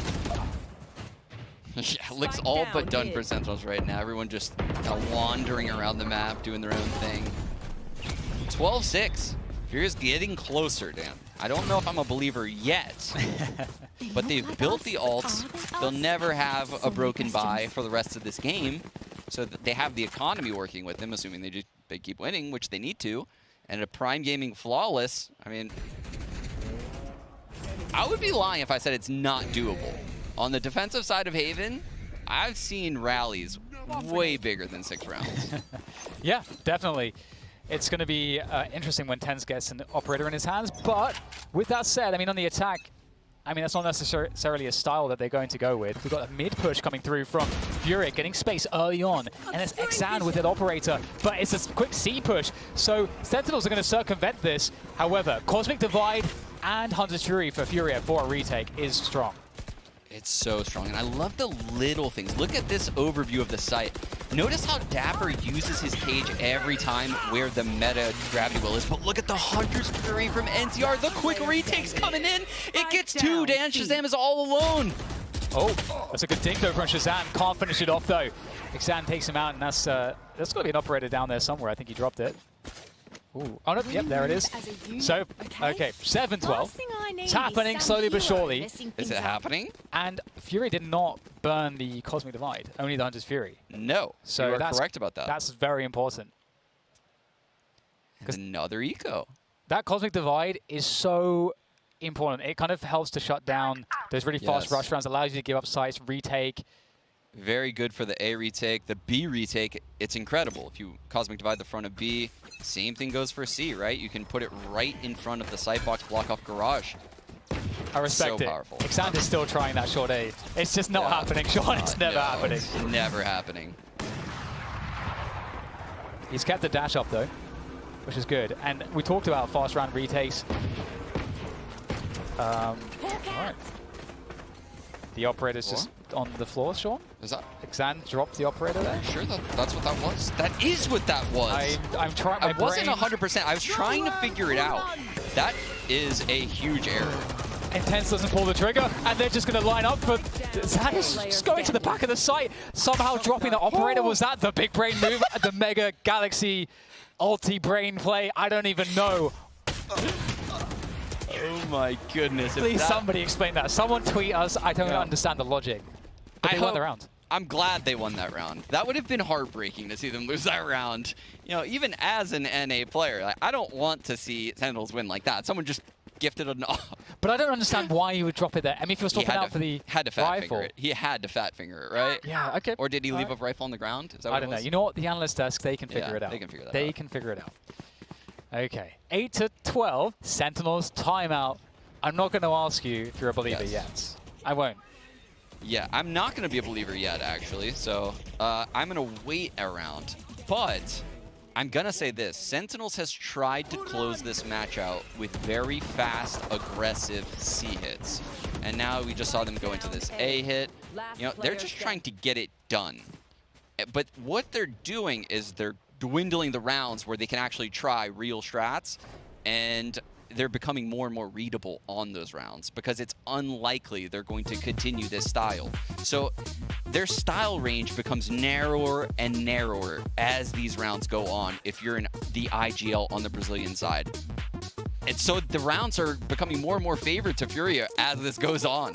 I'm getting a little nervous. It's weird, isn't it? It's a little nervous. It is a very weird place for everybody to be. Everyone is feeling weird right now, except perhaps Furia, who, I mean, they're in a place where nothing to lose type of situation. You know, well, I said you can lose a series, obviously, but they're the underdogs coming in here, and they're working from a massive deficit where there's no expectation. They're purely in the round-by-round mentality, and we... Dude, are they doing it again, Dan? Are they sending it C again?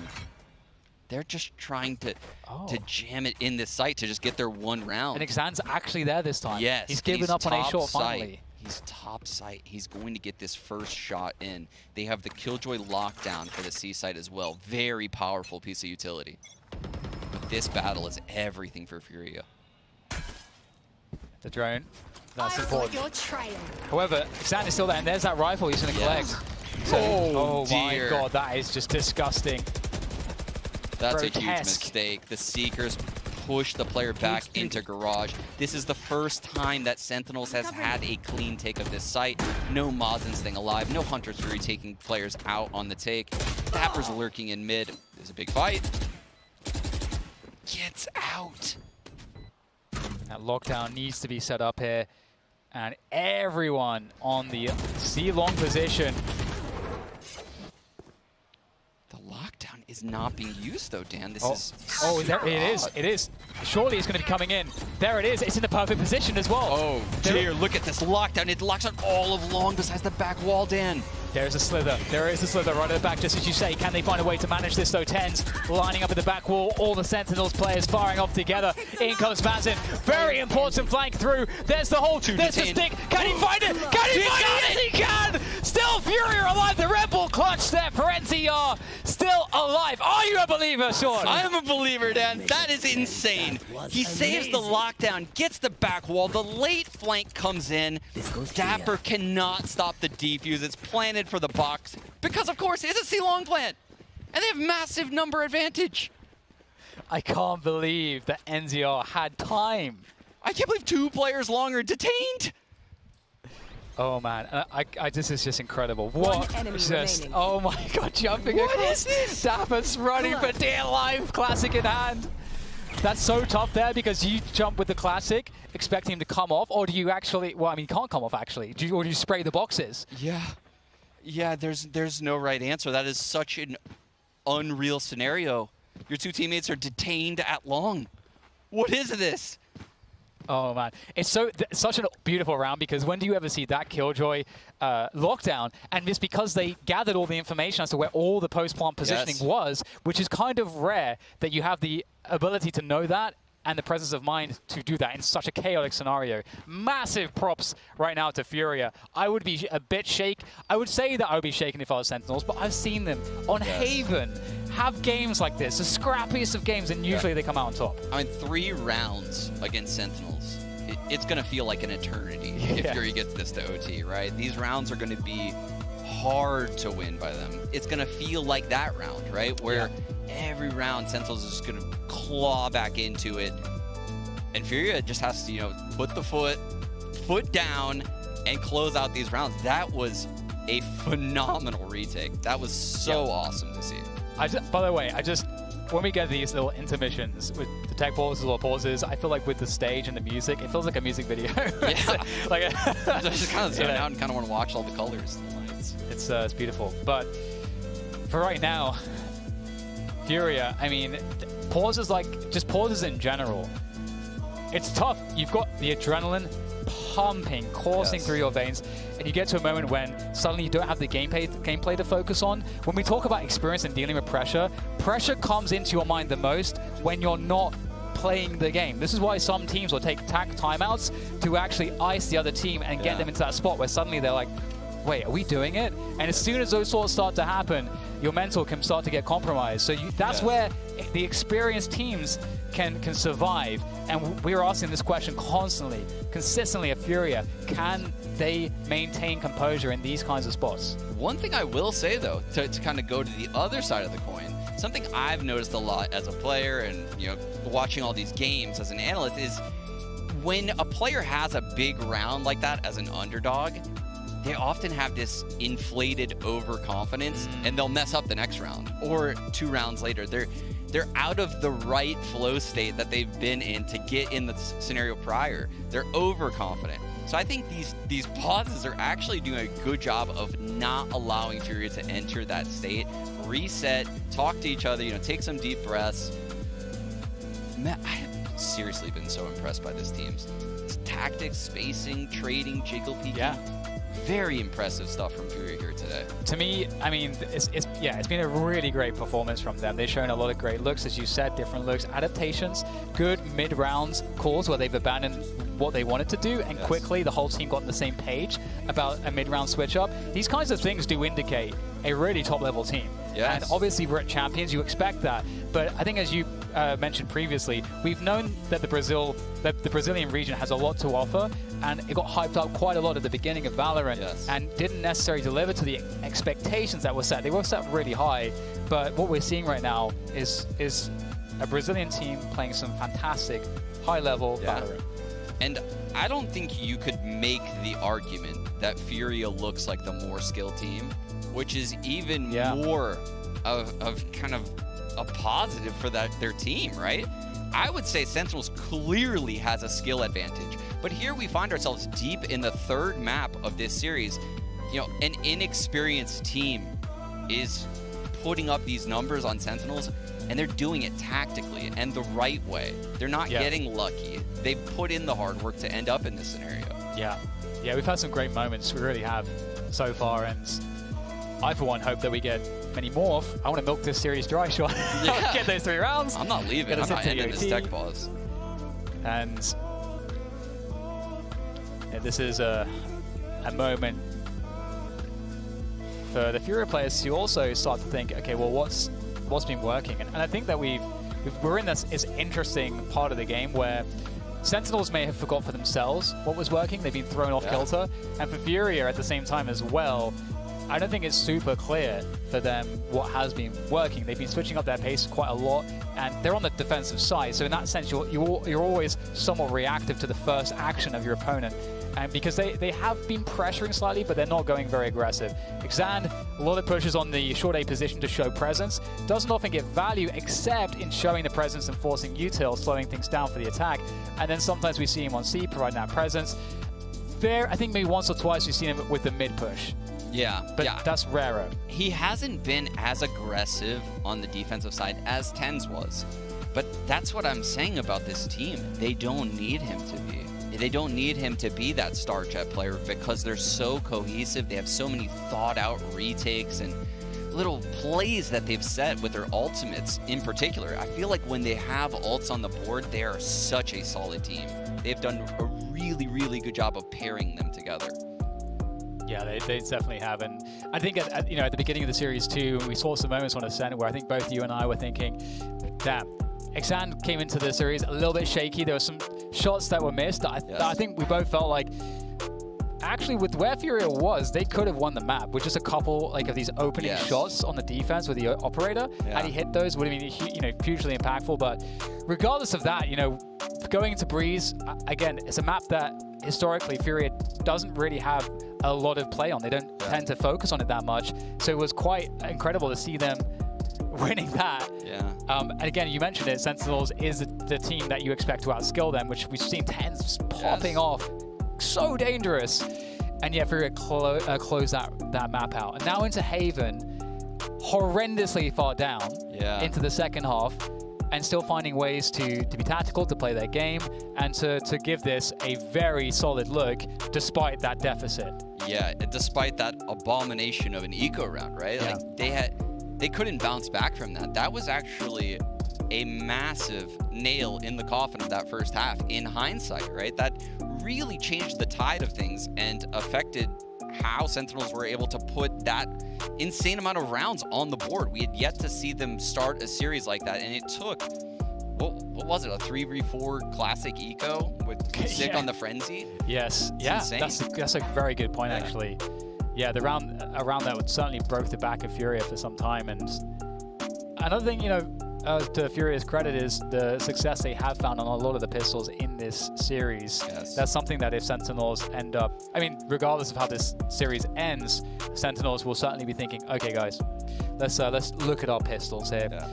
And of course we're seeing shots of the players that are not able to communicate during the tech pause, and are in a position where you have to, this is another aspect of being a professional player. You have to be able to stay measured and understand how to deal with yourself in these kinds of moments. Everybody's a little bit different. Some people want to meditate. Some people, maybe they'll have a fidget spinner or something. I don't know. It's each to their own. But that is a part of that trial of fire. That is being a pro player, understanding how to keep yourself in a good place to perform, regardless of the conditions. Because this is LAN, and this is what happens at LAN sometimes. Sometimes you get the pauses. It's very frustrating, obviously, having these pauses out there as a player. And I'm sure the players have had long days compared to how they would typically have at home, right? That's one of the hurdles that people don't often talk about when it comes to these pro teams coming to LAN and why it feels so different. Well, their schedules are just drastically different at home. When your mom is making you Hot Pockets and bringing them in the room for you, comparing that to LAN when you have to wake up way early before your match, get to the venue, probably have to eat breakfast with your team. You have to be social for once in your life. And yeah, you end up having to just sit around. It's a lot of waiting, not a lot of actual playing. It's a totally different environment than playing an online match at your home. So that's why you often see teams with the disparity. They just can't handle it. Yeah, and it's only something that is tough to handle, but someone that has delivered time and again, someone that you've called the best player in North America countless times. TenZ, we have a short video on TenZ to learn a little bit more about him if you're not already familiar. When I hear the word creativity, what I think of is just being unique and creating your own ideas. Hello, my name is Tyson TenZ No, and I'm a player for Sentinels. Hello, I'm Rosie, and I've created a piece of virtual reality artwork inspired by the professional VALORANT Esports player TenZ. I think something that makes me a unique player is I'm always coming up with new ideas, and I'm very creative with how I use pieces of utility. I know that there's a lot of different mechanics in the game that I can kind of abuse or twist. I just try to play really annoying and kind of be really disruptive. I was just really enjoying researching TenZ and watching his videos. They're just really entertaining. I just felt like I got to know him. And then when I entered the virtual space, it became just like I was bringing to life his YouTube character. And it just felt like I was getting to know him even more. When I think of art, think of it as something that someone created, whether it be maybe like an actual canvas or it can be more of like a theoretical canvas. So it could be really anything. So in my illustration, especially on the poses with jets, I really wanted to get across how he's such a creative, strategic player. I thought the best approach for this, given that TenZ loves anime, was to make like a manga comic style story to show this relatable person, not just this talented esports player. He's actually just a really nice guy. That, along with the manga style, just goes really well in creating this story of TenZ embodying the game and really becoming this all-seeing, all-encompassing, powerful VALORANT champion. First time I found out I was colorblind was actually somewhere in grade school. Really, I'm not too sure how I perceive colors because it's kind of like an abstract idea where you don't really know what colors is, you don't know how to explain colors. At the end, that final frame just being him bursting into color out of this black and white manga in this sort of magic way to sort of show that he's got this very bright future ahead, which he really does.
Thank you so much for bearing with us. We are about to go back into this crazy barn burner of a match, Sean. Whew, I mean, I don't even know if I don't even know where to start to do a little recap for people. If you've just joined us, you've missed an incredible series. This is an insane comeback run that we have on map 3 of this best of 3, featuring a complete underdog in Furia versus the Titans that are Sentinels. Yeah, this is probably the biggest underdog matchup that we've seen so far in this tournament. And here we have the situation where Furia could take the series, and they probably should have taken this series already, which is crazy to even say.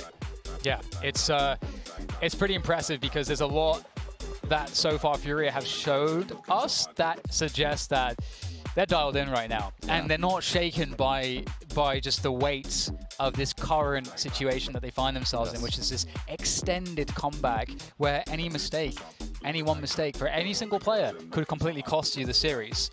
Yeah, and that's what's so impressive by this team. That's what I mean, is they don't overextend. They don't make the mistakes that you would typically see in these inexperienced teams, especially when you play against a team like Sentinels, who punishes those mistakes, who has the aim to, you know, capitalize on those inexperienced errors. That's why they don't lose to teams that are significantly worse than them. They only lose to the top teams in the world these days. Sentinels make sure that they don't get burned by silly things. So the teams that do beat them, they have to play an excellent tactical game. And that's what Fury has done here today. Well, Sean, I've heard that we will be back in shortly, so that's a good sign. And I'm down to stay, Dan. I'm down to stay. They got more features, dude? I'm down to watch some features. Yeah, we can podcast it up. I could draw you and we can make that a feature. It won't look as good as that 10th one, though. I'm down for that. Okay. I'm down for that. Can you make my head just a little bit bigger than real life? That'd be great. Thank you. What character, what agent do you want to be? Like, what do you... Oh, well, you know, I don't have time to answer that because we are ready to dial back in and get back into this match. Best of 3 between Furia from Brazil and Sentinels, the North American representatives. And my goodness, we've got 3 rounds here that Furia needs to get to overtime.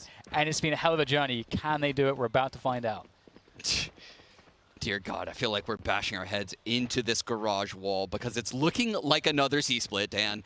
We have it Dapper over here at A-Lob. He's going to cage the cross. Sand over here again. Going to get this A-Lobby control from short. It's like I'm having deja vu right now.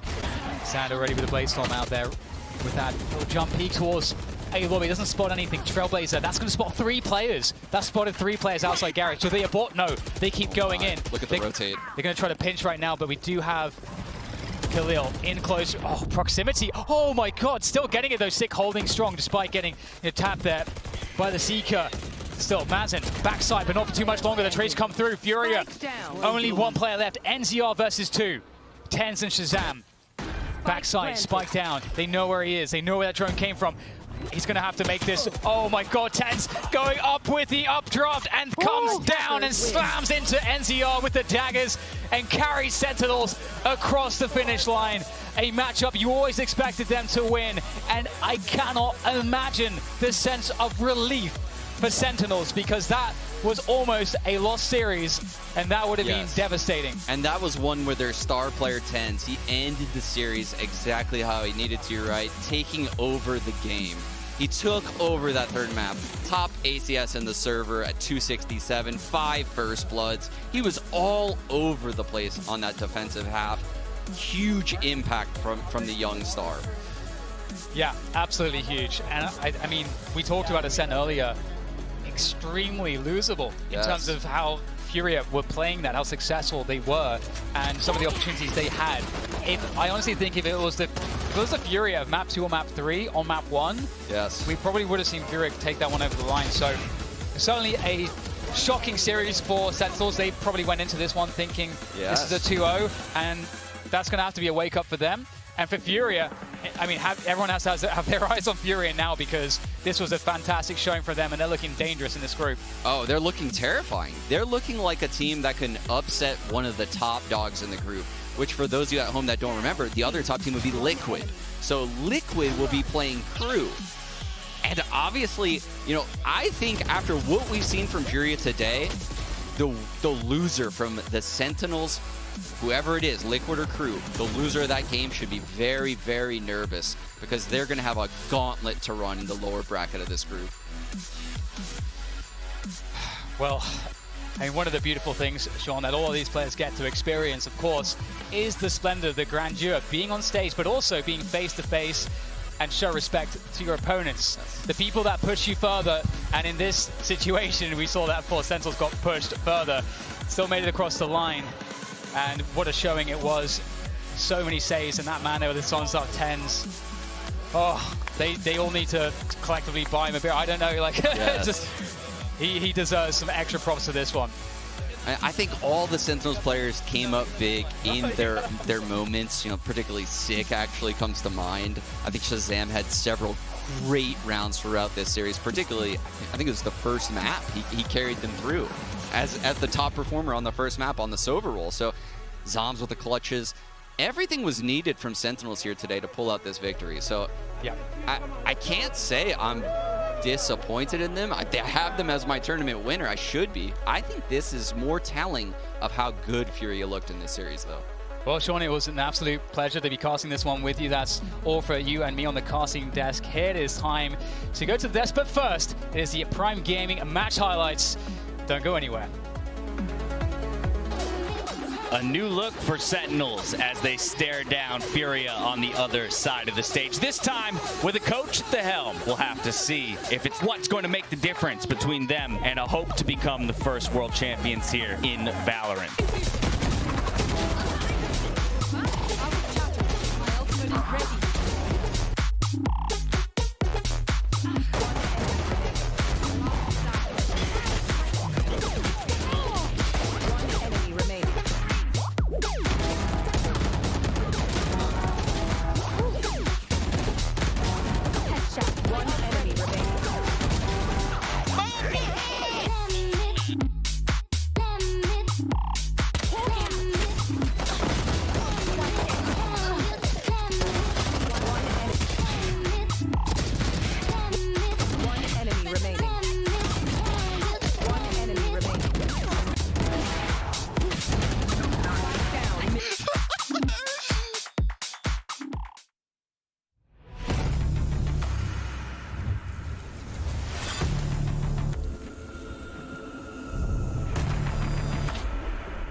Red Bull gives you wings.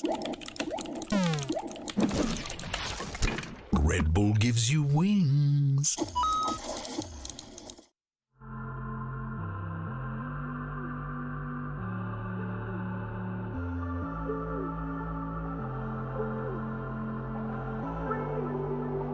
It's like I'm suffocating.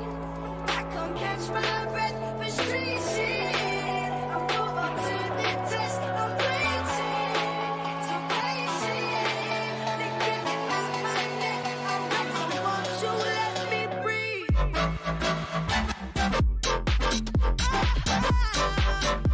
Yeah, won't you let me breathe?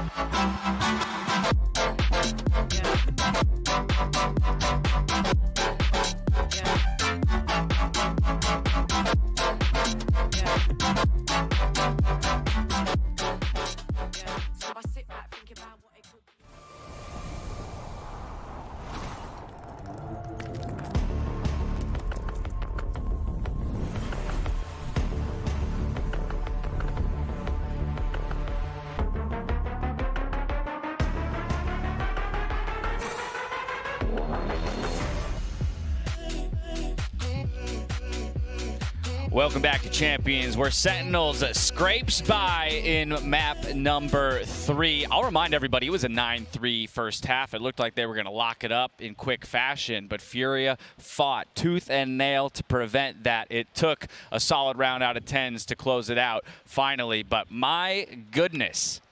The teams are showing up in a big way today. Again, these were titanic matchups, 2 champions, Series 1, Series 2, that were going into expected victories, and while both of them did come out that way, I have loved the competition that we've seen. Yeah, I'm really excited for this because this just shows that some of the regions outside of NA, EU, and Vision Strikers are starting to catch up. They're starting to figure things out. You can see a lot of the teamwork, a lot of the preparation, a lot of the coaching and things like that that are really providing results and showing that these teams have come prepared for this event. I am sick of top-heavy events. I don't want to come in and know exactly what my prediction should be, what the outcome is going to be. I mean, we've seen it throughout multiplicity of those rounds throughout all of today.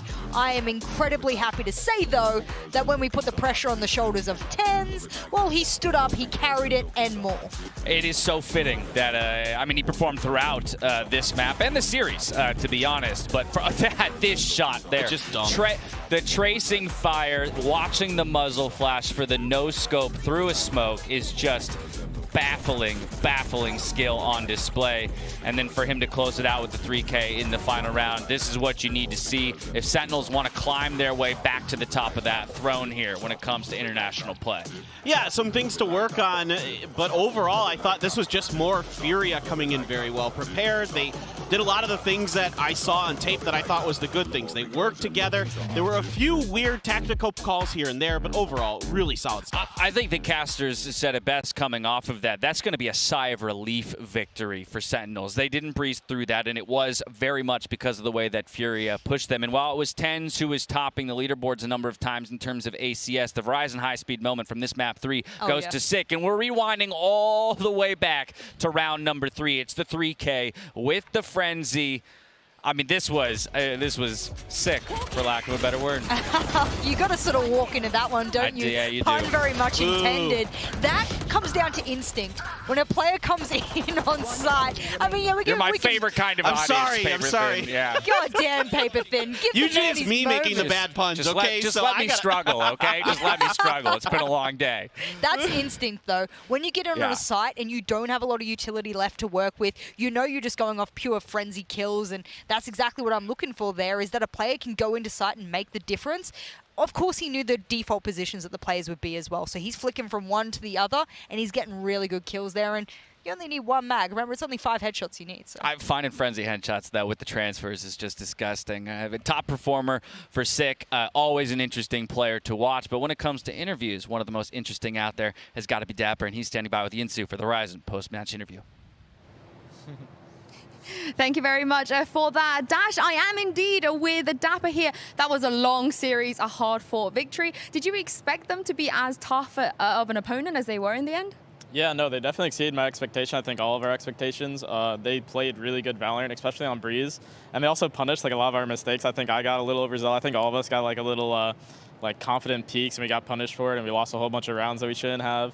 So we have a lot to learn, you know, take away from it. So I'm not that like disappointed, but yeah, they're really good. I want to talk about some of the map picks today. It's been a while since we've seen your Ascent. You guys were good at it before you decided to kind of ban it out back at Masters Berlin. Is there a reason why you've brought this back into your map pool? Yeah, I think it was just like a thing with the meta that like we didn't like how the meta was shifting on Ascent, and I think we got a good grasp of it this time around, like practicing going into champs. So yeah, we happily integrated it back, and I think we're doing good on it so far. Yeah, I mean, in terms of the map itself, you guys bringing it back, you also brought in a new change in Agent, Sky getting brought in as well. Why is that? What's the reasoning behind the Sky? Yeah, so it's either between like Sky or Breach for like a flash agent. Some people are running KO too. We tried our hand at KO and we didn't really like it. It's kind of like a personal preference type thing. But with Sky, we really like her dog. For getting like mid control or cat control, you know, just like another information agent. So that's what really like leaned us towards that. And you know, her flashes are really good, popping through smokes and stuff. So yeah. Now Breeze as well, another change for you. Cypher instead of the Killjoy again. Why did you guys make that change? Yeah, so I think Killjoy, you're kind of like really hunkered down to like your own, you know, you double molly for yourself, you have like a turret and maybe an alarm buff for somebody else, but you have to be like in very particular spots. I didn't like being like hunkered down like that because I like rotating around, maybe gamble stack, do stuff like that. So I'm trying Cypher, I'm trying like to innovate how I play, like let me throw 2 trips for my teammate and run back to B and just like play retake and just like, you know, really try to set up my teammates. So Cypher's way better at that, and I really like his smokes or his cages on attack. It makes it like really easy for me to lurk. So I want to ask about Raucus as well. We're kind of not used to seeing you guys on stage with an extra person, but how has it been to have him at this tournament, and how much help has that been? Yeah, no, Raucus is a great addition for our team. He really throws out like great suggestions or like just like gives positivity. Like I think we took a tack timeout and he didn't really have much to say. We were owning on the first map and he's just like, Shaz, you're doing great, man. Like keep up those good comms. Like I have nothing to say, you're already saying it. Like so I think having like a positive energy like that helps, you know, slow up the tempo. And then when the going gets tough, you know, he has really good suggestions. So yeah, he's been a really good addition. And lastly, you're going to be facing the winner of Crew versus Liquid. What's your prediction? Who do you think is going to take it? I mean, you have to say Liquid, but I'm hoping for a good match for Crew. I think Crew's kind of underrated, so. Oh, well, we shall see. We shall see. We're going to take a quick break now, but as I said, Liquid, they're going to be taking on Crew right after this.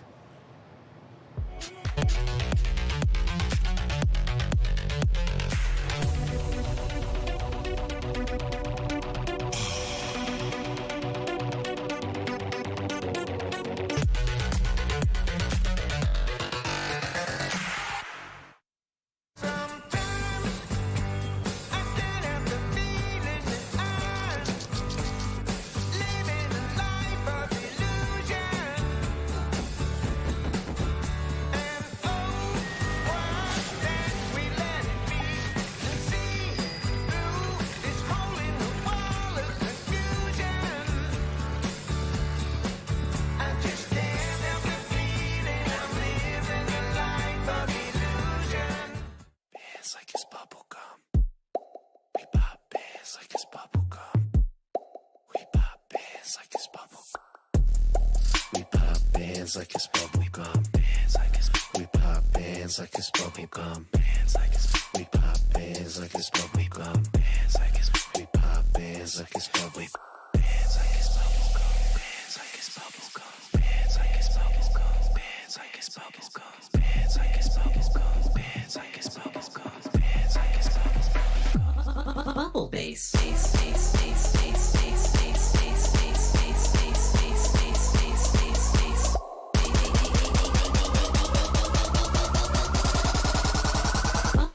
Bubble bass.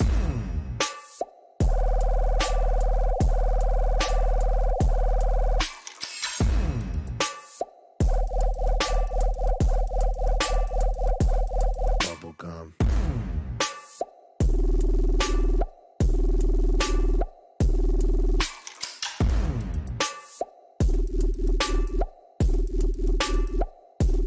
Bubble gum. Bands like it's bubble gum. Bands like it's bubble gum. Bands like it's bubble gum. Bands like it's bubble gum. Bands like it's bubble gum. Bands like it's bubble gum. Bands like it's bubble gum. Bands like it's bubble gum.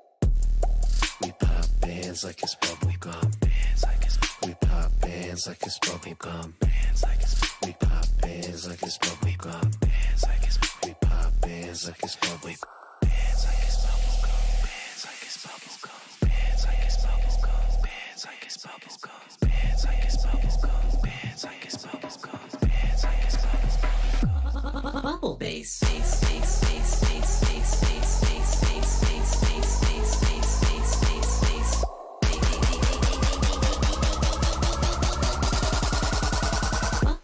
Bubble bass.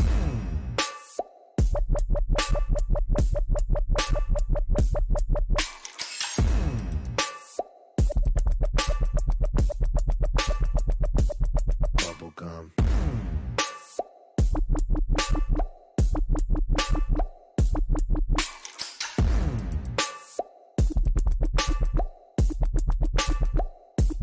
Bubble gum. Bands like it's bubble gum. Bands like it's bubble gum. Bands like it's bubble gum. Bands like it's bubble gum. Bands like it's bubble gum. Bands like it's bubble gum. Bands like it's bubble gum. Bands like it's bubble gum.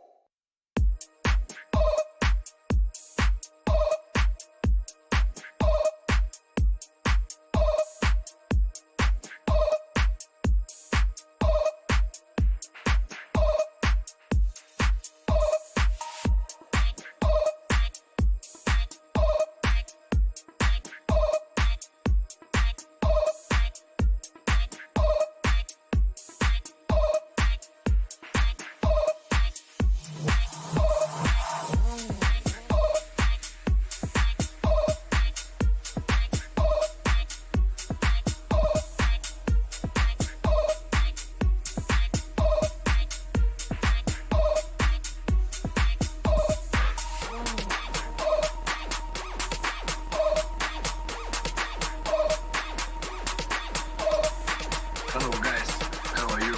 I'm so tired. I think you too. If you feel Russian style, so put your hands up to the sky.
We've already had one spicy series from Group B. Now it's time for another crew versus Team Liquid. I'm Yingsu and I'm on the desk with Paper Thin and Bala. Now, I just want to say, I feel like there's been a theme today. You know, the lesser recognized regions, they're surprising. They cannot be underestimated anymore. Bala, do you feel like that theme is going to continue on into Liquid versus Crew? Yeah, I definitely do, because there's been a lot of hype behind Crew for a long time, and something that I think a lot of teams are talking about right now is one player in specific from Crew, but the team in general too. So I'm excited to see that actually happen in action, not just the talk from practice.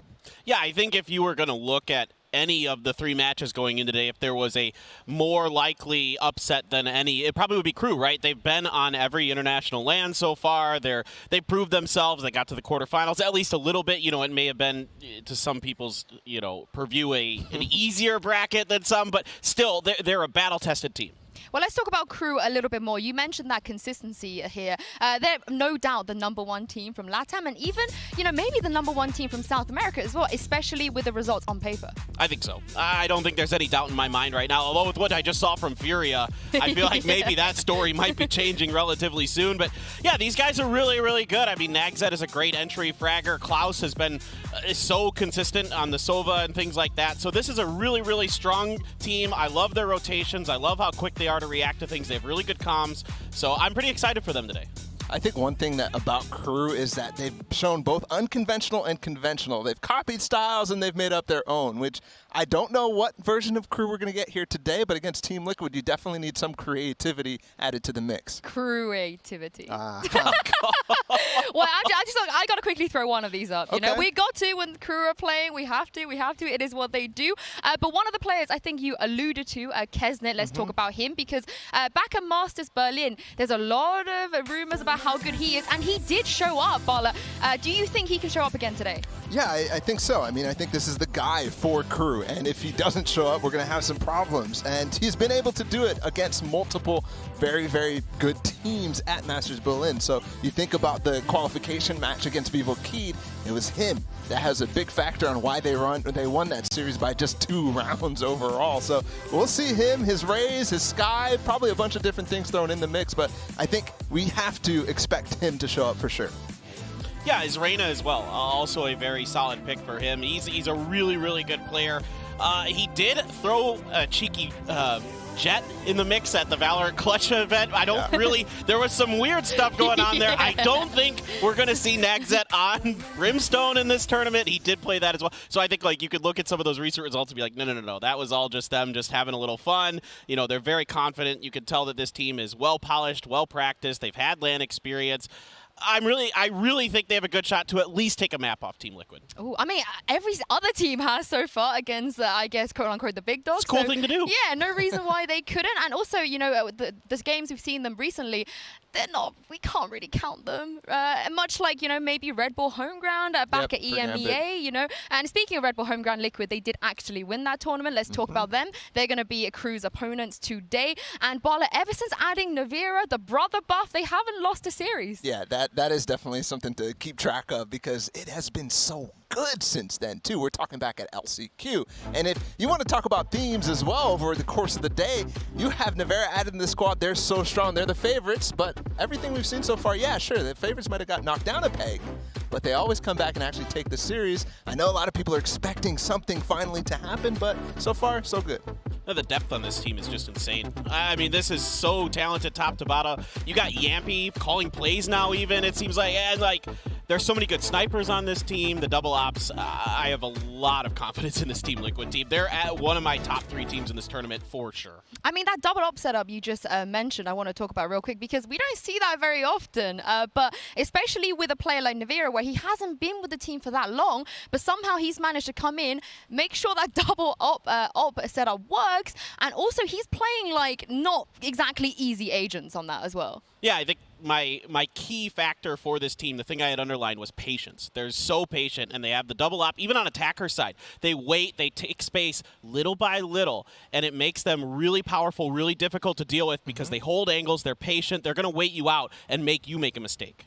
I think the one thing about it is that the typical way to attack a very solid op player, like for example how you would face off against Sentinels that we just saw, is to use double drone. right? To drone off with the Owl Drone and then follow it up with the Trailblazer and whatnot, just to force those angles off from the players. But when you have 2 ops on the field, and when it's 2 different players that you actually don't know where they're going to be, it's very, very difficult to find value out of the double drone, and something that they've really been countering well. So that's going to be a huge theme for today's match. Well, another huge thing for them is a Soulcast. You know, this guy, he's probably been around one of the players that's been around since the beginning for the longest, and he just keeps on improving. Bala, every time we see him on stage in any tournament, he just gets better. Yeah, I think this guy is a rock for the team, and one thing that's very, very nice going into this event is that he is actually solidifying his agent pool a little bit, because before he was kind of spread out a little thin. He was playing the Sova, he was playing the Sky a lot, he was also throwing in the Rays. Now it's a lot more focused on the initiation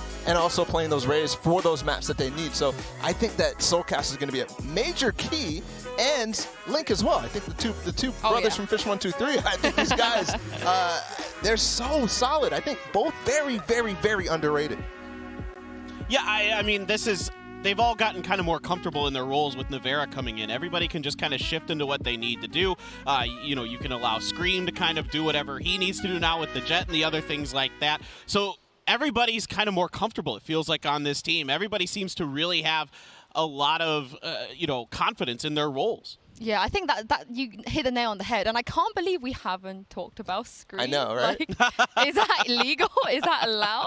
I mean, definitely not. I mean, you're in control. I'm blaming you if this goes I mean, that's how strong Liquid is. I think that really sets the precedent that you don't even need to talk about the star player of potentially Bala of this tournament. I'm going to throw it out there. Yeah, it could be. It could very well be. We haven't seen his form so far. I mean, at Reykjavik, there was definitely a little bit of criticism for him, and rightfully so, for the entire team, though, right? So now coming in this event, we've just seen 2 great events from Scream.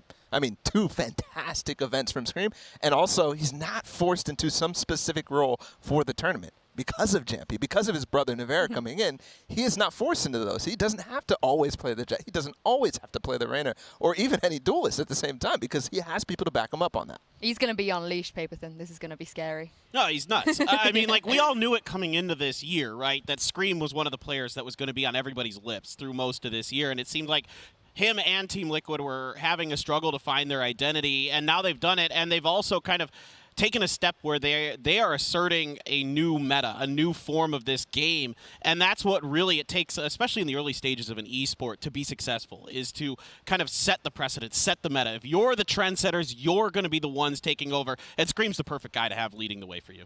Well, Team Liquid, they're coming into this tournament with a very deep map pool as well, so let's look at the map vetoes and see where we're going to be going to today. Again, we've seen Liquid play 2 big tournaments already, LCQ and Red Bull Homeground 2, so you know, in the past, they like to ban Icebox. It's not really their favorite place to go, but they've actually, Bala, managed to iron that out ahead of this tournament. Yeah, I think we can still kind of expect that. I think maybe an Icebox ban, a Fracture ban for them.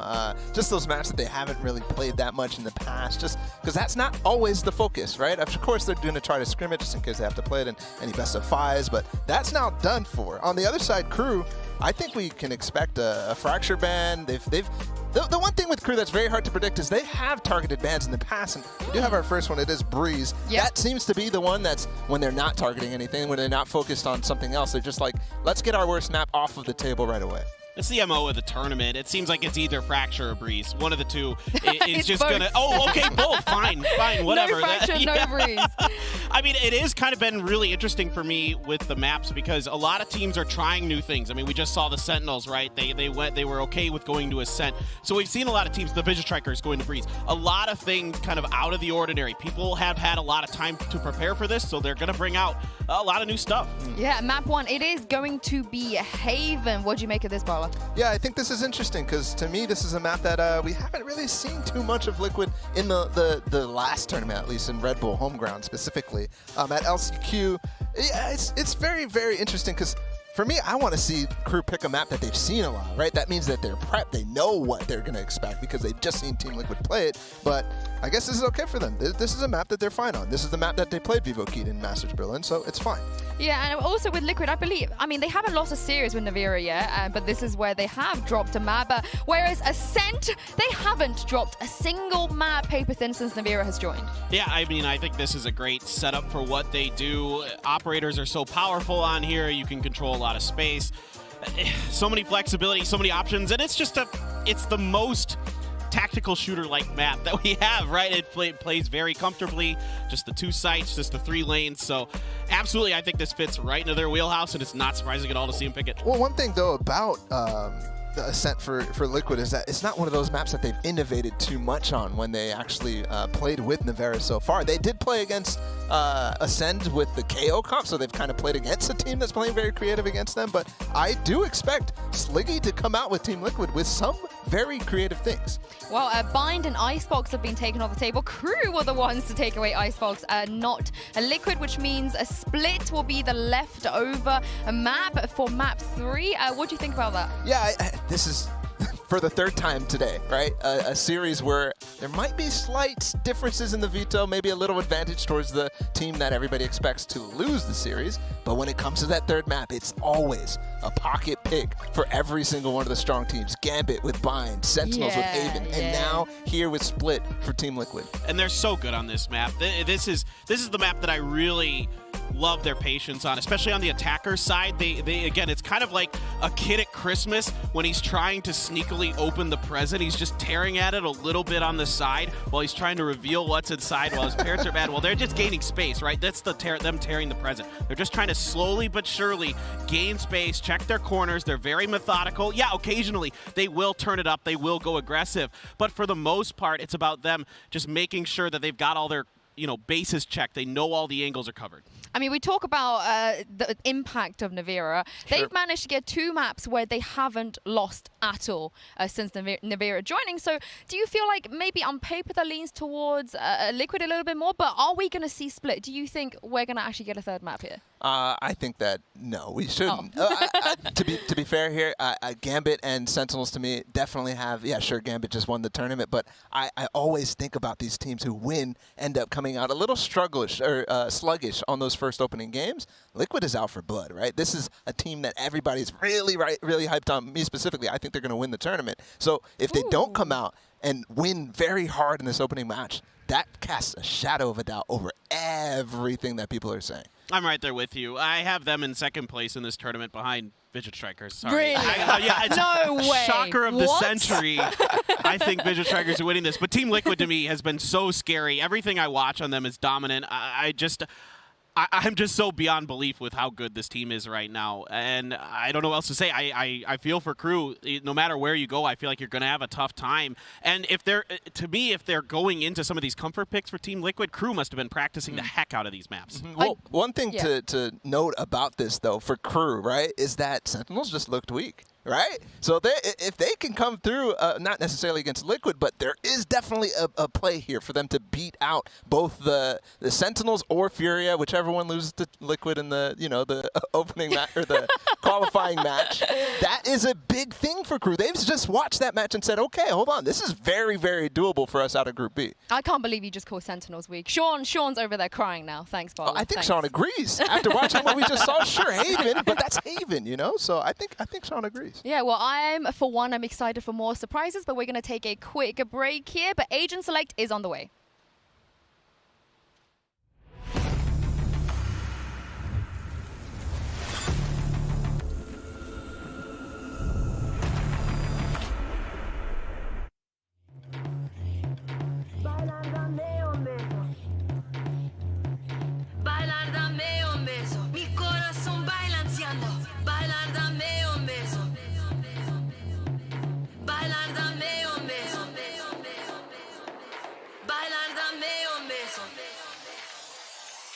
Bailar, dame un beso. Mi corazón balanceando.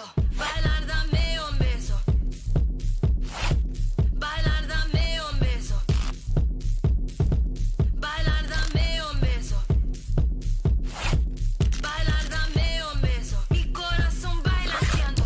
Bailar, dame un beso. Bailar, dame un beso. Bailar, dame un beso. Bailar, dame un beso.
Welcome back, everyone. We're going to be jumping into Team Liquid versus Crew shortly. As you know, the players are going to be playing from the hotel due to COVID protocols. But don't worry, today has been bangers only, so I have no doubt this series is going to be insane no matter what. Of course, as you guys saw before the break, we've got Haven, Ascent, followed by Split. Let's talk about Haven first. This first map.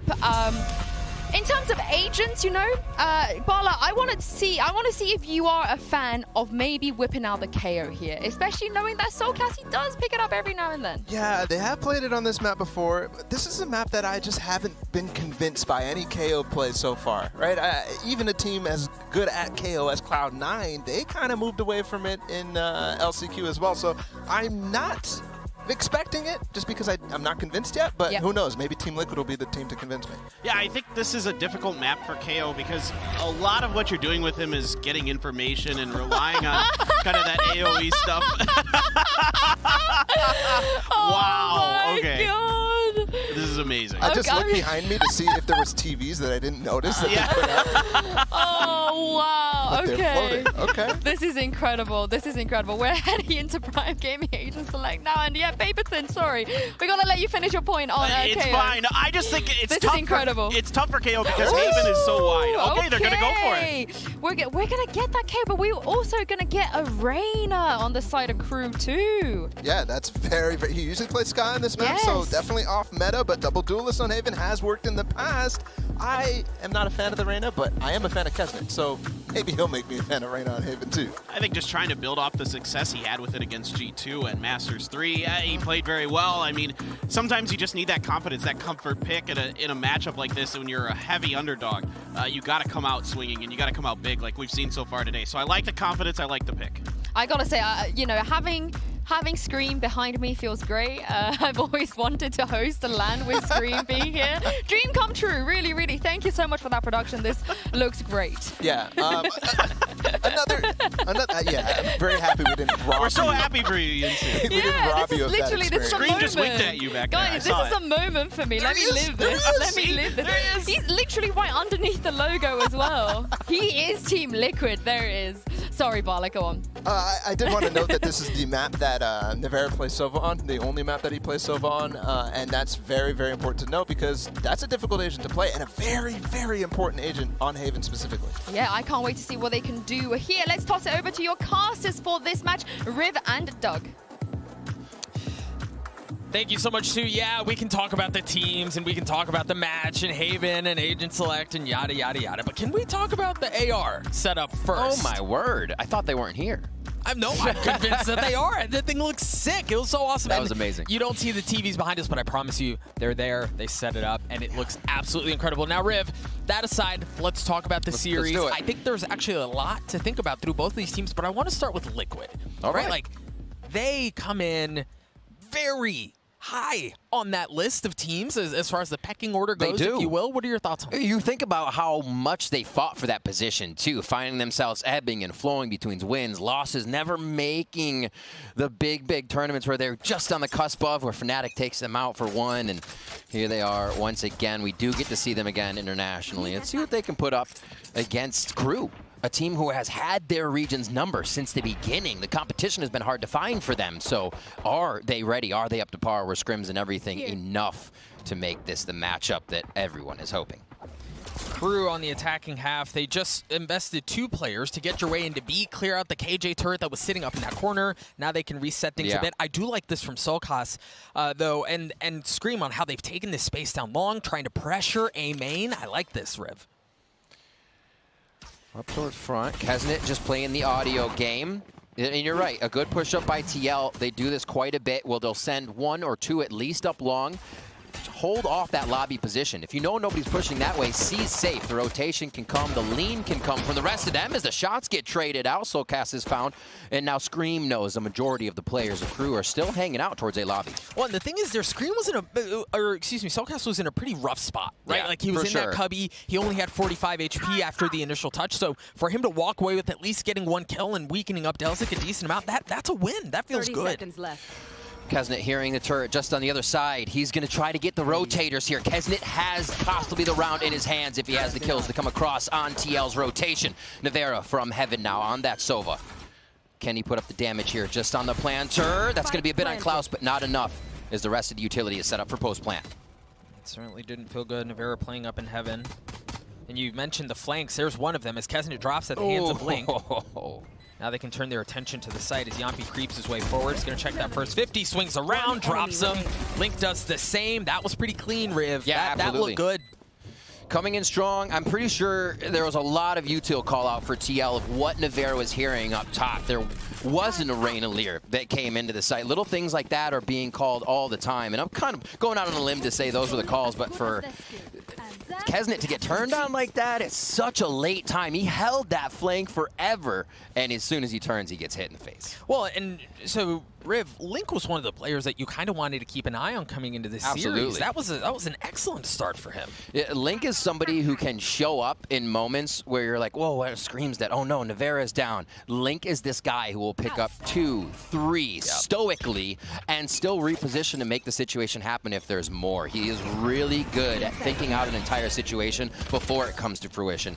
Here we are towards long, and you can see a little bit of Crew taking that push TL just brought it to themselves. TL, however, not at long A this time. Yeah, and I think we've got to touch on Crew and the fact that they bought up, right? Like they went full armor, they went Spectres and a Stinger in there as well, but you start to feel some of this like refusal to back down, right? Like we're going to take the fight to your doorstep.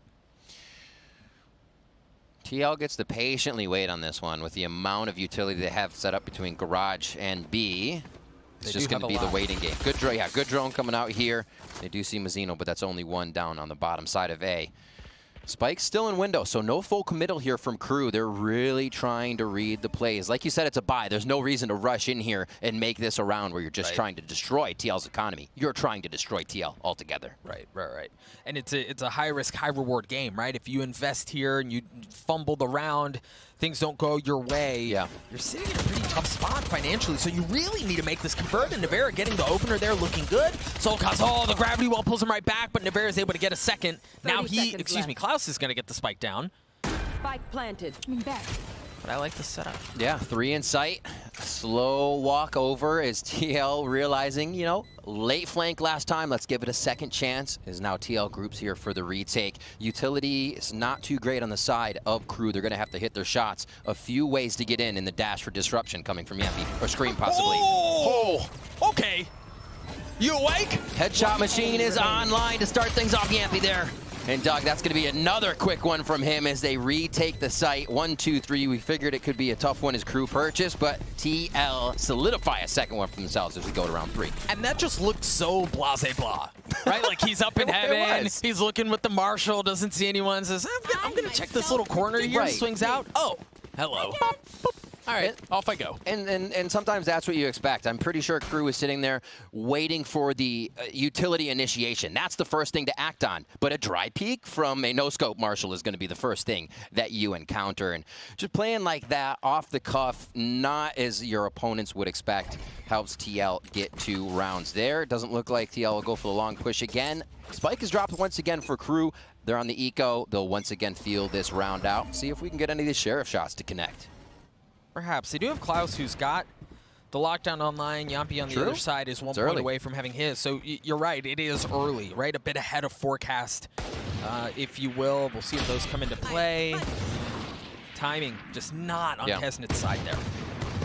Link starts this one off with that first kill, and it's a great point for the lockdown being up. Klaus has then been the guy to plant, the guy to grab an orb if possible. A huge focus there for Crew if you have lockdown that early.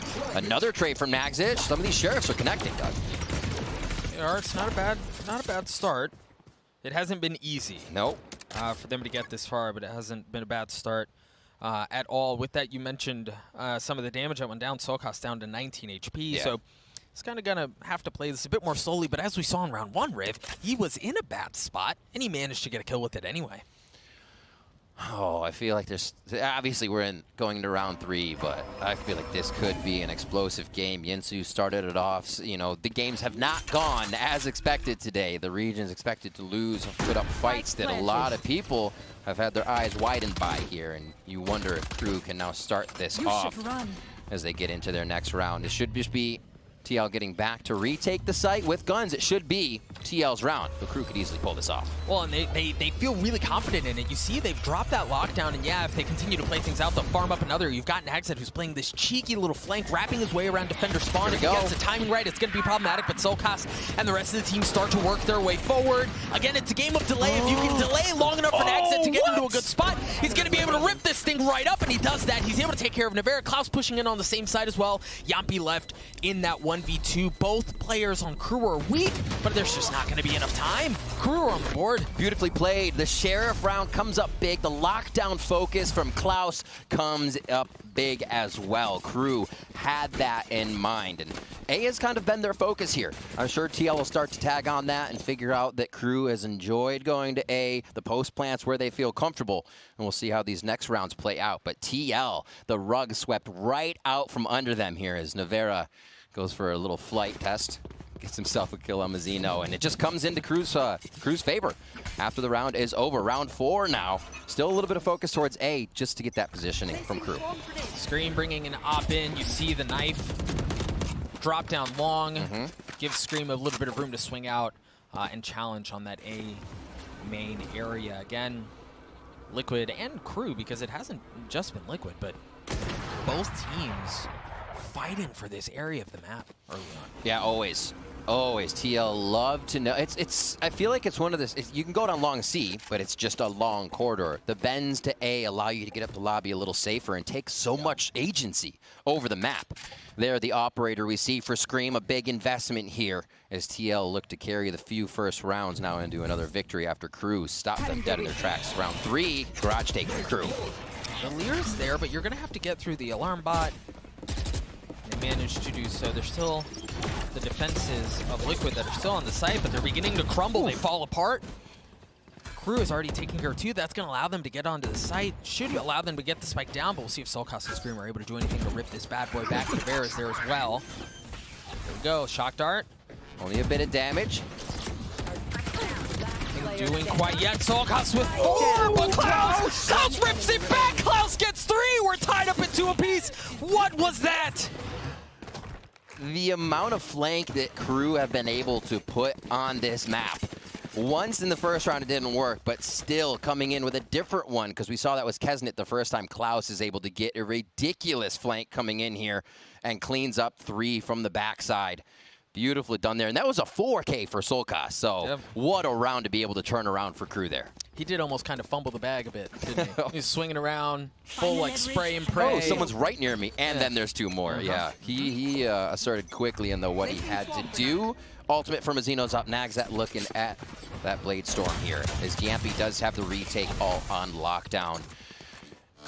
No more pushing A long just now for TL. They're trying to figure out where Scream will be, or Solkas will be this time. With Found that Yampi. rifle, they did find Yampi. That Marshall going off as a drone gets a decent amount of info as well. They've taken short control. Off of that, you're seeing some of the rotations come through. You've got Link who's rotating back over towards A, feeling the pressure there. And the thing is, you've also got Delzik in a decent spot down C long, to where if they don't feel any pressure coming in from that way and they draw out a bit more util or some presence to understand this is where Liquid is on A, they can flip the map. Just playing the round time. Running the clock down. Crew feel comfortable pressuring Liquid in those last few moments, looking for maybe a 30-second exec here, once they get themselves into position. And again, all 5 towards A. Huge favoritism from Crew onto this site. Mazzino's going to be able to stay back as well after throwing Fury. No, he goes for that right away. Hunter's Fury, can he connect? Oh, as the Hunter's Fury comes out, they funnel onto the site, but Nevera's Sheriff able to hold things back, at least for the time being, but Liquid once again find themselves in a 1vx, and it's not a pretty outcome. Crew take the lead. That was clean.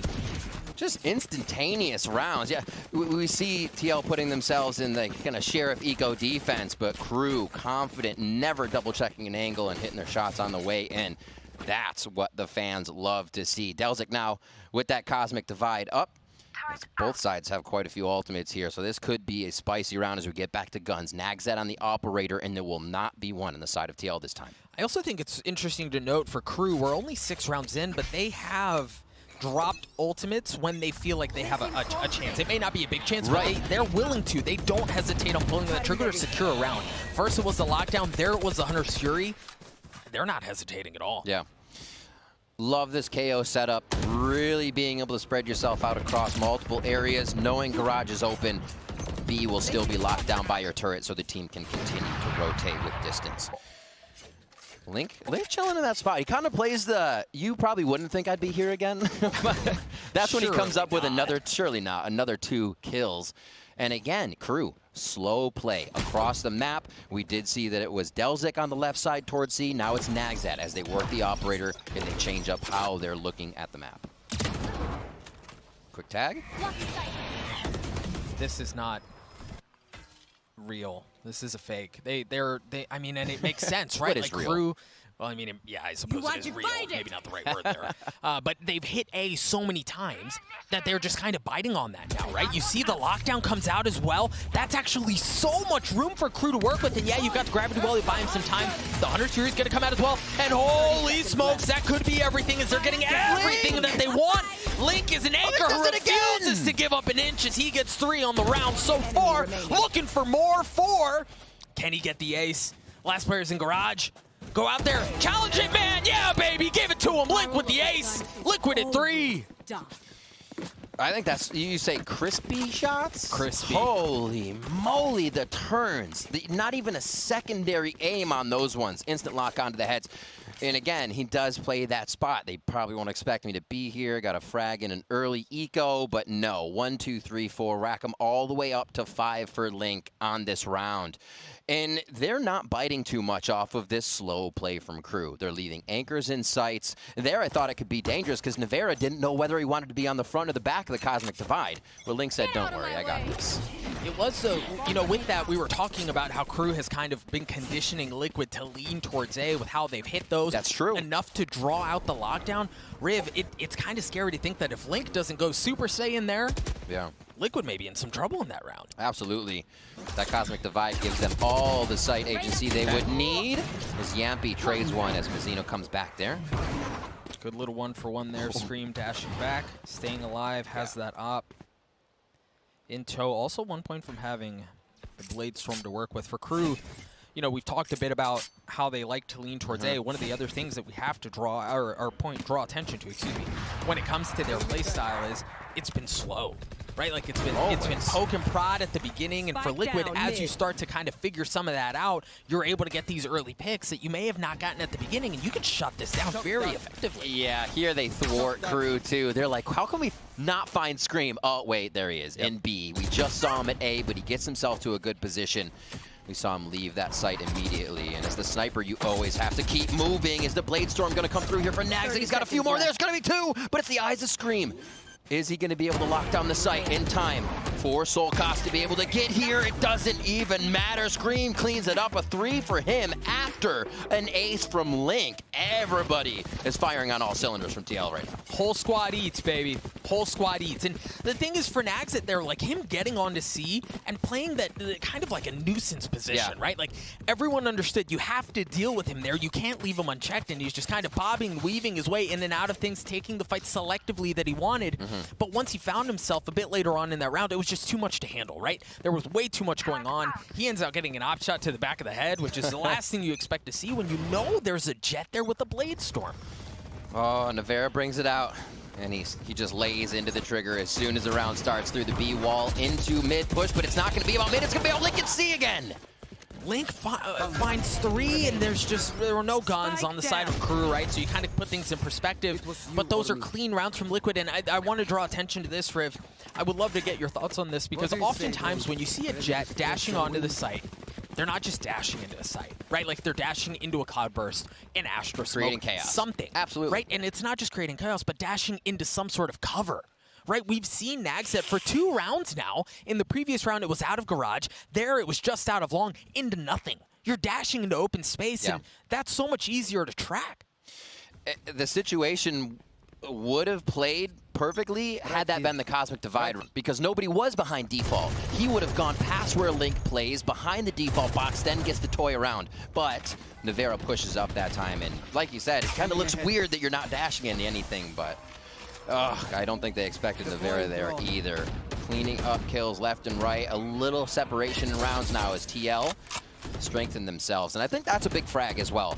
TL have had way too much control over the middle of the map with just the Jampy's utility on Killjoy. So to take that out makes them think a bit more, makes them move a bit more. Maybe that's what Crew needs, just to dislodge TL from those early positions. And the thing I want to keep an eye on here is for Crew, how deep is the playbook? Right, because you saw some early success towards A, but now that Liquid are starting to stuff that, what's plan B, right? Like, where do you go from there? If you can't find the same success you had on A at the beginning of the map, what's your secondary play? And if you don't have one, that's a problem. And they've already switched up how they played. Kesnet, it was the pistol round flank, but now he's with the team. They need those flashes. They would even more so if it was Sky and more identification from Trailblazer, but Kesnet on the Rainy here.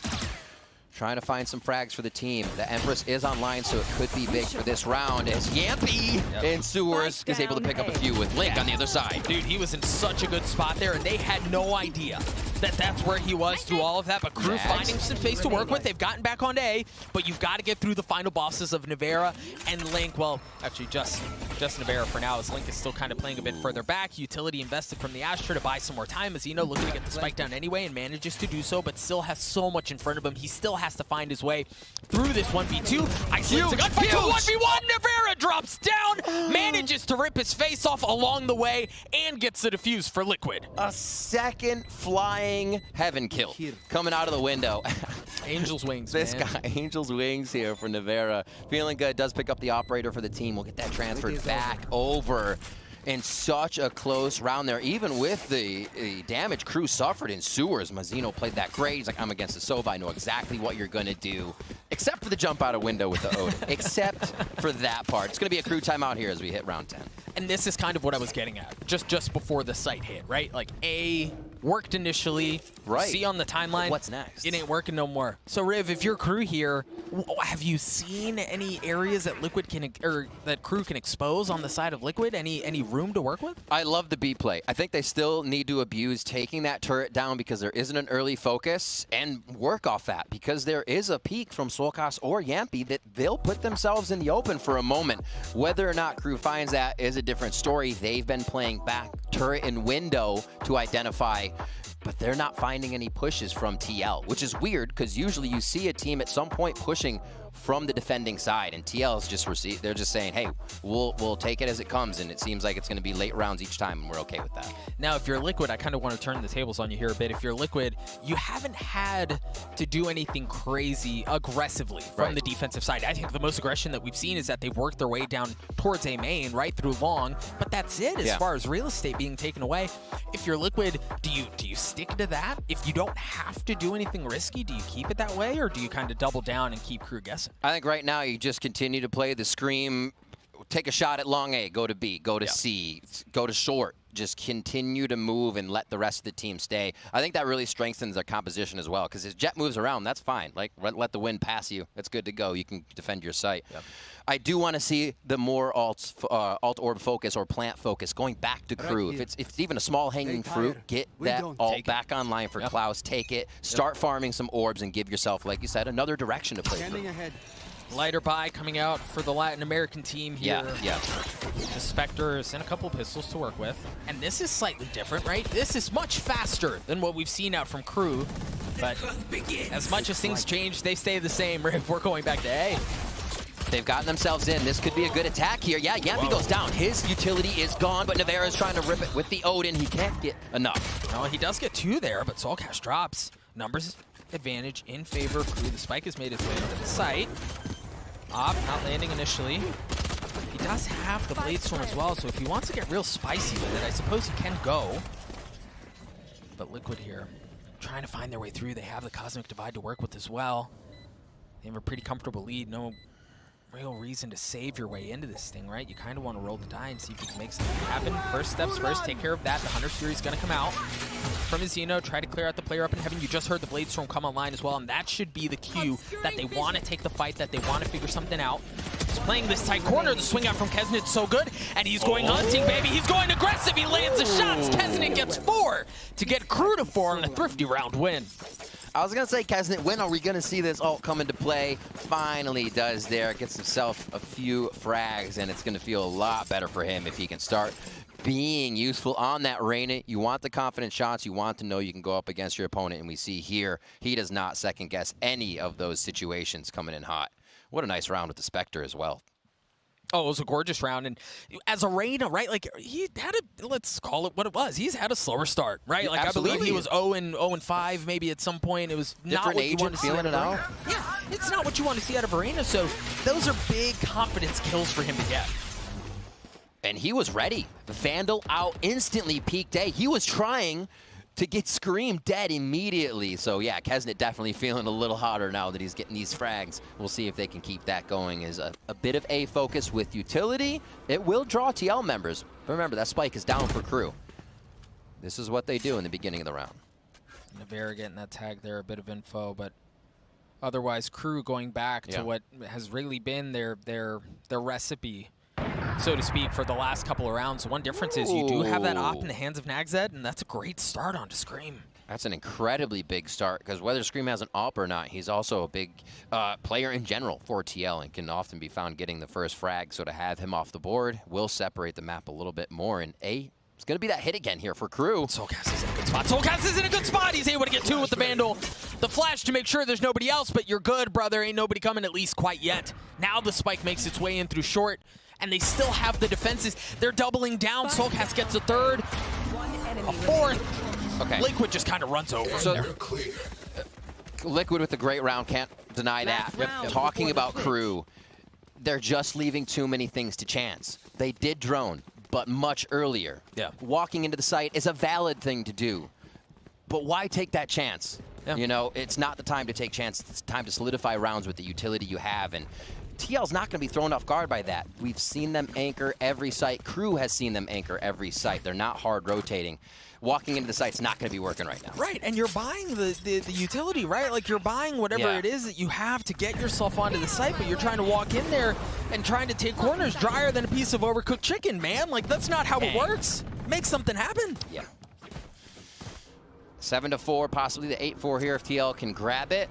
Spectres in 2 hands on Nagzet and Delzik, but the ults are there, and you can see Nagzet walking up long to see if he can solidify that kill we saw on Scream just last round. And it is interesting for Liquid, right? Like, they're playing notably off, right? Like, you've only got Scream, who just now made his way up to heaven. He wasn't there a second ago, so he still has that op to hold the angle. And Crew find themselves back on A. The smoke coming out from the Astra to create a bit of space to allow them to creep their way onto the site. And that's already, oh, the foot! No. He blew his toe off! To take that angle as well.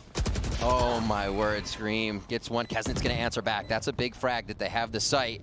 TL's retakes have been fantastic, but how good can this denial be? There's the Cosmic Divide, and that's huge. Great play from Delzik. Yeah, it's going to be countered, though. They're going to drop their own Cosmic Divide on top of the null command, so this should be it for them. They want to go forward. Kesnit going aggressive, and he gets dropped at the hands of Link. What more do they have in their tank? They find themselves down to 3 members left. Liquid with the advantage, and it's only going from bad to worse as Delzik drops. Liquid get to 8. It was a decent setup, but Riv, you've got to draw attention to this as well. the smoke was off, and it's those tiny things, right? Like the Astra smoke allows the op shot to come through, and for Liquid, if you give Liquid that tiny sliver of It's a great point. they'll take it. It's a great point, because they're going to say, how did that happen when they watch the tape back? It'll be a collective sigh. For sure. What a round coming up there. The retake strat on A of Nevera jump out window seems to be working. Yeah, no qualms with that one whatsoever. It seems to be working just fine. Liquid find themselves up in a good way, and as you were mentioning a couple of rounds ago, Riv, you don't want to take away from Liquid because they look good, right? Like they're doing the things they need to be doing, but Crew have left a bit in the tank. We're going to throw it over to the desk to get their opinions on the first half of Haven. Yinsu? Thank you very much. Guys, a strong start there from Liquid, but I just do want to ask, Barla, because you said no one has really impressed you on that KO yet on Haven. For me, Soulcast is a great KO. This agent almost seems like it's made for him. Are you impressed just a little bit even? You know, yeah, you could say a little bit. Yeah. I am much more impressed when I see him played on Breeze, for example. That Breeze KO was fantastic from Soulcast. This one, I don't... The last round, sure, I got a lot of value out of that no command, but in general, I'm not seeing him cancel drones. I'm not seeing him really find the info with the knife there, or negative info even, that is really, really crucial for that agent. Yeah, exactly. And on the other side of the coin, if you're looking at maybe the spicier agent picks, you had, you know, the Reyna coming out. Yeah. And it just was a complete flop here. There's nothing else to say about it. I mean, Kesnick came out, went 0-8. He finally came through with that 4K. I think it was on round 10, and was able to put something on the board, but it just hasn't been getting any value. I mean, you saw the one dismiss on the 4K. That's the only thing of note. He didn't get a single utility used until that round. You have to think about it in that way. I mean, of course, you can throw out the leers and the flashes, and that is very valuable, but honestly, definitely, it felt like he was the Insta-log Reyna, you know, who goes 0-10. He actually did go 0-10, right? So, yeah, rough. I mean, they did have some better adaptations. You know, in the beginning when Link was getting that ace, it felt like Paperton that it was going to be a lot worse for Crew, but it wasn't too bad. Not the end of the world. They did a really good job here, and Link doing such a phenomenal job holding out this C entrance around these boxes multiple times. Crew tried to push it, and he just shut it right down, so a lot of credit to him. Providing that really extra support you need as an Astra, solo, not always solo, but an Astra on the C side. Let me just say, Link is the most underrated anchor in the world. He is so maybe not just anchor, but a player in the world in general. He is so good in clutch situations, in situations where the team is under a lot of pressure, because you have to remember that was a fake on the A site. That Crew had used their Astra roll and actually hit the site very, very hard. Meanwhile, we have the ult coming out from Yampy, and then Link just cakes everybody down. That is phenomenal play from him. A comeback from Crew very quickly. Just say no, man. I can't see it happening. That just wasn't impressive on that first half. It wasn't bad. They bounced back nicely after their force buy, but it just wasn't enough. Oh, well, Paperton, he doesn't believe, but Riv and Doug, I want to know, do you guys believe? No. Are they the comeback Crew? No. I'm looking dead at no. I'm sorry. Look, and it's just no.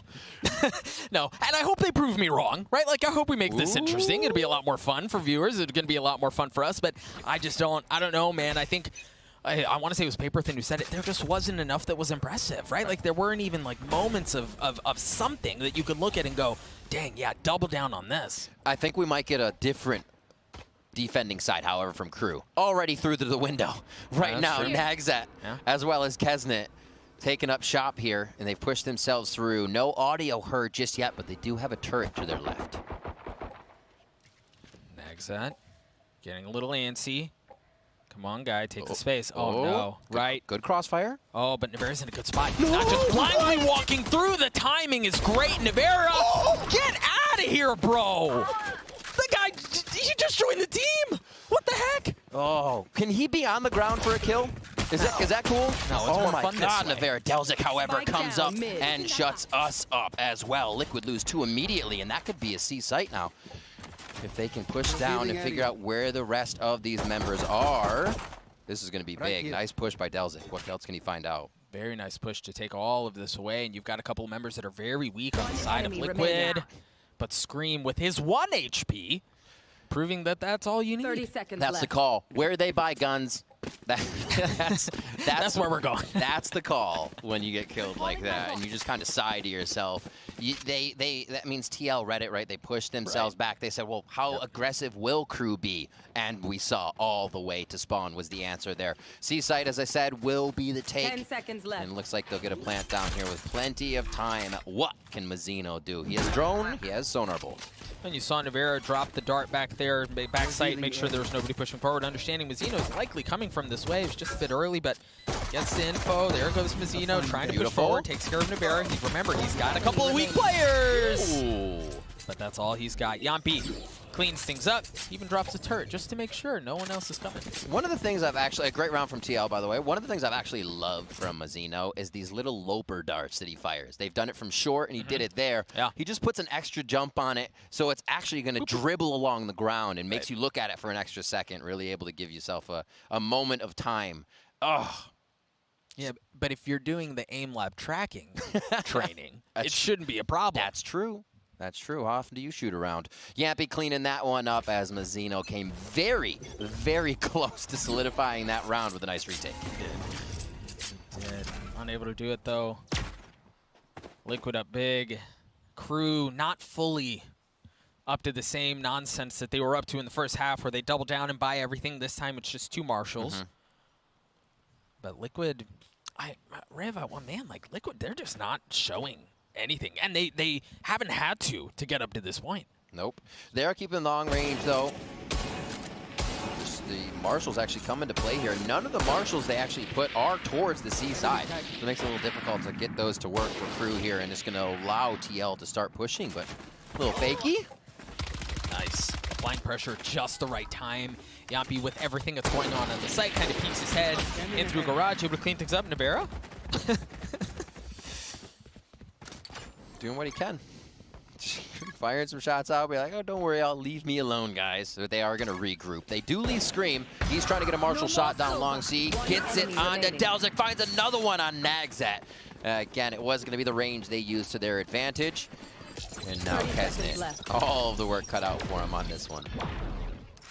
That Scream guy's, he's pretty good with the Marshall. He does. It seems. Right between the eyes is where you're going to find a bullet if he's aiming at you down that scope. Or not, as we saw before. Yeah, he didn't need it. We'll see if Kesnet TL can do a little bit of the Scream. Here he's got his own Marshall. Oh. Spot's been given away. Womp womp. There's really no reason to go for it here. No, first one not going to land, but that's all right. Get back on the horse, try again. Oh, nah. So close in the last one. Nothing doing. Liquid, they get to 10, and this is kind of what I was trying to get to earlier, Rav, is Liquid have gotten to this point without showing much, right? Like, they've just been slowly and methodically kind of like dismantling crew, and they haven't had a chance at all. Very big secure defense, right? They're not leaving one person out if it was a push long. This was on TL's defense. They had 2 there to lobby, right, and 1 would back up. The whole map has been worked with the communication that nobody should go down, basically, unless it's a site take. That's what it looks like from TL when they were on their defending side. Here on attack, they're playing in so slow with each other in position to trade. I don't know if it's going to be easy enough for crew to find open frags.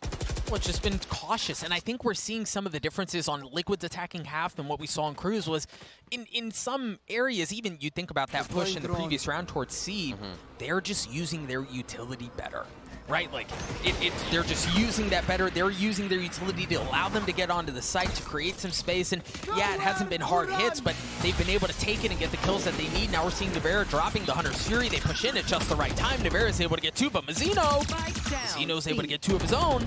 3v3, Spike. A pretty tough spot here, but Scream, of course. Who else but Scream to give the numbers advantage back to Liquid? Mazzino's ratty little spot there is given away by the alarm bot, but they know that Nagzat's coming. They do now. Dashes away, cleans up Navarra. How much more you got in you? 2v2. Just really nothing as far as armor left on the side of Crew. Little gun pickup by Yampy. They're going to go for the plant screen, watching full right side. This is the chance for Nagzat to make a move as long as he creeps it in. Now the 2v1, Doug. The timing's just not there, right? Like, Yampy low. Oh, Nagzat isolates them. Woo! Dash away, Scream. Scream, Nagzat going hunting the classic from up top, and Scream gets the 3. Oh, I want a first-person view. He literally was spinning around and then flung his crosshair up to jet diff that round. Nags that's so close to being able to come up with it there. It comes down to a classic for his Phantom in the end. And he shoots him out of the sky. 11-4, Doug. Down to a wire on these rounds, but TL's had so much power in these rounds, such a lead in rounds, that losing a bit of money there doesn't hurt him. Right. And it took some heroics to even get to that point, right? Like, it's taking, that's the thing, it's a bit concerning, right? Like, let's be honest here, it's a bit concerning for Crew because it's taking big, heroic multi-kills like that just to give them a fighting chance in the round. That's an excellent start, though, for Mizzino to take care of not just any old player, not just getting the opening kill, but to take out Scream as well. Little noise in mid. We'll see what Yampy does with this as he's calling the IGL shots for this movement. So he'll focus in towards mid. The team now goes towards A as they have Crew sorted for this to work out. Mizzino has the Hunter Siri. And you've got, unfortunately, not a ton of health on either he or Nagzat. Yeah. But that's where you see, like, Nagzat's playing a bit off, right? Like, if you want, give up A, kind of fight around that, trades it right back, right? Like, we're back to equal footing. So he knows 2 in B. He can easily call that Spectre and a Vandal rotating over from B. That allows the team to know they're in sight, and Liquid just gets all this info that makes things seamless. And the knife spots one. There we see the Hunter Fury coming out from Mizzino. He's linked so far back. Shouldn't be any problems as far as the utility from KO comes out, and Navera takes care of things as well. It's just 2 left on the side of Crew as Navera gets a spike down. One step closer to getting that Hunter Fury online. Mizzino up in heaven, not able to do anything, man, as Navera just clotheslines him, and Soulcast gets the last. Liquid get to 12. This has just been clinical. Yeah, and to your point there as well, coming back in, it took the grandiose kills. It took the Hunter Fury kill. It took an opening frag to get into Liquid. As soon as it was a gun-to-gun fight, Liquid mowed them down. They just seem to be on point right now. And Crew still have that second map to go for. It just does not seem like they're able to find their footing here in match 1. And you saw Navera there in your player cam through all of that, dancing around the Hunter Fury, getting the 3K, 4K, whatever it was. I think I just showed no emotion. It was like a robot.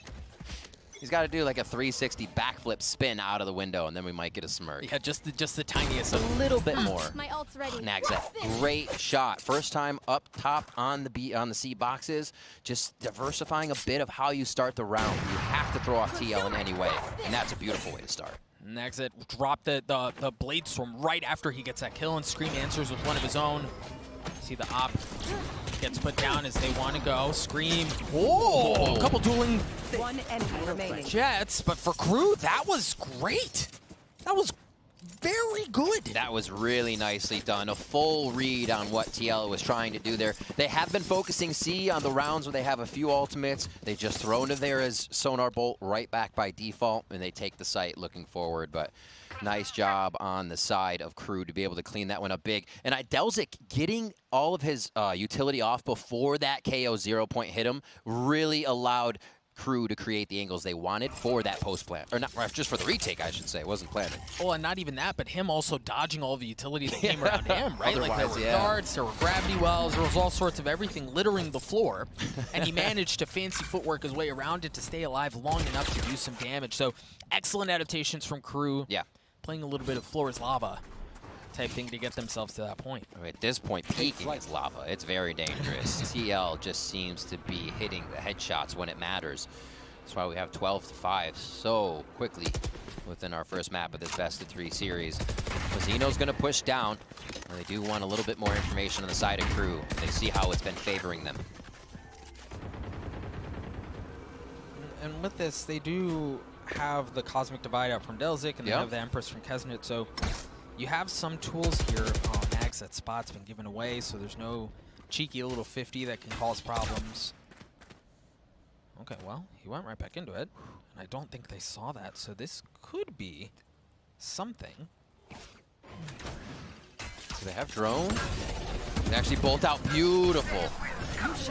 Now Crew's going to have to reconsider this. They can actually destroy that lockdown if they do get a good shot on it, but Navera's going to push right through, Doug. Kesnit did invest the Empress, so we'll see. It was just one. It was just one. Is Klaus looking to anchor things as well, not able to do so. Delzik's left alone in this 1v3. Yampy getting the spike down. You're going to have to pull off some sort of miracle, my guy, just to keep this map alive. But what can you do, the Spectre? That's all it really has some util as well, but that's really it. Spike ticking away.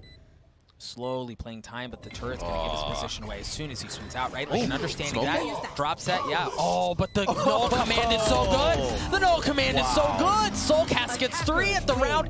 That was his, like, potential. Maybe I can make my way past that first box to get onto the site, but even that was stuff. I love the thought. It was going to smoke the turret, give himself at least a bit of a shoulder or wide peek he could have thrown someone off on, but again, the story of the game was almost told there. One step ahead. TL was ready to just throw down the null command and say, nah, let's just frag out once more. Well, and maybe that play was enough to make Bala a believer of the KO there, because, like, I mean, that was heady, right? Like, as soon as you see the Astro util go out, you know he's going to want to make a play around that, drops it instantly, and then just swings out and gets the kill. That was very well played. I think that's what makes him so special, is those null commands are decently hard to identify the correct situation when you're going to just snuff a Razal, you know, not allow Breach to be that post plant or retake. So when you get into that right moment, it is a chef's kiss for sure. And I think the big takeaway here, and this is kind of something that I was mulling over heading into this series, is we think about the day, right? We talked about Sentinels as potential tournament favorites, Gambit and tournament favorites, and they played against teams that they probably should have been beating up, right? And they didn't. None of them did. Well, how would Liquid look, right? Would they be able to kind of break that mold and take care of things the way they needed to, at least on Haven? They looked very good. The one thing I always love about Liquid's play is they're all coming to make plays. And it's not really just the content plays. It's the way that they play usually is like, oh damn. Oh, all right, all right. And so you almost have to be ready for a Scream to be flying around a corner and whatnot. But they played defensively this time. So again, Crew gets thrown for a loop there, and even from what we expect and they would expect. So we'll see what happens in map 2. I know that they're going to be now realizing TL's not just playing the regular TL they may have done VOD review on. Liquid look good, at least on map 1. We're going to throw it to a break. When we return, the desk will gush over what they saw, and we'll take a look at map 2. We'll be right back.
What a start for Team Liquid. They take down Crew on map 1 in a dominant fashion. I'm back on the desk with Bala and Paper Thin. Great start, strong start, promising, and also it really sets the tone, like you said, Bala, maybe for the rest of their tournament. Yeah, I mean, you remember the opening match for Liquid last time they had a LAN, and it was not as clean as this one against version 1. Either way, this is Nevera's first start, his debut on LAN, and it was so darn good. This man went plus 11, 308 ACS, and for somebody who already had the best opening performance in a tournament ever in LCQ, yeah, oh my this is even better almost for his first LAN.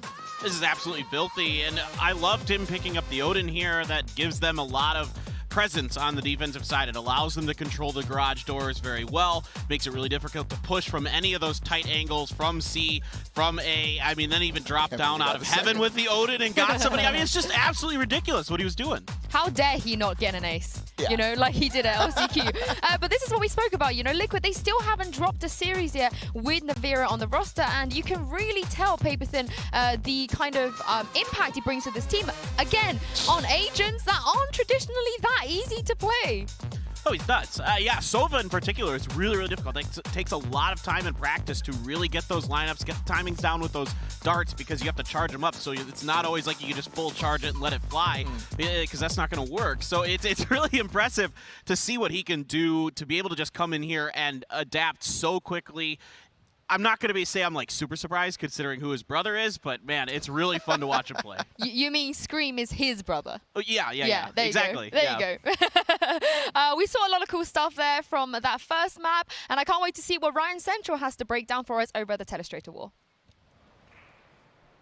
Thanks, Yinsu. I, to be honest, was just watching Soulcast's perspective the whole time. I see a KO, I just want to see how it goes. But there were a few rounds where actually doing nothing was the right play, and I actually quite like that considering the utility that KO has on offer, and how actually it surprised Crew just a little bit at the very least. I wanted to start off with just the de facto default that was coming out on the defensive side. So we'll start with a look on the minimap, and you will have a good look and sort of see something like this on a pretty regular basis. That being this 0 point actually coming through onto the defense, hitting this wall and suppressing anybody in this field. The good thing about this, if any attackers try and lurk through here, you might even actually see some utility used like a smoke, a Cypher Cage, or in this case, a Jet Cloudburst in order for the attackers to sneak in to the sewer's position. This isn't anything new. You guys already know this kind of stuff. 0 point used to make sure that nobody lurks through. And in this consideration, you've got the Jet there with an operator posted up in a position where they can now see if any attacking player decides to go on through. And if they do, they're pretty much likely going to be dead. It's Team Liquid that we're talking about. That's all straightforward, but there is a round in particular that I did like because they actually changed things up. This is a really good round in the end, and you might have noticed that Soulcast is actually in a completely different position. He's over here, and actually the 0 point is in a different spot entirely. I like this because on the minimap you won't be able to tell, but this is a nice change-up. 0 point used in a different position. It does catch and suppress members on the side of Crew, and the reason for this switch-up is actually Nevera's gone, these Crew players like to sort of play around this position, try to sneak by that 0 point, and if they do, I'm just going to blast them with this Hunter's Fury. Doesn't work out, and it's just more of a cute play from Team Liquid, and this round in particular I think is worth highlighting for a multitude of reasons. As you're about to see, as I pause, the economy on the side of Team Liquid in this round, round 11, isn't ideal, especially when you're looking at Soulcast. He's just used his 0 point at the start of the round, he doesn't have a fragment, and he only has 1 flash left, as well as that 25 armor. It's pretty safe to assume that if Team Liquid lose this round, they're probably likely to eco in round 12, the last round of the half. But what I like about this, as I said, is that the right play here is to do nothing at all. Not only has Soulcast not really got that much utility, but we're seeing Crew again trying to sneak into these positions. There was an owl drone used a bit earlier from Nevera that did spot one player, but I do like this aggressive positioning in. The thing that I want to highlight though is Soulcast, when he doesn't have this utility, does something different to what he was doing the other 10 rounds of this map. He wasn't re-aggressing, he wasn't trying to fight for the space, he just plays high contact on a nice little angle, uses that flash to then try and peek to get a little more. The 0 point gets used to see if there's any attacking players trying to wrap around from A long to get in behind him. Doesn't matter anyway, Nevera is watching it, and it's a nice 4K from Soulcast. The beautiful thing about this, I suppose, is that you don't have to have 200 IQ lineups on KO to have success, and I mean, when it comes to Team Liquid, they have that 200 IQ, they have that aim, an adaptation from Soulcast has made him one of those better Sky KO flex players in the world, and that's just another show on why he's so good. So back to you guys on the desk. Thank you so much, Ryan, for that breakdown. I love that. Sometimes you just have to do nothing, and doing nothing is going to benefit your team more than kind of running down, dry peeking, and not having that game plan. Yeah, and Ryan, pretty darn good on the telestrator over there too. Yeah, love the chain. Love the chain. Love the chain. I am a fan now. I said at the half I wasn't quite convinced, but the second half is actually what convinced me. I know Ryan broke down a lot on that defensive side, and it was very strong, but the way that flashes work in this game, Team Liquid used it to perfection in that way. Because of the way that smokes actually block how flashes are, you can flash out of the front of a smoke and make it so that it's perfect for your teammate to peek while the other team is turned away, right? They're trying to turn away from the flash completely, and Team Liquid is abusing that on that C site so hard. It was fantastic to see, and something that I really haven't seen KOs really truly experiment with. Yeah, and also I want to build on your point of this second half KO. The fact that he was using these knives so effectively to protect the post-plant scenarios, right? He's getting the information at the choke points, knowing who's coming through and when, so then you can follow up with either the Killjoy Nano Swarms or his own fragments to really bottleneck the retake attempts of Crew here, and I'm really, really impressed with how this is all well thought. I don't know how many times I saw a retake try to come in and he knives 4 of them, 3 of them, and it's just like, okay, this is just done, right? It's so nice. Yeah, I mean, I'm kind of used to this already back at EMEA, seeing Soulcast just pop off on the KO, but I feel like, you know, there aren't that many good KOs. People seem to be kind of shying away from that agent in this tournament, so maybe we put him up as the best KO in the world. I'm getting ahead of myself because we do have another map coming up of Ascent. Now here, Bala, it feels like it's a little bit more balanced for both teams. They've both had good results, some bad results in the past, but here, you know, Liquid, they used to be insane. They had that 18-game win streak. They've lost their way, but now they're back again. Yeah, I think they are. One thing that I mentioned already in the pre-show was how this map hasn't been super creative for them in the way that they're approaching it compared to, for example, what we just saw in Haven, right? They're not adding any new agents or anything like that. It took them a long time to get off of the Omen on this map, and it just wasn't really that sort of. Yampy's still playing Jet on this map, which is fine. I don't have any problem with that. But the rest of the teams are kind of innovating a little bit. I think we're going to see something special here out of Team Liquid again, maybe the KO once again, or something else. And I have big worries about Crew on this. The last time we saw them outside of that little regional tournament they played in back in South America was against Envy, and they got absolutely stomped. It was a 13-2. So, I mean, I think we're going to probably see Kesnick go back to the Sky, and maybe we're going to see the Sova and the Killjoy switched up between Mazzino and Klaus again. But I don't know. I'm not sure what is going to be happening here with Crew, because they need to bring something special. They have to have practiced something new, or else I'm really worried. Well, we are heading into the Prime Gaming Agent Select here, and we see a double duelist on each side. This is looking like a mirror matchup. Yeah, mirror matchup, and we just saw what Kesnick did on Reyna. That's why I'm kind of scoffing a little bit. I'm concerned about that. And you've got Scream, who played very well in the last game. He was opping a little bit because he was the Jet player on Haven, and he's going to pick up that Reyna and just walk down mid many times, and Crew has to be prepared for that. You really don't want to get Reyna diffed here, especially against a Scream. Team Liquid very dominant first map. Let's see what Crew can respond with here, Riv and Doug. Thank you so much, Insu. Yes, I think that's the question on everyone's mind, right? What can Crew respond with? I think one of the other maybe concerning things is we're seeing some of like the infrastructure that Liquid has to their disposal and just how good they are. We talk a lot about Sliggy, and for good reason, right? Like, he's pretty freaking good at what he does, but we also got to highlight my boy Bacon. Analyst on the side of Liquid. Guy is just so good at what he does, and you're seeing some of that on full display, right? The freaking brain trust that Liquid have over there, it's working. And it becomes that much easier when those set plays that you are bringing to your early games are just working, because then you can iterate just on those. Right. As you said before, Doug, we were talking between the matches. Liquid did not show much to make that work. They didn't have to, and that becomes an even scarier prospect when they really don't have footage to watch even from the first map we just watched. Here we are towards B to start things off. It is going to be the pressure from TL attacking first, and we heard the death saying it would be TL going up mid. Here they go. Yeah, they were absolutely right. Back and forth. And Kesnit's already dropped, right? Like, the Reyna has an opportunity for things with the pistol, but no, the jumping classics are traded back and forth. Numbers advantage still in favor of Liquid as they funnel their way onto A to get the spike down. We'll see what Crew can do as far as the retake attempt goes. Doug, I love me a good around the world. That was fantastic. You don't ever see that. You usually get caught by someone stays back. B to mid to A. Let's see how Crew answers with the post plant. You're just checking the weather in all the different spots, right? It's a big map. Things can change. You never know. But as you said, what can Crew do as far as this retake goes? As soon as that dart comes out, you see the gravity well keeping them at bay. You still have 2 players from Liquid who are playing off towards A long, so they're in a really good spot here. You're going to have to deal with Link playing by Jenny, and then still with the other playing back. And somebody down in hell. Naxa just has so much he has to deal with. Soulcast cleans him up. Liquid in the pistol. Yeah, the frenzies I've been seeing lately, they're changing my mind. Yeah, you a fan? My word, just the head dinks, the follow-ups, the wide swings. It seems like anybody who has a frenzy in their hand is just emboldened. I don't know, man. My frenzy doesn't do that. That's true. That's true. They're a frenzy to yours, you know? Sorry, I could have built you up there. I chose the wrong path. No, but what a cleanup again from Link. It just doesn't stop from him. He cleans up a few as Soulcast comes back with one of his own, and TL start again with the map in their favor. Now we've seen these oh boy. Okay. Yambi gets the opener with the Marshall right off the bat. Liquid's trying to push the matter towards B. Push Klaus off. I mean, Mizuno drops. They don't even have the spike. Yeah, they just...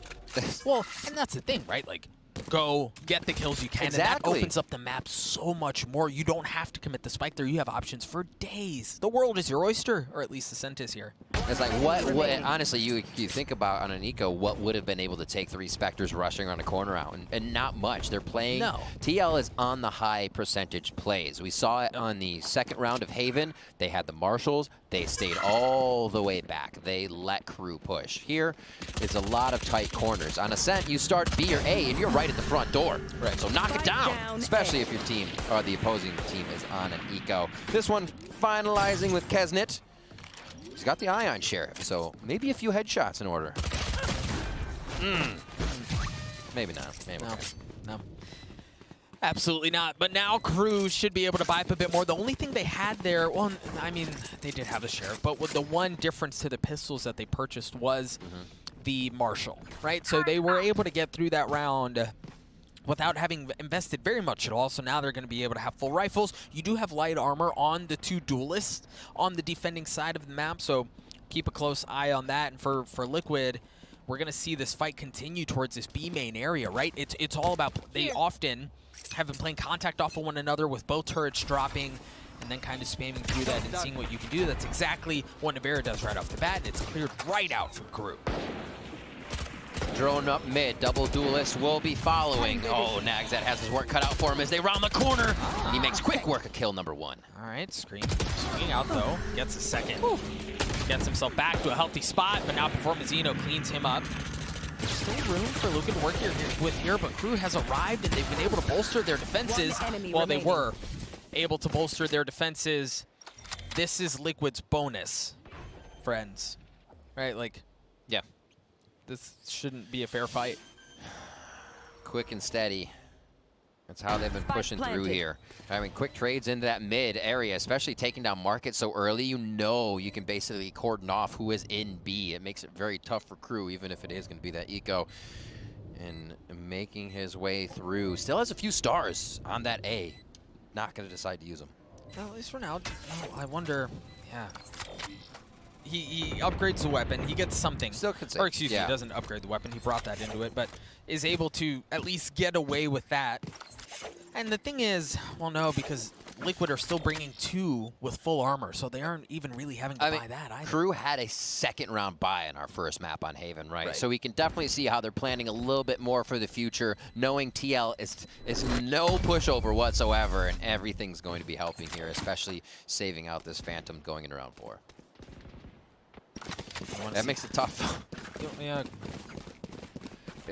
Seeing that Crew's not able to really do damage to TL, they're just building this massive economy so far, and they will have rounds we've seen before. They'll get aggressive. They'll push. They'll break a precedent that they've set all game. They're on attack, but they'll go a lot harder, kind of like Around the World in the first one, but then a slow drone push on the second. The things they do when they have even more money can be even more absurd, so Crew should be expecting anything. Well, and really off of that, you see Crew, they're the ones who are trying to dictate the pace towards A. They send 3 down long, take some of that space away, but nobody's home.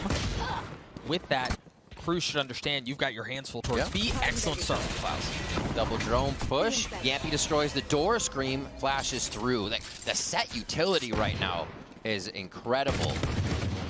Whoa! Yampy able to take care of the first, but Kesnit shows up at just the right time as Klaus does as well. He's able to get 3 with the Sheriff.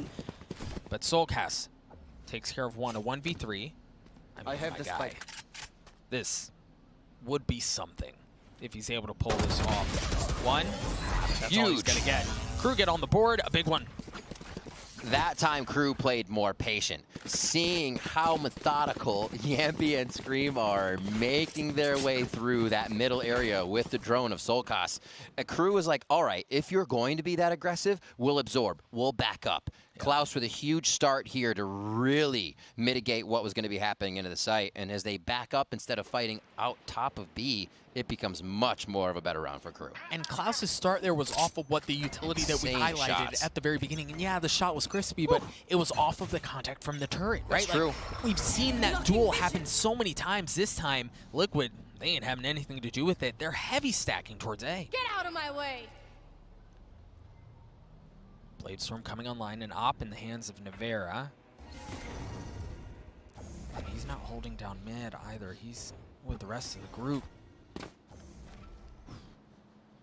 But they're playing this so quietly, Riv. They're playing this so carefully, so slowly. It's the first time we've seen all 5 towards one site immediately. Yampy is the only one that's made steps, so they know the Bladestorm might be floating around. Doesn't necessarily say this is our initiation, but the dash, there it is, into the site, onto Jenny. Right, and into a Cloud Burst, but not finding very much success as Delzic's able to clean him up right off the bat.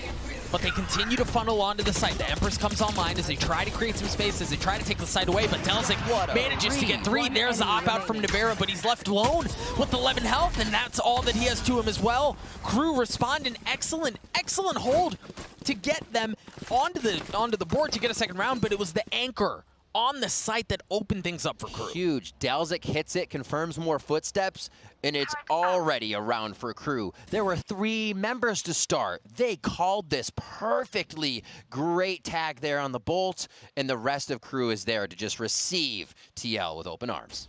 Yeah, Delzic was just so big there, and you saw even at the end, he was tanking a Nanoswarm. Yeah. Right? Like, he was having to deal with that, so it's not like Liquid weren't prepared for that. They weren't handling it, but, or sorry, they weren't. We've seen his tight play on C and Haven. He was true. Dancing around. That's true. Delzic the dancer. They put something down there to try to take care of him, but it just wasn't enough. Delzic goes big there for Crew. All right, Crew putting up a few more rounds here and could make this one hurt on the econ of TL. The op in the hands of Nagzet now. He focuses that towards Cat. This gets dangerous. He's pushing up by himself. If anybody comes around that corner, he's going to have to be quick with it. And it looks like TL plays this one patient, knowing that operator could be holding an angle. Now, I wonder what they do potentially to deal with the alarm bot that's sitting in mid. You see Yampy has taken a lot of space. He's made his way up towards Cubby in mid. There's an alarm bot just on the other side. If they double down on that. Oh, it's a smoke. He drops a smoke to work his way through. That's beautiful. I don't think they're going to be suspecting that if he gets the timing just right, it's going to be a slaughter backside. He gets 1. Klaus went back. Yeah, he's in a big spot right now. Oh, the dash does give him the upper hand on Kesnit there, Doug. Defender lockdown coming through as Klaus. Huge. Looking to put this round on his back, but Yampy continues to go aggressive. He continues to take space away, looking for the jugular of Crew. And you see off of that Liquid kind of rotating out. They understand there's so much space that's been taken away. It's a bit of a ring around the rosy as now Nagzet trying to work his way mid. Did he not? Ooh, just waiting for another one. Nevera rips his face off with the Sheriff with 11 seconds left. The spike should go down. Klaus, who was very formidable at the beginning of the round by himself. His work cut out for him, to say the least. His aim has been absurd, and we actually saw 2 more members of TL that were trying to get into B, and as soon as that nano swarm went off from Klaus, they said, well, one other person on the map is going to have util surrounding him, so you can see how risk-averse TL was, even to one member that they knew was in B. Just go A, planet, safe, because Klaus is doing this. Huh? And if it continues to work, then let him do his thing, but I kind of want to draw back attention to how Liquid were able to get as much authority across the map as they did. It was all off of Yampi using the Cloudburst to deny the vision of the alarm bot to take that away, right? And then after that, it was just the timing, right? Like, he caught the rotations off from B. It was too easy. All those little puzzle pieces. You use your drone, Doug.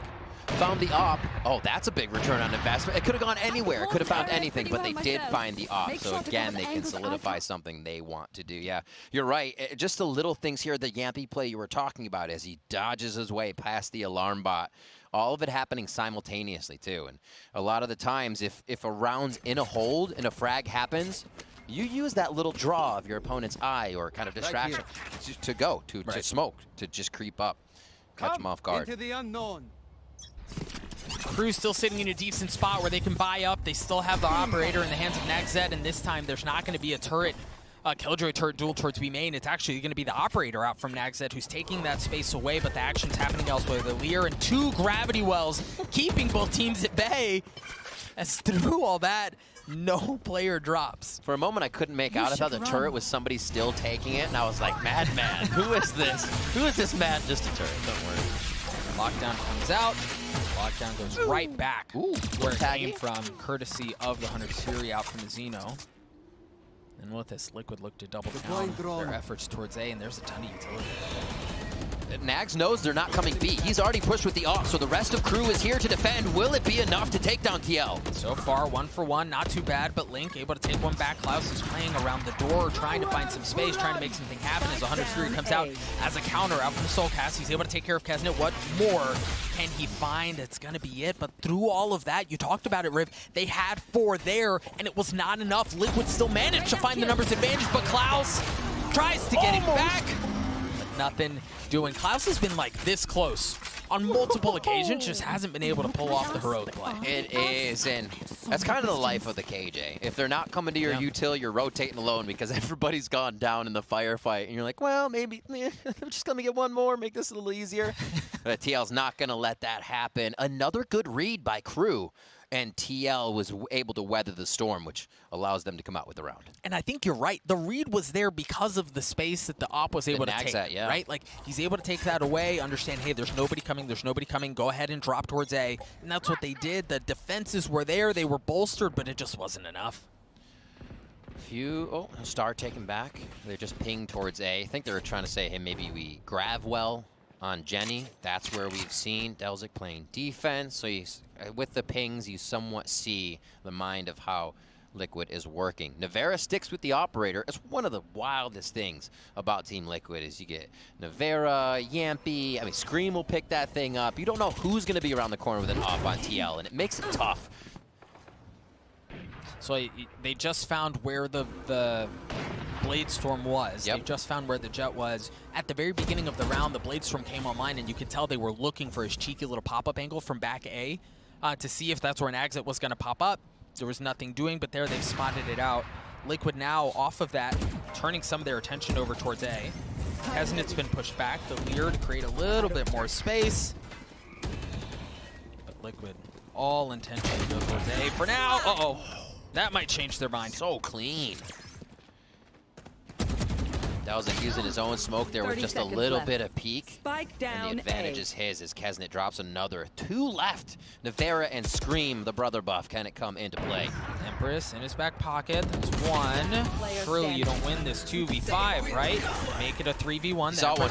There it is. He's going to dance his way around. The utility not able to land the shots, and Mazzino avoids what would have been a very bad situation as Yeah. Crew get to 3, and they carry 3 rifles in. Listen, given how things have gone, that's big for Crew. That is huge. I love that you point that out because a lot of times you'll be like, oh, this game is so close. Why? Because they're dropping each other. When you continuously have to rebuy everything in econ for your armor, be dropping somebody that has had good rounds, you go right back into that econ. And we have seen a lot of players from both teams going down on these rounds. The rebuys have to come through. And we will be back on to a gun round. Blade Storm for Yampy as he sticks on Classic. Get out of my way!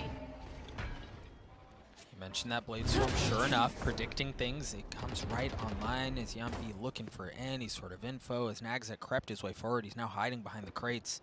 He's not going to get a shot at things, at least for now. Hello. Does he see it? Almost.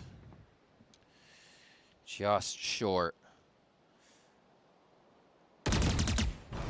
Okay, so now his position's been given away. He's able to dash off of that. You push him off of that cheeky little angle, and from that, they can take some of this more aggressive space towards mid, potentially work their way into tree room if they want. I think the thing is, off of that, they have more options. Not going to check the alarm bot this time around, but they threaten off of that. Well, how do Crew respond? The alarm bot going off, but overall, less noisy take on mid. What a distraction bait! Oh my word, these two working together, Yampy and Scream on the market side as he just starts going to town on the rest of the group. And that was a big confidence swing there, right? Like he just waltzes out and says, fine, I'll land the shots, and he's able to do it as Scream gets his way onto the 3rd kill of the round. And he's going to have an option at potentially getting the 4th. No, Delzik takes care of him, but now Delzik finds himself in a 1v3 as Liquid are able to take care of that. They get up to 6. Liquid looking very good. Don't give them time to reposition. I'm trying to make up words in my head, so I'm not going to say that. They're putting themselves in these positions where only a few things can happen, right? We see them going towards market. That time they don't use the drone, but they still have coverage for what would be a market peek to bait that person, and then Scream was on the left side to look spawn immediately as Yampy was peeking market. Unless there's more members there, which would be absurd because that's a really weird place to have a full defense, you're only going to see that scenario over and over. And they've confidently taken it more than once now. 6-3 as TL go for a straight B on this one. A little bit of a roam here from Soulcast. What can Crew do? And that shock dart didn't feel good, but Yampy was able to land the shots with the op anyway. The Varus position's been given away. There's no Hunter's Fury to follow that up. The information has been gathered.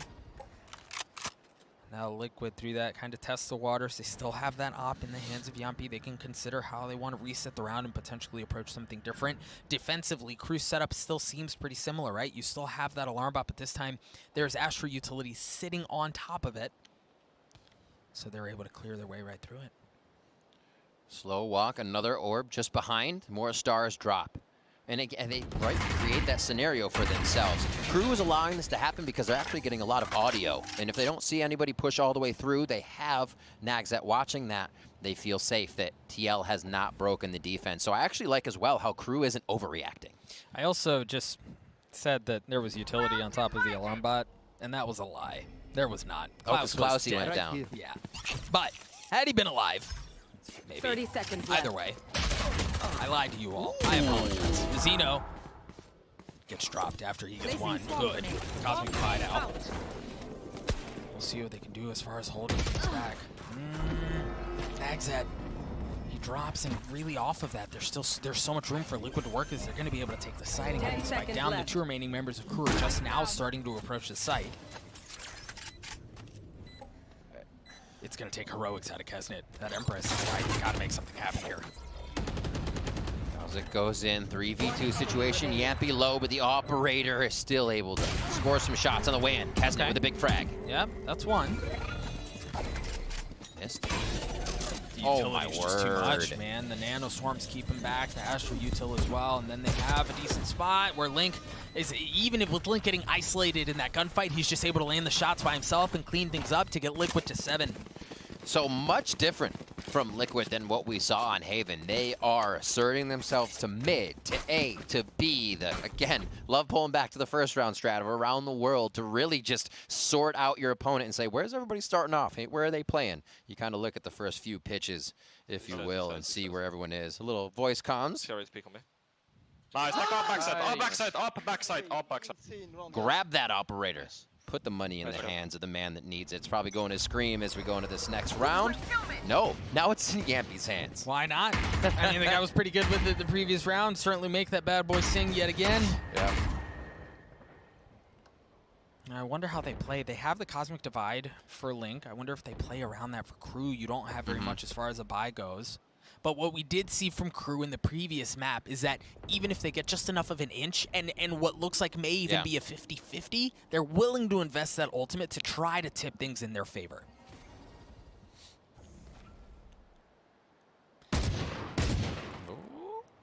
Link, there's a shorty on the other side of that wall.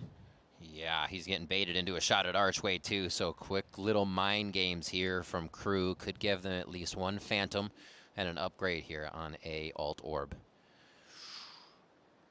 Like just kind of pulling back some stars as he fires out another shot. You know what this feels like? This feels like when your parents tell you not to touch the stove because it's hot. Like they're warning you. Wet paint. It's hot. You don't, oh, nothing. Nothing. Screen takes here, and Nagset, the gravity wall kept Delsic in his spot at least for a little while. It wasn't enough for him to kind of get caught and trapped. But now Scream swings out, the shot dart is there, but it doesn't matter as Delsic gets cleaned up. Liquid continue to really just kind of destroy Crew in every facet of the game. And yeah, they don't have much. They only had pistols. But we have to stress the importance again of, for Liquid, these rounds, as much as they should statistically go your way, they have to be clean. Right? They need to be clean for Liquid. Yep. That's exactly what they're getting. And Liquid are not holding back on these gun rounds, either, or on these, eco rounds for Crew either. They are running right through, putting in a statement, and making sure they get into that site and planning with most people alive. 8-3 here to start things off. When you see frags across the board for both teams as well, it's just, as I said, going down to the last drop almost for each team, but still Scream and the squad coming out on top of these rounds. No, the last drop was the bar. That's right. That's the arcane bar. You're That's at the right. wrong. You're at the wrong event. Are you still back at Undercity Nights? Oh, not on Wish, but maybe we can bind both of them and I'd be happy. Liquid here have ultimates to really play with, right? They have all the options they really could possibly ask for. We'll keep a close eye on Nagset's operator, see if he's able to find any value out of that. Yampy with a threatening shot onto Kesnet, make you think twice about things. But drops right back. Here's the operator swinging out slowly, surely, creeping your way forward. Who's going to get the shoulder first? It's Link. That operator offline. Nagset down. The turret as well for Klaus is down, so he's playing a dangerous position, usually a one and done if you cannot get yourself a few kills here. Yampy drops one. Klaus still very close. Is he going to be able to do what he does? Yampy's down. Yeah, but there's still so much more. There's still so much more. The lockdown comes through, the Cosmic Divide and the Hunter's Fury as well, as Mazzino's trying to keep things back, but Link cutting off the rotations, keeping Crew at bay. It all falls onto Mazzino. He had that ultimate early on. That was nice. Okay. Spicy. Pop off, King. What else you got? A 1v3. It's going to take more than just that, though, to get Crew back to 4. Shock dart. Nothing. Nothing doing at all. Scream cleans up Mazzino there. Liquid, 9-3 lead at halftime. Yeah, there's the 9-3 curse. Whether or not it's real, we're going to find out. We're going to throw it to the desk for Yinsu and the rest of the gang to take it away. Well, thank you very much, King. I had to after the pop-off. You can't encourage the man. I love it. You do you. Pop off, King. Pop off. Now, Liquid, they're doing very well, but I want to ask, because we didn't really talk about this. We didn't have time to talk about this before this map, but what do Crew need to do? How do they stop the bleeding? They've got to start using their utility to take some space and do some things, because right now it feels like everything that they do, it feels like they're thinking so much that they're in a position, and everything that they do, there's like more utility on top of them, and it feels like they could die.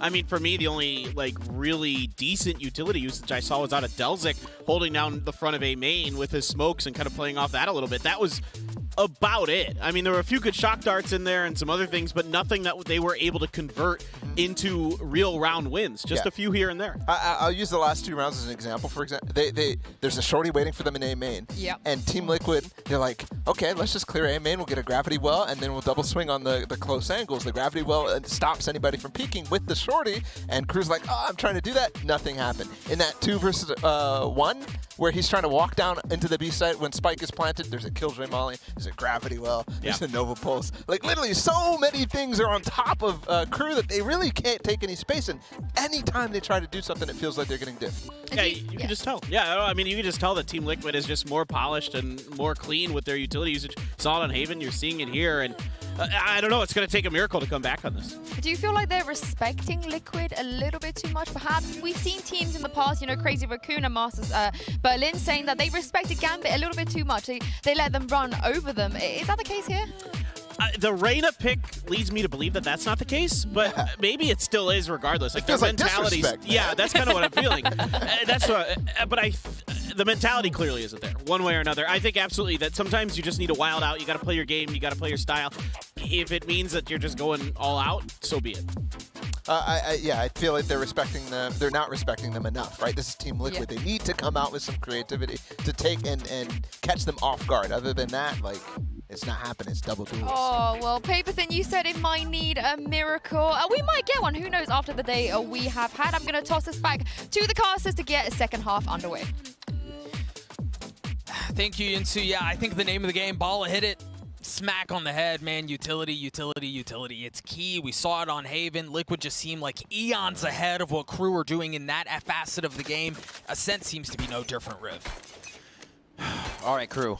Let's see what you have. How aggressive, how methodical can you be to tear apart TL on the defensive side here? Remember, Haven was the pick of Crew. Ascent is the pick of TL, so they've already got quite a run going for their map. Slow things to start, Doug. I don't think anybody's making too much movement. You see Klaus is playing very close hip-to-hip on the turret as Kesnet downs Link. Not something you see very often for Link to be the first one going down for TL. No, and he was playing very similar to the setup that we've talked about on B main. He was playing contact off of the turret, right? And the concept there is the turret starts to triggers, right? Starts to deal damage to whatever player is in its line of sight. Link or the Killjoy player, or really anyone else, can swing out from a slightly different angle to win that gunfight because the player's distracted trying to deal with the turret. I think if they can find where Nivera's utility is, they go to a different site. You've taken down the controller. No smokes there for TL, so you control the angles that you want to create with Delzik. They're still going to try for a little bit. Utility going towards the top side, and they still want A. Despite the util, they're going right at it. 30 seconds left. You're absolutely right on the util. Yampi's also playing around 3. Spike went down at the hands of Delzik. So they've gotten this far. They've gotten what they wanted, but you've still got to secure the thing. You still have to take care of the attempted retake coming out from Liquid. And you got Yampi with the Sheriff. And the Ion Sheriff, as we said, delivers automatic headshots. And we see it on full display there. Nivera's able to get one as well. This is just so clean out from Liquid. Crew, as we mentioned, they got what they wanted, right? Like, they got onto the site. They were able to intentionally push into the Killjoy utility. They got the opening pick that they were looking for, and it still didn't matter at the end of the day, Riv. What a strong retake coming in there. Crew with a beautiful, just kind of sight take, but it almost feels like Liquid said, oh, wait, they're definitely overpowering us. Let's sort ourselves out so we can take it. I think that's one thing that, as the desk talked about, yeah, I think that Crew is giving respect to TL, but take that first shot and then back off. Don't try to take on 3. Don't try to take on 2. TL is just too good at the trades right now. So with the frags being there, I think Crew can step up. But just after those frags, slow it down. And I wanted to see how TL moves after that. I want Crew to read the game a bit more. I hear a lot of optimism in your voice, Riv, and I'm not going to lie to you. I'm not on the same page. They're kind of running through, but I feel like if they read where they can deny the utility from Nivera, if they can make sure they're going to a site to kind of up their odds just a little bit here, they need everything they can get because TL's taken everything else. That's true. No, that is a very good point. We'll see if they can make those adaptations. Just if they can small try reads. to do something with the information that you have. This Crew takes the spike, rotating back towards B. And actually, the timing on this is really interesting. Soulcast using the drone, as we see now, coming through, clearing out garage. I don't think, I mean, he may have spotted the turret, but I think that was it. Yeah. So the question on my mind here is how much do Liquid really just kind of like turn away from, given that they didn't see anything there. And, well, the answer to that question is nothing, right? Like Yappy double down, he holds that angle with the Marshall, not able to land the shots, but the shock dart does some serious damage. Stings. Yeah, I think seeing the activation on the turret said, I feel like this could still be a play. KJ's pretty close. And now it is. It's going to be Crew going in. Now, again, they've taken a site, but it seems like TL is just all quiet about it. And they have to take care of Scream, who's in market, right? If they don't take care of Scream, it's going to be problematic because they're going to be able to push him from that site. You see the Reyna, Kesnet on the side of Crew holding down that angle. They're able to take care of backside. Good. But now Crew, now they're going to have to deal with the aggression coming in. Kesnet spots Scream, and there he was. Understanding Navarre is there as well, and Mazzino kind of clotheslines him. They get the kills that they need for Crew to get to 4. That was very well played from Crew. Beautiful teamwork. And I think now Crew, that's just one of the rounds we've seen. They played a bit fast on the A site, but you start to read how TL plays those, how they try to recuperate into the round, and they're not going to do much. They're not going to show themselves. So Crew kind of has to go on these hunting missions once they are given a site. It's very, very interesting to see here, but that one they pick up for themselves, and now we have an eco for TL. And it's 3 sheriffs, so it ain't nothing. Right. And the frenzy that you mentioned earlier, which just seems to have gotten some like buff that nobody knew was in the patch notes. At least with Link. Yeah, fair. At least, okay. And Scream, perhaps. Oof. A little bit of a battle here at Long. I don't think anybody's going for the ult or just yet. We do see everybody quite far away from those points. And really, not many ults changing the course of this game. We saw Hunter's Fury coming into play previously. Oh, my word. So I actually really like how Crew played this round, right? The fight that was happening on A Long drew some of the attention. As that fight was happening, you saw the push in from mid, from Delzik. He's able to cut off the rotations because the spike was always going to go towards B. He's able to clean up 2, have Liquid coming from a much weaker position to attempt this retake. And now Mazzino still creeping his way around. He's going to get the timing potentially. Navarre, you have eyes on the back of your head, my friend. No, you do not. You have a couple of bullets instead. Oh, Soulcast takes him back. This is a slight iteration of the round we just saw from Crew. Instead of Kesnet being on the ramp to market, it was the rotation from Mazzino. They're just changing their strats a bit, but can they come up with the win here? Soulcast and Link entering. Soulcast was weak. Link is as well. Nags that hasn't even really shown himself. Now they know he's there. Those are nice shots. You're going to have to land him one more time. No.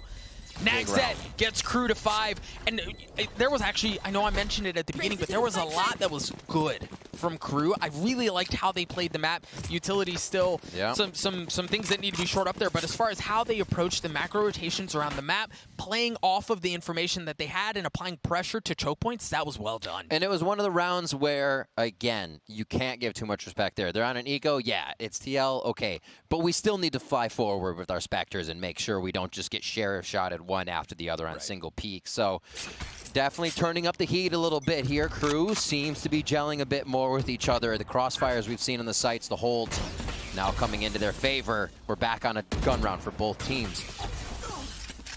Scream got messed up, bro. That shock dart did not feel good. No armor, now 77 HP to his name. Zeno, is he grabbing the orb? Looks like, yep, boom. Mazzino, Hunter's Fury online, protected by Kesnet as they work the map a bit. Spike is still down. I think they're now going to wait for Sonar Bolt to come back up, make sure they can use drone here for Nagzet on Cat and see if they can get attacked. And you still have Kesnet, who's playing in that ratty little corner. You see him on A Long, right? Like, he was the cover that you mentioned to allow Mazzino to get the Hunter's Fury. He didn't give that space up. So if Liquid were to rotate through, if a hit ends up on B and they try to rotate back through Long, they're just going to get destroyed.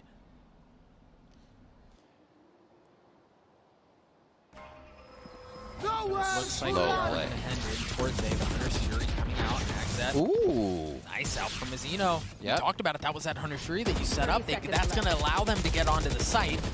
Liquid don't have any ultimates, at least at this moment, to work with as far as a retake goes. Soulcast, if he's able to get a pick, he can make something happen. The spike goes down to 4v5 in favor of Crew. Scream has to back up. I like this from Crew. They've taken the space that they wanted. The Empress is coming out online as well for Kesnet. Oh, they have Mazzino. I was like, everybody's looking the same way. It scared me for a moment. Navarre picks one up. Nagzet staying out of the spam. And it's the slow peek from Yambi. How far back are they? And now he comes to flank from door. Yeah, I wonder wonder if he's checking for space or for information. There Or it he's is. actually going to double down on Solcast, able to take care of one. As he starts to drop down, he spotted another walking into the Astra Smoke, understanding there's likely a good chance there's one down in Hell, and there is. They're going to have to isolate him. Nagzet gets it to a 1v1. The Bladestorm comes online. He tries to go up top, not able to land the shots. Scream swings around, but Nagzet gets the third. A Red Bull clutch for Crew. Ooh, when you start releasing the clip from a gun and it draws your opponent, it gets scary, but he does drop Scream. Crew pick up another consecutive round for themselves as they're putting a string together here, and they are closing in on that 10 score line for Team Liquid. The Red Bull clutch here. Let's see it one more time as Nagzet repositions to make it count. And then the Bladestorm to just sauce it up. We're going to skip that Bladestorm part. Thanks. Thanks, EVS. Appreciate that replay. But the confidence, I think, is the key from that Bladestorm play. Exactly. Right? Like, you got to go. Right? Like, understand you're down, this potentially respecting Liquid too much, not enough, what have you. Sometimes you just got to go for it. Shoot or shoot at the end of the day. And that's what Nagzet did. And yeah, he missed, but as Michael Scott says, you miss 100% of the shots you don't take. Absolutely. I'll quote that one forever. Sheriff's here once again. A lot of ultimates for TL, so looking into round 18 for them. See what they put on the defensive side of things. Delzik with his Cosmic Divide, and Crew going back to a bit of the slow play here. They've shown TL pretty good just in and plant strats. Now this one gets slowed down. Hopefully when they take, we're still seeing that speed, because Sheriffs can do a lot of damage if you're just moping about trying to get into a site. They have 3 on site here. Yeah. They're 2 duelists. Good look from TL. And Solcast with the Hunter's Fury. You should run. Yeah, there were no tags. They dropped a lot. Ruh-roh. Really, I don't know if there's going to be enough time for Solcast to use the Hunter's Fury to try to clear that out anyway. Now with Nagzet dashing into the Cloudburst, Yampi's not able to land the shot. Scream did take care of one, but Crew looking really good here. Player standing. Why have we gotten to this point to begin with? Link? That is a great question. Link in this 1v2, he's able to upgrade a weapon.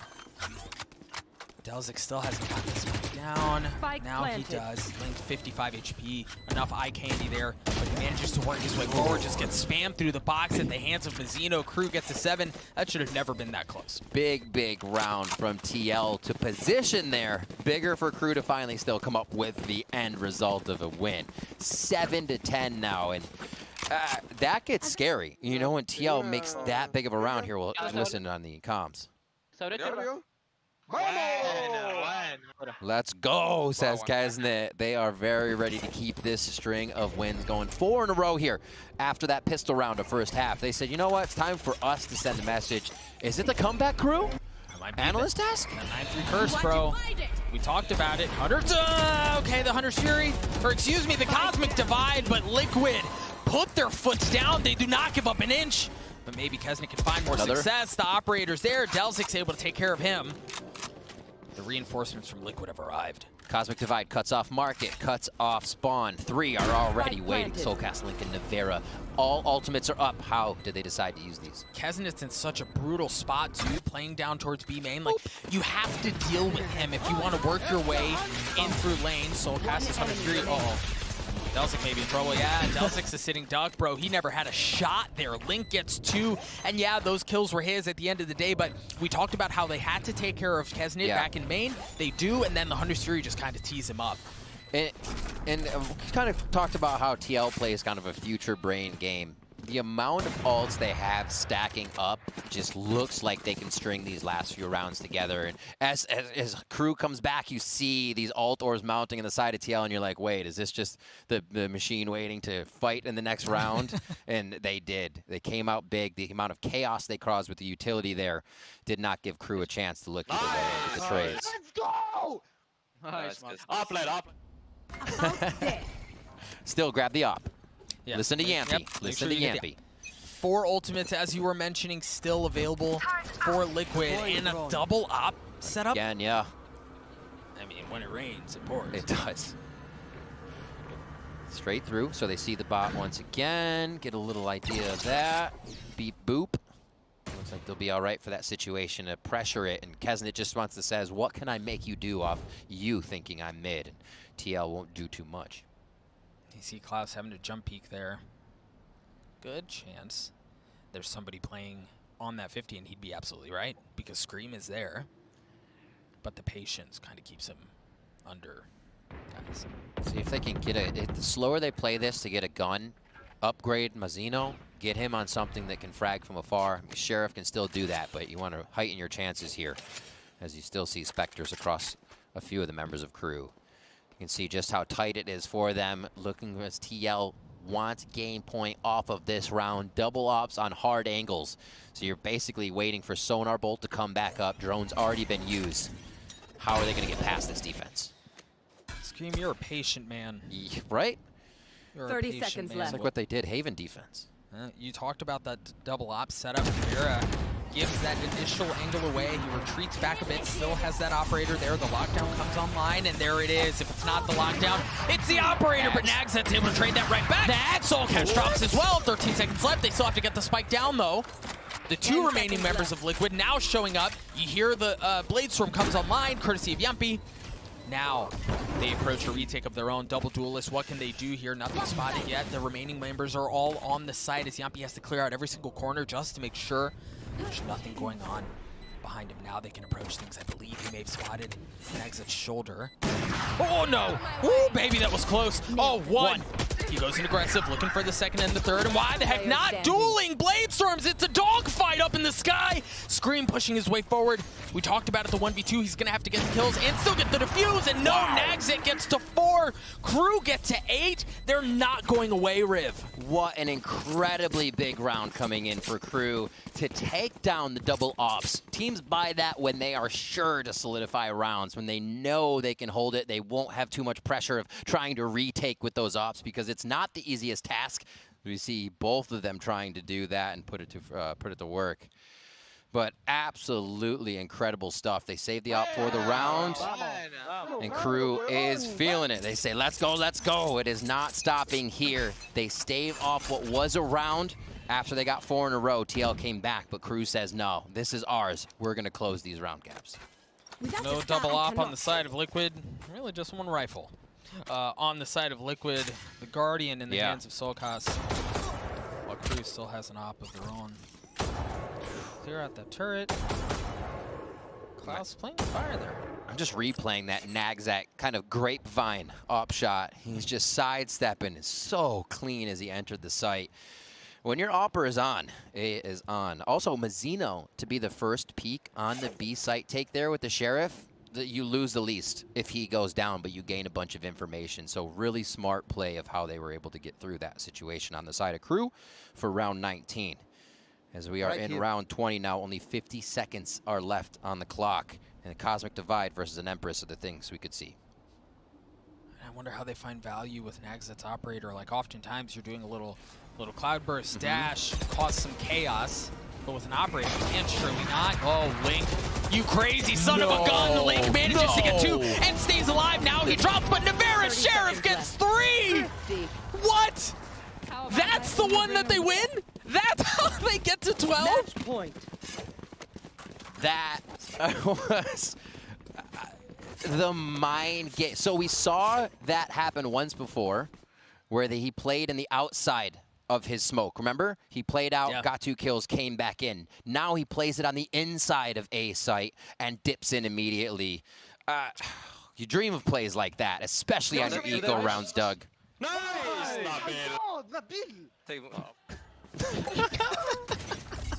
Oh, 12-8, Dougie. This could be game point here for TL. What a match Crew has put back into our site here. Can they, however, bring it 4 more? Dude, this is so brutal. I know the question is, can they do it? I mean, the scenes are tough. It is. It is very tough.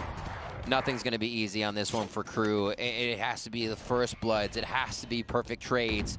They're only working with 2 rifles and Sheriffs for Mazzino, Nagzet, and Klaus. Well, not even that. Klaus doesn't even have armor anymore. Delzik and Keznit start with light armor as well, so it's not like they're even have that. Still has a puffy jacket. To their name, yes, it is a. I don't know how much that does as far as bullet pen goes. Not much, right? A slow round, slow round out from Crew.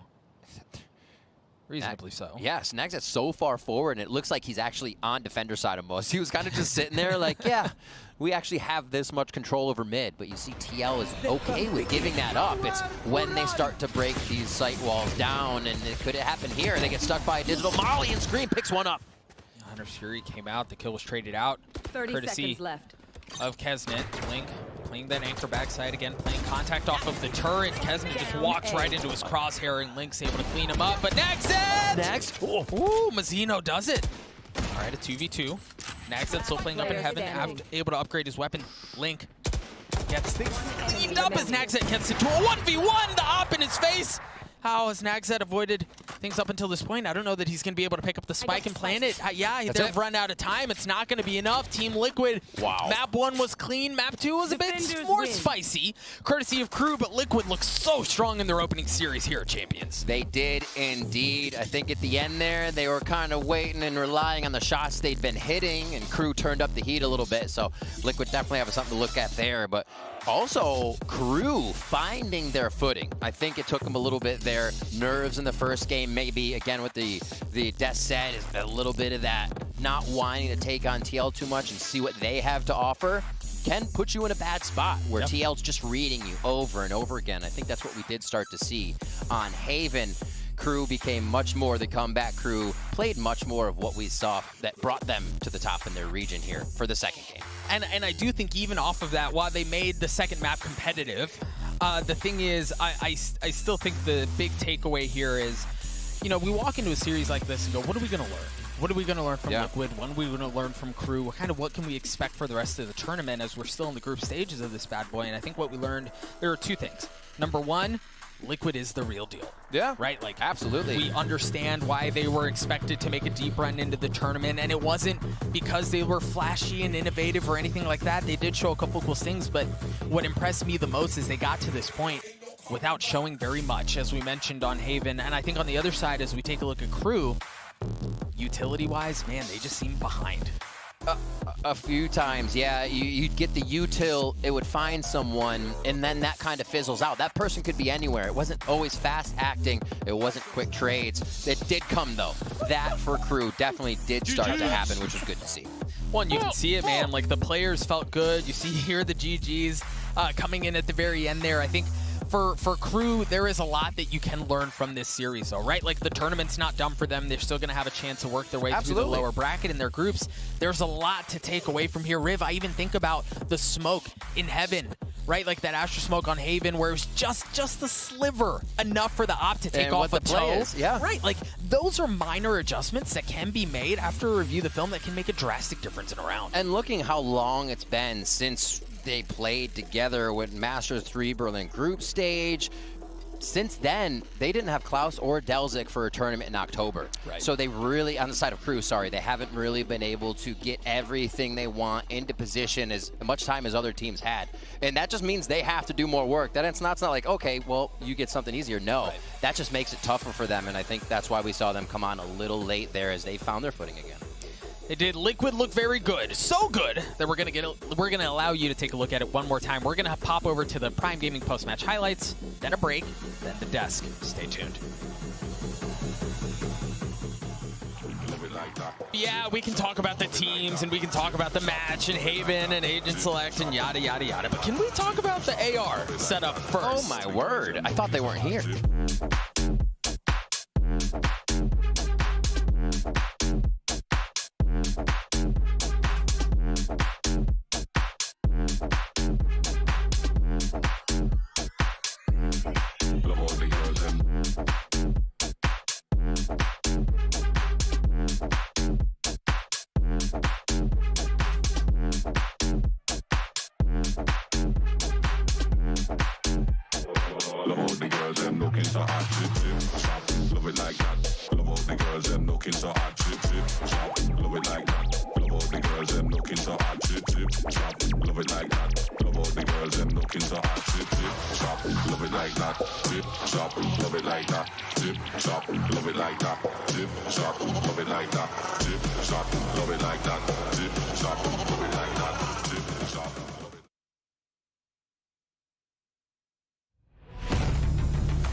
Hello everyone and welcome back to VALORANT Champions, where Team Liquid secured a 2-0 win over Crew, but they nearly came back. I know you said we needed a miracle, but Crew kind of got themselves back into the game, and then, you know, just random eco rounds. I mean, the seas started to part a little bit. We almost got to the promised land of Split, but not quite. Just short. Yeah, I do think that there was a little bit in that last map specifically that started to really show that Crew has something, right? For the first half of Ascent, the double duelist combination was really, really not working. And like I said in the halftime show, the utility was really against them, and it wasn't really strong on the other side. But once Nagset started getting rolling, once he started getting those knives out and really started punching with Liquid blow for blow, I think there was a lot to say about how they were playing. Mazzino was starting to get active. Kesnet was starting to get active. Even Delzik in some of those situations was very strong. So I don't think we've seen the last of Crew. I don't think this is a swan song or anything like that. I still think they have something to show, but against a team of caliber of Team Liquid, that's so difficult. I mean, I saw Pansy make a tweet earlier about how she's not super impressed yet by the big favorites, Gambit, Sentinels, they're kind of wavering, but Liquid, they haven't wavered. They're here. They started off very, very strong, and this is pretty promising as well for them.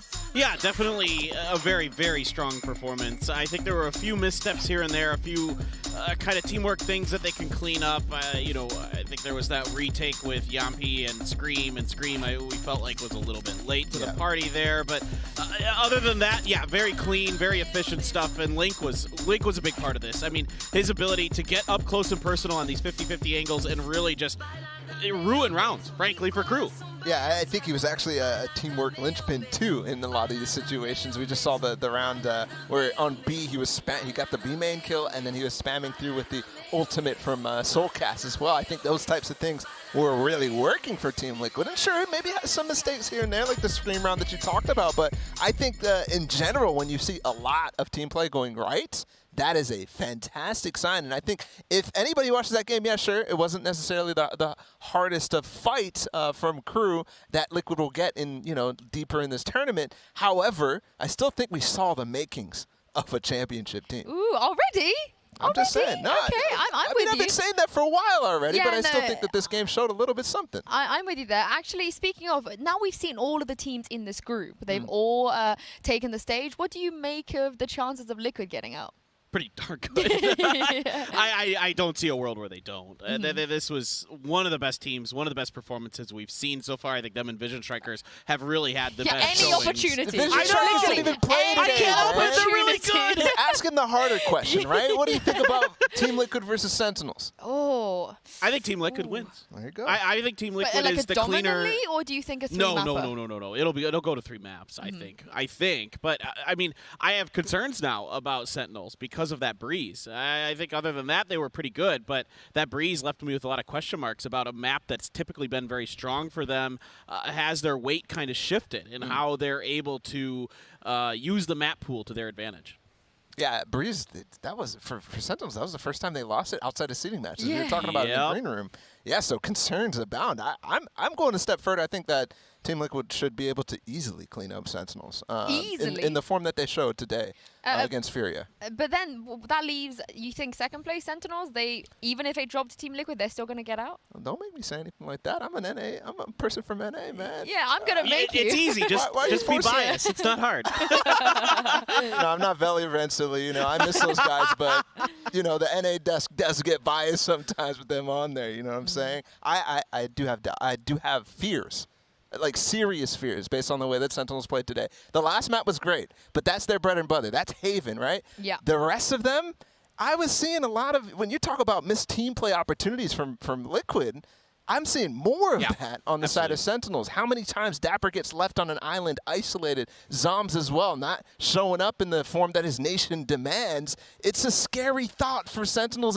And when I look at Crew, the way they played today, sure, the first map was definitely unimpressive. Very, very unimpressive. Second map, first half, very unimpressive as well. However, you're playing against Liquid, who showed up time and over and over and over in so many fascinating ways, in my opinion, that I still think Crew has a long shot, but a shot. I can't believe I'm sat on the desk with two non-EMEA people, and we're bigging up Team Liquid. What is this? It's What is okay. this? Feels great. Good. It's fine. I love it. This feels great. Go ahead and mention Vision Strikers just once. No. I got it out of the way. I'm good. I'm done. We'll talk about that tomorrow. We'll talk about it tomorrow. Because speaking of feeling good, we got to show you guys the HyperX reflex for today. This was a crazy moment from the Gambit game earlier on. From Nats. Yeah, look at this. Oh, is this the ace? Oh, Yeah. this is the ace. It is. This is so sick. I feel for like Nats. Redgar got robbed. Yeah, maybe a little bit. Maybe a little bit. It's not fair. Nats is already so good, and then Yeah. you give him the Viper's Pit. It's just ridiculous. Well, here's the thing. Why I do appreciate this as a reflex moment for Nats is you get pressured like that so deep on the site with a Killjoy ult like in your face. That creates a lot of pressure, and That's you true. have to think really, really fast on your feet. And Nats is one of the best players at doing it. But yeah, Viper's Pit.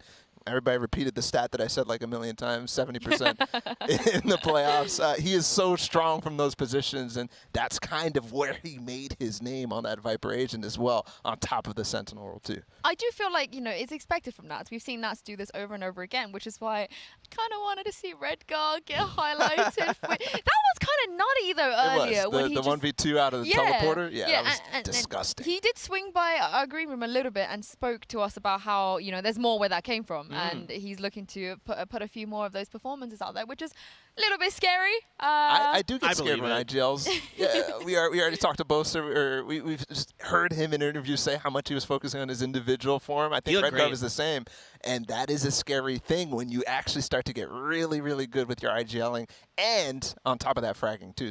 Redgar definitely deserves some praise today. No, I mean, Gambit, yeah, it was a little bit rough, but it seems like things are still kind of working themselves back out after the win at Masters 3 and how they've started to try to follow through in the tournaments, and it hasn't gone very well. Of course, Nats had some health issues and some other things, but that can kind of slow down your momentum and your pace, and it can affect your mentality, and there can be other things that follow up off of having something like COVID. To be frank, it can kind of mess with you for quite some time. It can take a while to recover.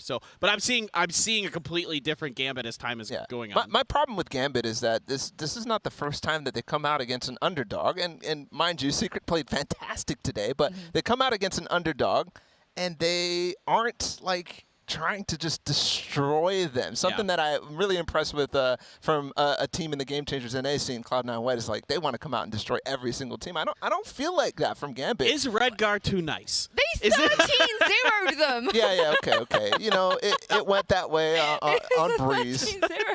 But still, they lost a map. Yeah, you true. see. Yeah. They lost a map It's against okay. Team Secret. I know, but I think everything's still okay. It's fine. It's but fine. I did have Secret making out of their group as well, so I think they will. I think yeah. there's a lot of confidence there now. Yeah, I mean, speaking of those groups, let's take a look at bracket after today. We had a lot of good games today, a lot of bangers. 2 games that went to the third map as well, and this changes how some of the groups currently look. As you guys can see, their Group B, they've played all of their games already. So have Group C and D. A will be here tomorrow. But guys, I'm going to ask Paperthin, with the exception of Vision Strikers versus Fnatic. just because you don't want to hear him break your dreams. Yeah, because no, we'll talk about it tomorrow. It's all good. It's all good. Which matchup are you most excited for? Oh, There's a few. Yeah, I don't know. You took the one I'm actually most excited for out of my hands. That is actually so funny that he is literally speechless because there's no other. That is so funny. But Bala, talk to me about why you're excited for Vision Strikers versus Fnatic. Oh, why I'm excited for Vision Strikers? Dude, that match is on. That is definitely the marquee match of the day for sure. Because the other opening matches, while sure, there's some that are good. Vision Strikers, I just need to see more of them. Last time at Masters, we got 3 matches from them.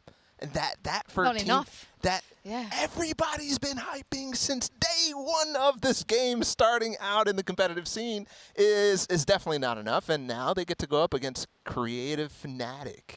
And that is very exciting. Fnatic gets to get another stab at the Korean superstars. Not the same team, but they took down Newturn to make it to the finals at Reykjavik, and I think that'll be a very fun match, just like that one was. Yeah, I would let you talk about Vision Strikers versus I'm Fnatic, okay. But no, production is telling me that we have That's an fine. interview standing by. It's not me. Blame them. Doesn't Honestly, matter. I will let you talk about Vision They're gonna Strikers win anyway. Who cares? all day and all night. But Dash is standing by with Scream for a Verizon post-match interview. Thank you so much, Yinsu. I got Scream standing by, obviously in a remote setting, though, after a dominant 2-0 victory. Scream, that's where I want to start. I don't know if you've been able to hear the desk, but they've already been saying things like, this is the makings of a championship team. This is a team that's going to take down Sentinels easy in the next match. And so I want to know straight from you, what kind of form you feeling in? Because it's been a tumultuous year. Iceland making it all the way there. Unfortunately missing Masters Berlin, but most recently, as we've seen you in a couple tournaments, LCQ and Homeground. You guys have looked phenomenal, not dropping a map since Nevera joins the team. So is this it? Is this Team Liquid's time? Well, hopefully, man. We've been feeling so great so far. You know, like we haven't lost yet with my brother.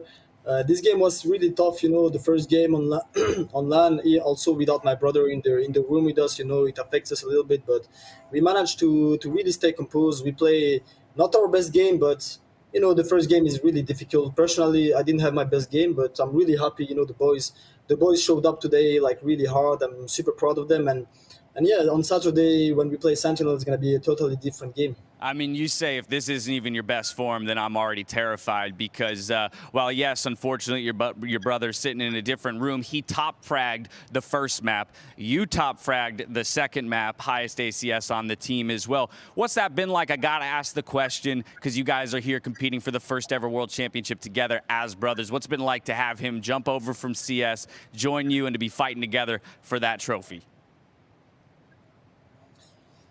Yeah, the goal when I brought in my brother in the team was definitely to dominate. So far, it's going really well. We improved really much since he joined. So I'm super proud of him. And you know, he didn't have that much time on the game as everybody else did. So you know, he's still gonna get so much better. And I'm super. Now, I mean, for the future. Right, exactly. So all that said, I'm kind of curious. Oh, it sounds like you're cutting out for me, so I might be losing you a bit. I'm sorry if I'm jumping all over you, my friend. But I am going to ask you my next question. Given that we've already talked about, yes, the pickup of your brother, Nevera, is a huge one. I'm kind of curious, when you look at the competition for the rest of, the rest of Champions, what do you think separates Team Liquid from the rest? What makes you guys unique as a team? As we watch teams like Gambit drop a map today, we watch teams like Sentinels drop a map today, and you guys look like you're in top form. What separates you? I think we have amazing players, we have amazing coach and analysts as well. It's a mix of everything. I think we're super. I think we are just like. The team is so perfect, you know. I get a lot of respect from the boys. They listen to me a lot, so you know I have never been feeling that good in a team, so I'm super excited.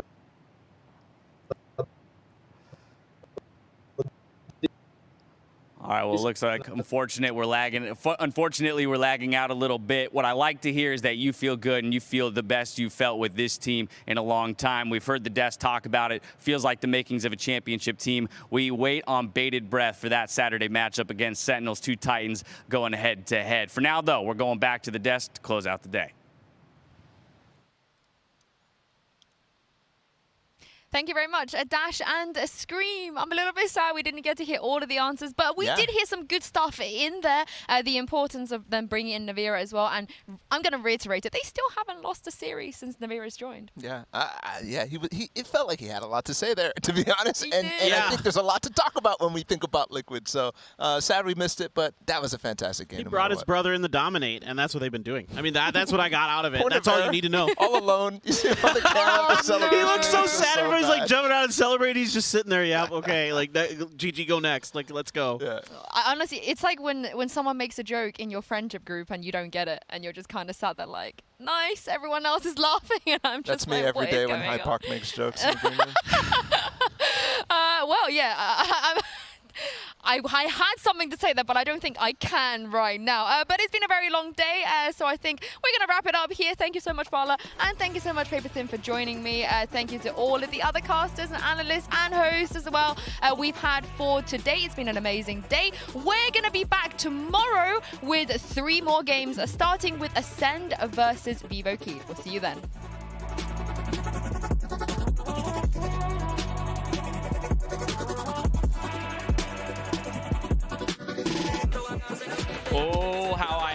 missed the rumble of that bass. And I bet the players are feeling it as they step onto the champion stage for the very first time to do battle. Team Secret, Gambit, it's a titanic matchup where you're looking to take down the tournament favorites.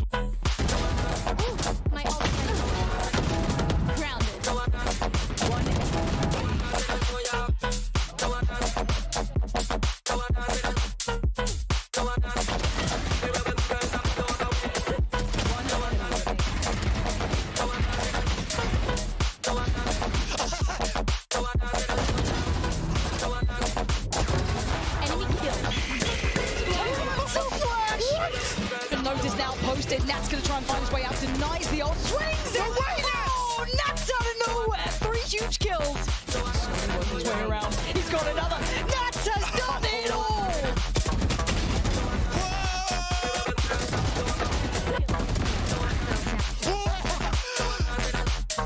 A new look for Sentinels as they stare down Furia on the other side of the stage. This time with a coach at the helm. We'll have to see if it's what's going to make the difference between them and a hope to become the first world champions here in Valorant.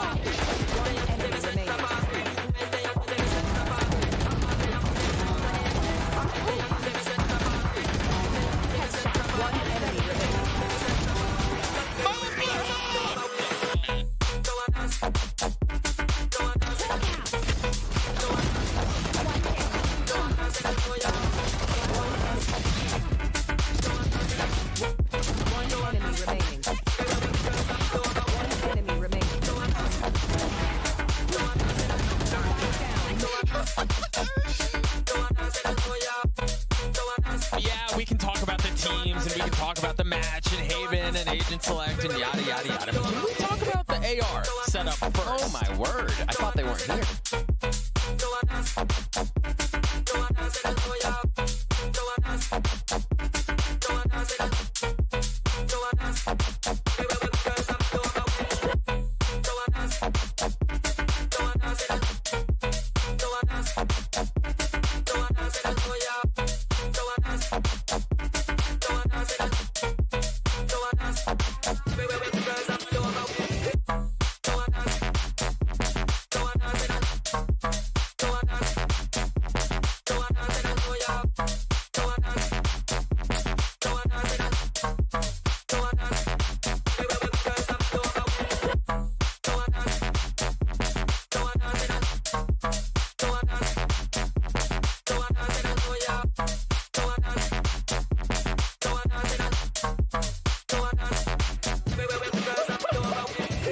GG's.